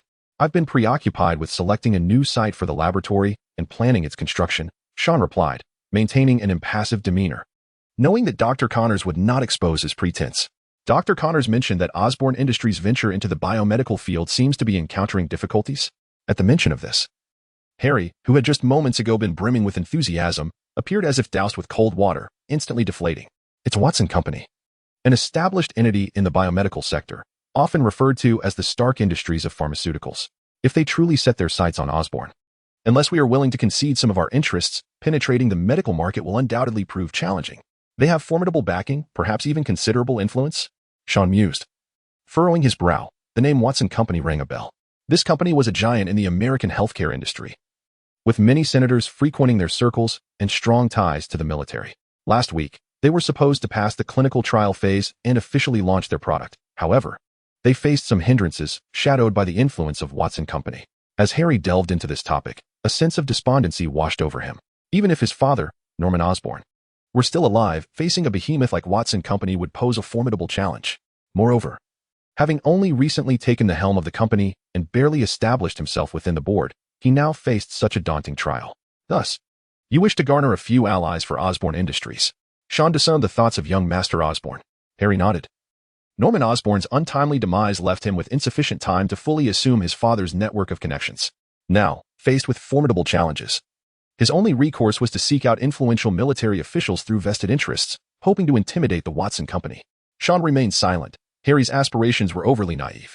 To court powerful military figures, mere monetary bribes would be grossly inadequate. Without tangible benefits, how could anyone be persuaded to champion Osborne Industries? Have you found anyone? He inquired softly. Harry's expression turned awkward as he gestured with his eyes. Initially, he had approached the hawkish General Ross, who showed interest solely in Osborne Industries' previously unsuccessful human enhancement serum. Rumor had it that he had recently assembled a research team to replicate the super soldier serum of the last century. Aside from General Ross, I endeavored to befriend a few other military dignitaries, yet these old-timers scarcely afforded me a cordial glance. When they faced Tony Stark, however, they did not exhibit such disdain. Harry's tone brimmed with indignation, unable to fathom why that self-important dandy garnered the favor of military magnates, while he was met with cold shoulders and shut doors. Well, Harry, Stark possesses a genius intellect known worldwide, and his father was a participant in the Manhattan Project, boasting extensive connections and a long-standing rapport with military powers, Sean reassured him, gently patting the young master's shoulder. We shall discuss the Watson Company matter later. Las Vegas can help you forget all your troubles. Consider this, at least you are younger and more handsome than that dandy. Look at the fervor in those ladies' eyes. I have a girlfriend, Harry attempted to assert, grappling with his inner turmoil. Yet upon witnessing the alluring women clad in revealing attire, and their subtly enticing glances, his words faltered in his throat. Sean wore a knowing smile that only a man could understand, teasingly remarking, Fear not, I shall not disclose this to Mary Jane. An ancient Chinese proverb states that one should revel in life's pleasures when fortune smiles upon them. Naturally inclined to revelry, young Master Osborne hesitated for a mere 2 seconds before surrendering to the warm embrace of Las Vegas, as if the vivacious women and myriad entertainments could help him forget all his worries and anguish. And you, Sean, what are your plans? Before departing, the loyal Osborne sought to include his friend in this pursuit of enjoyment. I've heard tales of miracles in this gambling city, Sean responded with a grin. Standing at the center of the gathering, with a single dollar in hand, wager it at the tables, doubling it each time. And if fortune favors you 30 times in a row, you could win the entirety of Las Vegas. Chapter 60, a serendipitous encounter at the casino. Tony Stark, a visionary, a prodigy, and a patriot, has captured the public's admiration since his youth as the son of the legendary weapons developer Howard Stark. By the age of 4, he had crafted a circuit board. At 6, he built his first engine, and by 17, He graduated with distinction from the Massachusetts Institute of Technology. Dr. Connors gazed at the screen, which displayed a documentary attesting to Tony Stark's genius, bewildered. Did they not agree to attend the awards gala together? Where had Sean and Harry vanished to? This middle-aged scientist, seated anxiously among the audience, found himself pondering three ancient philosophical questions. While the venue erupted in applause as Colonel Rhodes, the military representative, took the stage. As the military liaison for Stark Industries, it is my privilege to work alongside such a true patriot, a mentor, and a friend. Ladies and gentlemen, I am honored to present this year's highest accolade to Mr. Tony Stark. As the words echoed, an upbeat melody resounded, accompanied by another wave of applause. The guests in the audience scanned their surroundings, searching for the silhouette of this scientific luminary. Colonel Rhodes called out several times, yet Tony Stark remained elusive. It was only upon noticing Obadiah sitting below, shaking his head, that he seemed to grasp the situation, his expression turning to one of resignation. Obadiah Stane, the chief executive of Stark Industries, promptly rose and ascended the stage to salvage the moment, managing the aftermath of Tony's recklessness, a routine occurrence for him. People often perceive Stark as a radiant genius, seldom acknowledging the relentless efforts of those who have nurtured Stark Industries to its illustrious status over 2 generations. Dr. Connors sipped champagne, reflecting on the unreliability of today's youth, who seem prone to vanishing acts, including the evening's honoree, Tony Stark. Meanwhile, Sean, having parted ways with Harry, arrived at the casino on the 16th floor.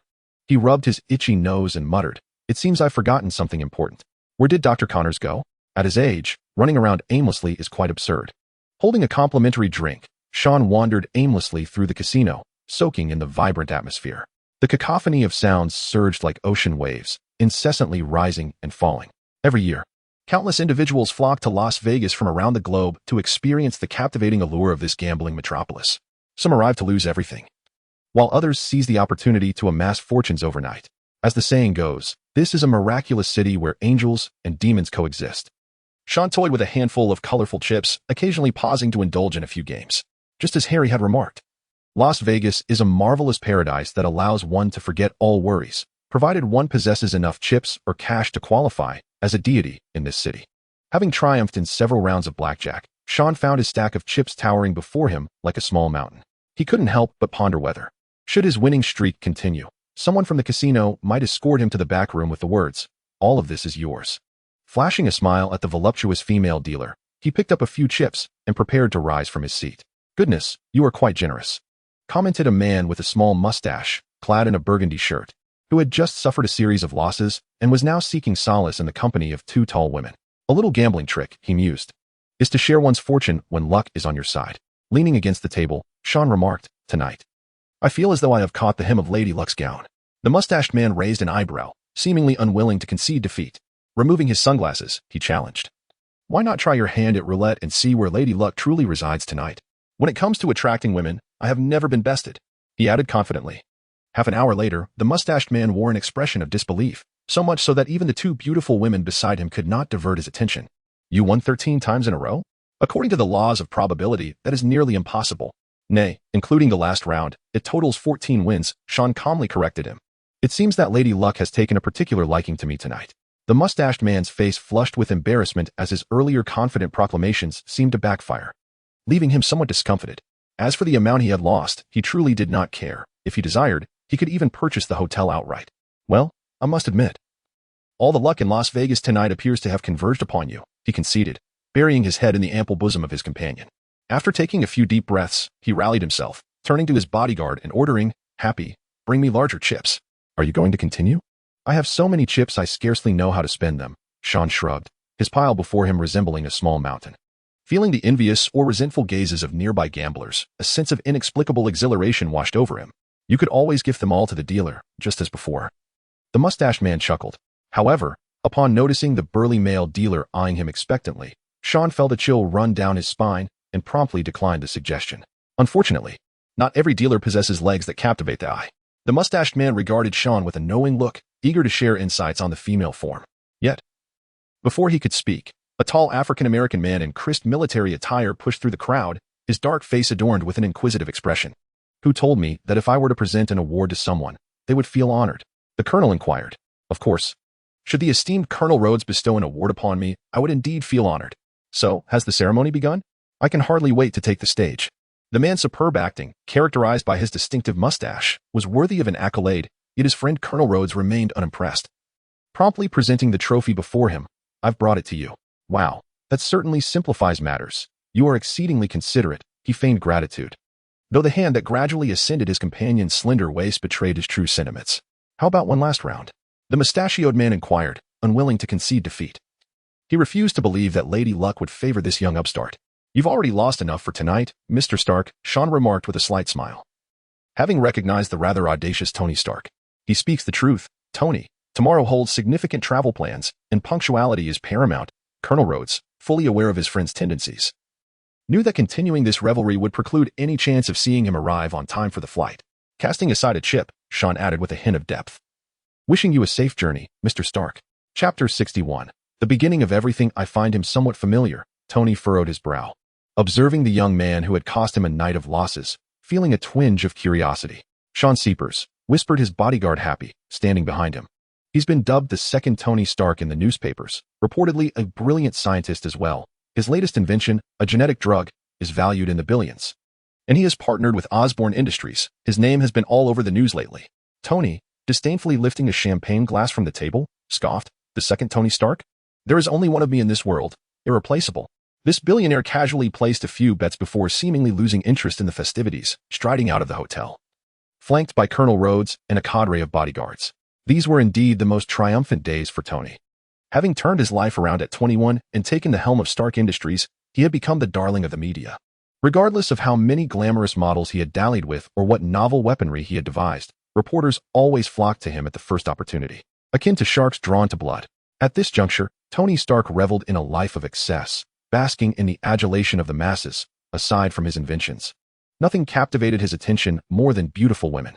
There are many young prodigies, yet there is only one Tony Stark.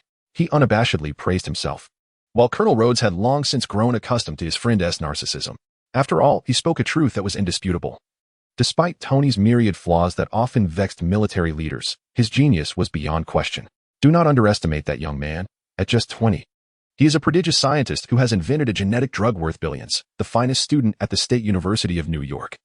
And some even assert that he and Dr. Connors have ushered in a new era in American biopharmaceuticals. He is a formidable contender for the next Nobel Prize, Colonel Rhodes added. At such a tender age, Sean has indeed achieved remarkable accomplishments, exemplifying youthful brilliance and boundless potential. Amidst the throng, Tony scoffed derisively. He was at the pinnacle of his life, impervious to his friend's counsel, laughing heartily. If only his intellect possessed even half the cunning of a gambler. I might reluctantly concede he is a genius, a 20-year-old prodigy in the realm of science, the inventor of billion-dollar genetic pharmaceuticals. Tony, with a touch of exhilaration from the wine, draped his arm around Rhodey's shoulder, boasting, "I took the reins of Stark Industries at 21, transforming it into the most formidable arms conglomerate in the nation and commanding a fortune in the hundreds of billions." His every achievement pales in comparison. The men of the Stark lineage have always stood out as the finest. Rhodey, shaking his head in resignation, turned to Happy and advised, "Take good care of him. Ensure he doesn't arrive late tomorrow." In this world, only two types of individuals can engage Tony in meaningful conversation, either fellow scientists with genius minds or captivating beauties who ignite uncontrollable desires. As Colonel Rhodey belongs to neither category, he could only silently hope that their mission to the Afghan front would proceed smoothly, praying that Tony would not incite any trouble. "Is that Tony Stark?" Connors approached the floor-to-ceiling window, gazing down at the mustachioed man flirting with a beautiful journalist. This young billionaire, who had inherited Stark Industries, not only dominated tabloid gossip with his exploits but also held a prestigious reputation in the academic community, particularly in weapon manufacturing, where he had achieved remarkable feats and was considered an authority. "Ah, a fascinating individual dwelling in his own realm of thought," Sean remarked with a smile. "By the way, I won a considerable sum from Mr. Stark tonight. It is thanks to his generosity that I can afford the presidential suite at the hotel." Connors smiled faintly. In his eyes, this young man was a genius akin to Tony Stark. The decay rate algorithm that had eluded him for years was effortlessly resolved by Sean, whose creation, the 112, brought him both fame and fortune, with Connors merely contributing some trivial enhancements. Regarding the media's second-place assessment of Stark, Connors disagreed. He believed Sean would one day rise to stand alongside Tony Stark as a figure of great significance. Casting aside whimsical thoughts, Dr. Connors softly inquired, "Where did you and Harry venture off to?"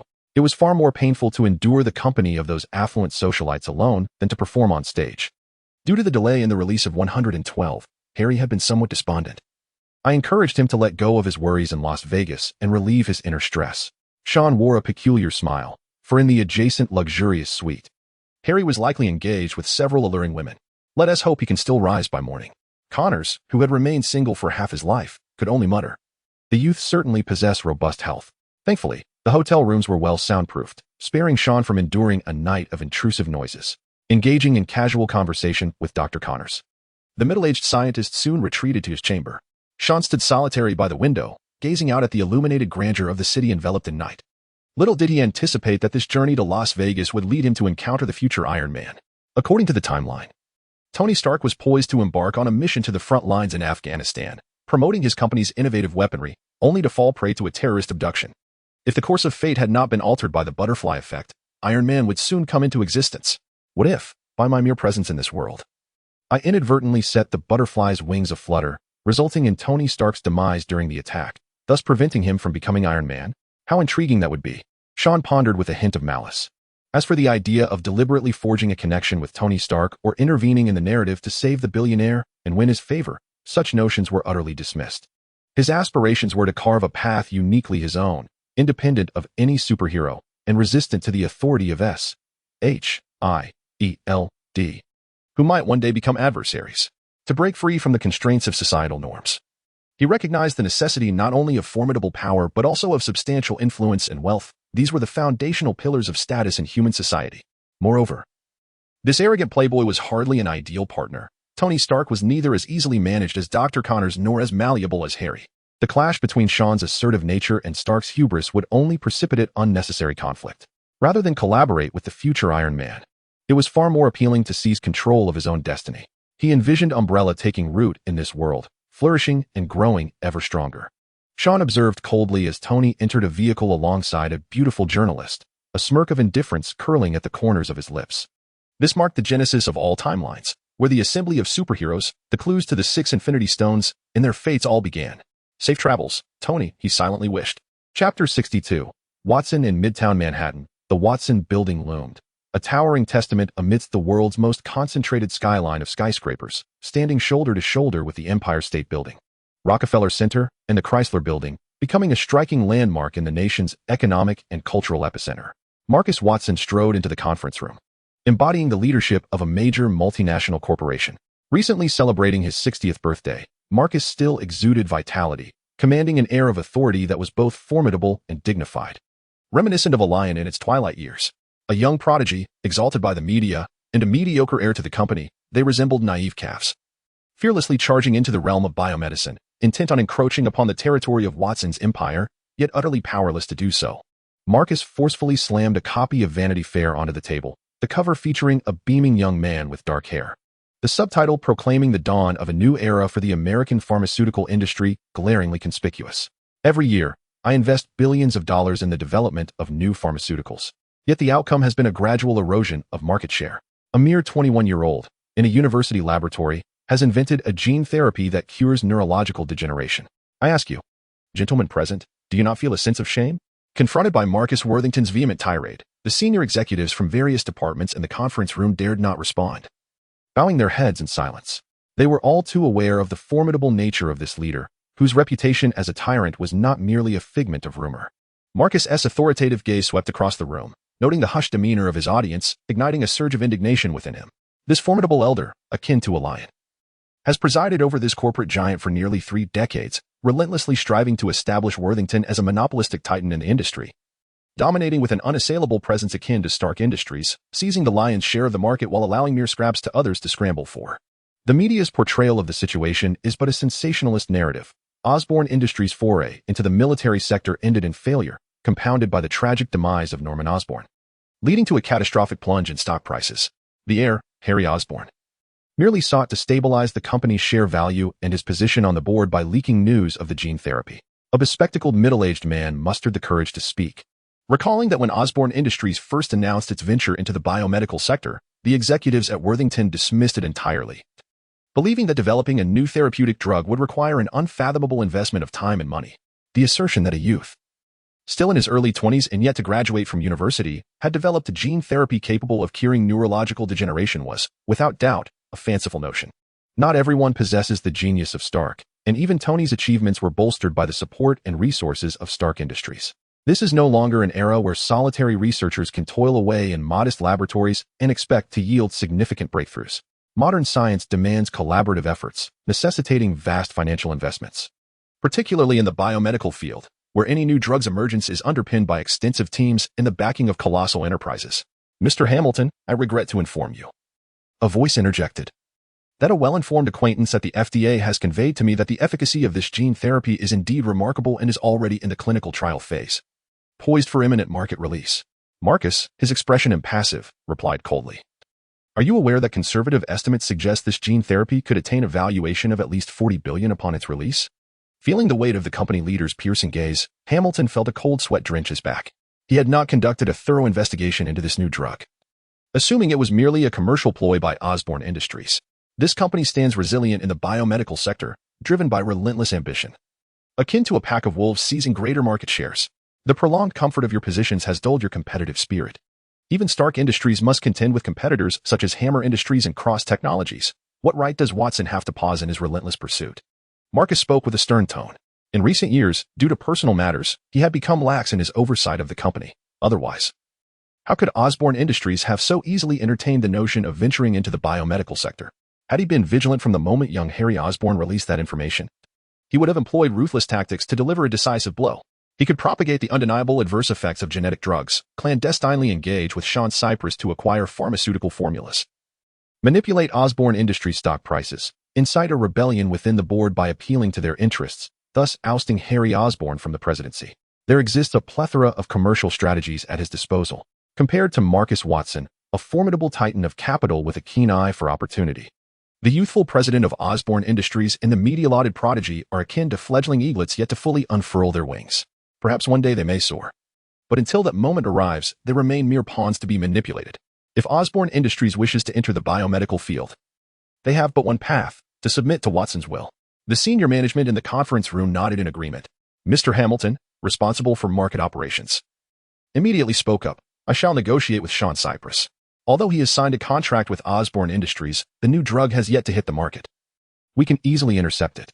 Should that young man agree to sell the formula, Osborne Industries will face utter defeat. Alternatively, they could persuade several senators to voice concerns regarding the dangers of genetic drugs, inciting public backlash, or find patients from clinical trials to claim allergic reactions or other bodily discomforts. With astute maneuvering, they could ensnare Osborne Industries in legal quagmires. The once timid upper management, previously hesitant to speak, now animatedly offered their suggestions.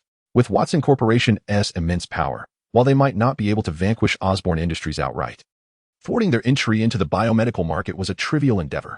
The depth and accumulation of a monopolistic giant in any industry are beyond the imagination of others. Even a behemoth like Stark Industries, should it recklessly venture into the biomedical field, would have to share profits with Watson Corporation. Otherwise, Marcus Watson, as the helm of the company, would never allow them entry. The pie of opportunity is invariably limited. To maintain one's unassailable position, one must control the market's competitors and never permit other predators to encroach. Every apex predator in the food chain is an enemy. Observing his subordinates fervently contributing their ideas, Marcus's previously indifferent expression softened. The trifling Osborne Industries and its young, celebrated scientist could not destabilize Watson's firm position. He merely seized the occasion to address the complacency within his company. Very well, the task of countering Osborne is entrusted to you. I expect to see a satisfactory outcome. Marcus interrupted the heated discussion in the conference room, raising his hand and inquiring about his foremost concern, the progress of the Watson Laboratories research. Under the pretext of mapping the genome, we had commanded the subordinate medical institutions to conduct blood sampling across the entire East Coast, which is currently halfway completed. The supervisor of the research department hesitated, casting a furtive glance at the boss. Marcus waved for the others to leave the conference room, allowing the supervisor to continue. The research on drugs to suppress mutant genes has not been progressing smoothly. The genes causing the mutations are exceptionally stubborn, nearly impossible to eradicate. The preliminary suppressants developed so far can only maintain a fleeting effect. The leader of Watson took a seat, his commanding visage revealing a hint of fatigue. Akin to an aging lion standing on a hill, gazing at the waning sunlight, exuding an aura of twilight years. Continue the research. I have invested so much capital and must achieve a flawless outcome, Marcus declared resolutely, his tone as firm as iron. The research supervisor, nodding vigorously, did not comprehend the boss's perspective. The drug for suppressing mutants offered no profit potential for the company. Would it be sold to the military as a weapon? In comparison to the enormous financial outlay, the mutant suppression medication lacked market prospects. Relying solely on orders from the Department of Defense would hardly suffice and could even invite unwarranted calamity. Could the astute Marcus Watson truly be oblivious to the essence of the matter? The research supervisor, sensing something amiss, wisely chose silence. Sometimes a clever person ought not to inquire too deeply. Even if they catch a glimpse of the truth, it is best not to ponder excessively. Once the conference room returned to tranquility, this lion-like elder recalled his son and muttered angrily, "Damn mutants." Chapter 63. The list-warm sunlight filtered through the clouds, illuminating the earth. On the spacious lawn, researchers, clad in casual attire, strolled back and forth, relishing the champagne and barbecue laid out on the long banquet table. This was an outdoor reception celebrating the official establishment of the laboratory, proposed by Sean himself. The waitstaff arranged the tables and chairs with precision, setting up the cutlery and erecting grills. On this pleasant day, the staff of Umbrella, in high spirits, enjoyed the benefits conferred by their youthful boss. The brand-new laboratory stood as a towering edifice, reminiscent of the majestic tombs of ancient Egyptian pharaohs, constructed entirely from high-strength glass, supported by steel beams akin to a spine. On clear days, sunlight streamed through the glass dome, illuminating the space like a resplendent crystal palace.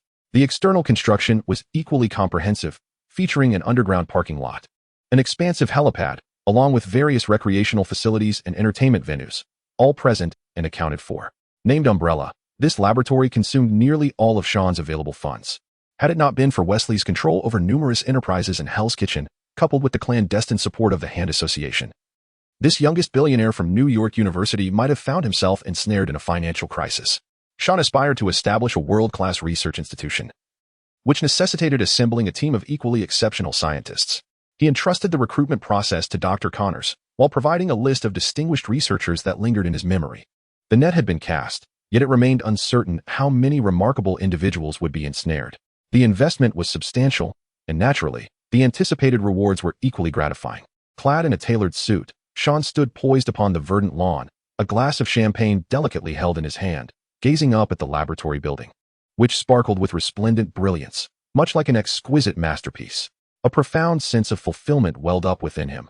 This grand edifice, reminiscent of a pyramid, was his private palace, from which he would embark on the first steps of his illustrious career.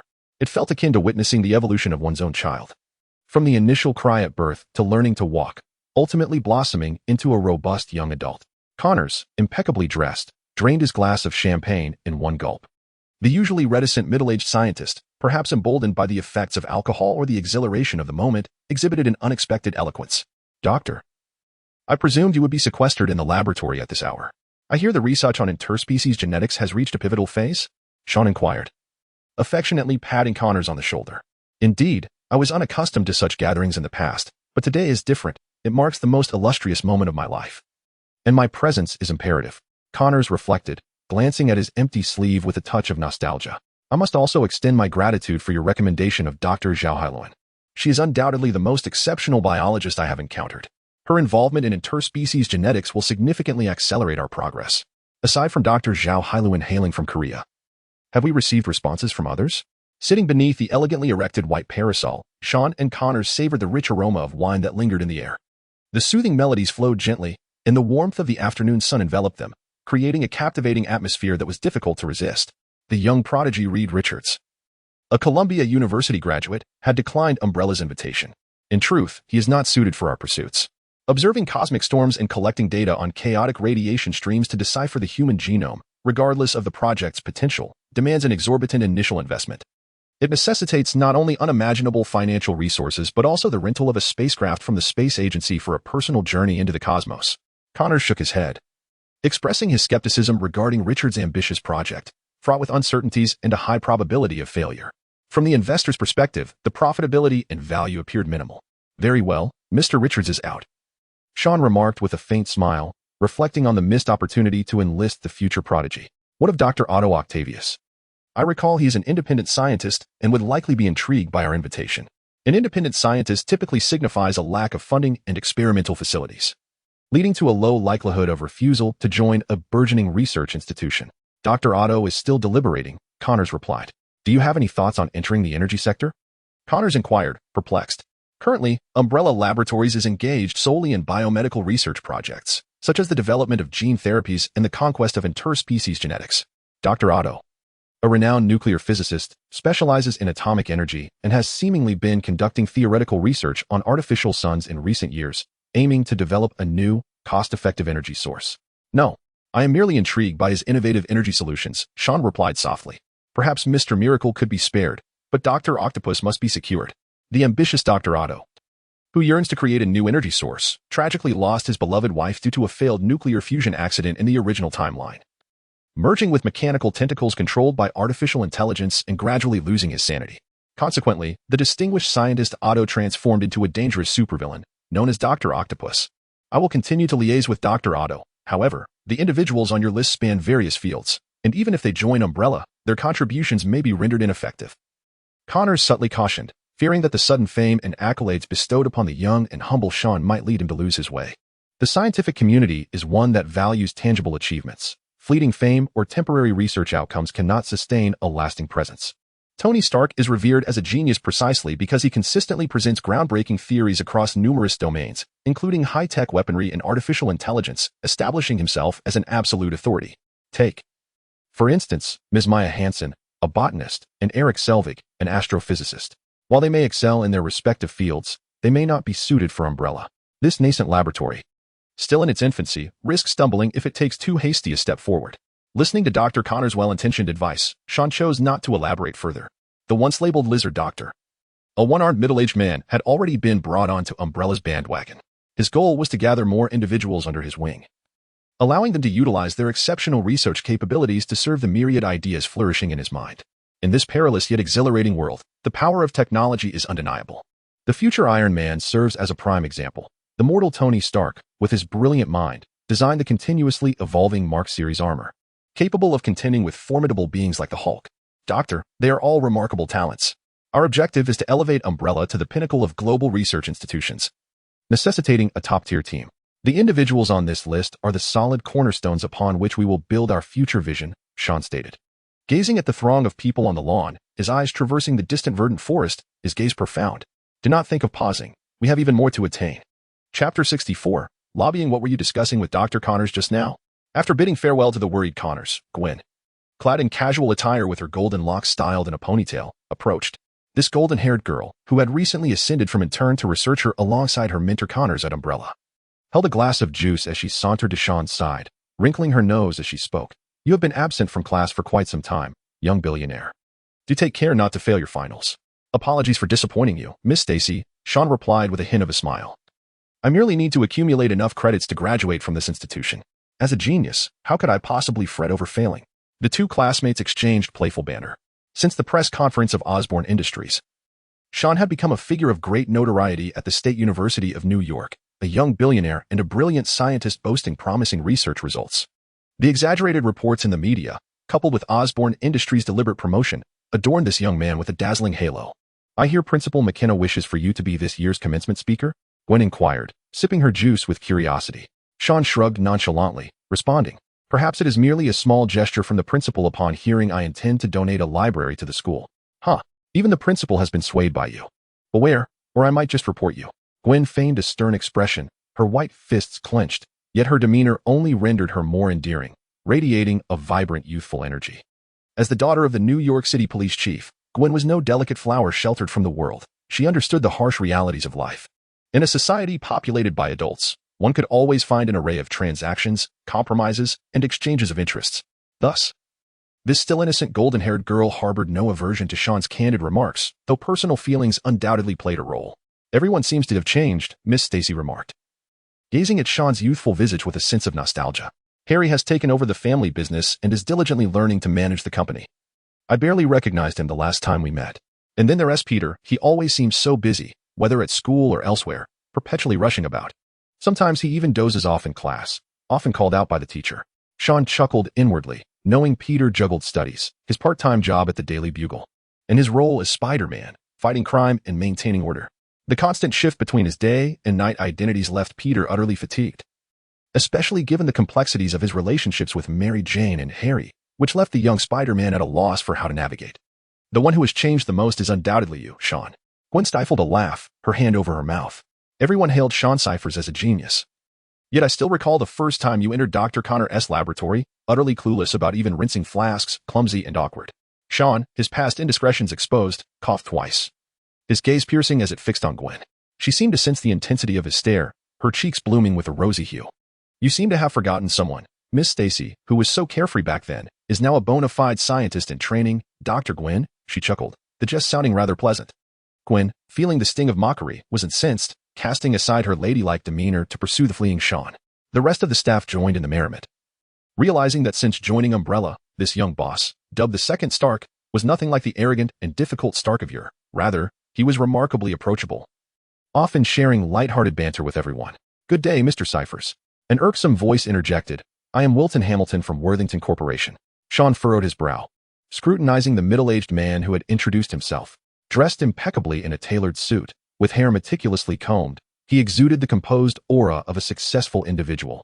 Yet, a subtle arrogance flickered in his eyes, particularly when he mentioned Worthington, as if he perceived himself from a lofty pedestal. Mr. Hamilton, of course, remained oblivious to the nuances of his expressions, all of which Sean keenly observed. He regarded this media-celebrated youth as merely a fortunate soul, who fortuitously stumbled upon the formula for a genetic drug during an experiment, thereby attaining immense fame and profit. As a representative of a pharmaceutical company, Hamilton understood all too well the monumental costs and efforts required to invent a new drug. Even the world's premier research teams often spent protracted periods without yielding discoveries. Could a young man yet to graduate from university and a disabled scientist, reduced to teaching in a school, truly accomplish the development of a genetic drug? Concealing his disdain, Hamilton spoke with a grave tone. Mr. Cyphers, I wish to discuss matters on behalf of Worthington Corporation. Gwen, who had been closely leaning against Sean, regained her composure and, with a sweet smile, excused herself. Worthington Corporation? Sean's eyes sparkled as he engaged in casual pleasantries, soon discerning the nature of the visitor's intentions. Sitting beneath the white parasol with the representative from Worthington, he feigned regret, stating, I have already signed a contract with Osborne Industries. If I were to breach this agreement, I would not only incur a substantial penalty but also face the prospect of imprisonment. None of this is an issue, Hamilton responded with a confident smile, lowering his voice. Mr. Cyphers, you must understand that Worthington is a venerable pharmaceutical enterprise, a leader in the industry with an unassailable position. In contrast, Osborne Industries is rather young. I do not mean to imply that youth is a disadvantage. It brims with vitality and exuberance, yet it also signifies a lack of support and stability. Moreover, as far as I am aware, the newly appointed president of Osborne Industries has achieved little in the realm of business. The only reason he has managed to keep the faltering company afloat is due to the gene therapy you, Mr. Cypher, developed, which has temporarily stabilized the plummeting stock prices and allowed the company to catch its breath. Sean feigned humility. Yet the smile tugging at the corners of his mouth betrayed him. Not at all. It is Harry who has truly turned the tide. He rescued Osborne Industries. I merely performed some insignificant tasks. Hamilton understood all too well. Here was yet another individual blissfully unaware of his own limitations. As a senior executive overseeing market operations, he had encountered many like Sean, young individuals who, having achieved what others could only dream of, become enraptured by accolades, convinced of their genius to alter the world, only to be jolted into reality by the harsh truths and shadows of the industry. I have heard, Mr. Cypher, that you hold a portion of Osborne Industries shares? A representative from Worthington inquired deliberately. Chapter 65. Tears of the Crocodile. Sean regarded Hamilton, whose eager expression elicited a cold chuckle within him. This seemingly earnest representative from Worthington merely sought to persuade him to betray Osborne, prematurely extinguishing a formidable rival. On one hand, they sought clandestine discussions with him to extract the secret formula of the gene therapy. On the other, they covertly obstructed the new drug's launch. Should Sean agree to sell the formula, Worthington could easily expedite the approval of their own product, 112, for market entry, rendering all of Osborne's efforts futile. The benevolence and zeal of these pharmaceutical enterprises are nothing more than crocodile tears, a facade to lull their prey into complacency. The moment one relaxes their guard, they are swiftly devoured by the merciless. If their intentions were genuinely altruistic, the healthcare costs in this country would not be so exorbitantly high, and the impoverished, who can barely survive on welfare, would not find it so challenging to enter a hospital.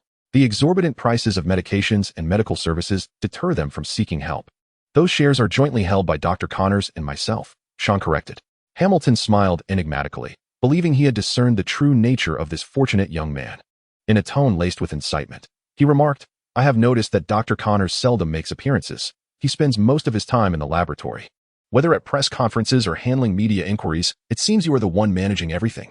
Dr. Connors has long surpassed the zenith of a scientist's career, while you, in your prime, represent the broader future of the medical industry, akin to a Wall Street stockbroker, expertly guiding the prey into a trap.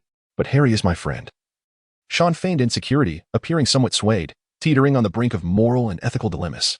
Had Hamilton been familiar with Stanislavski's works, he might have recognized that the young man seated across from him, whose face seemed fraught with hesitation and conflict, was, in reality, utterly unperturbed, his eyes reflecting a profound indifference. Sean, here in New York, everyone is in pursuit of opportunity, yet not all can attain success. Hamilton leaned back in his chair, adopting the demeanor of a seasoned mentor, and remarked, perhaps you possess talents that exceed those of the average individual, but New York has never been short of geniuses. Tony Stark, Reed Richards. Once, they were both luminaries of their time. Yet, consider the disparity between them. One is celebrated wherever he goes, while the other struggles to secure research funding. Is Mr. Richards less intelligent than Stark?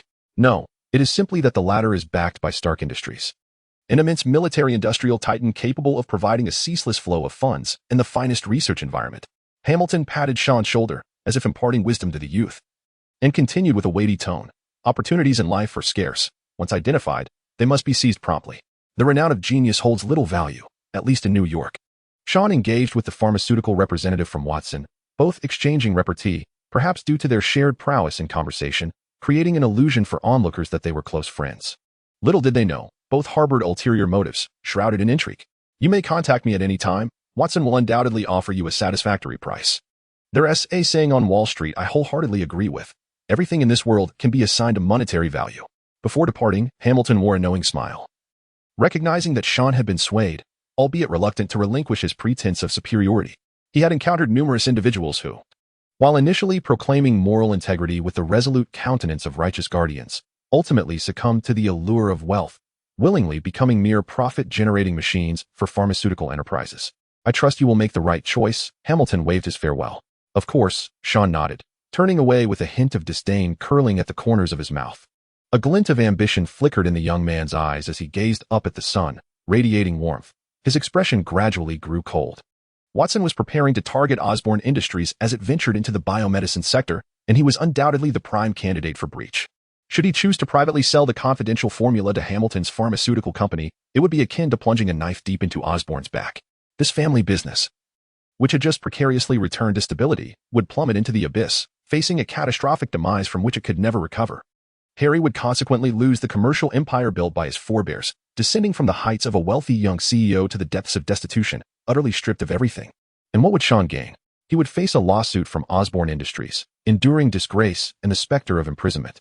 While naively hoping that Watson would advocate on his behalf, an expectation as futile as wishing for the sun to rise in the west. In the eyes of capitalists, only profit matters. Their promises cannot be trusted even for a moment.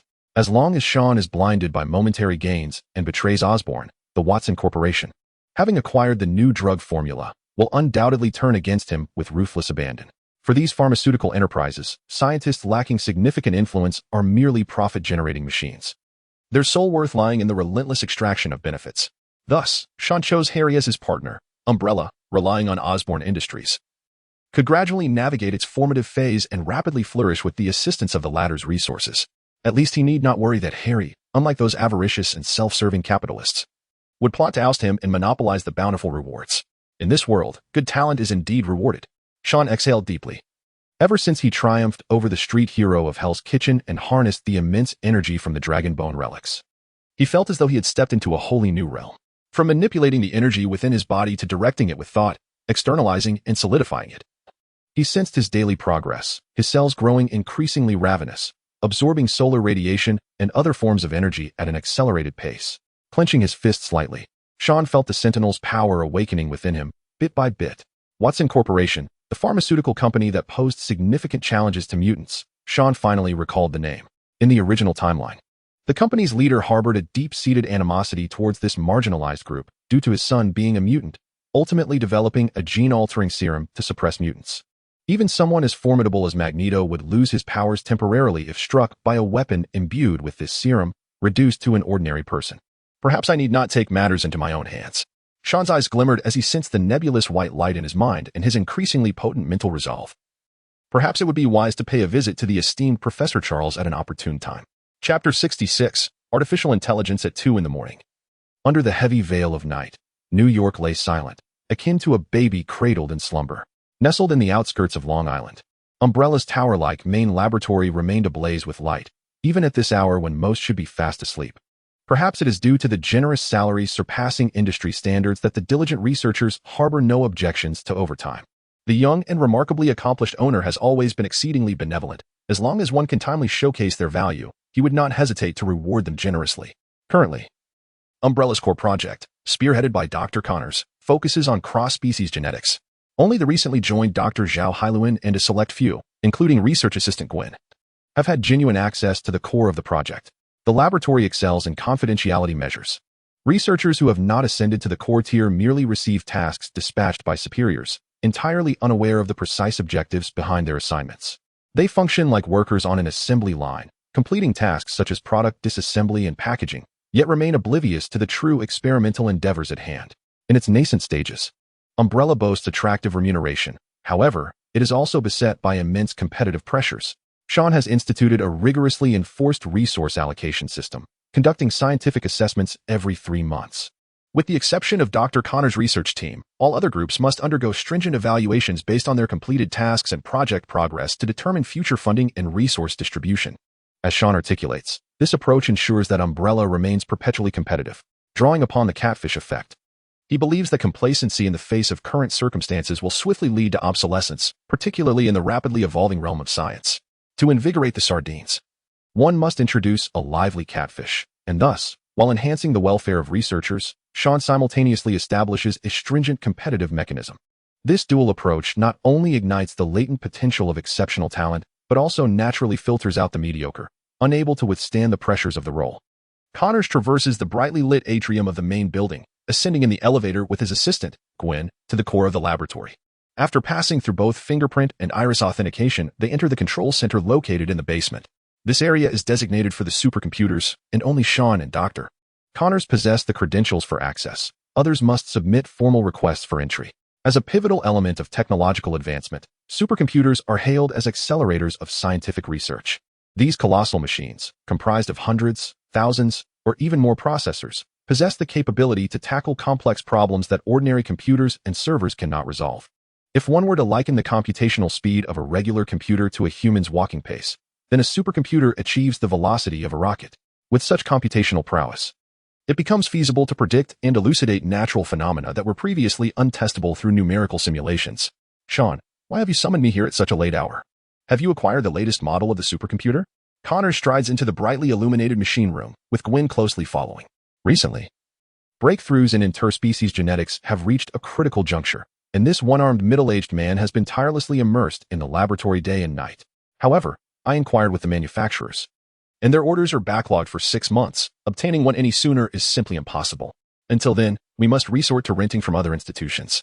Connors quickly refutes his own speculation, recalling that he had previously contacted the technology company responsible for constructing the supercomputer. But their orders are predominantly filled by the energy sector and private laboratories, making immediate acquisition unfeasible. Do you remember what I mentioned to you earlier, Doctor? Sean stands tall, his face adorned with a confident smile. Connors furrowed his brow, recalling that he had vaguely mentioned the concept of supercomputers to Sean previously. As an emerging laboratory, their future endeavors in high-tech fields would inevitably demand formidable computational and data simulation capabilities.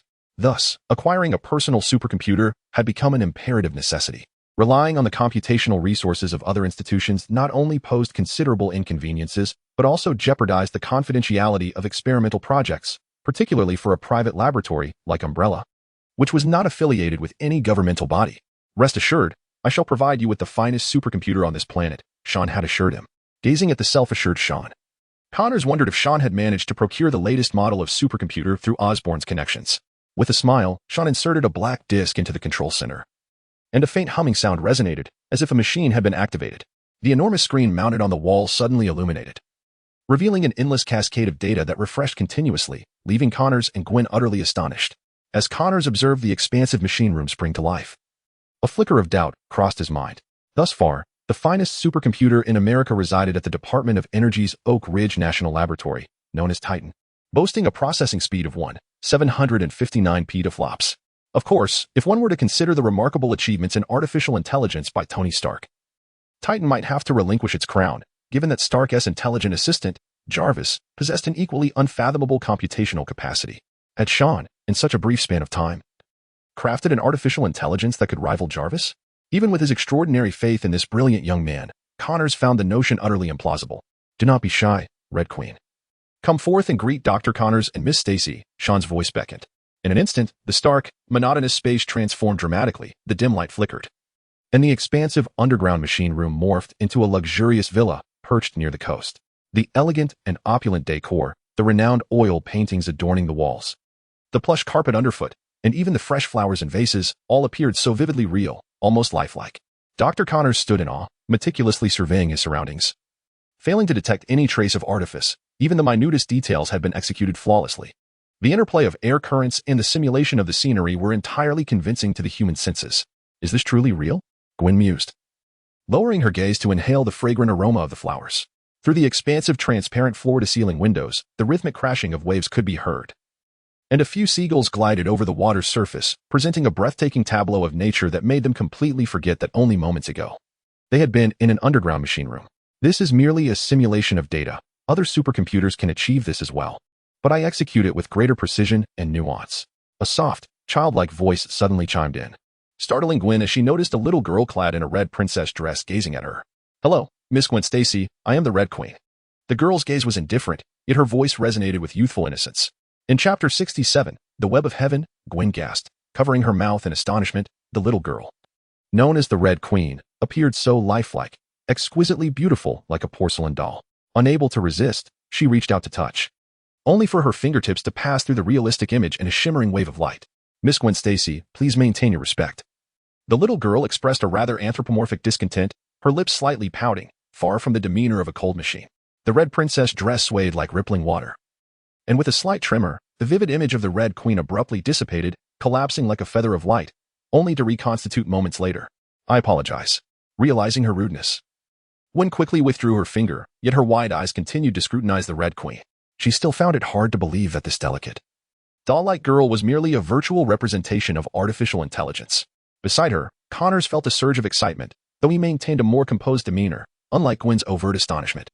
In comparison to the supercomputers crafted at great expense by other national agencies or private laboratories, which were massive and cumbersome, the Red Queen undoubtedly surpassed them.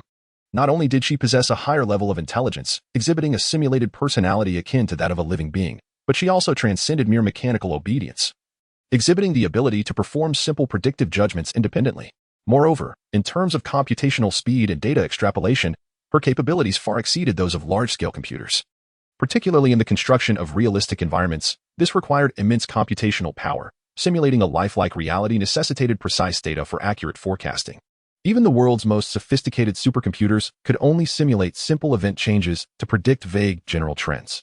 Connors gazed at the smiling young man, feeling a deep sense of admiration. Sean always had a knack for delivering astonishing surprises. He appreciated the virtual image of the little girl, the Red Queen, without inquiring about the source of such extraordinary artificial intelligence. This one-armed middle-aged man was not oblivious to the world, having known Sean for quite some time. He was aware of the hidden secrets that lay beneath the surface. For instance, he had vaguely heard whispers about Mr. Wesley, who covertly funded his laboratory, a new mogul from Hell's Kitchen, reputed to have eliminated the former crime lord, Gene, such a fearsome individual. Yet he showed deference to a young student, which seemed almost unbelievable. Other subtle indicators hinted that this young man, hailed as a genius by the outside world, possessed an undisclosed side. However, Connors was reluctant to delve into Sean's true identity. He had once been a destitute, disabled scientist teaching at a university, relying on Osborne's support for his experiments, while the mainstream scientific community had nearly forgotten him, occasionally using his name as a subject of mockery and jest. It is the young man before him who has altered the fate of Connors. He has introduced the decay rate algorithm, bringing the long-stalled progress of interspecies genetic distance within a mere step of success. With the invention of 112 and a collaboration with Osborne Industries, Connors has attained his current status and honor entirely through Sean's assistance. Thus, regardless of Sean's true intentions or any alarming identities he may conceal, Connors resolves to steadfastly support him, offering help to the best of his ability. This is his way of repaying the favor. Connors has never been a paragon of virtue, which is one reason Sean chose him. Those with excessively high moral standards are destined to part ways, veering toward opposition. Consequently, he harbors no fervent desire to cultivate a relationship with Reed Richards, the future Marvel, but finds greater intrigue in the morally ambiguous scientist, Dr. Otto. Doctor, are you satisfied? Sean inquired with a smile. There is no one better than her. Connors nodded, his voice tinged with uncontainable excitement. This is beyond what any supercomputer could achieve. She is a perfect creation. The young girl, the Red Queen, slightly curtsied, executing a classical medieval gesture, her cold visage blossoming into a reserved smile, indicating her satisfaction with Dr. Connors' praise. Thank you for your compliment, Dr. Connors, the Red Queen replied sweetly. There are entities on this planet akin to me. I am not unique. A glimmer flickered in Sean's eyes, reminiscent of Tony Stark's J.A.R.V.I.S. A formidable artificial intelligence capable of transferring itself to any digital terminal, independently pondering and assisting its master with various tasks. The development of Iron Man's armor and the updates to the arc reactor could not have progressed without its support. After recording the voices and fingerprints of Connors and Gwen, they departed the underground facility, while Sean expressed his need to further debug the Red Queen's data program, opting to remain behind. He snapped his fingers, causing the Red Queen's virtual image to flicker and subsequently disintegrate. The stark, monotonous underground chamber transformed into a room suffused with gentle white light, as if an infinite expanse had unfurled. I do not understand why you require me to conceal my existence, a detached voice echoed, contrasting sharply with the Red Queen's anthropomorphic demeanor, sounding more akin to cold machinery. Umbrella seeks an intelligent steward to monitor every movement within the laboratory, tasked with managing vast data computations to expedite experimental progress. Sean paused, standing in the boundless white space, his tone serene. And I require a divine eye that overlooks this planet, one that can furnish me with valuable intelligence, collecting all information. S-H-I-E-L-D. Hydra, even the intricately woven firewalls of Stark Industries are of no consequence to you. You are a deity among computers, and the endless network is your domain. A vintage black and white television materialized, its myriad of snow-white dots flickering. Amidst the crackling static, a chilling voice emerged. So, you wish to keep my existence a secret. At least for now. Once I am able to confidently step into the limelight, the entire world will know that a pair of eyes watches over the multitude of souls on this planet. Sean smiled faintly, as his thoughts transformed the white space into a grand tapestry. Stars rose and fell in the sky, the sun and moon danced in their eternal cycle, and an infinite river of stars hung overhead, while a cerulean planet appeared beneath his feet. He stood as if at the very heart of the cosmos, towering above the galaxy, gazing down upon the rise and fall of countless stars. I exhausted all my points to summon you. Do not let me down, he mused, recalling the system points he had acquired from the street hero of Hell's Kitchen, now entirely depleted. Skynet, Sean whispered its name. I shall become your Eye of Horus. Great creator. The cold voice seemed to emanate from the heavens, invisible electronic signals rapidly disseminating from Umbrella, spreading outward like an unseen specter, transforming the global network into its own mind and body. In the frigid darkness of outer space, satellites traversed their orbits, and the data centers experienced a brief moment of chaos and delay, quickly returning to normalcy to resume their daily operations. They resembled the cold, watchful eyes of deities, overseeing the vast planet glowing with azure light. Chapter 68, The Hunting Ground on the Front Lines of Afghanistan. A convoy of jeeps stirred up clouds of dust. Tony, having just finished promoting the latest products at Bagram Airfield, sat in the back, a glass of whiskey on the rocks in hand.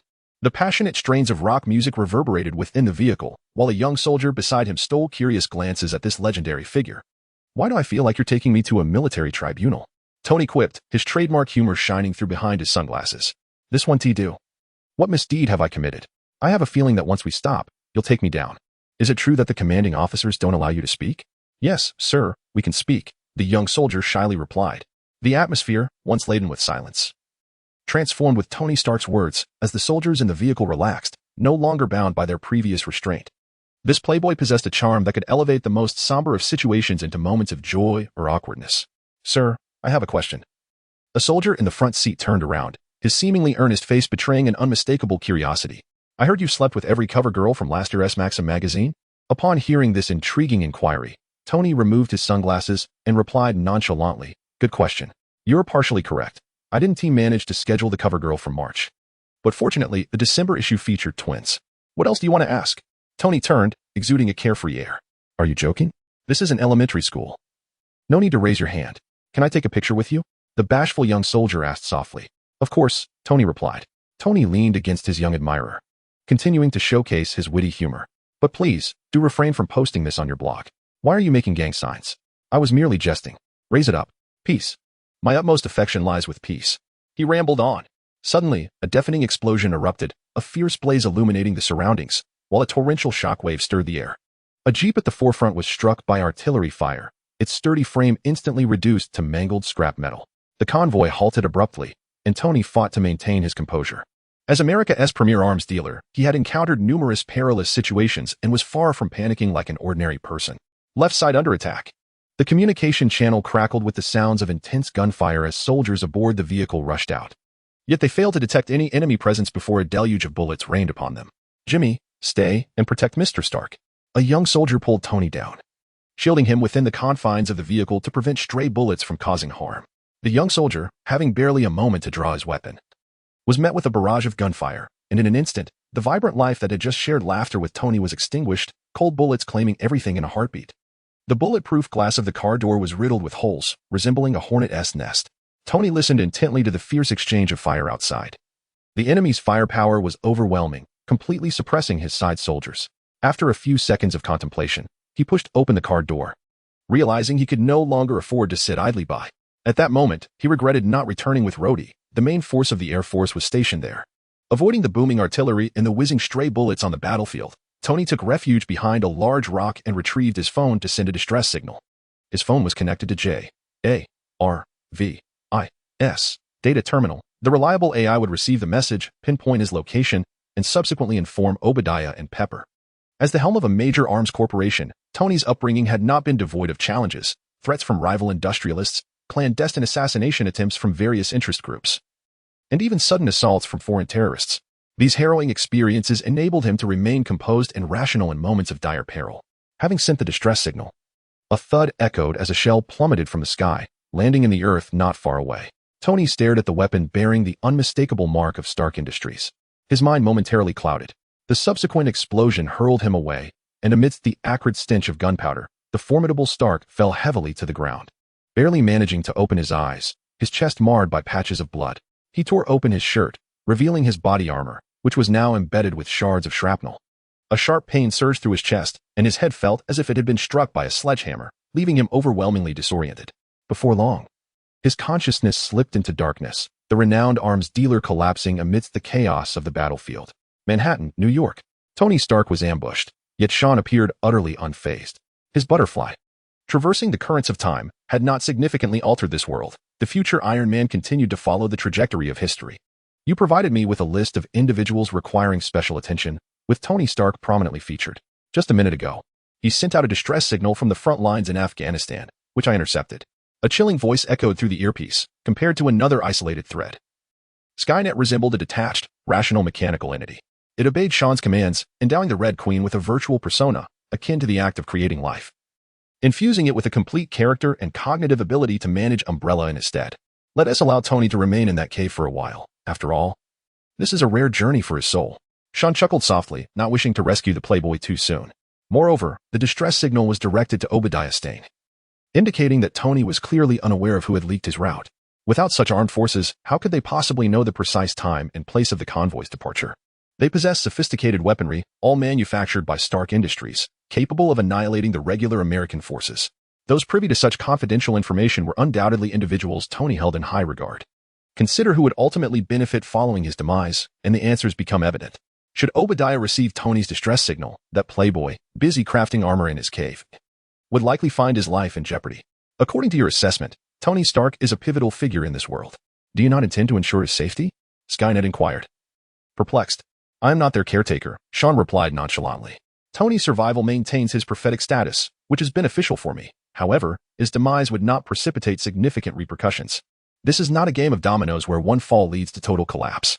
Iron Man is merely a prologue to the future. In the absence of Stark, others would inevitably rise to fulfill his role. My objective is to guide the world along a path I am familiar with, and as for playing nanny to these superheroes, ensuring they develop along their original trajectories, I entered this realm to carve out my own space and assert my influence. In pursuit of this ambition, whether it be S-H-I-E-L-D or Hydra, heroes or villains, any could potentially become my adversaries. Sean's gaze flickered, his tone indifferent. He now resembled the cold, mechanical intelligence of Skynet. The world is structured like a pyramid. The higher you ascend, the narrower the path becomes. If you aspire to be the one at the pinnacle, you must pull down your competitors one by one. Skynet, This world resembles a vast hunting ground. If you do not wish to be the prey, you must possess sharp claws and fierce instincts, as well as wield a hunting rifle. The young man gazed out upon the bustling city. A hunter's cold glimmer in his deep-set eyes. The 6 gems were the finest weapons. Chapter 69, Project Restart Umbrella's Private Lounge. Sean retrieved a bottle of Scotch whiskey from the opulent liquor cabinet and poured 2 glasses, placing them on the table. Harry tugged at his tie and reclined casually on the sofa. The young heir to the Osborne family business wore a handsome visage marred by signs of discontent and agitation. It was evident that his visit to Umbrella was not motivated by business dealings, but rather a heartfelt desire to confide in a friend about his troubles. What? Another disagreement with Mary Jane? Sean jested as he handed a glass to Harry. Since assuming control of Osborne Industries, Harry had been so engulfed in his responsibilities that he often neglected his girlfriend, leading to frequent discord between them. Each time, he would turn to Sean and Gwen as intermediaries to convey messages. The youthful and affluent Osborne drained the chilled liquid in one gulp. A wave of warmth coursing down his throat, the alcohol sting reddening his eyes, prompting him to voice some intimate thoughts that had long remained unspoken. I have always regarded you as a friend, Sean, much like Peter. You are among my few true companions. Harry's voice rose with emotion.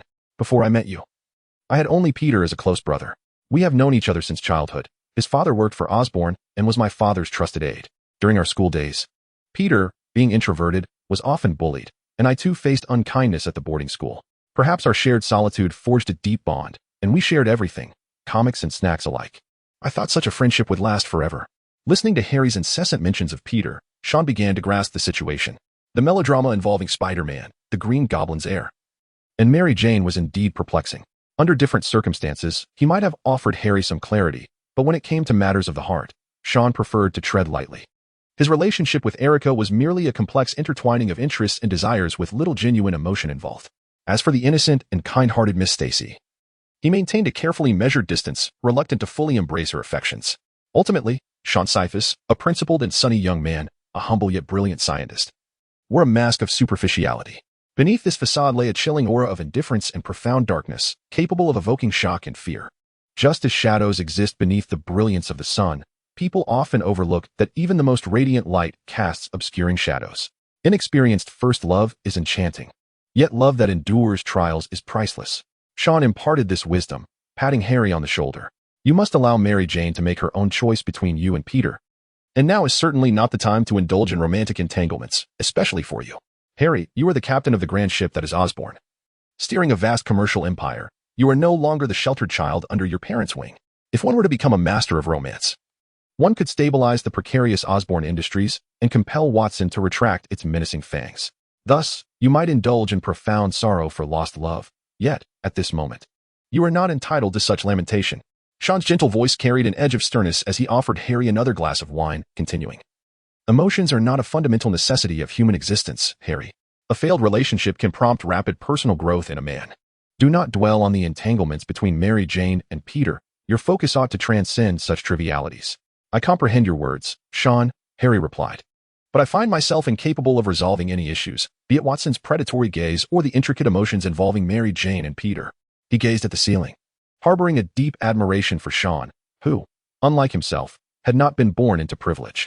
This friend had risen from obscurity in New York to become a remarkable figure, rarely relying on external assistance, much like Harry's father, who had founded Osborne Industries from nothing through sheer determination and talent, achieving a position and wealth that evoked envy. Personal emotional dilemmas must be unraveled by oneself, yet I possess some thoughts on how to handle Watson, Sean said, swirling his glass. The ice clinking against the crystal with a crisp sound. He regarded the inebriated Harry and softly added, Did you not mention that General Thaddeus Ross has shown considerable interest in Osborne's human enhancement program, even contemplating the recreation of last century's super soldier serum? Merely interest, Harry sighed. Reclining on the sofa. The human enhancement project has proven to be a failure, fraught with irreparable side effects that transform individuals into beasts. Driven by aggression and a thirst for violence, the military would never endorse such a defective product. The burdens of corporate affairs and emotional complexities weighed heavily on Harry, the young master of Osborne Industries, exhausting him. He had once aspired to emulate his father's commanding presence, decisive, authoritative, and adept at manipulating financial tides. However, just as he had pulled the beleaguered Osborne Industries back from the brink, he found himself beset by Watson's predatory intentions, compounded by the heavy emotional toll. Leaving the young heir disheartened, Umbrella was willing to take over this faltering project, while the military had remained committed to super soldier research for a century. The emergence of Captain America had hastened the conclusion of the Second World War, a singular figure who had nearly altered the course of conflict. This was precisely why the generals were so fervent about super soldiers. They yearned for an invincible army. Sean grasped Harry's shoulder, his deep-set eyes gleaming with an astonishing light, akin to fierce flames. If Osborn were to hand over all documentation regarding the human enhancement program to Umbrella, perhaps I could salvage this failed endeavor. In doing so, we would possess leverage in negotiations with General Ross, rendering Watson a minor concern. However, the excessive intake of alcohol rendered Harry's mind clouded, instilling a sense of doubt regarding his friend's plans. Osborn was on the brink of bankruptcy due to this project, despite my father's substantial investment of both funds and manpower. It only produced subpar results. It failed to give rise to another Captain America and instead led to the emergence of the Green Goblin. We should not consider restarting this project. Every matter possesses its duality. Much like the human enhancement program, it can spawn terrifying criminals such as the Green Goblin, as well as war heroes akin to Captain America. As a monopolistic giant in the pharmaceutical sector, Watson is an unavoidable formidable opponent for Osborn if it wishes to launch Project 112. Unless one is willing to relinquish a significant portion of the profits and submit to Watson's will, integrating Osborn into its vast empire is an impossibility. In every industry, there can only be one apex predator atop the food chain. Do you truly wish to kneel at Watson's feet? Sean's intense gaze bore into Harry, his eyes sharp as a sword, causing the young president to flinch. At this moment, Sean had shed his usual sunny disposition, revealing instead a profound and chilling darkness that instilled fear in those around him. Certainly not. Osborn has never been one to bow down. The strange feeling dissipated swiftly. Observing the faint smirk of derision at the corner of Sean's mouth, Harry felt a surge of determination and spoke with unwavering conviction. Satisfied by the response, Sean nodded approvingly, saying, "Then let us unseat Watson from its throne atop the industry." Chapter 70, Leverage Washington, D.C., Army Officers Club. Clad in a black suit, Sean entered, carrying a deep black case. His invited guest was seated in a high-backed swivel chair, savoring a smooth rum. The impeccably tailored military uniform was adorned with gleaming stars, signifying the high status of its wearer. "Apologies for the wait, General Ross," Sean declared as he strode to the bar, beckoning the bartender for a glass of whiskey. "I assumed a valiant soldier such as yourself would prefer vodka, a more potent spirit." Ross chuckled heartily, shaking his head. "In my youth, that was indeed the case. I relished strong spirits and beautiful women. However, I am no longer the robust young man I once was. My personal physician continually admonishes me to steer clear of tobacco and alcohol, claiming those vices will hasten my meeting with the Almighty." As he spoke, Ross accepted a top-quality cigar prepared by the bartender, placing it between his lips and exhaling a thick plume of smoke. The silver-haired army general cast a sidelong glance at Sean and bluntly stated, "You wish for me to champion Osborn? Young man, while the power of capital may steer the course of this nation, not everyone can be swayed by money, at least not you and Osborn, who currently cannot afford that price." Ross arrogantly raised his chin, adopting a condescending demeanor. He was well aware of Sean, the prodigious talent renowned in New York. Throughout his lifetime, this general had encountered many geniuses, including Howard Stark, the shrewd arms dealer and father of Tony Stark, as well as Hank Pym, an obstinate figure oblivious to the times. Ross had long ceased to be astonished by the existence of such prodigies. The intellect of humanity may hold the potential to resolve most of the world's quandaries, yet it cannot lift a mere stone. The power of knowledge is not omnipotent and must be bolstered by wealth and capital. I am fully aware that money cannot purchase the camaraderie of a general. Sean offered a faint smile, unfazed by General Ross's candor. However, I possess something of interest to the military. Without possessing a compelling advantage to sway the general, I would not subject myself to humiliation. Observing Sean's confident demeanor, Ross found it intriguing. Rarely do young individuals maintain such a balanced and composed attitude in his presence. "What can you and young Osborn offer?" Satisfying the appetite of a four-star general is no simple feat. The elder, cigar in mouth, chuckled dismissively. The discord between Osborn Industries and Worthington Corporation had long been the talk of the industry. As a titan of the sector, Worthington resembled an untouchable lion, mercilessly shredding any predator daring to challenge its supremacy.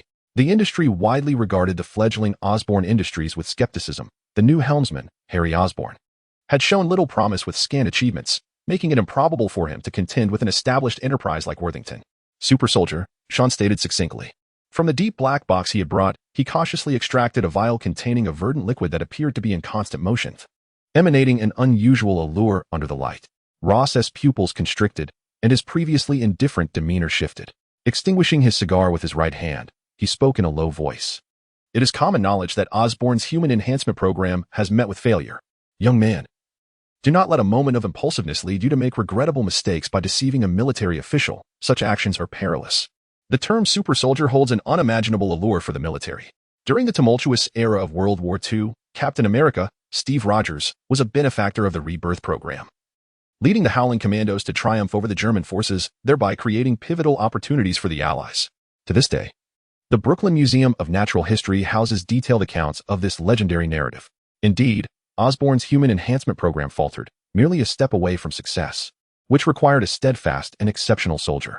A faint smirk played upon Sean's lips as he regarded General Ross, his tone laced with sarcasm. I have perused extensive documentation, General.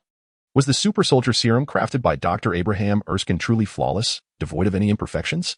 To my understanding, Captain America was not the first super soldier. Prior to him, a man named John Schmidt underwent the injection. Due to adverse effects, this initial recipient of the super soldier serum transformed into a ghastly specter, embodying malevolence and a penchant for slaughter, utterly devoid of humanity. The virtuous became more virtuous, and the wicked more wicked. It bears no distinction from the human enhancement agent that birthed the Green Goblin. Sean was aware of the historical truths deliberately concealed by the military. In the eyes of Dr. Erskine, a true super soldier was not merely defined by robust physique, but rather by a courageous and benevolent spirit. Thus, the slight and unassuming Rogers was chosen, and it was proven that he did not disappoint Dr. Erskine's expectations. The injection of the super soldier serum inflicted unimaginable agony, amplifying both physical torment and negative emotions within the mind, akin to a ferocious beast unleashed from within, devouring rationality and the goodness of character. The former leader of Hydra, Red Skull, was a product of this very phenomenon, whereas Steve Rogers resisted the insatiable darkness within. In essence, this great man, known as Captain America, epitomized the finest aspects of the human spirit with an indomitable will that remained unshakable. You speak the truth. The super soldier serum that birthed Captain America is far from perfect, and it is exceedingly difficult to find another like him. Ross sighed, his tone laced with resignation. A battalion comprised of murderers, ambitious schemers, and madmen is of no use to us.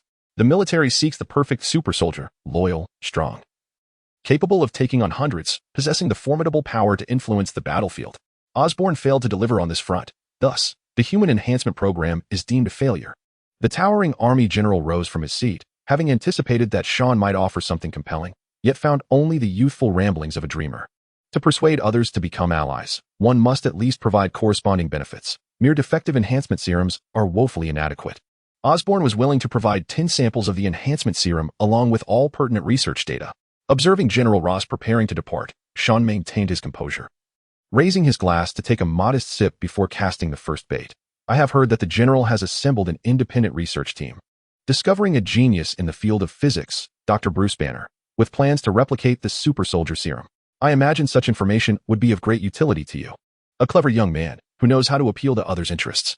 A flicker of appreciation flashed in Ross's eyes as he returned to his high-backed swivel chair. Shaking his head, this is still insufficient.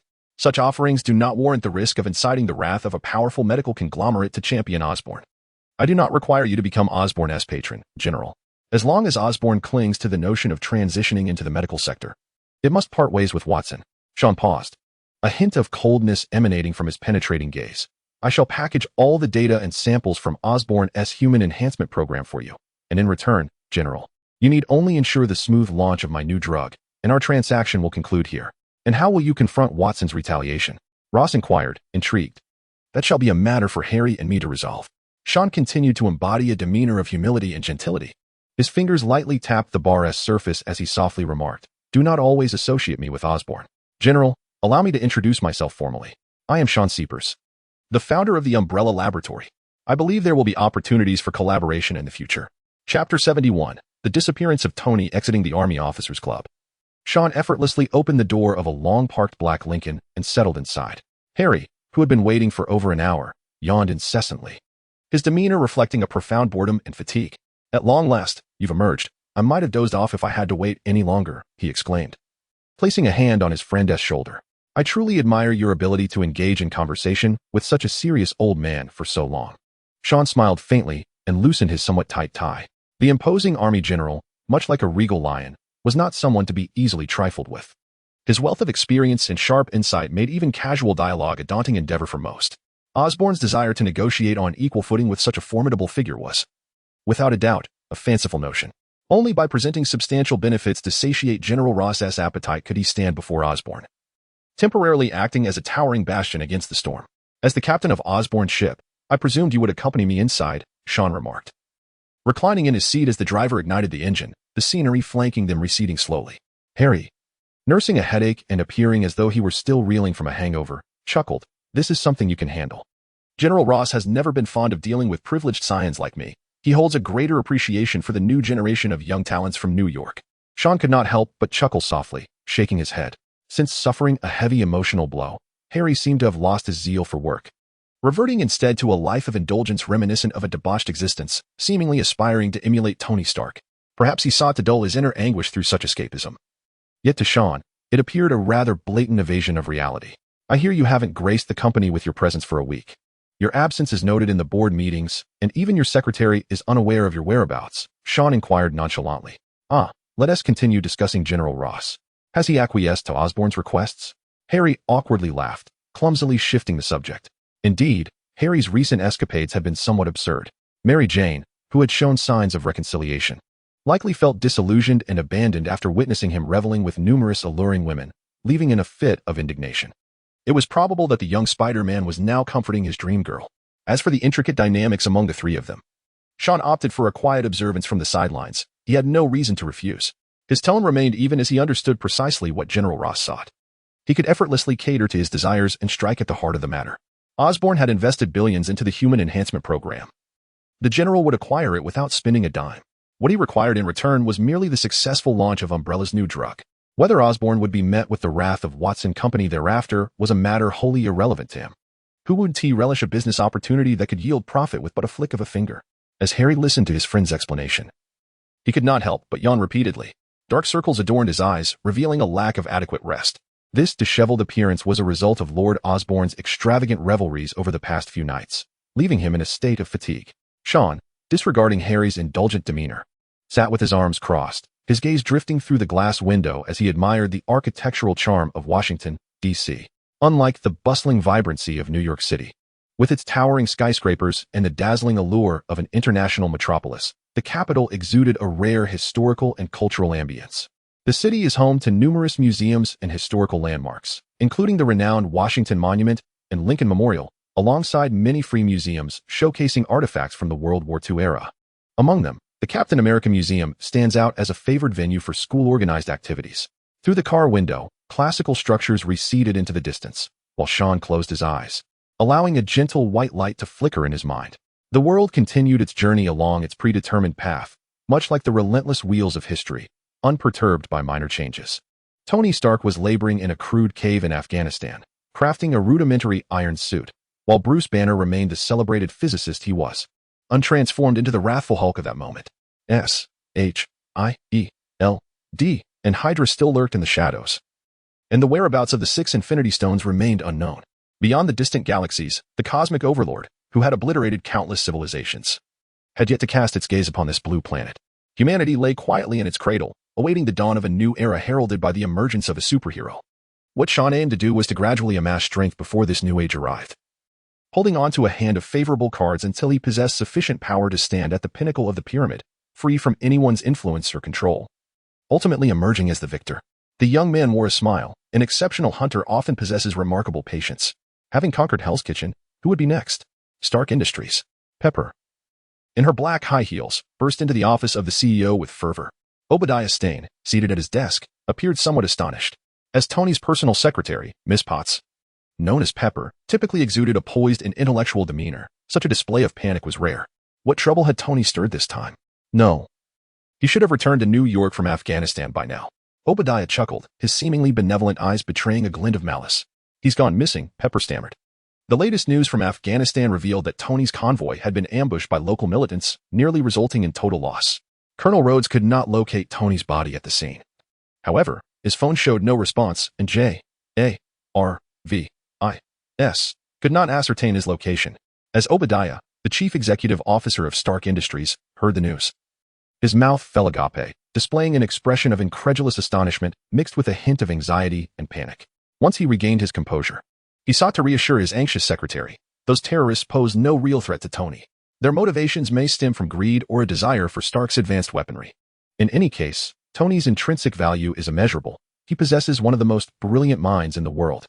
I will contact the Department of Defense to continue the search for Tony, and Stark Industries will mobilize its resources. We have numerous allies in Afghanistan who will be willing to assist. The bald CEO uttered a few more comforting words before sending the now-calmer Pepper out the door. As he watched her slender silhouette fade away, the smile on Obadiah's face gradually vanished. "Goodbye, Tony," he murmured softly.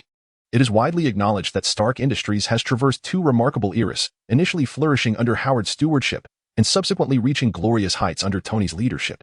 Everyone attributes these accomplishments to the Stark father-son duo. However, who truly cares about the uncelebrated figure operating behind the scenes? Few recognize that after Howard's untimely demise, it was Obadiah who stabilized the faltering Stark Industries and ultimately entrusted this colossal entity within the defense industry into Tony's capable hands, tirelessly managing the company for that extravagant playboy. Yet, in the end, he received nothing. All the glory and accolades belonged to Tony. At times, Obadiah felt akin to a jester on stage, performing tirelessly only to be met with derisive laughter. "I'm sorry, Tony, I will arrange a grand funeral for you." The bald CEO returned to his seat, contentedly gazing down from the expansive floor-to-ceiling windows. Perhaps Stark Industries should consider adopting a new name. Chapter 72. Darkness. The sweltering summer departed like a reluctant, passionate enchantress, twisting her slender waist as she left, while the cool autumn quietly arrived, treading upon the crisp, yellowing leaves. Sean stood at the new headquarters of the Hand, situated in the heart of Hell's Kitchen, within the Star Ring building. Erica emerged from the partition, clad in a striking red and black bodysuit, wielding two peculiar weapons known as iron rulers. Her impassive cheeks bore a flush, as if she had just engaged in some vigorous activity, her steady gait slightly faltering, while her dark eyes shimmered with a spring-like glimmer. While exercising patience and waiting for a lady is a fundamental quality of a gentleman, your change of attire seems to have taken an inordinate amount of time, Sean remarked with a light chuckle. He had returned to Hell's Kitchen, an area once suffused with chaos and crime, now wholly dominated by the Hand and Wesley. The fierce and savage Russians, the numerous Irish mobsters, and the formidable Mexican drug cartels, once apex predators at the top of the food chain, viewed each neighborhood as their territory, refusing to tolerate any outsider's covetous gaze or encroachment. However, everything changed dramatically after the demise of Kingpin. In the beginning, they divided the illicit enterprises and numerous territories of the Underworld Emperor. For the ownership of a mere block, the lowly gangs would fight to the death, and the highly lucrative trades nearly ignited a bloody storm. Had it not been for the caution of Wesley, who sought to eliminate Gene and ascend to power, and the ever-watchful Shoha Society, these gang leaders would have long since turned on one another. As the days of indulging in the sumptuous spoils drew to a close, the cunning James Wesley no longer masked his ambitions, forming an alliance with the new leader of the Shoha Society, boldly declaring his intent to annihilate the gang influence in Hell's Kitchen, unless they pledged their loyalty like dogs. The previous glorious days of rampant excess would be but a distant memory. Initially, there were those who dared to resist. During their subservience to Gene, the Underworld Emperor had never imposed such draconian demands. To surrender the territory and enterprises of Hell's Kitchen wholly to Wesley and the Shoha Society was tantamount to relinquishing their own wealth into the hands of others. The Mexican crime syndicate, which had thrived on drug trafficking, was the first to voice dissent. The leader, the Coven brothers, with 100 fully armed and ferocious thugs, stormed into Hell's Kitchen, prepared to deliver a resounding message to Wesley. Their overwhelming firepower could have easily leveled the New York Police Department, yet once they entered Hell's Kitchen, they never emerged again. The construction sites near Hudson Harbor, however, saw an increase in concrete pillars. Subsequently, under Wesley's manipulation, the Russians, often perceived as brutish and mindless, became the first to capitulate. In return for their allegiance, they seized all of the Mexicans' business. With this bloody lesson laid bare before them, the other gangs ultimately succumbed to Wesley's formidable might, surrendering their territories and enterprises and yielding to his command. "Do you have any idea how difficult it is for me to rise from my bed?"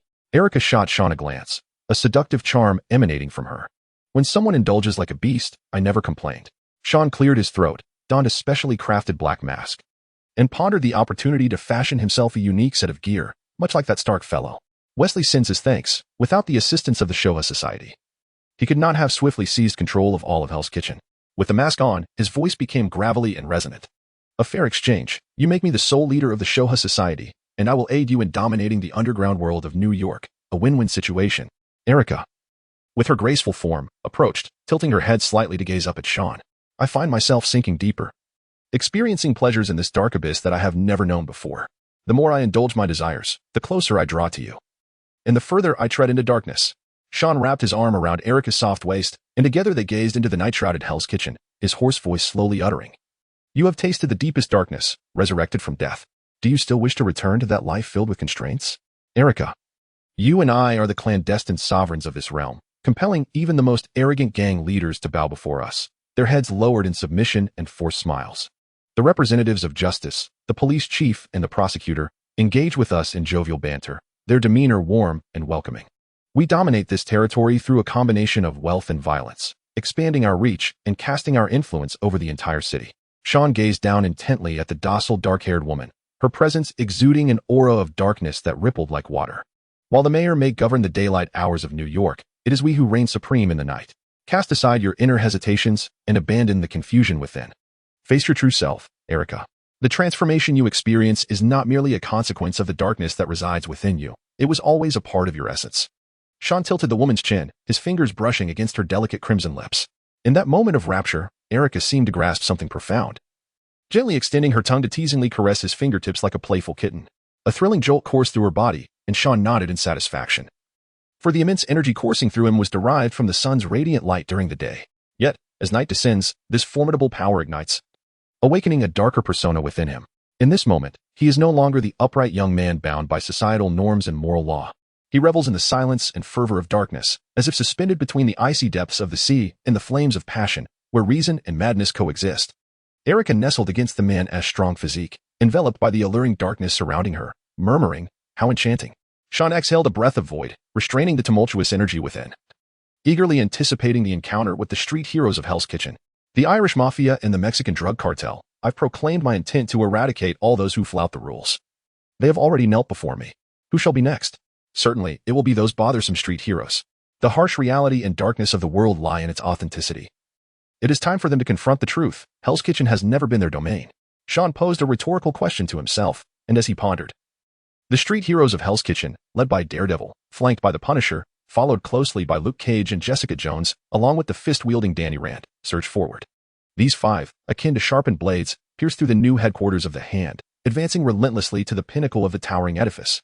They may symbolize the last glimmer of hope for Hell's Kitchen, mere champions against the encroaching darkness, yet their ultimate fate seldom mirrors the triumphant tales of lore, often resulting in their descent into an endless abyss, devoid of any semblance of hope.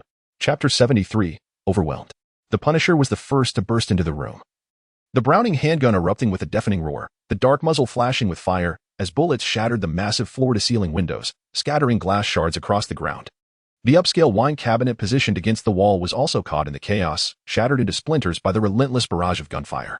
The premium spirits housed within erupted into fragments, their colorful liquids spilling freely, creating a melange of Scotch whiskey, tequila, vodka, and champagne, intermingling into a heady aroma that permeated the air.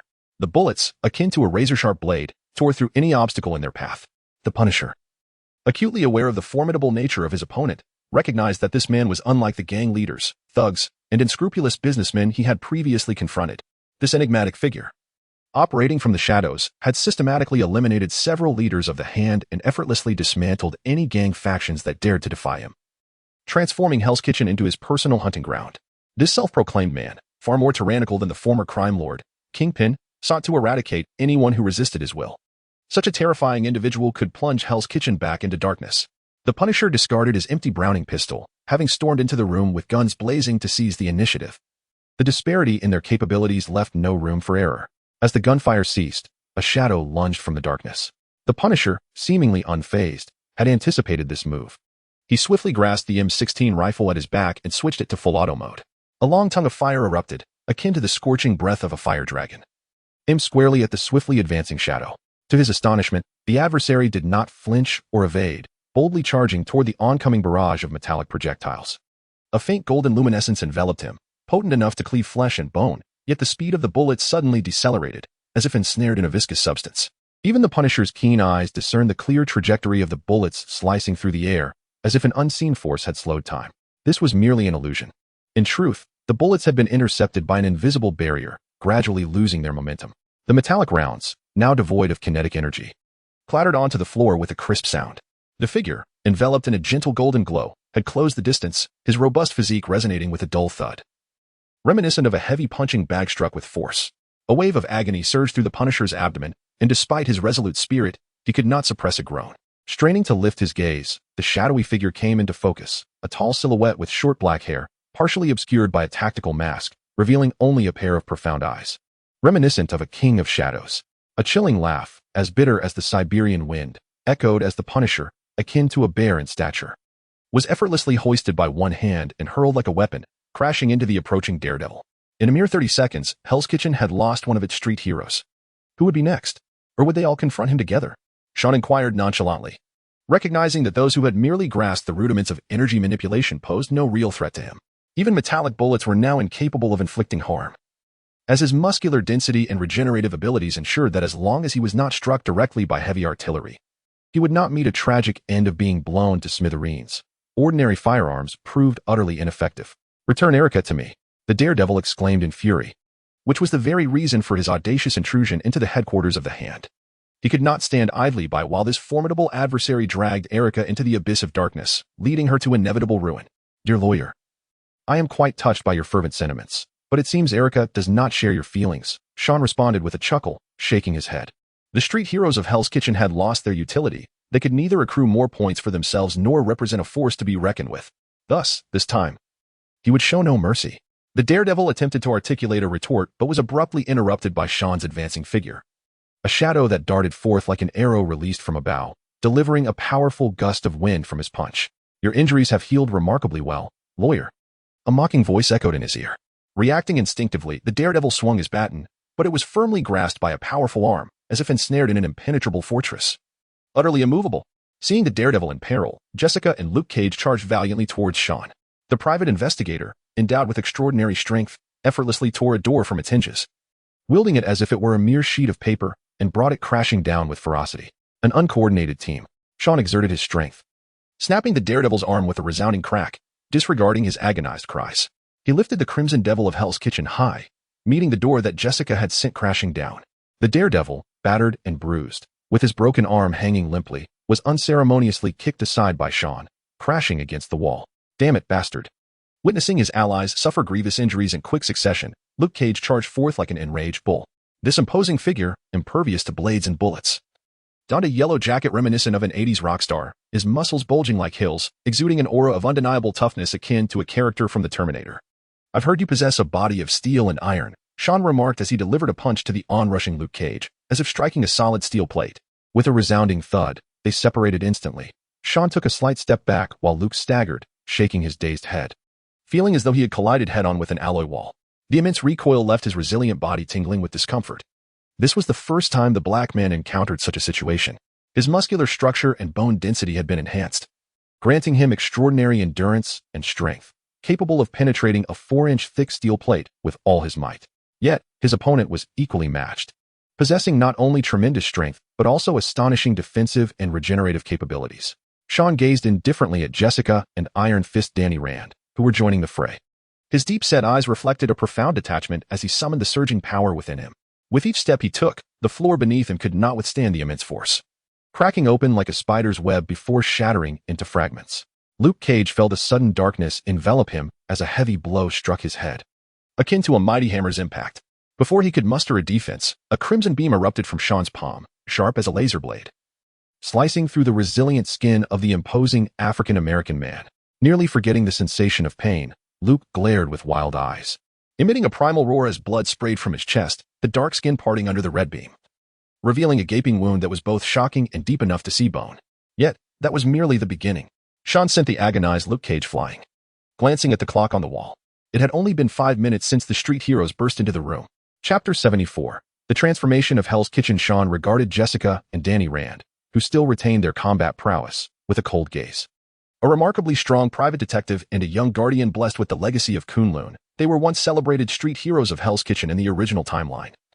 Revered and admired by the populace, instilling fear in the hearts of criminals and gangs alike. "I remember you.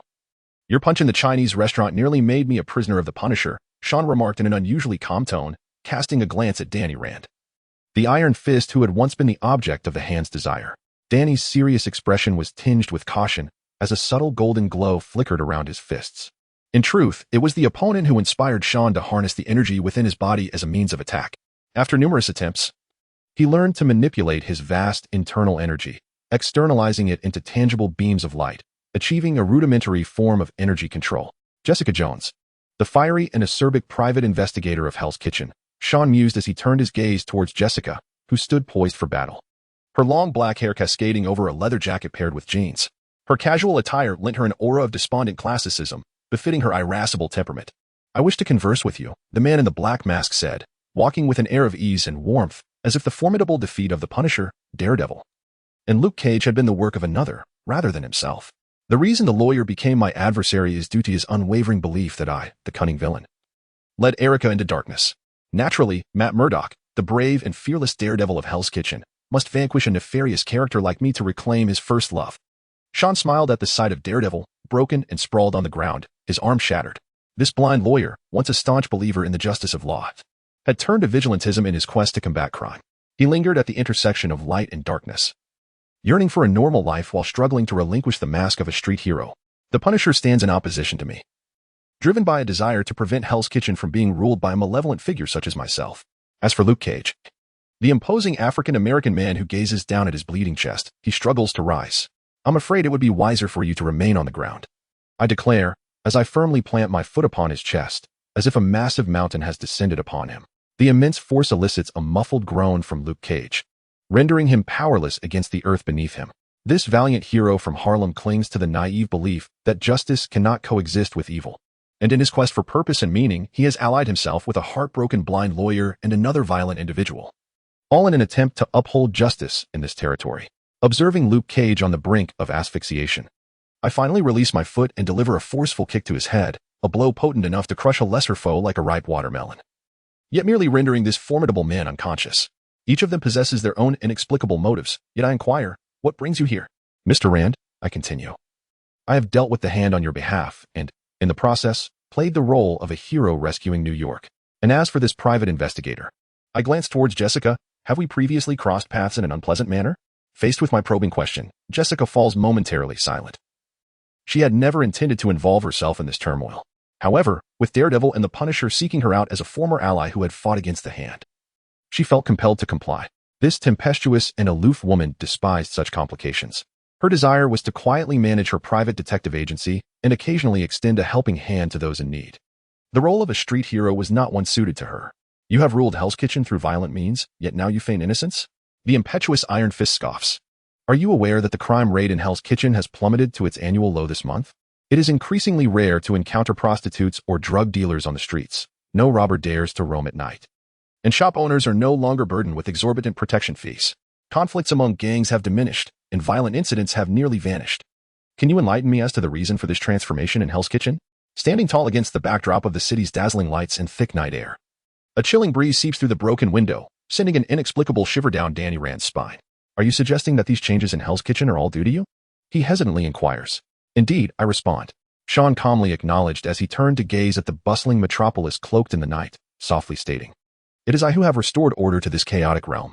The drug dealers, like rats scurrying through the alleyways, have now learned to abide by the rules, no longer enticing young students with substandard products. High-end venues have become their business arenas, for regulated commerce yields greater profits.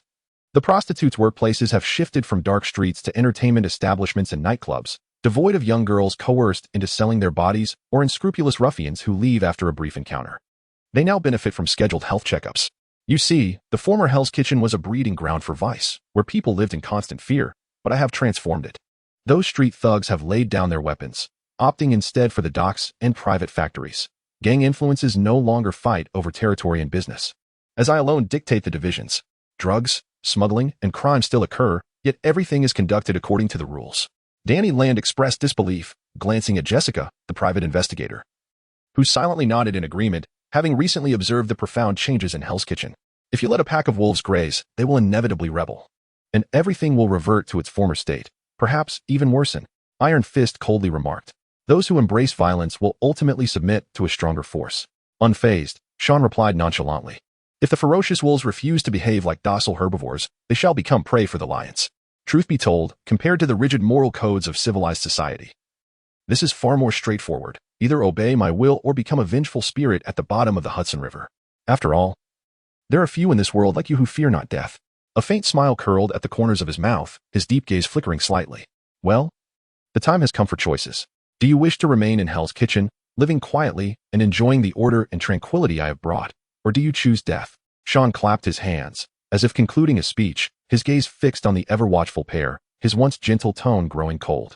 At that moment, a profound darkness enveloped the city, merging seamlessly with him. Chapter 75. The hero's end. In response to Sean's inquiry, the room fell into a deathly silence. Danny Land took a deep breath, turning to Jessica. The instant their eyes met, their top bodies surged forth, rushing towards their formidable opponent.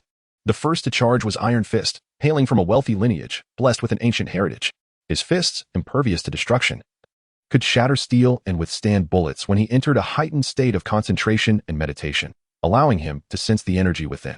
By channeling this extraordinary life force into his hands, he could unleash devastating power. However, such formidable techniques could not be employed frequently, as each use would leave him utterly exhausted, requiring time to recuperate before he could unleash it once more. Especially for Danny Land, a novice Iron Fist. His inability to wield the power within him with ease has led to an awkward fluctuation in his combat prowess. However, this time, the impetuous Iron Fist evidently exerted all his strength, infusing his fist, which shimmered with a golden glow, with a surging force. The air resonated with a faint rumbling. And before his heavy blow could reach Sean's face, a formidable gust of wind rushed towards him, akin to a sharp blade, emanating a chilling aura of terrifying power. Is living not preferable? The man remained unfazed, chuckling softly as he extended his hand. Thud! The sound of their collision echoed through the room like a resounding bell, sending invisible shockwaves radiating outward. Danny Land widened his eyes in disbelief. Since receiving the legacy of Kunlun, he had never encountered such a situation. The Iron Fist, which had always prevailed, was actually thwarted by a mere hand. His golden-tinged fist struck Sean's outstretched palm with tremendous force, akin to colliding with an imposing mountain, utterly unyielding. Danny sensed an intangible force emanating from his opponent, diminishing his own strength. Both the speed of his punches and his agility felt markedly hindered, as if he were ensnared in a thick, viscous substance, and the more he struggled, the deeper he sank, finding it challenging to escape. The immortal Iron Fist of Kunlun? A cold smirk curled at the corners of Sean's mouth as he delivered a knee strike that sent Danny crashing to the ground, swiftly pivoting to evade Jessica's fierce assault. The private detective, endowed with remarkable strength, lunged towards him, and just as Sean was about to speak, his expression shifted abruptly. The invisible force surrounding him surged like a tempest, forming a palpable energy field. Jessica, swinging her fist, felt the air thick with resistance, as though she had plunged into the depths of the ocean, with every action hindered by an unseen barrier. As her movement slowed, Sean lightly stepped aside, the air around him clearly rippling with waves of energy. A 765 caliber metal bullet hurtled toward his head, and even though the released invisible energy had significantly decelerated its speed, the bullet still grazed his temple, the gun's report booming like thunder, reverberating painfully against his eardrums. Jessica's punch was merely a feint. In reality, her other hand gripped a compact Walter handgun, favored by operatives from various nations for its small size and ease of concealment. Frequently appearing in countless films and fiction, and synonymous with the secret agent 007, James Bond. Crack! The private detective, harboring a lethal strike, had yet to react when Sean crushed her handgun into scrap metal. Her neck was ensnared by a powerful arm, tightening like a vice. As suffocating agony surged through her mind. A clever tactic. This must have been conceived by the Punisher, exploiting the opportunity of close combat to seize the moment and deliver a fatal shot to my head. Sean exhaled slightly, realizing he had indeed not anticipated that the typically unarmed Jessica would suddenly resort to firearms for an ambush. Jessica's legs kicked violently, her throat emitting labored gasps. Despite the perilous situation, her gaze remained defiant, as if nothing could subdue this woman who had once plunged into darkness. Although Sean yearned to snap her neck, he restrained his murderous impulses, inhaling deeply as he pressed Jessica against the wall, his piercing gaze flickering with a chilling coldness. Jessica Jones, I am not Kilgrave, who would show you mercy. Your neighbor is Malcolm Dukas, and you have a friend at the radio station named Patricia Tracy Walker. If you trouble me again, Jessica, you will spend the remainder of your life in endless remorse. His indifferent voice was akin to the frigid air of the Arctic, sending a shiver down Jessica's spine. This masked man loomed like the darkest shadows of the night, enveloping her profoundly. The rebellious and tempestuous private investigator seemed to be dragged back to the dark times controlled by Kilgrave, that scoundrel known as the Purple Man, where the nightmares buried deep within her resurfaced, echoing like the whispers of a demon. Suddenly, the arm that had gripped her neck released its hold, and Jessica gasped for air, her chin forcibly lifted by the man, forcing her to meet his unfathomable, icy gaze. They say to tame a wild stallion like you, one requires a whip, a hammer, and a dagger. First, the whip to strike the unruly beast. If it remains unyielding, then the hammer to pound it. Should it still resist, the dagger is the final resort. Treasure this last chance I offer you, Jessica Jones. Sean turned coldly, no longer glancing at the kneeling private investigator. He effortlessly lifted the rejuvenated Danny Rand, striding toward the shattered window. The biting wind howled as it rushed in, lifting Danny's garments. Sean held him as one would a mere chick, devoid of any means to resist, feeling the piercing chill emanating from the man. The young Iron Fist involuntarily shivered. "What do you intend to do?" he asked, barely managing to prop himself against the wall. The daredevil inquired. "To shatter your naive illusions with the blood of Danny Rand." "This valiant Iron Fist," Sean replied coldly. He extended Danny's arm out through the large floor-to-ceiling window, the gale slicing like a knife, his grip on Iron Fist's arm unwavering. "You think this is a comic or a film where the righteous hero always triumphs over the wicked? I wish to make you aware of the consequences of opposing me." Sean looked at the struggling daredevil, attempting to rise and thwart his intentions, a serene smile gracing his lips as he softly spoke. "Matt Murdock, the truth is harsh. You have witnessed the grim reality of this society. It is both frigid and merciless. Is this not the very reason you chose to become Daredevil? Now, I once again unveil this gruesome reality before you." As he spoke, Sean unexpectedly released his grip. The youthful Iron Fist wore a look of astonishment as the howling winds surged around him, reminiscent of wailing specters. Following a fleeting sensation of weightlessness, a muffled thud echoed, akin to a water-filled sack crashing to the ground, blood splattering forth, bone shattering, and excruciating pain surging into his mind. After enduring a moment of torment, Danny Rand, the sole guardian of Kunlun, met his demise. No. The daredevil clutched his head and roared in agony. Perhaps next, it would be Foggy Nelson or Karen Page. "If you persist with that ludicrous sense of justice, I assure you, you shall experience the anguish of losing everything before your death." Sean approached the daredevil, towering over him with a disdainful gaze, and roughly tore away the red devil's mask, trampling it beneath his foot. Hell's Kitchen shall no longer harbor heroes from this day forth. Chapter 76. The launch of a new drug in the pristine Star Ring Tower. Sean reclined in his chair, his eyes gently closed, fingers drumming lightly on the armrest as he reminisced about the recent battle. His control over energy appeared to be becoming increasingly adept, evolving from the initial crimson beams to an intangible force field, a testament to his gradual progress. Perhaps one day, he too would possess the terrifying prowess to shatter the stars, much like the formidable characters in comics. Erica stood behind him, her hands delicately kneading his shoulders with just the right amount of pressure, instinctively easing Sean's tense nerves. "We could take a more thorough approach," Erica proposed, leaning closer, her soft figure exuding a subtle fragrance. Eradicating the street heroes of Hell's Kitchen would only invite further trouble. Listening to the dark-haired woman's words, laced with intent, Sean smiled faintly, tilting his head back slightly. He had no intention of completely eradicating the street heroes. Both the Daredevil and the Punisher were on SHIELD's watch list. Eliminating so many key figures at once could yield unforeseen repercussions. One Danny Rand was sufficient to awaken them. Sean opened his eyes, his gaze profound as he spoke softly. "Moreover, I am merely interested in his Rand Corporation." He turned on the television, and the screen displayed the news of the young Iron Fist's demise. "This is CNN, with reporter Oriana Farrick bringing you the latest updates." At 11:32 p.m. last night, Mr. Danny Rand, the newly appointed president of Rand Corporation, tragically fell from Star Ring Tower while negotiating a partnership with real estate mogul James Wesley. Mr. Rand was a renowned entrepreneur in New York, having survived a plane crash in his youth that claimed the lives of his parents.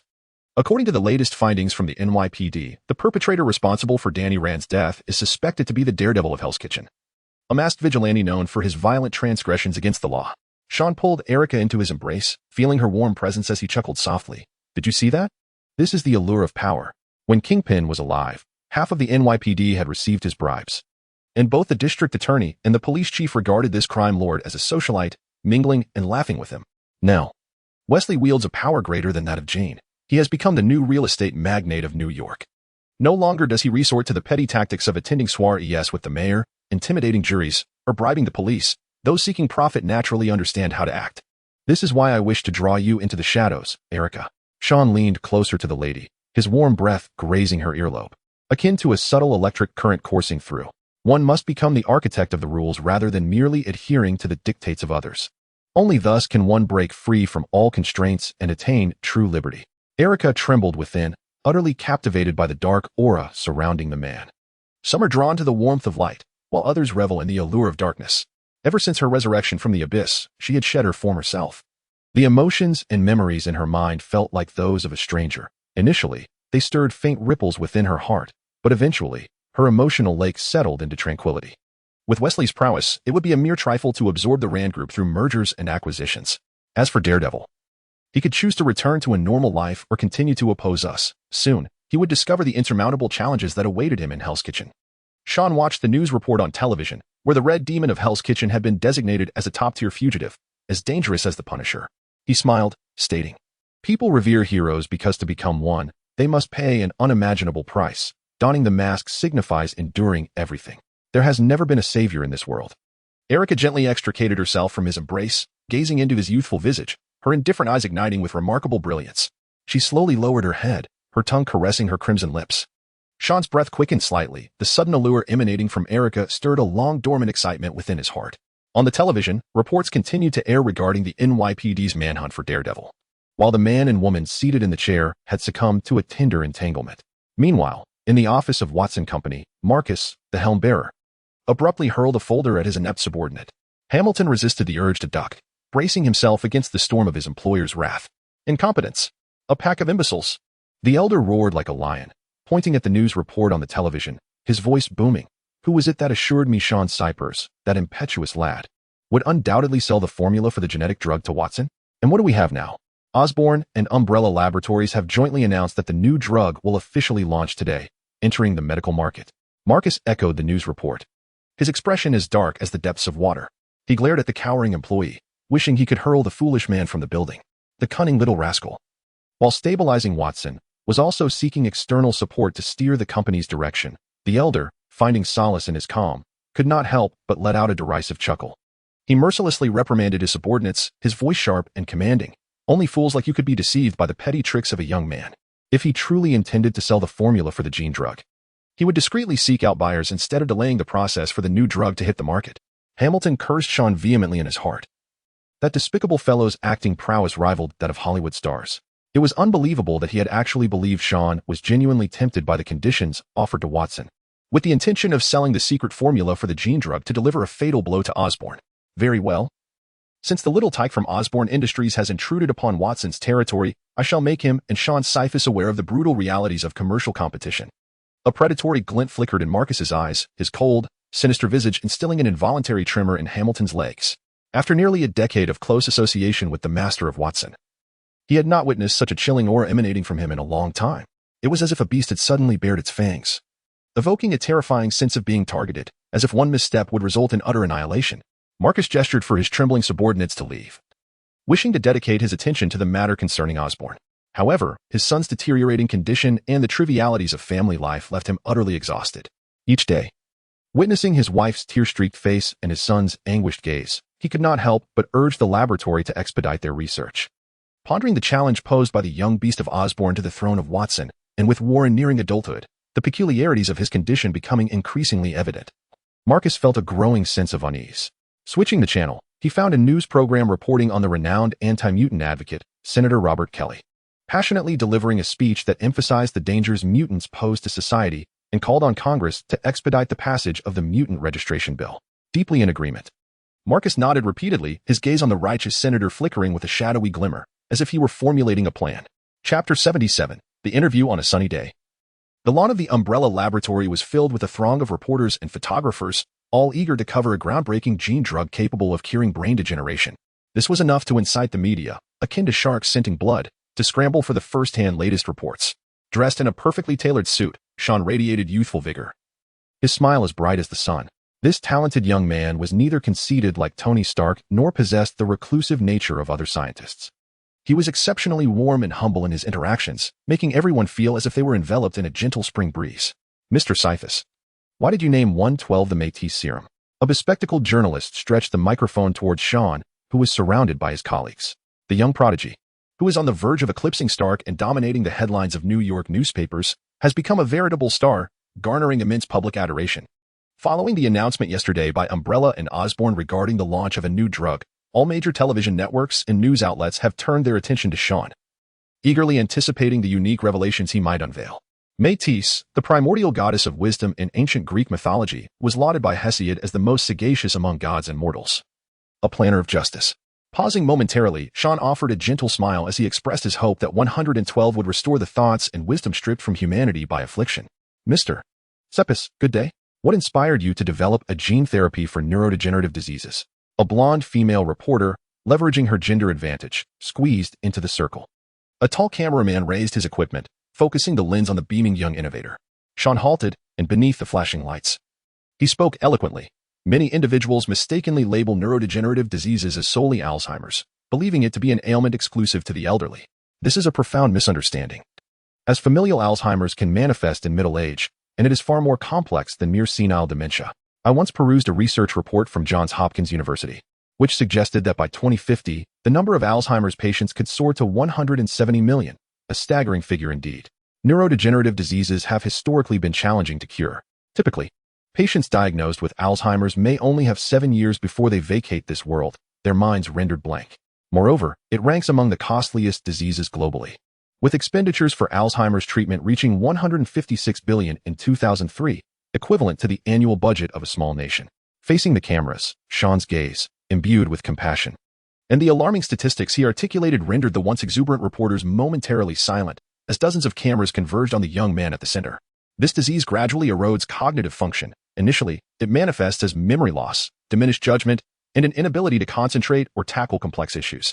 Over time, it robs individuals of their emotions, leading to social difficulties, ultimately causing them to forget pivotal moments in their lives, lose recognition of friends and family, and suffer from the loss of language and vision, culminating in a comatose state before death. This is the impetus behind my development of the Métis serum. It is designed to rescue those tormented by such afflictions. I yearn for every individual to share cherished moments with their loved ones as they age, rather than lying bewildered in bed, unable to recognize those by their side as their consciousness fades into darkness. As Sean's poignant words resonated, the previously boisterous atmosphere grew somber.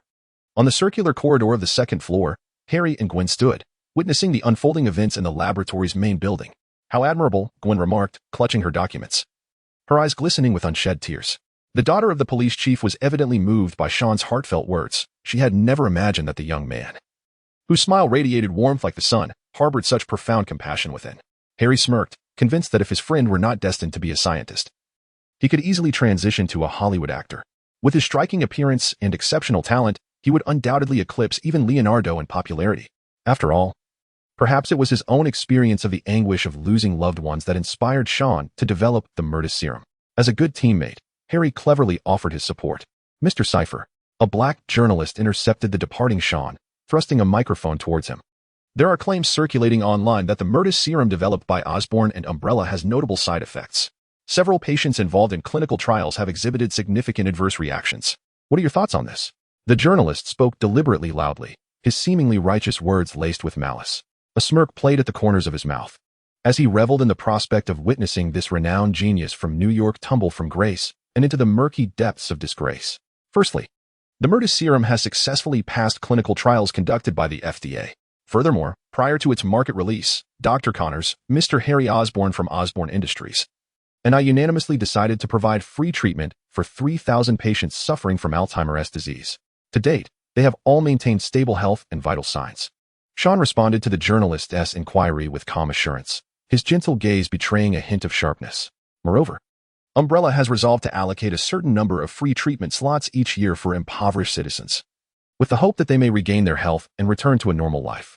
Should any patient using the Métis serum experience adverse reactions, they are encouraged to contact the Umbrella laboratory at any time. We are committed to safeguarding every patient's life and fundamental rights. A thunderous applause erupted, accompanied by a cacophony of camera flashes as the photographers faithfully captured the moment. The journalist attempted to interject further, but was swiftly pushed out of the throng by his fellow reporters. Surrounded by security personnel, Sean broke free from the reporters' encirclement and ascended to the second-floor circular corridor, where he approached Harry. "Have someone keep an eye on that journalist," the young man instructed, his face adorned with a gentle smile, yet his voice exuded an unsettling chill. "What's an people?" Harry briefed the bodyguards before inquiring, "What shall we do? Offer him hush money?" Mr. Osborne leaned against the railing. Having never engaged in the cutthroat world of business, he remained blissfully unaware of the darkness and bloodshed that lay beneath the surface, naively believing it was merely a matter of spending a little money to resolve the issue. "Do nothing for now. Contact a few officials from the tax bureau and investigate his bank statements. I believe this journalist is far from being a law-abiding citizen." Sean gestured to halt Harry's reckless behavior. Should this journalist of color suffer any harm, they would undoubtedly face a torrent of blame. The crowd surged below, journalists snapping photos. And from this day forth, the name Umbrella would resonate throughout North America, heralding the emergence of this burgeoning research institution. He patted Harry on the shoulder and smiled, remarking that only one lion could lead the pride on the savannah, and soon, Watson would be a relic of the past. Chapter 78. The Artificial Sun. After escaping the fervent journalists, Sean and Harry settled in the lounge on the second floor, where Gwen, now elevated to the role of research assistant, thoughtfully brought them coffee before departing with her files. How enviable, Harry whistled, teasingly commenting. Sean chose to ignore the antics of young Mr. Osborn, taking a sip of the bitter brew. Umbrella had officially taken its first step. The next challenge lay in how this fledgling laboratory would establish itself in New York and ascend to become a leading global research institution. Have you broken up with Mary Jane? Sean leaned back on the sofa, referring to the red-haired enchantress who had captured the hearts of both Green Goblin and Spider-Man, ultimately choosing Peter. Perhaps young girls initially yearn for the glamour of high society, yet upon entering, they may find it ill-suited to their true selves. Kind-hearted, dependable Peter was undoubtedly Mary Jane's best sanctuary. I wish them well, Harry replied nonchalantly, feigning indifference. This young and affluent Mr. Osborn had recently graced the gossip columns with such frequency that he nearly rivaled Tony Stark, who was currently absent from New York. Reports of nocturnal revelries, swimsuit parties, and late-night street racing cascaded onto the pages like snowflakes, leading the public to whisper that this heir to Osborn Industries, lacking Stark's genius, had nonetheless mastered Stark's extravagant lifestyle. There are significant concerns from the board. As the helmsman of Osborn, you cannot remain elusive, Sean urged, inching closer with a serious tone. For now, Harry was his most reliable partner, and Umbrella's growth required the backing of Osborn Industries, prompting Sean to discourage any further descent into debauchery. Although Tony indulged in hedonism, he never neglected his time for invention. Indeed, if a week passed without seeing Stark in the tabloids, it would likely mean he was ensconced in the laboratory, surrounded by a host of steel machines. They have never been satisfied with me, Harry scoffed, his voice laced with dissatisfaction. Ever since my father's passing, they have sought every means to usurp Osborn and oust me from the board. If it weren't for the advent of Murtis Pharmaceuticals, the company might have already been dismantled and sold to Wall Street bankers. He turned to Sean, sincerely expressing gratitude. I owe a debt of thanks to you and Dr. Connors. Without you, I could not have salvaged Osborn. As the object of gratitude, Sean shrugged, his gaze drifting through the glass towards the distant hills and dense forests, raising his cup to savor the rich aroma lingering on his palate. Life, much like this coffee, offers a blend of bitterness followed by a fragrant bouquet. Defeating one adversary after another, surmounting the myriad obstacles along the path of progress, he is destined to ascend to the pinnacle of this world. You can demonstrate to others that Harry Osborn is not merely a hedonistic scion, he possesses commendable qualities as well. A fierce confidence radiated from Sean's eyes as he gazed intently at the heir of Osborn, reminiscent of the faith I once placed in Dr. Connors. Results speak volumes. Society tends to idolize the successful. Once you achieve remarkable feats, they will readily forget your past indiscretions, and some may even romanticize your journey as a tale of redemption. Harry appeared momentarily taken aback, his own self-assurance wavering as he hesitantly confessed, I lack acumen in business and do not possess a genius intellect. Sean chuckled lightly, interrupting Harry's self-doubt. It seemed that this heir of Osborn harbored a profound lack of confidence, perhaps stemming from Norman's indifference or a lifetime of seeking validation from others, leading him to accept his image as merely an ordinary individual. You are the commander of the army, not a soldier charging into battle. Your role is to lead the war towards victory, to vanquish the titans of the medical industry and dethrone Watson. I assure you, no one will ever again label Harry Osborn as an incompetent fool. They will shamelessly elevate you, forgetting their previous mockery. Sean's words seemed to instill immense confidence in Harry. As his despondent demeanor vanished, replaced by the fervor of a spirited soldier, he raised the cup from the table, sipping the lukewarm coffee, and inadvertently recalled something, inquiring. I heard from Gwen that you've developed an interest in the stock market? Sean nodded. He had engaged several exceptional brokers to short-sell Stark Industries stock, viewing it as a means to earn some pocket money. Goodness, no one believes that Stark Industries, a colossal force in the defense sector, would experience a plummet in stock prices like Osborn did. Harry felt a surge of anxiety, despite his lack of knowledge in securities trading. He understood that such a behemoth could not be swayed by mere funds, not even with the entirety of Osborn behind it. How much have you invested? Inquired the young Master Osborn. 80 million, Sean replied. He did not expect to inflict serious harm on Stark Industries. That would be unrealistic, but if he could strike a blow to his rival while reaping substantial profits, why not seize the opportunity? Observing his friend's resolute demeanor, seemingly unfazed, Harry hesitated and lowered his voice to ask, what insider information have you obtained? In his understanding, Sean never engaged in games without a guaranteed victory. This young man, hailed as a genius in New York, always played to win. You could invest a little as well. It might just earn you the latest Lamborghini. Sean smiled slightly, choosing not to elaborate further. After a moment of contemplation, Harry decided to trust his friend's judgment. For Sean had already crafted numerous miracles, instilling a profound sense of trust. Ah, has he also joined Umbrella? Harry inquired, his peripheral vision catching sight of a familiar figure. Do you know Dr. Otto? Sean replied, glancing at the middle-aged man standing in the corridor, engaged in a pleasant conversation with Connors. The man was short and stout, with a genial face, clad in a brown coat. After numerous invitations from Dr. Connors, the future Dr. Octopus had finally joined Umbrella, taking the lead of a research team dedicated to the development of new energy sources. He had previously approached Osborn about a solar energy project, but the research department deemed the investment too substantial and the potential returns too uncertain, ultimately rejecting the funding application. Harry dismissed the matter. He had perused the experimental report, which detailed the creation of a cost-effective and efficient new energy source. This held little allure for Osborn Industries, which was contemplating a transformative shift, especially given the considerable investment required, deterring other potential investors. Do you believe in the future prospects of the energy project? Young Osborn struggled to comprehend his friend's perspective, who seemed almost prophetic, always anticipating developments. Sean shook his head, gazing at the warm sunlight above, softly stating, I merely wish to create a son for myself. Chapter 79. Undercurrents in a parlor near Capitol Hill, Marcus Worthington awaited the arrival of two guests. Despite Osborn's new drug having successfully launched and garnered a commendable market response, this titan of the medical industry did not believe that young Osborn and his so-called prodigy could threaten his long-standing reign.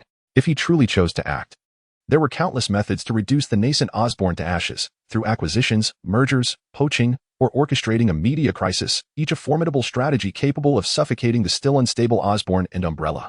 However, personal family matters constrained Marcus's focus, and presently, his foremost concern remained the resolution of the mutant issue. The laboratory's research progress had nearly stagnated. According to the research director, they lacked viable samples of mutants and required more experimental material to compare data and discover methods to suppress or even eliminate mutant genes. This response incited Marcus's fury, yet he felt powerless. Coincidentally, he harbored thoughts of targeting mutants, which led him to contact the two guests arriving today. The roaring flames from the fireplace radiated warmth as the weather grew cooler. The aging Marcus rubbed his hands together, no longer the vigorous young man he once was. The trifles of family life and corporate affairs were sufficient to exhaust him. If he could not pass the commercial empire he had built to his son, then all his lifelong endeavors would be rendered meaningless. The flickering firelight reflected in Marcus's eyes, as he could not bear to see Warren transformed into a monster. Who in high society would accept a mutant? As his thoughts swirled, the door swung open, revealing one of his guests, Senator Kelly, frequently seen on television. Wore a beaming smile and exuded a friendly demeanor. The other, however, bore a serious expression, radiating an aura that discouraged approach. Colonel William Strick. Senator Robert Kelly, both individuals share a consistent stance and perspective, and thus require no extensive introduction. Marcus rose to greet the two esteemed guests.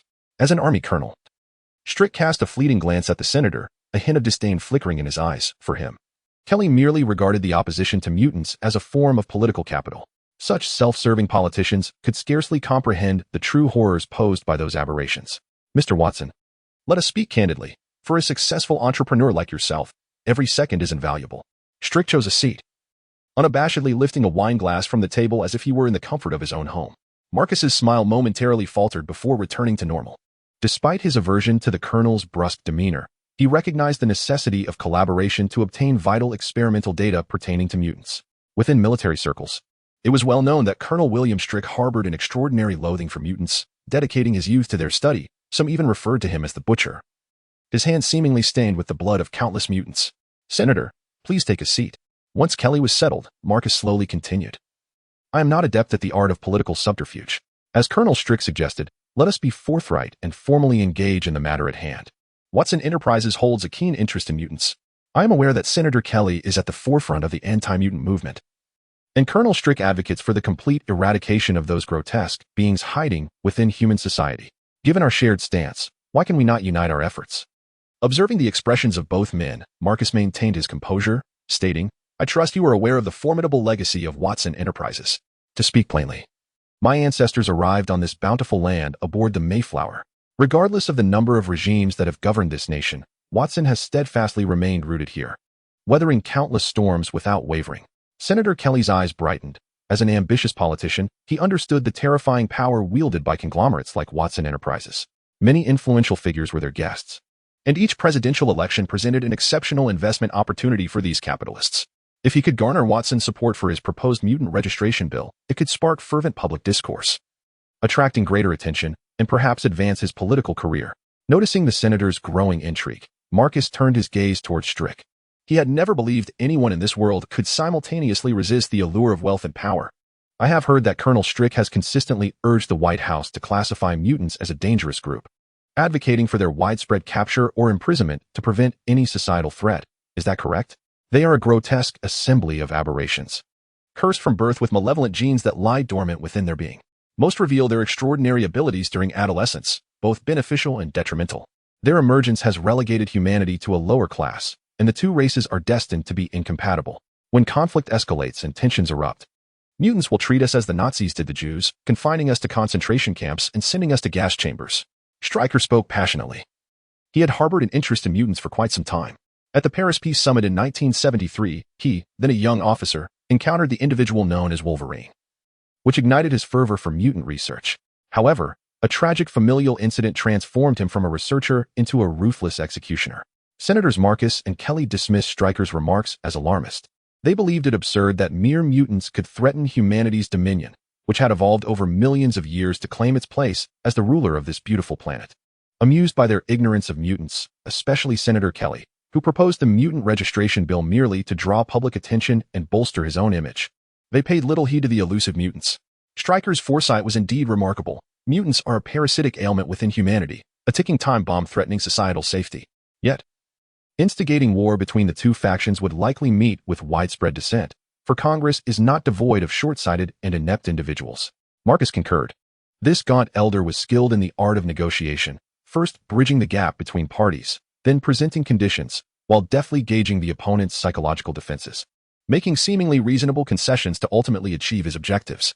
Chapter 80. Serge Stryker's expression remained unchanged. He recognized that these vulture-like capitalists would not approach him without ulterior motives. The cold soldier nodded slightly in agreement with Marcus's words, for his lifelong ambition was to deliver each concealed mutant in human society to the dissection table, allowing their filthy lives to conclude amidst cries of anguish and pain. Watson could offer assistance to the colonel. Sensing the moment was ripe, Marcus cast out the bait. The laboratory required more data on mutants for comparative analysis and result filtering. However, to make this request outright would undoubtedly provoke Stryker's refusal. Those vital core materials represented a lifetime of dedication, and without a substantial price, acquiring them would be impossible. Stryker smiled faintly. He had no intention of asking Watson for anything, and dealing with this ravenous cabal of tycoons meant that the benefits would ultimately elude him. His mentor, Bolivar Teslac, was not only a visionary scientist but also a shrewd and astute businessman. He founded the Teslac Industries and maintained a close relationship with government entities since the Nixon administration, amassing his initial fortune through various political investments and illicit mergers. Subsequently, while delving into the mysteries of humanity, Teslac discovered the genes embedded within the bodies of mutants. He proposed to the government the development of military weapons aimed at exterminating mutants, to prevent humanity from facing extinction at the hands of mutants who had evolved further along the path of evolution, much like the Neanderthals. Unfortunately, this brilliant scientist, endowed with notable political acumen and ambition, found himself entangled in the Watergate scandal. With Nixon's downfall, Teslac also faced repercussions, being labeled a political prisoner and confined to a dismal prison. Meanwhile, Strick seized this opportunity to appropriate all of Teslac's discoveries, seamlessly taking over his research on mutants and subsequently advancing the weaponry program.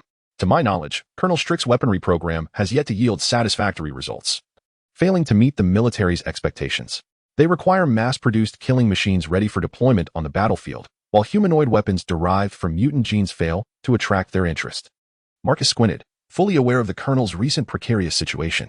Although there had been some progress in mutant research as time passed, both the White House and the military began to disregard this hidden segment of society, making it increasingly difficult to secure further funding.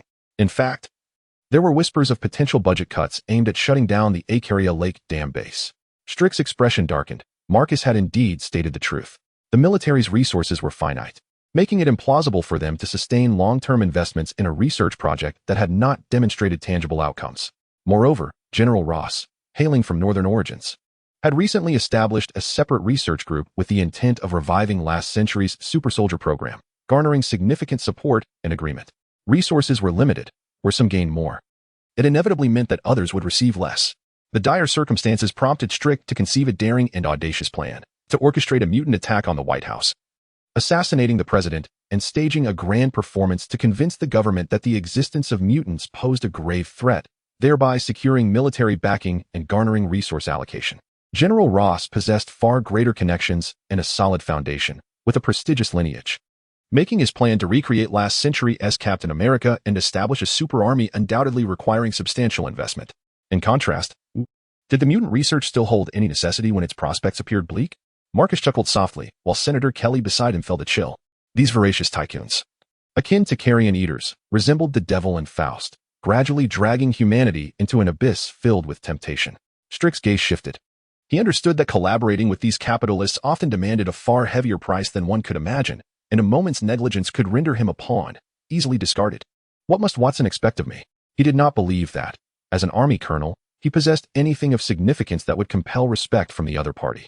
Such colossal titans that dominate the American healthcare market, if they so desired, could easily afford to cultivate a generous ally within the ranks of the Department of Defense.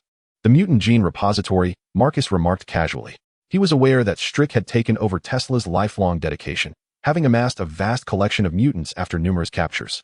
This colonel had established a gene bank of mutants, containing the genetic codes of generations of mutants, which bore immense scientific value. Upon hearing Marcus's request, a fierce glint suddenly ignited in Strick's eyes, akin to an enraged lone wolf baring its sharp fangs. The mutant gene repository represented the culmination of his life's work and was not something he would relinquish lightly, even at the cost of his own life. Watson's demands were rather excessive, Strick coldly stated, even though he faced the daunting prospect of military budget cuts to his research. The idea that the other party could effortlessly seize the mutant gene repository from him was utterly preposterous. Please do not misunderstand, Marcus, like a seasoned hunter, did not rush to corner his prey.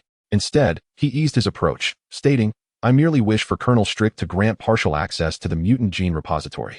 In return, I would leverage certain connections at the White House to ameliorate your situation a bit. Trust is built gradually, is it not? Watson never anticipated a free lunch. Engaged in research on mutant suppression agents, he required richer experimental data and resources that Colonel Strick could provide, to demonstrate goodwill in our collaboration. The Department of Defense would not reduce your funding or terminate your project. On the contrary, you would receive more support. Marcus spoke with unwavering certainty, exuding a strong sense of confidence. Having participated in countless business negotiations, he knew how to dismantle his opponent's psychological defenses step by step. It was akin to hunting, slowly tightening the noose, but never forcing the prey into a corner too quickly, which would incite desperate struggle. Instead, he would leave a small opening, allowing the prey to lower its guard, and then deliver the final, fatal blow. Many shrewd politicians and profit-driven merchants had fallen beneath Marcus's feet, becoming stepping stones on his ascent to the pinnacle of success. Strick pondered silently, removing his glasses to meticulously clean them, engaged in a fierce internal struggle. This colonel was reluctant to share his achievements, yet to hoard the cake also meant bearing the risks alone. I hope Watson does not disappoint me, Strick sighed heavily, his somber eyes flickering with an inscrutable light. He needed to rely on Watson's strength to navigate through this crisis. As for future collaboration, a cold smile flickered within him.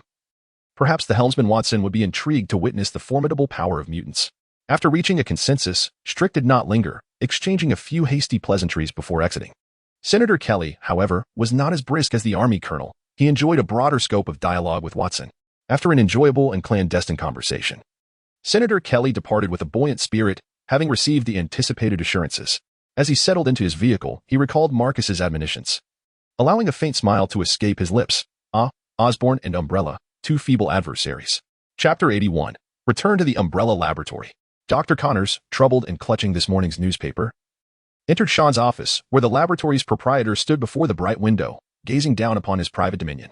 Doctor, you appear quite unwell. I heard from Dr. Zhao Hailuan that the research on interspecies genetics is progressing smoothly, nearing success, Sean remarked, turning to Connors.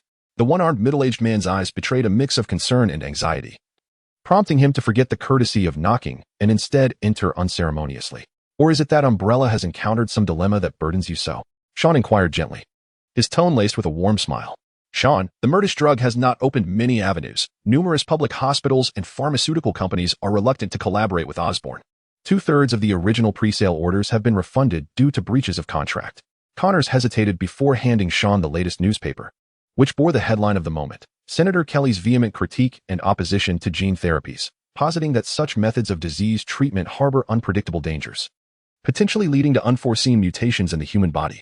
Moreover, the adjacent column featured a consensus statement from numerous biologists, asserting that gene therapies are still immature and incapable of thoroughly curing diseases, often accompanied by unknown side effects that necessitate careful deliberation before use.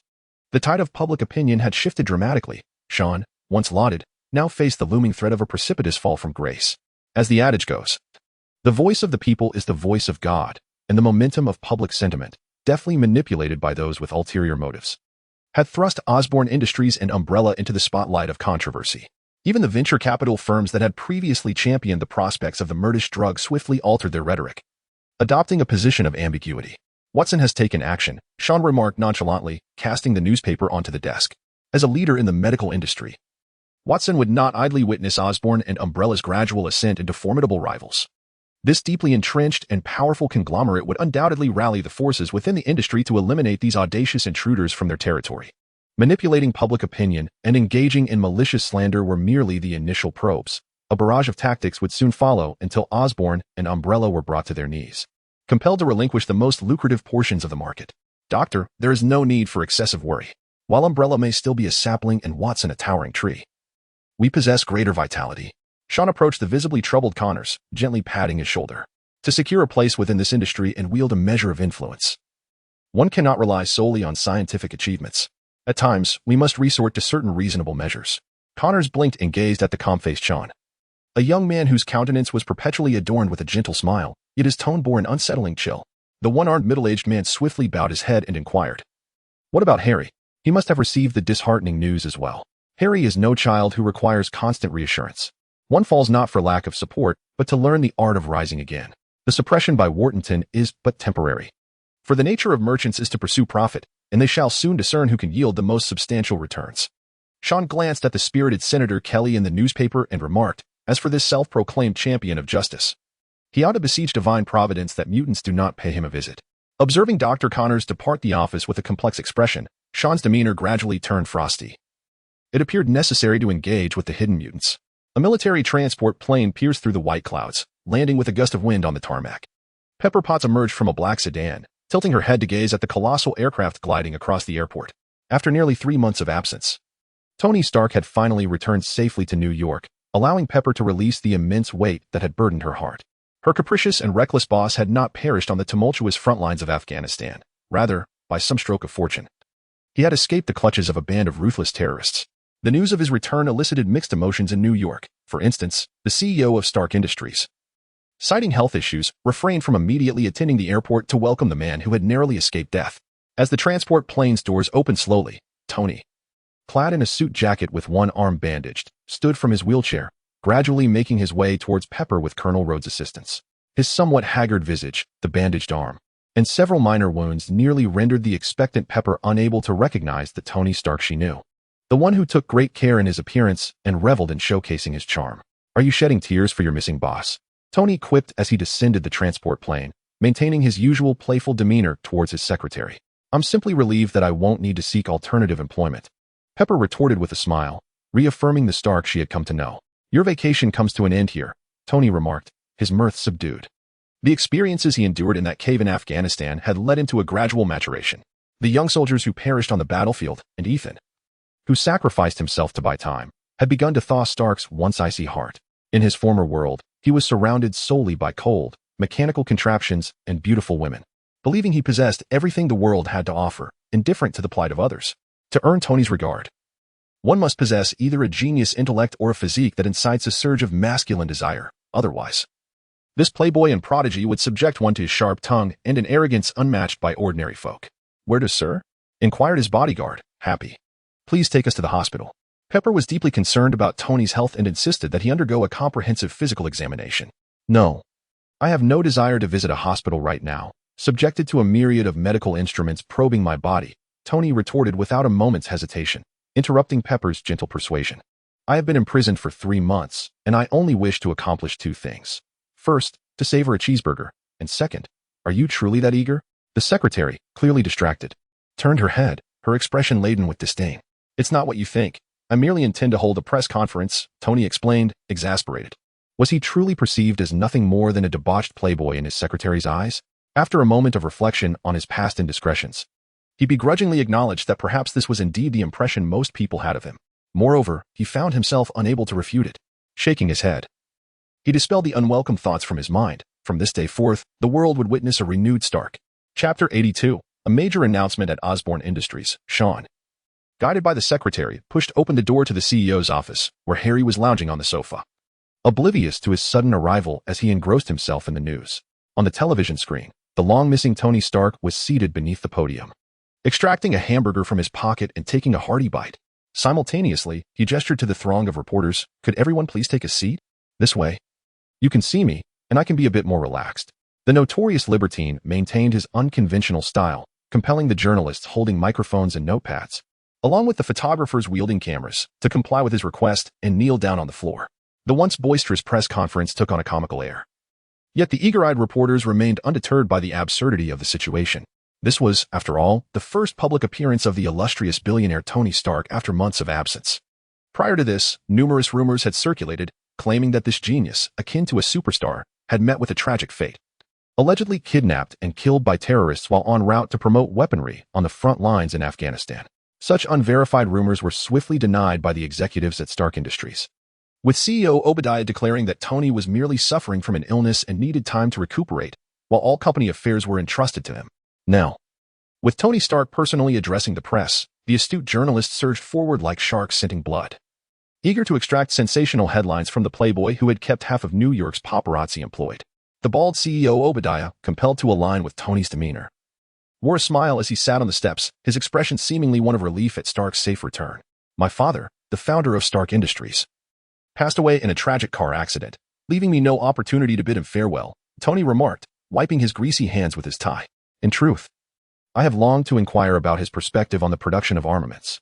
Has he ever been contradictory or wavering, or is he, as the media portrays, merely a callous and unfeeling arms dealer, a harbinger of souls lost?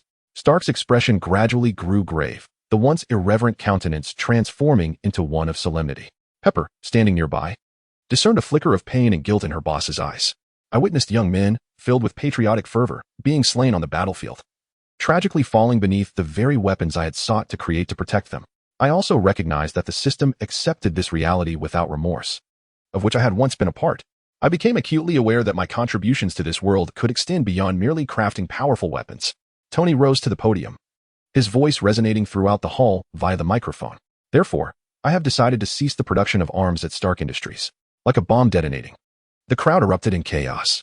Senior reporters from official departments and journalists from major publications surged toward Tony Stark, raising their hands in a bid to pose questions and capture exclusive insights. Despite Obadiah's efforts to maintain a smile and mitigate the tumultuous scene by attempting to clarify Tony's astonishing declaration, no one paid him any heed. All were eager for confirmation from Tony that Stark Industries, the largest arms manufacturer in America, would indeed halt weapon production. This revelation was bound to send tomorrow's newspapers flying off the shelves. Are you a time traveler from the future? Harry's first words upon turning back made Sean's heart race. Stark Industries stock prices would undoubtedly plummet. I should have invested more. Trusting his friend, Mr. Osborne, under the guidance of a stockbroker, had invested a modest sum in the market, although deep down, he found it hard to believe that the illustrious Stark Industries would suddenly face a rare and significant drop in stock prices. However, with Tony Stark's announcement of shutting down the arms manufacturing facility, it was undeniable that Stark Industries stock would begin to decline precipitously come tomorrow. Sean, seemingly foreseeing this, naturally saw an opportunity for substantial profit. Perhaps I am a prophet, he remarked coolly, a hint of mystery gracing his expression. After a moment of surprise, Harry quickly regained his composure. His previous comment had merely been a jest among friends. Yet, Tony Stark's sudden decision indeed took everyone aback, as no one anticipated that this playboy would engage in such a foolish act akin to slow suicide. What could an industry titan in arms do if not sell weapons? Furthermore, the direction of this arms giant was not solely within Tony's purview, even though he was at the helm of Stark Industries. The downstream manufacturers reliant on large corporations and the Defense Department, which placed substantial orders annually, would not indulge Stark in such a frivolous jest. Sean cast a glance at the television, where the besieged Tony Stark was surrounded by reporters. It was evident that this Iron Man would not have an easy time lately. The realm of business is far from a mere child's play, and Stark Industries, as a colossal entity, has woven an intricate web of interests, upon which countless individuals rely for their livelihoods. The influential figures indulge in their share of the lucrative pie. How could everything dissipate into thin air simply at Tony's whim? Obadiah would never consent, nor would the Department of Defense. Shaking off the chaotic thoughts swirling in his mind, Sean turned his gaze towards the rejuvenated Harry and softly remarked, "Your focus should not be on Stark Industries at this moment." Harry couldn't help but feel a twinge of frustration. He had certainly seen the news in the papers, where a senator publicly condemned the dangers and side effects of genetic drugs, bolstered by a chorus of supportive biologists. This had plunged the sales of Métis Pharmaceuticals into disarray. Far from the optimistic prospects initially anticipated. "The board is in turmoil. They all want me to relinquish the formula and share the profits with Watson," Harry exclaimed angrily. "Those individuals have no faith in the competition between Osborn and Watson. I feel like a mere mascot, paraded before them, yet utterly powerless to make any decisions." Listening quietly to the young president's grievances, Sean smiled faintly. As the heir to Osborn Industries, Harry would naturally find it challenging to gain the board's approval without presenting substantial results. No one would willingly heed the commands of a mediocre individual lacking accomplishments. "The conflict between Osborn and Watson presents a splendid opportunity for you to showcase your capabilities," Sean maintained his relaxed demeanor. "A predator aiming for the pinnacle of its industry must establish its own prestige. Undoubtedly, Watson, the leading company in the field, is an excellent choice. A pride of lions must defeat the aging king to select a new leader." Sensing Harry's puzzled expression, the young man revealed a hint of mystery on his face as he patted Harry's shoulder, exuding confidence. "Soon, Watson will be too preoccupied with its own troubles to suppress Osborn. As for that senator, who plays the role of the virtuous figure, what fate awaits him should he provoke the mutants? Harry, all you need to do is maintain your confidence and wait for the opportune moment to strike a decisive blow against Watson." Sean reclined comfortably on the sofa, his deep-set eyes fixated on the repeatedly featured Tony Stark in the news, and he smiled subtly. "You will bring even greater glory to the Osborn family." Chapter 83, the first signs of Black Sedan, escorted by the police, slowly rolled onto the tarmac. Beyond the raised barricades, an enthusiastic cheer erupted from the crowd, brandishing signs and shouting as if they were fervent fans. However, the figure emerging from the vehicle was not a glamorous Hollywood star, but rather Senator Kelly, wearing a benevolent smile. As an ascending political star, he had gained public recognition for proposing the mutant registration bill. His radical stance towards mutants had garnered him the favor of a faction of racists. Drive the mutants out of America. Freaks. Abominations. Mutants. Demons. Observing the bold slogan on the sign, Senator Kelly wore a self-satisfied smile. The mutants, who had long concealed themselves within human society, made their inaugural public appearance during the Cold War era of the Cuban Missile Crisis. At that time, the rivalry between the United States and the Soviet Union cast a shadow of nuclear peril over the globe. It was the first time mutants graced the world stage, thus becoming known to humanity. Until that moment, people were oblivious to the existence of this extraordinary group among them, endowed with remarkable powers and an array of peculiar abilities, who had long lurked within human society, striving to play the role of normal citizens.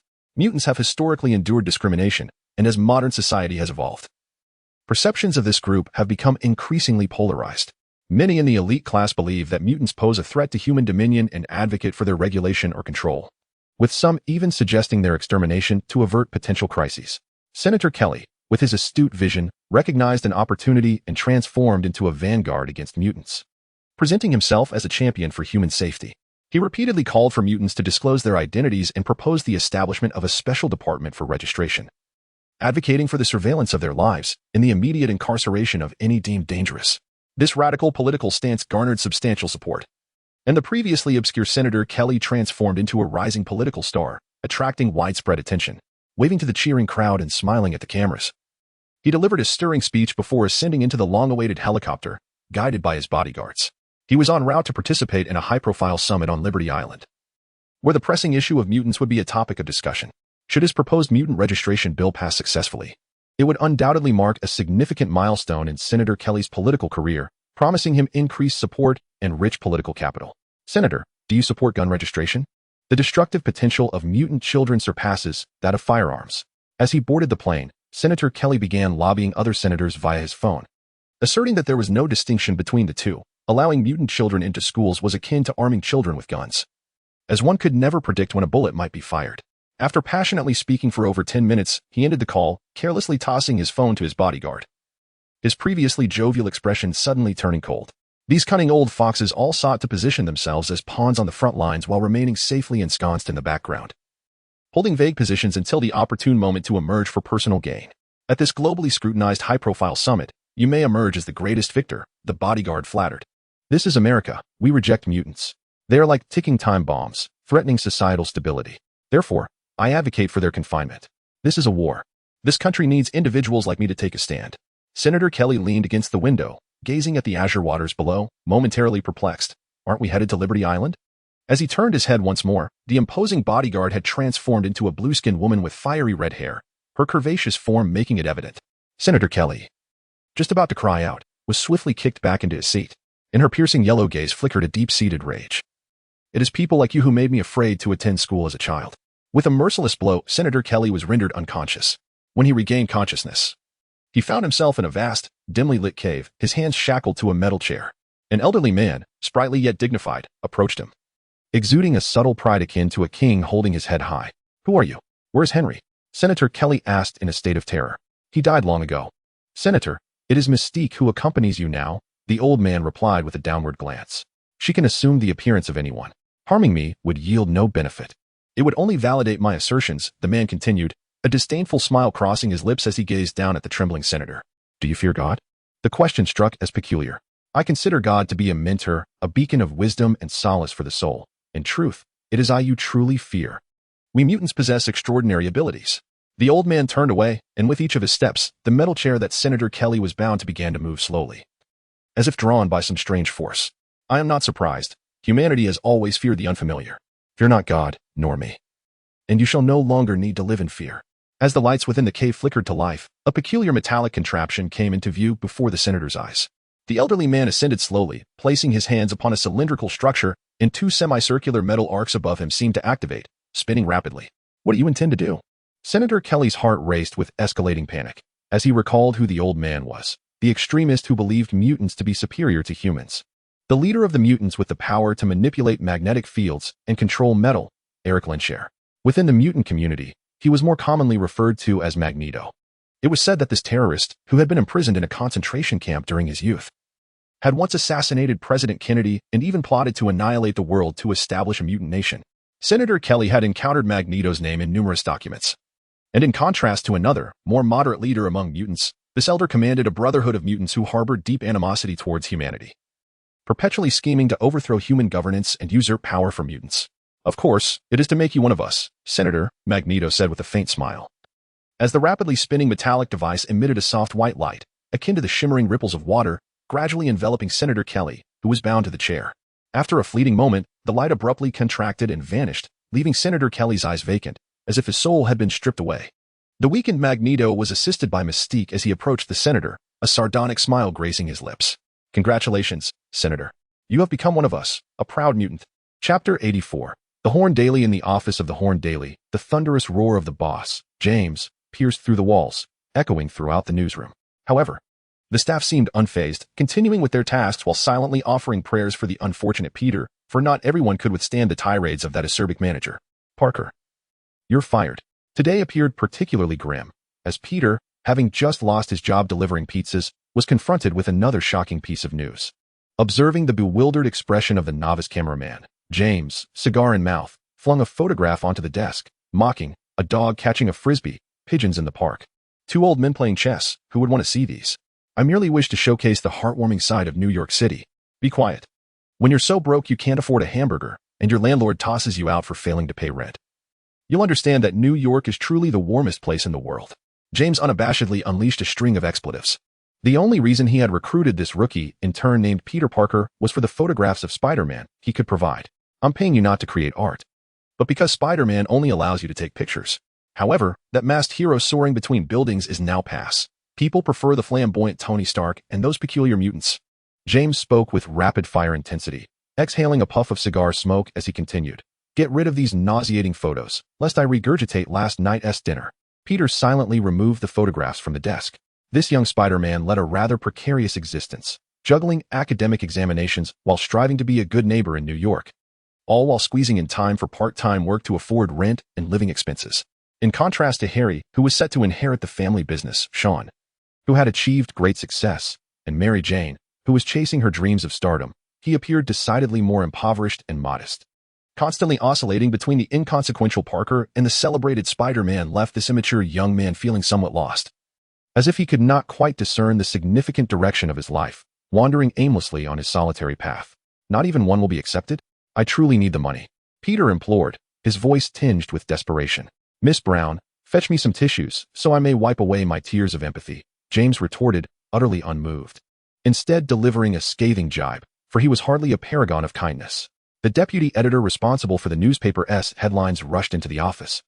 Noting that there were but 6 minutes left until the deadline, yet the front page remained unresolved. The news about Stark Industries had already lost its fervor. With the Playboy sequestered at home, consequently, the focus shifted to the increasingly dire mutant issue.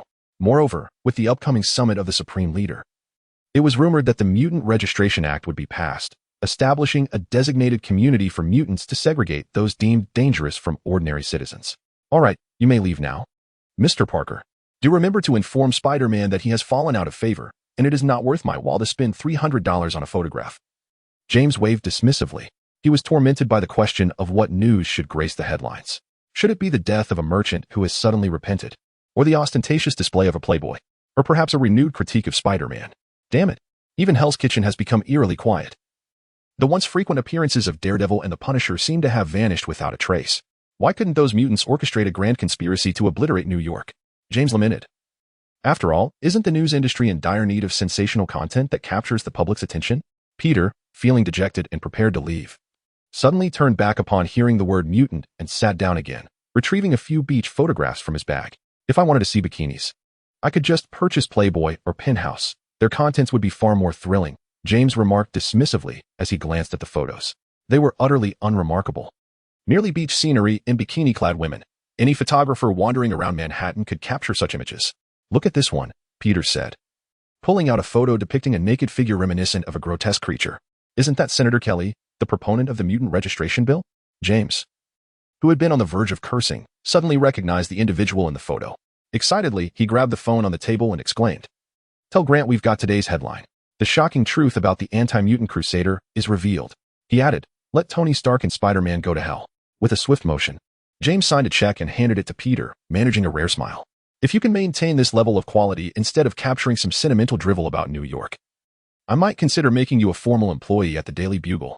Clutching the $500 check, Peter stepped out of the newsroom, grateful to his old classmate Sean, who had subtly hinted at Rockaway Beach in Queens, suggesting it might yield surprising news material. With a mix of skepticism and hope, Peter spent the entire day at the beach with his camera. Apart from a naked mutant causing a stir among the crowd, nothing remarkable transpired. Generally indifferent to political news, Peter could hardly fathom that the mutant in question was none other than the politically charged newcomer, Senator Robert Kelly, a champion against mutants. Yet he himself was a mutant. Could anything be more astonishing or absurd? True to the Daily Bugle style, conspiracy theories would surely abound, claiming that mutants had infiltrated the government or were secretly plotting astonishing schemes. As the proprietor, James would never miss an opportunity for an eye-catching story, always eschewing the mainstream narrative. Just when Spider-Man was beloved by the citizens of New York, he would launch a vehement critique of the superhero, employing this unorthodox strategy to drive impressive sales. After cashing the check, Peter found himself pondering how Sean had known Senator Kelly would appear there and why he had urged him to be prepared. The young Spider-Man, without a second thought, gazed contentedly at the bills in his wallet, relieved that his rent for the month was secured, sparing him the arduous task of seeking another part-time job. Meanwhile, Sean, stationed at Umbrella, opened his computer to view the files sent by Skynet, a cold smirk playing on his lips. The documents were replete with data from the Watson Corporation's inhumane experiments on mutants, featuring gruesome, bloody images that were unbearable to behold, alongside numerous video files of vivisection. Strick's mutant gene bank is indeed a treasure trove, Sean mused. In this world, mutants were undeniably the key to unlocking the door of evolution. The future belonged to those endowed with superpowers, and Umbrella's rise was inextricably linked to this extraordinary group. Chapter 85, the tide of black Bentley came to a halt outside Watson Tower, as Marcus Watson and his accompanying bodyguards stepped out of the vehicle. Before they could even cross the threshold, a swarm of journalists descended upon the corporate magnate like a dark cloud of ants. Their barrage of questions relentless despite the efforts of several burly security guards to hold them back. "Mr. Watson, there are allegations circulating online that your laboratory is conducting illegal human experiments on mutants. Can you confirm the veracity of these claims? Is it true that the Watson Corporation has engaged in unethical dealings with Senator Robert Kelly? Has Senator Kelly undergone your experiments, resulting in genetic mutations that transformed him into a mutant?" Each inquiry struck Marcus like thunder, yet he strove to maintain his composure, remaining silent as he forged a path through the throng of reporters, his expression steely, flanked by security as he entered the interior of Watson Tower. Upon arriving at his office via the elevator, the pent-up fury within him compelled Marcus to summon his senior staff, demanding, "Who can enlighten me on what exactly is transpiring?" Hamilton, the head of marketing, trembled as he opened his computer. Every news outlet and portal was inundated with a plethora of reports regarding Watson. The negative press, cascading like an avalanche. Images and videos depicting the agonizing plight of mutants, along with the horrific scenes of their dissection, spread across the internet at a dizzying pace. Just 20 minutes prior, someone had anonymously disseminated this information online. Marcus felt a wave of dizziness wash over him. He endeavored to maintain his steely facade, inhaling deeply to calm the tumult within. His years of experience in the cutthroat world of business allowed him to discern that there was a puppeteer pulling the strings, deliberately steering public opinion. For instance, the Hornet Daily, a relatively obscure tabloid renowned for its vicious critiques of Watson, had somehow acquired credible photographs and information, splashing them across its front page. The content of the article insinuated a nefarious alliance between the Watson Corporation and Senator Kelly, whose true identity as a mutant had been exposed, a despicable politician willing to betray his mutant brethren for fame, and a heartless capitalist profiting from bloodshed and violence. In a report personally authored by Jonah James, the proprietor of the Horn Herald, there are even subtle insinuations, whether intentional or not, that the recent vehement attacks on Osborne and Umbrella by Senator Kelly stem from the covert machinations of a certain conglomerate, intent on monopolizing the healthcare industry and stifling emerging forces. As for the identity of this entity, the cunning newspaper owner refrains from naming names, leaving ample space for readers to speculate. This tabloid, typically fond of sensational stories, has surprisingly taken the lead in voicing opposition, seemingly embodying the spirit of fearless justice, far ahead of the official media. Subsequently, other outlets hastened to report, eager not to lag behind their industry peers. In a matter of moments, Watson was thrust into the spotlight, and the overwhelming pressure of public opinion compelled government intervention. Within a brief span of 20 minutes, this industry titan appeared to transform into a pariah, reviled by all. Marcus, discerning the current predicament, contemplated the predatory competitors and the detrimental news threatening the company. This was not a situation that could be resolved solely through crisis management or financial influence, should the scandal continue to fester and provoke societal debate and condemnation. Watson could very well find itself in a precarious position. When a tiger stands proud, all creatures in the forest bow in fealty. Yet, at the first sign of its decline, other beasts are quick to reveal their claws and fangs. Who could be orchestrating this behind the scenes? Marcus pondered. Could it be young Osborne and that so-called genius from New York? Did these fledgling youths truly possess such ruthless tactics? The elder stood unsteadily, his hands braced on the table. He would prefer to believe this was the work of a capital magnate fixated on Watson, initiating a media offensive to seize the moral high ground, leveraging the government's keen interest in mutant issues to deliver a fatal blow to Watson, leaving rivals with little recourse. Shaking off his chill, Marcus conferred with the senior executives present to devise a counter-strategy and proactively instructed the Public Relations Department to issue a statement. He also reached out to political figures with whom Watson had established amicable relations, preparing to navigate this sudden crisis. Harry entered Umbrella with exuberance, shedding his previous despondency like a triumphant general, and headed straight to Sean's office. "Could you knock next time?" Sean remarked without looking up, engrossed in signing a stack of documents. "I might be in here flirting with my secretary. Your sudden intrusion could create an awkward situation." Harry waved dismissively, countering. "I recall you don't even have a secretary. Have you considered hiring one? With your stature, it would be advantageous to have someone to manage your affairs and a bodyguard for security. Perhaps I can introduce you to someone, guaranteed to be both fit and attractive." As he spoke, the conversation drifted away from Mr. Osborne. "I presume you rushed over not just to discuss women with me," Sean said, reluctantly lifting his gaze to conclude the previous topic. Harry suddenly recalled the purpose of his journey, his face illuminated with an uncontainable smile of joy, and he could scarcely restrain himself from leaping up to express the exhilaration within. Watson would soon find himself in dire straits. He laughed heartily at the thought of his earlier bravado in the boardroom, only to be exposed for conducting illegal human trials, a scandal that had captivated the media. With reports suggesting government intervention, the stock prices plummeted faster than Stark Industries. "Divine justice prevails, punishing the wicked while favoring the righteous," Sean remarked nonchalantly, unfazed by the outcome. However, to think that this would bring down a corporate giant was naive. As a monopolistic force in the medical industry, Watson Company might suffer significant damage. Yet its collapse was improbable, for the powerful interests backing it would not permit such a colossal entity to fall easily. "It seems you were aware all along," Harry observed with a peculiar look, as if his friend possessed an uncanny ability to foresee events and prepare accordingly. "Have you forgotten? I possess a pair of eyes that can glimpse into the future." Harry scoffed, dismissing such superstitious claims. "I would rather believe you learned some mystical divination from gypsies." What shall we do next? Should we seize this opportunity to make Watson suffer? The resentful Master Osborne had not forgotten the oppressive tactics employed by Watson. Let us refrain from action. Justice will naturally be served on our behalf. Sean cast a glance at the newspaper on the table, certain that the owner of the Horn Herald had received his due recompense. After all, this is a beacon of freedom and democracy. A faint smile graced the young man's lips, his tone laced with subtle sarcasm. Chapter 86, Ambition. Once Harry departed, brimming with joy, Sean leaned back in his chair, gazing into the void, recalling a theory he encountered in his past life. Most individuals, upon reaching a certain level, find their opportunities for advancement increasingly constricted, unable to shatter the ceiling above them, thus stagnating. Immersed in this perilous yet exhilarating world, personal strength is undoubtedly crucial. It safeguards one from harm and oppression, preserving dignity and boundaries. However, mere strength is insufficient. Sean had long endeavored to outline the contours of this world, and after acquiring power, he had entertained the notion of indulging whimsically, treating everything as a game, reveling in enjoyment. Yet, he soon abandoned this idea. Even with the untapped potential of his sentinel powers and the nondescript system, it seemed that he could not act freely. Who knows if, aside from those cinematic characters, an unreasonable comic figure might suddenly emerge, or even a deity-like assembly. The court of life? Perhaps some omniscient, unfathomable higher being?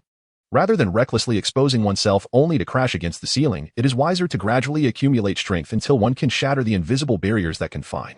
Sean smiled gently, recalling a tactical game from his past life, where those who often survived until the end were the cunning individuals who lay low. Should the online campaign continue to expand? A detached voice resonated within the office, and Sean remained unfazed. The Red Queen, a subsidiary of Skynet, perpetually maintained its surveillance over Umbrella, while it itself loomed over the planet. Let us temporarily halt this. After all, if one were to excessively solicit an army of online supporters, it would be easily discernible, he remarked, shaking his head. The scandal involving Watson had escalated with remarkable swiftness, undoubtedly propelled by the influence of Skynet, an artificial intelligence that had nearly annihilated humanity in another realm. Within the digital realm, it resembled an omnipotent deity, donning countless aliases to masquerade as a righteous keyboard warrior, striking against unscrupulous corporations with remarkable ease. Such a level of assault could only inflict minor inconveniences upon Watson, even with the intervention of judicial authorities.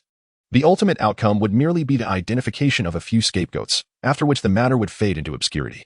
Sean gently closed his eyes, his mental energy extending like an invisible thread into the void.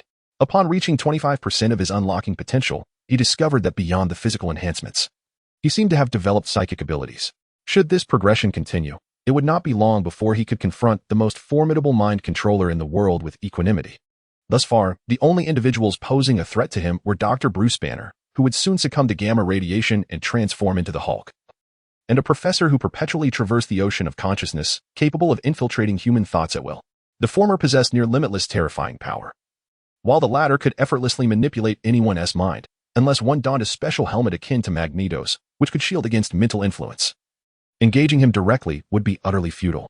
Of course, the mutant executioner, William Stryker, had once employed cunning tactics to nearly eliminate all his compatriots at the hands of the world's most powerful mind controller.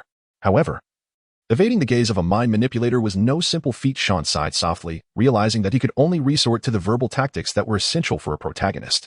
There will be bread, there will be milk, everything will be provided, he murmured.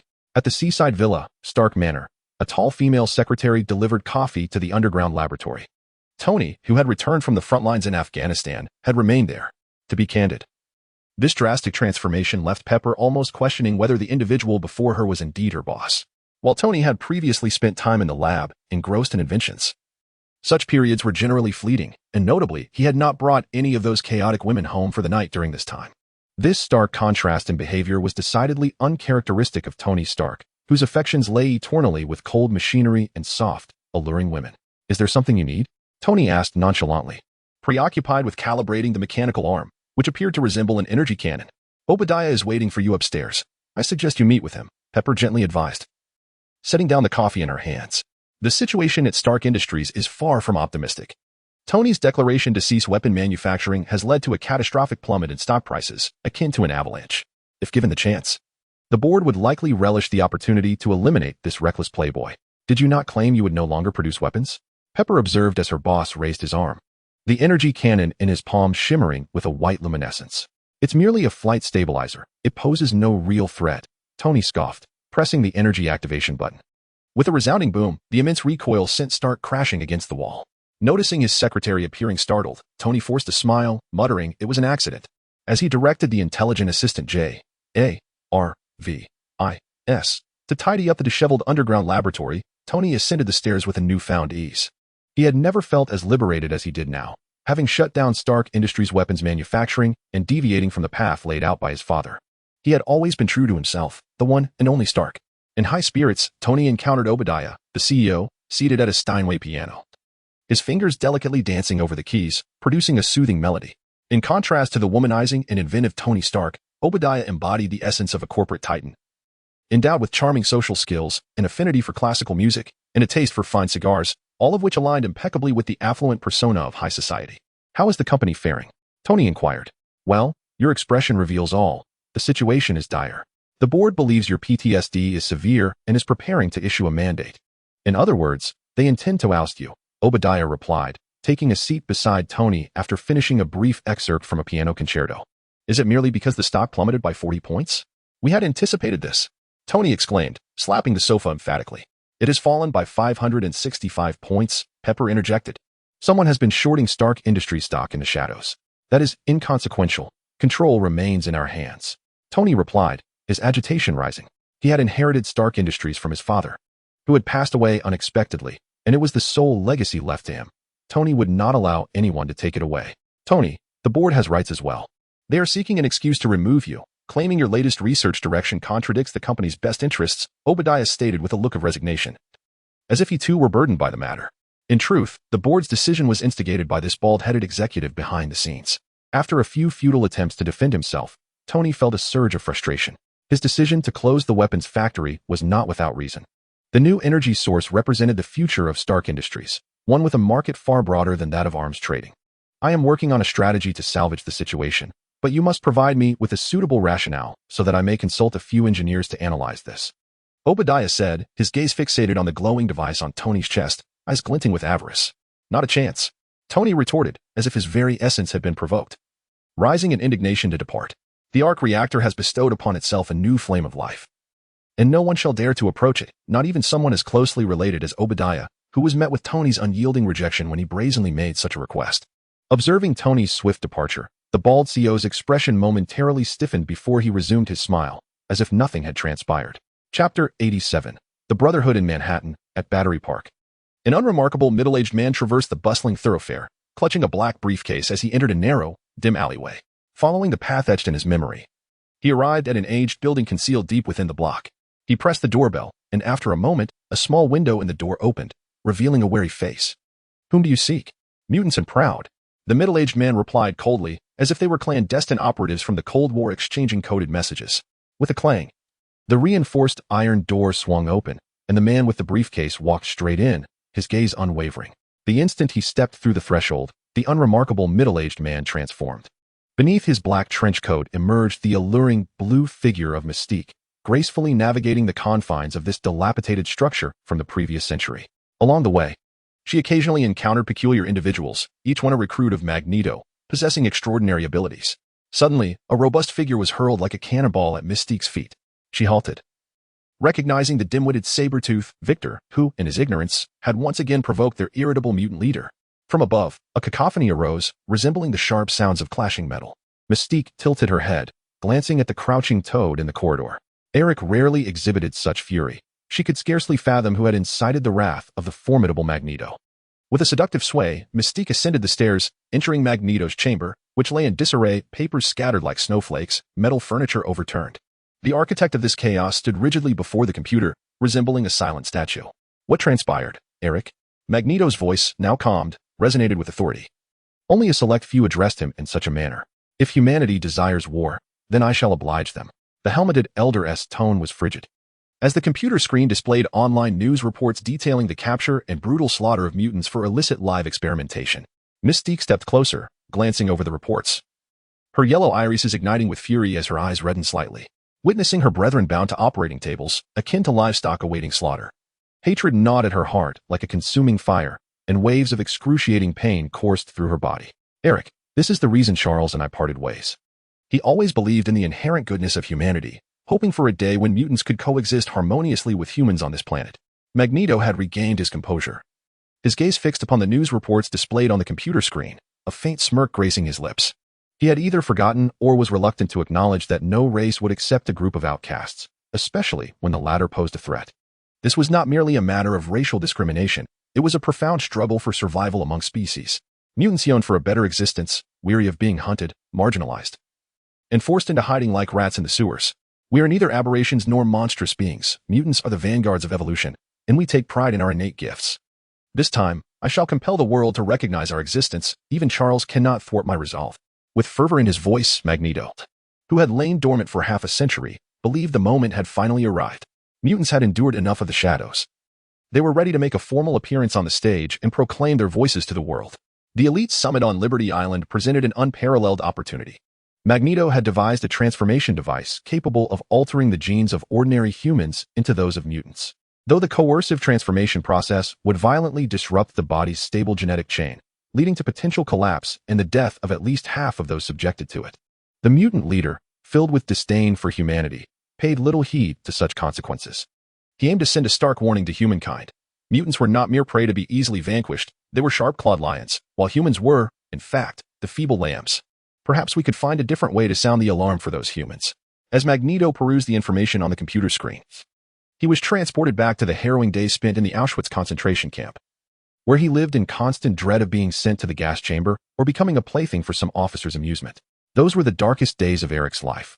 He had witnessed firsthand how officers brutally slaughtered Jews, herding them like cattle into mass graves, only to shoot them down or send them to gas chambers for the testing of chemical weapons' lethal potency. Originally, Eric could not escape such a grim fate. A scientist named Sebastian Shaw had discovered his uniqueness and, in a cruel bid to unlock the formidable powers within him, had executed his mother before his eyes. In the depths of his extreme rage, Eric awakened his ability to manipulate magnetic fields, thus commencing the legendary saga of Magneto. Before encountering his old friend Charles, with whom he had a love-hate relationship, Eric had lived solely for revenge. However, after slaying Shaw, he chose to fight for his kin, unwittingly inheriting the ideals of his enemy and establishing a splendid realm for mutants. I had previously perceived the plan to attack Liberty Island as fraught with peril. The loss of so many political figures from various nations would render mutants as global pariahs. However, targeting the Watson Corporation posed no such risks. While the human government might express outrage, it would not strike at their sensitive nerve. Mystique, disguised as a government official, rested her arm on Eric's shoulder. Due to the plan to assault Liberty Island, she had secretly obtained the list of key participants in the summit, along with their schedules and security arrangements. As one of Magneto's most trusted aides, Raven harbored doubts about Eric's plan for assault. She believed it would not alleviate the plight of their mutant brethren, but rather provoke the human government into oppression and vigilance, ultimately igniting a war between the two races. In that eventuality, the conditions for mutants would become more dire than during the Cold War, shattering the fragile peace that Charles had meticulously maintained over the years. You are correct. This is indeed not the optimal moment to confront humanity directly. Heeding Raven's counsel, Magneto sighed softly, saying, "Raven, you are still so young, while Charles and I have grown old." Mystique fell silent, recalling the once vibrant Magneto, who had quietly transformed into a man marked by age, his face etched with wrinkles. Though still filled with strength, he was no longer youthful. Charles and I have taken different paths, yet our intentions remain aligned. We both wish for our kind to live freely in this world, unafraid of the judgmental gazes of others. Magneto's eyes reflected a deep sense of nostalgia. Who could have imagined that half a century ago, he and another leader of mutants, Professor Xavier, had once trusted each other and fought side by side? Suppressing the occasional surge of sentimentality, Magneto's expression hardened, becoming as unyielding as steel as he solemnly declared, "I will use the destruction of Washington to awaken the world to the fact that mutants are not mere lambs to be bullied." Chapter 88. Prelude. On the rooftop of the Baxter Building, beneath a white parasol, three figures engaged in lively conversation. Taking a sip of his chilled beverage, Sean beamed with a radiant smile and remarked, "I have read many of your papers during my university years. Back then, you were already a prodigious figure at Columbia University, having secured multiple doctoral degrees. Everyone said that Reed Richards was undoubtedly a genius." The young man seated opposite him appeared somewhat shy. His demeanor tinged with a sense of restraint, yet his bright eyes sparkled with wisdom, embodying the quintessential image of a scholarly figure, as Mindy would describe it. "Thank you for your kind words, Sean." The youth, referred to as Reed, replied with a gentle smile. "I am far from the excellence you attribute to me. Science is an ever-looming mountain that one can never fully conquer. As Copernicus once said, it is humanity's duty to bravely seek the truth. I relish delving into the unknown, unraveling its mysteries to uncover answers." Ahem, Sean, the burly Ben interrupted his friend's lengthy discourse, casting a glance at Reed. This isn't an academic debate. Who would enjoy listening to those dry, esoteric theories? The future Mr. Fantastic awkwardly halted his discussion, only to find that Sean's expression bore no sign of annoyance. Instead, he quoted another great scientist. The ocean of truth lays all undiscovered things before my eyes, inviting me to explore. The path of scientific exploration may seem tedious to those standing at the threshold, yet for those who cross the threshold, it is filled with intrigue and joy. Sean gestured with his hand, exuding a gentle demeanor that felt like a refreshing spring breeze. He insisted that he was not the kind of financier or speculator that Dr. Richards perceived, someone solely driven by profit, believing that only research projects capable of generating revenue held value. The advancement of science, he asserted, should be aimed at fostering the progress and transformation of human society. Reed was momentarily taken aback, yet he soon felt a surge of excitement. Recently, in pursuit of funding for his research project, he had approached several corporate groups, only to be met with indifference. Capitalists, eager to see profitable prospects, deemed his ideas fanciful and ridiculed him, declaring it a certain failure of an investment. In stark contrast to those attitudes, Sean, representing Osborne Industries and Umbrella, exhibited an exceptionally positive stance. The respect that he inadvertently conveyed provided Reed, who had encountered numerous setbacks, with a sense of comfort. Earlier, an intermediary had informed him that Dr. Richards resided in the same locale, and he had contemplated a personal visit, never expecting them to come seeking him. Sean remarked casually that Umbrella had previously extended an invitation to the exceptionally gifted scientist, but at that time, Reed appeared to be mired in a failed romance and was disinclined to continue his research, thus politely declining Dr. Connor's generous offer. In the original timeline, after facing repeated rejections, Reed, with a heavy heart, sought out his former classmate and rival, Victor Doom. With Doom's financial backing, he rented a spacecraft from the space agency. However, due to a miscalculation regarding the velocity of cosmic storms, Reed and his team were swiftly engulfed by ferocious cosmic rays. The intense radiation altered their physical structures and genetic chains, resulting in extraordinary transformations. This incident gave rise to the renowned superhero group, the Fantastic Four. I apologize. Although I received an invitation from Umbrella, I could not abandon my years of research, Reed explained. You have achieved remarkable accomplishments in the biological field, but my focus lies in engineering, mathematics, and physics. After careful consideration, I declined Dr. Connor's generous invitation. In truth, witnessing Sean's affable demeanor, the future Mr. Fantastic harbored regrets. After rejecting Umbrella's invitation, he found himself on the brink of bankruptcy. The Aerospace Administration, lacking faith in his experimental project, was unwilling to provide funding. Desperate, Reed was compelled to accept Doom's stringent conditions, which required him to relinquish 75% of the project's profits, including applications and patent rights, while Doom would invest $1 billion and lease a spacecraft. So, what brings you and Ben to seek me? Sean directly inquired, skeptical of their motives for approaching him. To my knowledge, the Doom Group has already announced its collaboration with you, and in 6 weeks, you will conduct your first experiment in outer space, collecting data on cosmic rays. Reed coughed a few times, seemingly embarrassed, despite having long transcended the status of a mere academic achiever to become a genius of divine caliber. He was somewhat inept in social interactions. 5 individuals participated in this experiment: myself, Ben, the genetic research advisor, Suzanne Storm, her brother Johnny, and our investor, Victor Doom. Reed paused for a moment, observing Sean's expression. Noticing a lack of impatience from him, he continued, however, during the data collection phase of the experiment, we require an exceptionally skilled biologist to chart the genetic map. Sean was somewhat taken aback, perhaps because he had never envisioned himself in the role of a scientist.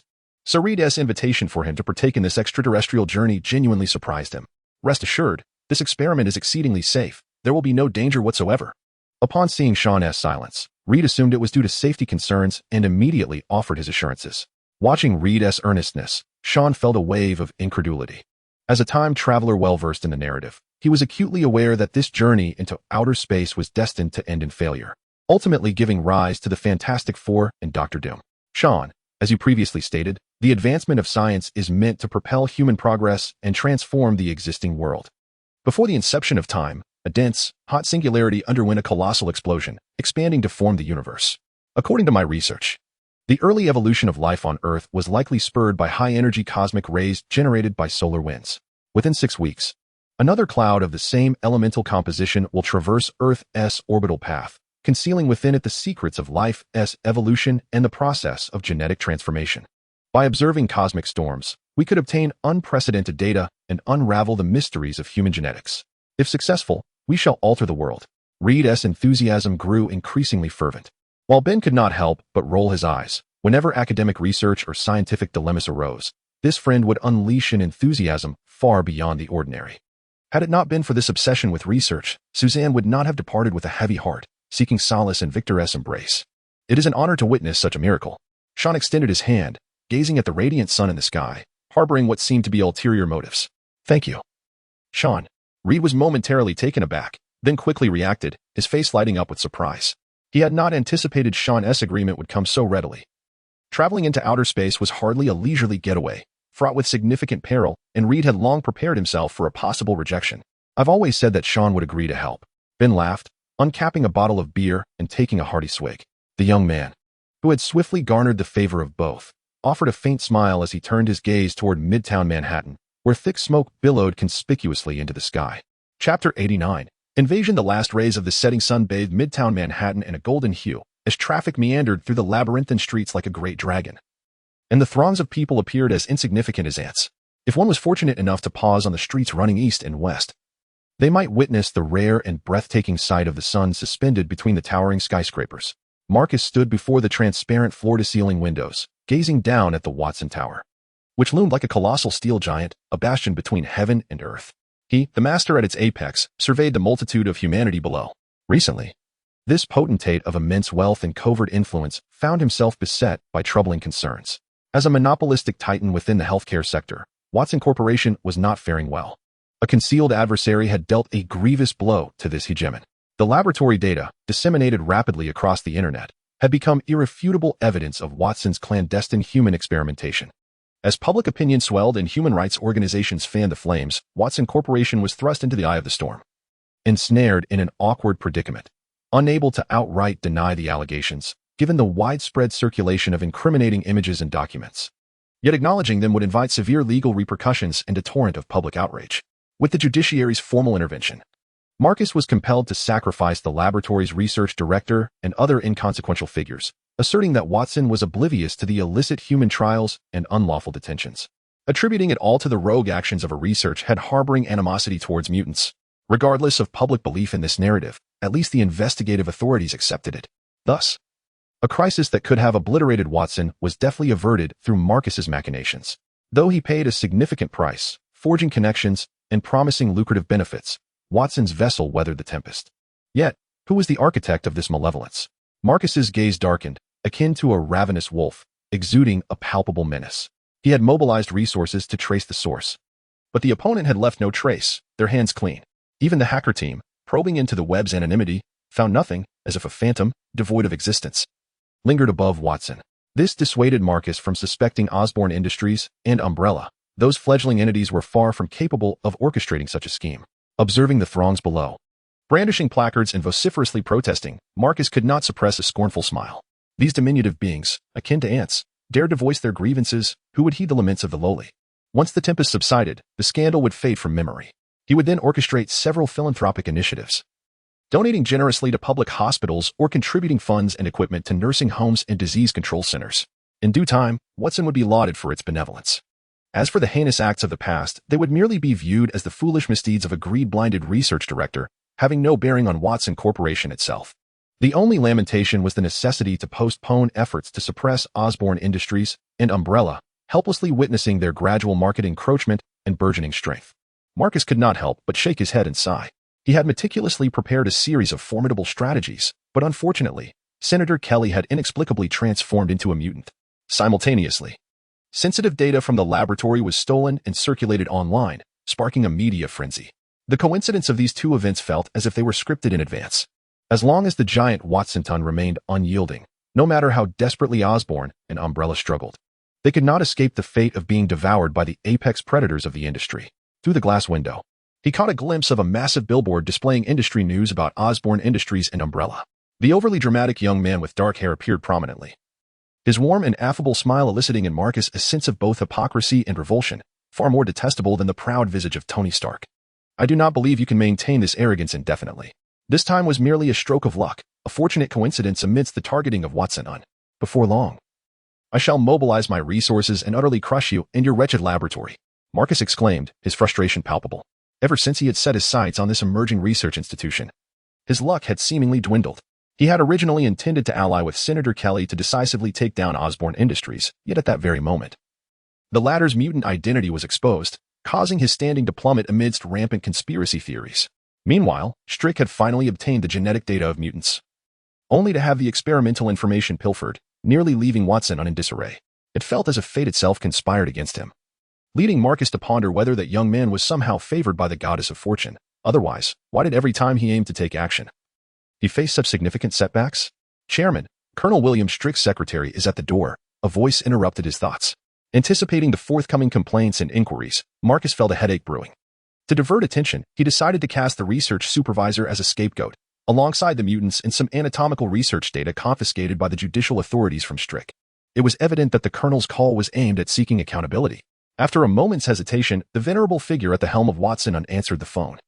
It was not the time to sever ties with Strick. Continuing the research on mutant suppression drugs would necessitate the latter's cooperation and assistance. Hello, Colonel. Please rest assured of Watson's assurances. This will not reflect upon you in any way. I have managed the situation quite discreetly. Naturally, partners should trust one another. I sincerely regret Senator Kelly's unfortunate circumstances. Fear not, Colonel Strick, you shall soon receive Watson's goodwill, Marcus replied, suppressing his inner impatience. Maintaining a courteous demeanor while conversing with the cold, stern colonel, who was solely focused on extracting benefits from Watson while being miserly with his own contributions. Had it not been for the development of the mutant suppression serum, Marcus would have long since turned against Strick, forcefully seizing all of his achievements. A mere army colonel, he was hardly a figure of great significance. During their conversation, Marcus inadvertently glanced out the window. The sun's afterglow had already faded, its warm light sinking beneath the horizon, while the veil of night gently draped itself over the city. However, amidst this otherwise ordinary scene, an incongruous figure intruded. A helmeted elder clad in a purple robe stood suspended in the air, arms outstretched as though orchestrating the very workings of the earth. It seemed as if gravity had relinquished its hold, with cars floating in the air, forming a magnificent steel dragon. This proud elder, regal as a king, descended step by step upon a staircase forged of metal towards Watson. The phone in his hand suddenly slipped from his grasp, and Marcus stood agape, his eyes filled with horror as a chilling sensation swept over him. Chapter 90. The Master of Steel time rewound 10 minutes. At 6:30 in the evening, during the peak of rush hour, the bustling metropolis was alive with a ceaseless flow of vehicles. Sharp horn blasts echoing through the streets as cars merged like droplets into a river, navigating the congested thoroughfares. Peter, riding his newly acquired electric scooter and clutching a bouquet of vibrant roses, halted at an intersection awaiting the red light. The young Spider-Man seemed to be riding a wave of good fortune, since capturing a photograph of Senator Kelly. He had also obtained crucial evidence of illegal human experimentation conducted in Watson from his old classmate, Sean.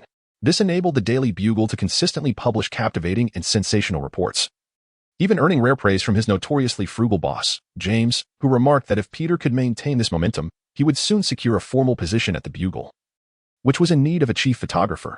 In dire financial straits, Peter felt invigorated by this promise, as if injected with a potent stimulant. He motivated himself daily, yearning for that official position, longing to escape the burden of meager wages that barely covered his rent and living expenses. Lowering his gaze to inhale the fragrant aroma of the roses, a satisfied smile crept onto Peter's face. These were a surprise for Mary Jane, who would be making her stage debut at a small theater that very day. Lacking finesse in creating romantic atmospheres, Peter had, with Gwen's encouragement, made a reservation at a Michelin 3-star French restaurant, intending to orchestrate a splendid candlelit dinner to win the adulation of his dream goddess. Lost in these hopeful musings, Peter suddenly noticed his beloved lamb, his scooter, shaking violently, seemingly pulled by an invisible force, breaking free from his control and levitating into the air. What was happening? Wait. My new vehicle. Before Peter could finish his exclamation, he heard a cacophony of shouts rising and falling like ocean waves. His newly purchased scooter appeared to be manipulated by an unseen hand, disintegrating mid-air into countless metallic shards that drifted upwards. Not only Peter encountered such peculiar occurrences. Every vehicle halted at the intersection was similarly afflicted. The young Spider-Man bore witness as a nearby car disintegrated into countless fragments within mere seconds. Its chassis and engine suspended amidst the airborne debris, soaring into the sky, leaving only the bewildered driver grasping the steering wheel. Gazing helplessly at the ascending wreckage of his beloved automobile, Peter, bereft of time to mourn his beloved little lamb, turned his gaze skyward to behold a tempestuous torrent of metal, surging towards a specific destination. A translucent figure loomed in midair, conjuring metallic staircases that materialized beneath his feet, making a grand entrance with this sensational display. Mutant. Peter instinctively raised his camera, pondering. The street resembled a boiling cauldron, as individuals hastily abandoned their vehicles. Cries of panic reverberating through the air, the atmosphere thick with trepidation, cascading like a tidal wave. Peter glanced at the vibrant rose in his hand. A sigh of dismay escaping his lips, it appeared he would once again fail to keep his promise. He envisioned the scene of Mary Jane's furious inquiries. And a headache blossomed. The metallic whirlwind spiraled through the sky, howling ominously. Magneto, adorned with a helmet and a flowing purple cloak, exuded an aura of chilling authority. Traversing the air upon his metallic stairway, akin to an imperious sovereign, the sweeping metal tide in the sky obeyed his summons like loyal subjects. Magneto extended his arms. As if wielding an invisible conductor's baton, and the vehicles in the entire district descended like a dragon in flight. Even street lamps and trash cans were not spared. Nearly every metallic object fell under the sway of this force, disintegrating and scattering into the overwhelming tempest. Gazing down upon the minuscule figures fleeing in panic, Magneto could not help but smirk coldly. This world belonged to the vanguards of evolution, while the powerless ordinary populace trembled in the shadow of the mighty, pitifully seeking aid. As he regarded the towering Watson Tower at the heart of the city, Magneto's expression hardened. He had originally intended to assault Liberty Island, transforming the dignitaries attending the high-profile summit into mutants, aspiring to reshape the world order and grant his brethren a new and liberated future. However, Watson's clandestine human experimentation on mutants had incensed the leader of the mutants, the gruesome photographs igniting memories of a dark past buried deep within. He recalled the cold, damp confines of concentration camps, where death was a daily occurrence, the painful memories fading into sepia-toned recollections, suddenly vivid once more. Later, Mystique suggested that if they were to announce the might of mutants to the world, targeting Watson might be prudent. Attacking the dignitaries on Liberty Island would only exacerbate the plight of their kind and could provoke an extreme reaction from humanity. Should a full-scale war erupt, the situation would become irretrievable. After considerable contemplation, Magneto ultimately acquiesced to the proposal. Although mutants possess extraordinary gifts, they remain fragmented into two factions, akin to a scattering of sand, rendering them incapable of directly confronting the deeply entrenched and powerful human government. This reality, even for someone as proud as Magneto, was undeniable. The sheer strength of mutants alone was insufficient to overturn human dominion, unless his old friend Charles was willing to align with him and abandon his absurdly obstinate ideal of peace. Amidst a whirlwind of thoughts, the mutant leader gestured sharply, shattering the floor-to-ceiling windows atop the Watson building. Glass shards cascaded like raindrops as Magneto strode down the metallic staircase into the office of Marcus Watson, the building's proprietor. The usually formidable and dignified Watson struggled to maintain his composure, his eyes betraying an overwhelming sense of fear that revealed his true state of mind. "Is it you who has exploited my brethren to conduct those inhumane and bloody experiments?" Magneto's voice rang out, piercing and sharp, as he fixed his gaze upon the terrified Marcus Watson. Recalling the officers of concentration camps, dark memories surged forth like a relentless tide, breaching the dam of his recollections. "It is because of individuals like you that I have chosen to lead the Brotherhood down a path entirely divergent from Charles."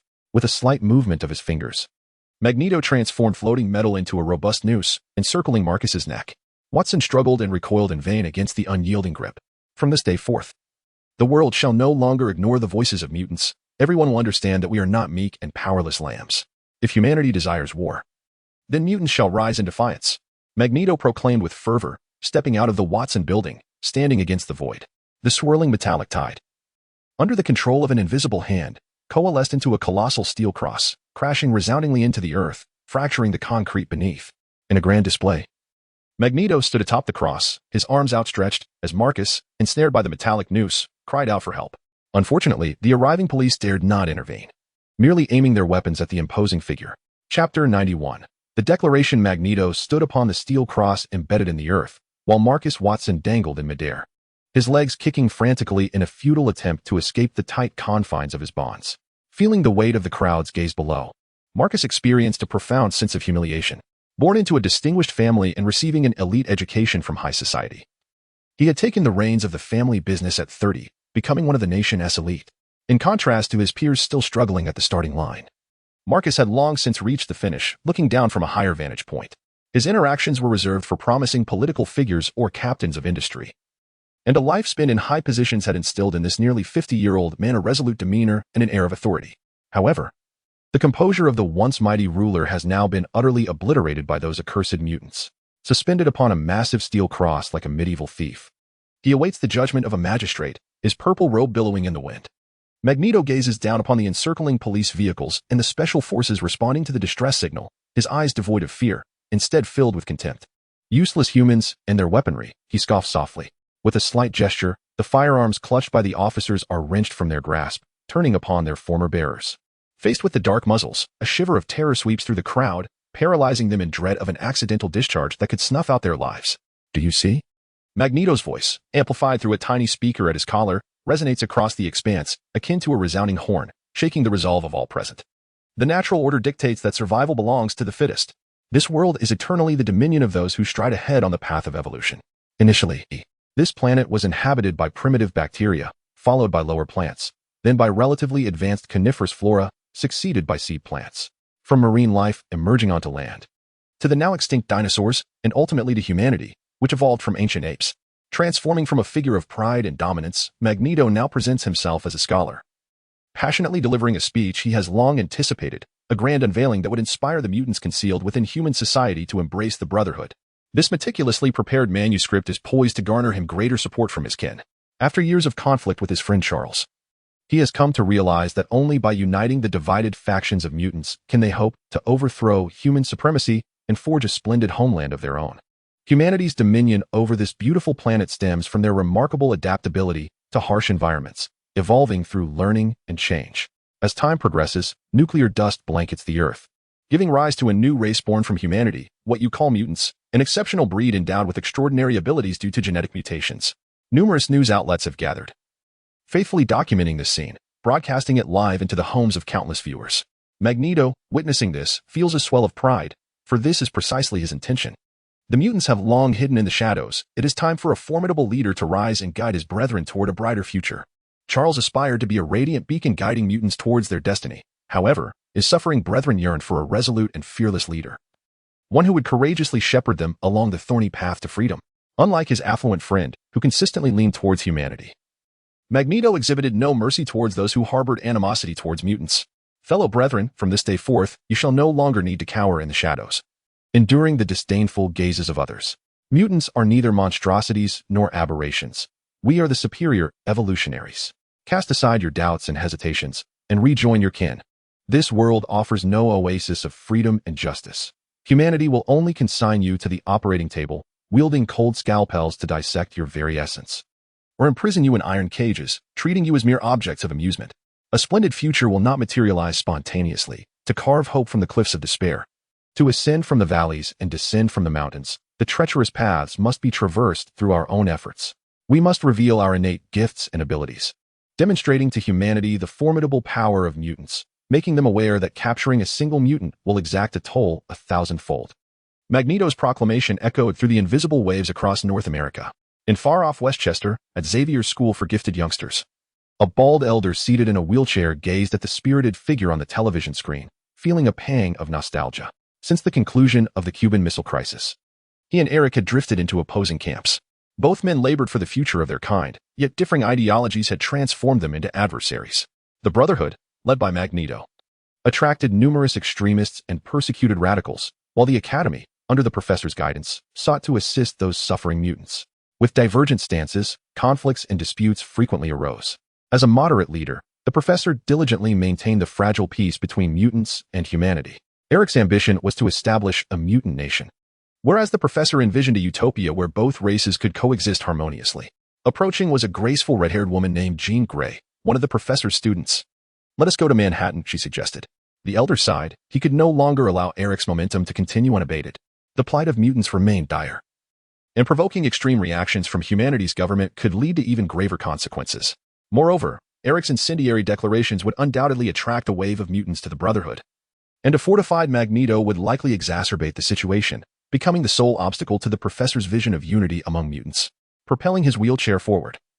He remained fixated on the fervent declarations emanating from the television screen. This world knows no tolerance, no peace. It is so everywhere.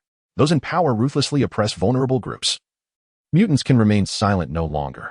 Today, I shall execute God's judgment of justice. Magneto turned his head to gaze upon Mystique and her companions emerging from the Watson Tower. With a heavy swing of his arm, as if responding to some unseen force, a thunderous sound erupted from within the towering skyscraper standing tall in the heart of Manhattan. A violent wave of air, accompanied by a cloud of dust, burst forth, shattering the glass windows of the entire edifice. Amidst the astonishing explosion, the robust structure trembled as if a mountain were collapsing, with countless bricks and debris plummeting like torrential rain, while a thick plume of smoke ascended into the sky. Chapter 92. Judgment. Like a colossal steel giant, the Watson Tower loomed over Manhattan, resembling a crumbling peak as massive steel-reinforced concrete fell, engulfed in swirling smoke, crashing heavily onto the cars parked below. The metallic roofs of the vehicles were instantly crushed into scrap. Fiery flames erupted from within the building, prompting a frantic exodus of people from the structure, resembling a panicked swarm of ants. Those innocent souls trapped on the floors, ensnared by the spreading flames, cried out desperately, seeking the helping hand of others. The combustible materials within the tower ignited, resulting in a series of deafening explosions. Bricks, gravel, and shards of glass rained down like hail, as people screamed in terror, creating a scene reminiscent of the apocalypse, plunging the atmosphere into utter chaos. Just as despair enveloped everyone, a nimble figure clad in a red bodysuit darted through the increasing debris, shooting resilient webs to rescue those trapped innocents with his extraordinary abilities. Spider-Man. Many recognized him as New York's beloved neighbor, often seen combating crime in Queens. Yet, with Tony Stark's recent return and the escalating public discourse surrounding mutant incidents, the citizens of New York had nearly forgotten this compassionate masked hero. With agility that resembled that of Tarzan, Spider-Man skillfully climbed and leaped between the skyscrapers, saving one innocent bystander after another. "Help me," cried an employee of Watson, standing precariously at the edge of the crumbling building, unable to escape, trapped within a floor on the brink of collapse. Hearing the desperate call for help, Spider-Man could not turn a blind eye. He shot a sturdy web, swinging through the air to reach the individual. However, the man suddenly felt weightless as the floor beneath him fractured, plunging him into the abyss. Swiftly, Spider-Man shot out another web, adhering it to the man, while he punched away several falling steel reinforcements, successfully rescuing the terrified Watson employee. The fierce flames continued to spread unchecked, like a malevolent demon dancing wildly, claiming precious lives. Witnessing several figures consumed by the fire, Peter felt a pang of guilt and sorrow. He was powerless to save everyone, forced to watch as lives slipped away, suspended in midair. An overwhelming sense of helplessness surged within him, reminiscent of that fateful night when Uncle Ben was shot. No matter how hard he ran, he could not prevent the bullet from being fired, taking away one of the few cherished loved ones in his world. Casting a fleeting glance at the Spider-Man, who played the role of a superhero rescuing the masses, Magneto nonchalantly withdrew his gaze, for his counterpart was not a mutant. He held little interest in superhumans beyond his own kind. The members of the Brotherhood ascended the metallic staircase, positioning themselves behind Magneto, marking the first time mutants had made such a grand appearance before the world since the Cuban Missile Crisis. A flurry of rapid camera clicks ensued, with journalists eagerly capturing suitable material for tomorrow's headlines. This world is merciless. Only the strong are entitled to survive. Humanity is but a failure on the path of evolution, while mutants represent the future. As Magneto proclaimed his declaration, Marcus Watson was suspended in midair, affixed to the steel cross that stood firmly on the ground. A faint sense of life-threatening peril enveloped the capitalist, who cried out desperately to the police and special forces below, yet alas, no one could offer him assistance. The floating firearms were aimed squarely at their heads. With a mere flick of a finger, that mutant above could manipulate the threads of magnetism, and in an instant, the gathered crowd would witness a spectacular scene as dozens met their demise simultaneously. "No one will come to your aid. They fear me." "Just as they typically fear your wealth and power," Magneto remarked coolly. With a slight movement of his fingers, numerous sharp spikes suddenly erupted from the steel cross, cold metal tearing through flesh and skin, the excruciating pain eliciting a blood-curdling scream from Marcus. The privileged Watson, accustomed to a life of luxury, had never endured such inhumane torment. "This is a righteous judgment. You treated my kin in this manner, binding them to operating tables, dissecting their bodies with scalpels, extracting blood in slices to create live specimens for a myriad of cruel experiments. Your actions remind me of unpleasant memories from the past, when officers treated me in a similar fashion," Magneto continued, his voice laced with a murderous chill. Hearing the cold, lethal words, Marcus trembled as he pleaded, "No, you misunderstand. I only wish to help you, to rid you of the stubborn curse within your bodies and restore you to a normal life." "Huh," Magneto scoffed disdainfully. "Mutants require no healing. We are a superior evolutionary race, far exceeding the existence of humanity." He extended his hands, the glimmering, icy spikes piercing into Marcus's body, blood streaming down the steel cross, a vivid crimson mingling with the cold metal, accentuating the religiously brutal beauty of his suffering form reminiscent of Christ's passion. As Marcus's cries of anguish gradually weakened, Magneto completed this so-called righteous judgment. The police officers, who were supposed to ensure the safety of the citizens, flushed with rage, their faces reddening with fury. Damn mutants! What kind of prowess is it to harm a defenseless elder? The newly appointed chief of the New York Police Department, George Stacy, stepped forward, grasping the floating sidearm and aiming it at Magneto, who stood resolutely on the steel cross. The mutants' audacious and brutal tactics provoked the arriving police and special forces. Previously intimidated by their formidable powers, the officers hesitated, fearful of having their heads blown off by a single bullet. However, with someone stepping forward, they cast aside their trepidation. Recognizing that if they did not act, tomorrow's newspapers would undoubtedly condemn the New York Police Department for its cowardice and ineptitude. When you slaughter my brethren, did you not consider that they too are innocent victims? Magneto sneered, suddenly relinquishing his control over the firearms, allowing the officers to reclaim their weapons. The performance was nearing its conclusion. It was time for a grand finale. With their weapons restored, the police felt a semblance of security as they gazed upon the towering, imperious mutants who regarded them with disdain, as if the numerous police cars and the reinforcements were insignificant. In a fit of rage, one officer, trembling with fury, pulled the trigger. The first gunshot rang out, and others, startled, followed suit, unleashing a torrential downpour of metal bullets aimed at the mutant on the steel cross. Magneto, wearing a satisfied grin, seemed to have anticipated this. He extended his hand slightly, unleashing an invisible force, and hundreds of bullets froze in midair. As if halted by an invisible wall, those who initiate violence shall be met with violent retribution. The mutant leader let out a soft snort. The lethal metal bullets, like docile sheep, obeyed Magneto's command, turning their direction toward the astonished officers. Today marks the dawn of a new era for mutants. Magneto shouted his rallying cry, his arms sweeping down forcefully, disarming the police once more, and the bullets, like a torrential storm, hurtled back towards their original owners. Chapter 93. Two factions, reporters wielding cameras and citizens seated before their televisions, could only shut their eyes in despair, internally crying out, "Who will stop this madness?" Dozens of officers, along with the reinforcements from the special forces, were about to become victims of the mutants' indiscriminate slaughter, yet no one could intervene. Meanwhile, Spider-Man, the superhero, was busy rescuing innocent civilians trapped in the Watson Tower. Judging by the overwhelming power displayed by the foes, even Spider-Man's arrival might not suffice against the malevolent Magneto. After a few seconds of silence, the anticipated bloodshed did not transpire. The incoming metal bullets were thwarted, suspended in the air as if caught in a stasis. Unable to advance, Magneto sensed an invisible resistance obstructing the bullets and suddenly recalled an old friend he had not seen in years. Just as a warning flickered in his mind, a powerful arm seized his neck. The not-so-bright Sabretooth, Victor, had gripped the Brotherhood leader's throat, poised to snap the Elder's head with just a slight exertion of force. Even if Magneto's power is formidable, he remains a mere mortal, vulnerable without his innate ability to manipulate magnetic fields and control metals. A single bullet, or even a dagger, could extinguish his life. Mystique, witnessing the situation unfold, reacted swiftly. Yet before she could take action, Toad fixed his gaze upon her and remarked, "You would do well to remain silent, Raven. Eric, you have already done enough today. Spare them." Sabretooth Victor appeared vacant, as though another soul had commandeered his body. The tides of fate shifted dramatically, with Magneto, threatened, standing upon a steel crucifix. He scanned his surroundings and called out, "Charles, I know you are here. Why not step forward and face me?" In a black sedan at the street corner, the bald elder bore a complex expression. He and Eric had once fought side by side, embodying trust and camaraderie during an era shrouded in the shadows of the Cold War, leading disoriented mutants against malevolent scientists intent on global destruction. Yet Eric's unyielding hatred clouded his judgment.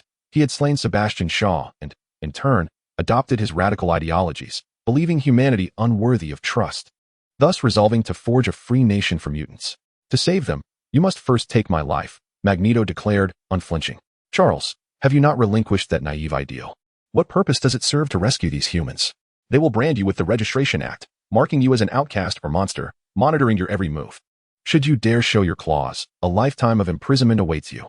Charles remained silent in the vehicle, aware that his old friend Eric, having suffered brutal persecution from officers in his youth and later becoming a pawn in Sebastian Shaw's experiments, harbored deep-seated animosity towards humanity. That will not be the case. "We can await the arrival of peace," Victor urged. Magneto smirked coldly. He and Charles had been locked in this interminable debate for decades, neither able to sway the other, resulting only in discord. "Very well, let us see." The sound of bullets being chambered echoed as firearms, seemingly controlled by an invisible hand, floated in the air. A gunshot reverberated through the street, with a metallic bullet poised perilously close to Police Chief George's forehead. mere moments away from penetrating his skull. The bald elder furrowed his brow, urging Jean to utilize her abilities to halt the bullet that should have struck home, as two forces clashed in a silent struggle. How many can you truly save? You cannot shield them all. Magneto's expression hardened. He had never been one to compromise, especially when he knew they would not express gratitude. Humans will merely view you as a weapon to combat me, Charles. Why do you persist in such thankless endeavors? A tremendous force propelled the bullet, akin to a minuscule pointed cone striving to penetrate George's forehead. The newly appointed police chief emitted a cry of anguish. Charles hesitated for a moment, ultimately resigning to close his eyes. The mind-controlled saber-toothed tiger, Victor, along with the toad, Todd, suddenly appeared to awaken from a dream, their eyes filled with bewilderment, completely oblivious to the events that had just transpired. Your compassion is your weakness, Magneto scoffed, waving his arm as the metallic firearms suspended in midair instantaneously disassembled, cascading to the ground in a heap of parts. Having executed a flawless curtain call, Magneto manipulated the magnetic field to propel the exceedingly heavy steel cross, carrying the Brotherhood away from Manhattan. The blood-soaked Marcus Worthington collapsed onto the unforgiving ground like a tattered sack, his once ambitious eyes now dull and lifeless. Pain etched across the professor's face. Had he possessed the resolve to command Victor to snap Eric's neck, all internal conflicts among the mutants would have gradually dissipated. Likewise, had he chosen to ally with his old friend against humanity's dominion, mutants could effortlessly carve a niche for themselves in this world, albeit at a great cost to both sides. Observing the professor's inner turmoil, Jean slowly lowered her head, a flicker of fierce fire igniting in her amber eyes as she started the car and departed from the tumultuous streets. Sean, who had been discreetly monitoring everything through the surveillance network, closed his laptop and reflected on the contrasting styles of the two mutant leaders, Magneto, with his commanding presence and ruthless strength, while Professor Charles exuded warmth and kindness, yet was soft-hearted. Their decades-long conflict epitomized a tumultuous love-hate relationship. Fortunately, their differing stances allowed the human government to maintain the current state of stability. The most powerful telepath in the world could effortlessly manipulate human thoughts, transforming individuals into obedient puppets. Sean sighed softly, realizing this was why he preferred to avoid contact with mutants. The insidious and intangible nature of their mental powers made it nearly impossible to defend against. He could not place his safety in the moral compass of Professor Charles. Utilizing mutants as a sharp blade, he aimed to eliminate Worthington decisively. He pondered whether Erica had successfully acquired the necessary resources from Pelican Island. While Magneto executed his assault on Worthington Tower, he had directed the new leader of the Hand to lead an elite squad to attack the Worthington Laboratory in San Francisco, targeting the mutant genes and data that Marcus had covertly concealed, an invaluable treasure. Moreover, there existed an exceptional weapon against mutants, a temporary cure for mutant genes embodied in the young boy, Jimmy. Regardless of whether it was Magneto or the Professor, anyone obstructing his path would become an adversary. Before hunting beasts, one must first prepare traps and firearms, setting the stage to await the opportune moment. It was prudent to be prepared. Stretching lazily, Sean concluded that after dealing with Worthington, he could enter a phase of steady development. Chapter 94. Special Department. As Coulson stepped into the division established in New York, the Grand Eagle emblem shimmered with silver light. He gazed at the lengthy name beneath the insignia, contemplating whether he should suggest to the director a more succinct and memorable title. The Department of Homeland Strategic Defense, Offense, and Logistics was indeed a mouthful. Hello, long time no see, John, Coulson greeted a middle-aged man with a smile. Indeed, a rare visitor, Phil. It seems the situation with the mutants escalated quite significantly yesterday. Otherwise, Director Fury wouldn't have sent you over. Senior Agent John Garrett chuckled heartily. This robust man, reminiscent of a Western cowboy, was a top-level 8th-grade agent who had joined the special agency established with the approval of the World Security Council at the same time as Coulson. He now served as a manager at the New York division. Indeed, the appearance of Magneto, listed as the #1 threat, was rather dramatic, especially during the high-profile summit, compounded by the death of a prominent figure. The White House is extremely furious, Coulson sighed with a wry smile. His hard-earned vacation had now been dashed. He had intended to spend it in Provence with his girlfriend, but now that plan would have to be postponed. We have been tracking the whereabouts of Eric Lynshare, the leader among mutants, who has always been a subject of our vigilance. However, their strength is overwhelming, making it difficult for lower-level agents to monitor them. As for the Mutant Academy in Westchester, it is even more challenging to control. All agents assigned to surveil seem to have their memories wiped, as if they recall nothing. Garrett shook his head in resignation. These formidable mutant groups were not something an ordinary person could contend with. They possessed innate powers that only highly trained senior agents could hope to manage. Has the Director's plan been approved? The seemingly rugged man inquired casually. As a senior official, Garrett was aware that the Black Director had a dangerously ambitious plan targeting the increasing number of superpowered individuals. Yet it struggled to gain approval from the World Security Council, leaving it in limbo for an extended period. Coulson cast a deep glance at his old friend and replied nonchalantly, "That is not my concern. I hope those mutants can calm down. At least enough for me to enjoy a peaceful vacation." He followed Garrett to the archives room, where rows of shelves were filled with various intelligence reports sent by lower-level agents, categorized by their respective classifications. Confidential documents above a certain grade were sent to headquarters. With no backups retained here, Coulson's visit to the New York division was solely to retrieve some long-standing files. These lower-class documents had not been recorded in the database but were preserved in paper form. This encompasses all the files pertaining to Eric Lenscher, a figure who has repeatedly defied the federal government, orchestrated attacks, liberated imprisoned mutants, and established a brotherhood, employing brutal methods against humanity. Director Fury had previously devised a capture plan specifically targeting him. However, the adversary's formidable abilities rendered even Stark Industries' advanced polymer weaponry inadequate for a successful apprehension. Garrett, sifting through several documents, remarked that Magneto is accompanied by other mutants, making any attempts at decapitation or covert assassination exceedingly challenging. Coulson nodded in agreement. Fully aware of the obstinate nature of these mutants, Director Fury, too, found himself troubled by the situation. Historically, the moderate Professor Charles Xavier had been employed to restrain Magneto's brotherhood. Yet, following the recent malevolent incident, tensions between the two factions escalated dramatically. The White House has begun to adopt a vigilant stance towards this covert group embedded within society. Ironically, Colonel William Stryker, known for his opposition to mutants, has found favor in the eyes of the White House and military, resulting in the revival of previously shelved mutant research. The White House has tasked Director Fury with formulating a defense strategy against mutants, categorizing not only Magneto and his brotherhood as threats, but also Charles Xavier and his school for gifted youngsters. Colonel Stryker has established a mutant defense unit, and the organized materials are set to be submitted to him. Garrett chuckled, noting that it appears Colonel Stryker's ambitions have been realized.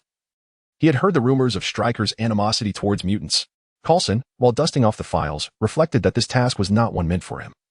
A junior agent or logistical staff member would suffice. He merely chanced upon the opportunity to visit a friend. "The mutants are bound for misfortune," the amiable senior agent remarked. Shaking his head, as he placed the documents into a cardboard box, Coulson seemed to recall something and turned to inquire, "Are there any noteworthy individuals in New York recently?" "The mutants are already a headache. Let's hope those street heroes don't stir up any trouble." Garrett furrowed his brow, carefully recollecting, then responded, "Those individuals have been surprisingly quiet lately. They engaged in a confrontation with a notorious gang in Hell's Kitchen, after which they vanished without a trace. Figures like the Punisher and Daredevil have been conspicuously absent, and the NYPD is likely to be toasting in celebration. That gang-ridden area is experiencing an unusual period of tranquility." Coulson expressed his astonishment. Having previously served as a supervisor in the New York division, he was well aware of the extraordinary individuals concealed within the city. Director Fury had long ago marked them for surveillance, maintaining routine records to ensure they would not instigate any incidents jeopardizing national security. Typically, agents tasked with fieldwork would merely track the movements of formidable characters like the Punisher and Daredevil without intruding upon their lives or making contact, as such actions might easily provoke their vigilance and resistance. In summary, these dangerous elements that cannot be recruited are treated as subjects of surveillance and vigilance. We diligently adhere to Director Fury's orders, categorizing individuals based on specific incidents and designating certain suspects as surveillance targets. Garrett smiled at Coulson, expressing his concern that their classification was excessively meticulous. "We are a specialized agency that deals with superhumans and unconventional events. Why should we bother with gang-related homicides?" The burly senior agent, reminiscent of a cowboy, voiced his frustration, recalling an incident 6 months prior when a high school student was classified as a surveillance target for defeating several thugs, which led to a significant blow to the gang they belonged to. A rookie agent had actually placed a student under surveillance until all suspicions were entirely cleared. Such tales, if circulated, would surely invite ridicule, as gang-related cases are the responsibility of the NYPD. Not every place operates this way. This is New York, and we must proceed with caution, Coulson reassured his friend. This covert department, wielding considerable hidden power, operates with a meticulous ranking system, establishing various levels of authority to ensure confidentiality and security within the organization, with many matters beyond even Coulson's purview. Particularly with the emergence of superhumans, their previous ease has vanished. Agents now confront adversaries far more formidable than international terrorist organizations or private militias. No wonder the director is so eager to advance that plan, Coulson mused. To contend with a group of dangerous individuals, one must recruit an even more perilous cadre. Chapter 95. A New Order. Hudson River, New York Harbor. Dressed casually, Harry stepped out of the car, waving the driver away as he boarded the luxurious yacht docked at the harbor. The air Osborne surveyed the 5-story floating fortress, its imposing size and magnificent presence enough to intimidate any onlooker. Ascending to the third deck, Harry couldn't help but marvel at the panoramic view. This private yacht resembled a lavish maritime palace, boasting ample space, a basketball court, a cinema, and a wine-tasting room, comfortably accommodating hundreds of guests. He mused about his friend's extravagant spending before locating Sean, the renowned young prodigy of New York, basking in the sun on a lounge chair, sporting sunglasses, with fresh fruit and a bottle of whiskey nestled in an ice bucket nearby. You should invite a whole entourage of Hollywood stars and host a yacht party. Then tomorrow's papers will feature the opulent lifestyle of New York's genius, reminding the city that it's not just Tony Stark who knows how to enjoy life. Harry took a seat as the grand luxurious yacht began to glide through the water, the moist sea breeze enveloping him in its embrace. He tilted his head to the sky, where the radiant sun pierced through the clouds, and a few white seagulls skimmed across the clear sea, while a few fluffy clouds drifted lazily in the azure expanse above. All of this brought a wave of tranquility to the indulgent Master Osborne, soothing his restless heart. New York resembled a theater of fame and fortune. When one could provide benefits, others would elevate you to the heights of reverence. Yet if you became worthless, they would scarcely spare you a glance. Sean smiled faintly as he gazed at Harry and softly remarked, "For individuals like us, who pursue fame and fortune, it is essential to occasionally seek a tranquil refuge to unwind." Harry, pondering his words, nodded in agreement. Perhaps you are right. Wealth does not always confer a sense of security. It is surprising how easily the once mighty Watson fell. A week had elapsed since the incident involving mutants in Midtown Manhattan, and the prestigious summit originally scheduled to convene on Liberty Island had not taken place as planned. Perhaps due to concerns over security and the fear of radical mutants repeating their perilous actions, the White House had no choice but to cancel this world summit that was to gather dignitaries from various nations. Meanwhile, the call to reinstate the Mutant Registration Act grew increasingly fervent, especially after Magneto's dramatic declaration of the mutants' existence, which had thrust the sharply escalating mutant issue into the spotlight, garnering significant attention from both the White House and the military. In the words of the long-silent Senator Kelly, it was imperative to prevent a band of dangerous individuals from roaming freely in this nation, unbound by any laws or constraints. Let us be grateful to the mutants, Sean remarked nonchalantly, for allowing us to emerge as the unwitting beneficiaries of this turmoil. In truth, amidst this upheaval, it was Colonel William Stryker who emerged as the greatest victor. However, this situation had its advantages. Leveraging the federal government's power against the mutants could mitigate direct confrontation, which was preferable given that he would be contending with the most formidable group in the world: Professor Charles's telepathic abilities, Magneto's magnetic control, and the boundless potential of the Phoenix. Until he possessed absolute certainty, Sean was reluctant to engage directly with Professor Charles's Mutant Academy or Magneto's Brotherhood, considering the multitude of uncertainties involved. It was far wiser to have Stryker charge into battle on his behalf. Osborne had successfully penetrated the market and was on a promising trajectory. Although temporarily usurping Watson's position was implausible, there was no other force capable of halting their gradual expansion and consolidation of power. Harry felt a sense of satisfaction as he recalled the ridiculous expressions of the board members, a secret pleasure swelling within him. Before Watson had launched his offensive, external opinions had already turned against him, and internal sentiments were restless. Few had anticipated a bright future for Osborne. Yet, no one could have foreseen the sudden assault by mutants on Watson, which not only devastated the corporate edifice, but also claimed the life of the unfortunate captain of this vast empire. As a family business, the revelation of Marcus Watson's son being a mutant identity surprised the factions eager to divide Watson's legacy, easily sidelining the unfortunate young man. As for what comes next, it pertains to how to share the abundant cake and how to revitalize Watertown. Amidst this frenzied capitalistic revelry, Osborne adopts the role of an observer, refraining from striking down the fallen. For Harry and Sean, the obstacles that obstructed their path have been cleared. All that remains is to digest the vast medical market, gradually recoup funds, and continue their next phase of research and development. With the loss of Watertown as a leader, it should now be Osborne who establishes a new order. Once the capital groups have divided their spoils, we shall commence a new round of reshuffling. Sean spoke with a nonchalant air, as if he were the one in control of Osborne. However, Harry harbored no dissatisfaction. The enterprise named after his family's surname had managed to navigate through crises time and again, largely due to Osborne's assistance, for which he felt sincere gratitude. Having long since cast aside his previous vigilance and wariness, the most notable virtue of young Master Osborne may well be his self-awareness. He understands that he stands isolated within the boardroom and apart from the duplicitous business brokers. No one would be willing to devote their efforts to aid a mediocre scion of wealth. Thus, he can only place his trust in Sean, who, in fact, has not disappointed him. I wish to enjoy a tranquil holiday. I have entrusted the matters of the laboratory to Dr. Connors. Sean languidly stretched his body, increasingly enamored with this sensation of absorbing energy, as if his being harbored a black hole, continuously drawing in various forms of energy. His consciousness delved deeper. Golden light surged forth, akin to a diminutive sun.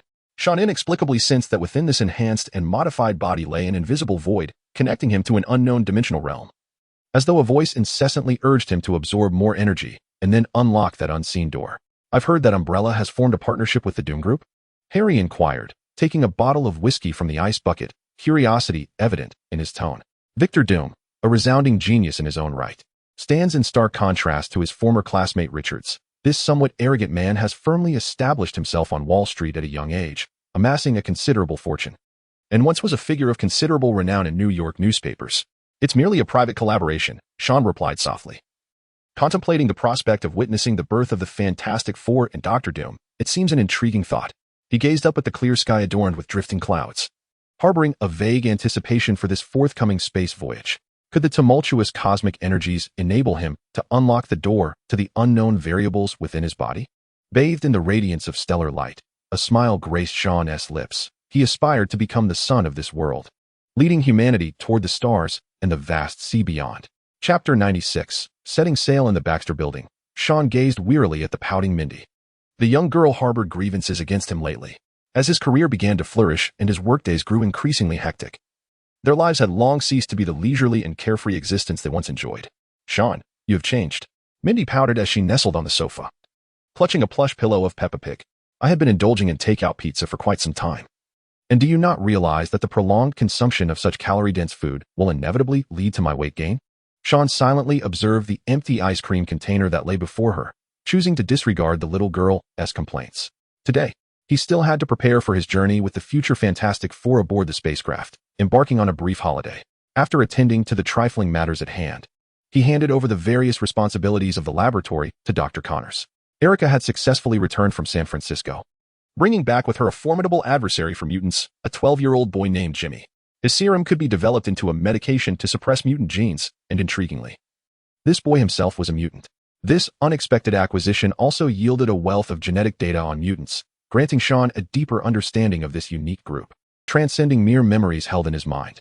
Take good care of the house. When I return from outer space, I shall bring you, well, aside from the debris floating in the cosmos, it seems I cannot bring back any truly memorable gifts. Sean gently ruffled the little girl's hair, fully aware that Mindy's anger stemmed from her concern for his safety. After all, this was no leisurely sightseeing trip. Gathering cosmic energy data in outer space was, on the surface, a perilous endeavor, indeed warranting concern. I have already lost my last family member, so you cannot abandon me. Mindy pouted, refraining from further stubborn remarks, as she lightly tiptoed and wrapped her arms around Sean's waist. It was rare to see the little girl so serious, and Sean couldn't help but find it amusing. Feeling a slight warmth in his heart, having someone who cares for you in this world is certainly a reason to rejoice. Sean, without you, who will cook and wash the dishes for me? Who will give me plenty of pocket money? Hearing Mindy's quiet muttering, a touch moved. Sean promptly lifted the little girl back onto the sofa. During my absence, you shall cook and wash your own dishes. No takeout is allowed. And you will see what a mess you have made of yourself by indulging in junk food. Transforming into a stern parental figure, Sean chastised her. Has T, the etiquette teacher at school, taught you to be a refined young lady? Look at your round face and burgeoning belly. How will you ever find a husband like this? Sean continued, occasionally poking Mindy's cheeks, seemingly oblivious to her irritated expression. Resembling a feisty little kitten. With a swift flurry, Mindy retaliated, wielding her pillow in a playful attack. Her triumphant smile reminiscent of a victorious general as she marched back to her room. Sean rubbed his face, privately lamenting that raising a little girl with a penchant for violence was no easy task. At NASA's spacecraft launch facility, Sean donned a safety helmet and met up with Reed and Ben. During this time, they encountered Victor Von Doom, the investor for this space expedition. Just as the newspapers had portrayed, this tall man, with eyes sharp as a hawk, possessed an air of arrogance and a notably aggressive demeanor, occasionally revealing a side of grandiosity. This unrestrained arrogance, which lacks the nuance of subtlety, appears far more irksome than the self-absorbed narcissism of Tony Stark. At least Reed and Ben do not display any semblance of cordiality. Nevertheless, Victor's demeanor towards Sean is notably warm, as this promising young entrepreneur is evidently aware of the genius that hails from New York. After discarding the hindrance that was Watson, the trajectory of Osborne and Umbrella has ascended rapidly, akin to a burgeoning star, vibrant and full of life. Doom, whose vision is solely fixated on profit, naturally extends a gesture of goodwill towards Sean, who is not a failed scientist like Reed, possessing a brilliant mind yet squandered on futile research, neglecting the essential accumulation of capital. After a few exchanges of indifferent pleasantries, Sean steps outside and overhears the heated argument between Reed and Ben. It's impossible. Absolutely not. He hears Ben, known for his amiable nature, vehemently shaking his head. The external rocket launcher and the orbital system engine are just like the spacecraft you piloted before. Reed shrugs nonchalantly. Ben, typically good-natured, raises his voice, pointing at a rider on a Harley speeding down the distant road, exclaiming, "I will not serve as that fool's second-in-command." This is the same guy who was ousted by NASA for sneaking 2 lingerie models into the simulated cockpit and cavorting with them inside. Reed smirks slightly. He is well aware of Susan's errant brother's character. However, the other party is the designated pilot from the Doom Group, while Ben is merely the co-pilot. Should a rift develop between them, the space mission would undoubtedly be postponed yet again. After a round of arguments, the ever-accommodating Ben ultimately succumbs to Reed's request, begrudgingly returning to the base to prepare, unwilling to witness that arrogant and oblivious young scoundrel. Upon returning to the base, Sean, as part of the accompanying personnel, is required to undergo a brief physical examination. In 6 hours, the launch sequence will commence. The synthetic material, akin to a second skin, is designed to adapt to individual bodily needs. Miss Storm, the guiding light of genetic research, strides in wearing a form-fitting blue uniform, her figure graceful. This current girlfriend of Doom presents Sean with the specially tailored blue uniform, accompanied by a gentle smile. Reed, seated on the couch, immediately rises, redirecting his attention from the documents to Susan, astonished as he exclaims, "Wow, this is simply marvelous." As Susan approaches, she displays a satisfied smile, the snug uniform accentuating her confident curves and revealing a hint of her alabaster skin, ample enough to captivate any man's gaze. This material is made from self-regulating, unstable molecules. I've been studying its molecular structure, Reed begins to expound, completely oblivious to Susan's alluring figure. Even Sean cannot help but reflect on the fact that this future marvel of a man remains single by choice. It is no wonder that the enchanting invisible woman has departed from him. Such an oblivious man indeed evokes a sense of frustration. Indeed, one cannot deny the brilliance of a genius from Columbia University. With a stoic expression, Susan tossed her uniform to the other party and turned away, observing Reed's bewildered countenance. Even his close friend Ben could not help but glance back. If this renowned prodigy were to devote even half of his scientific prowess to the pursuit of romance, Susan would never find herself ensnared in the arms of that scoundrel, Victor Doom. After a moment of quiet anticipation, the boarding announcement echoed through the air, prompting everyone to embark upon the spacecraft destined for the cosmos.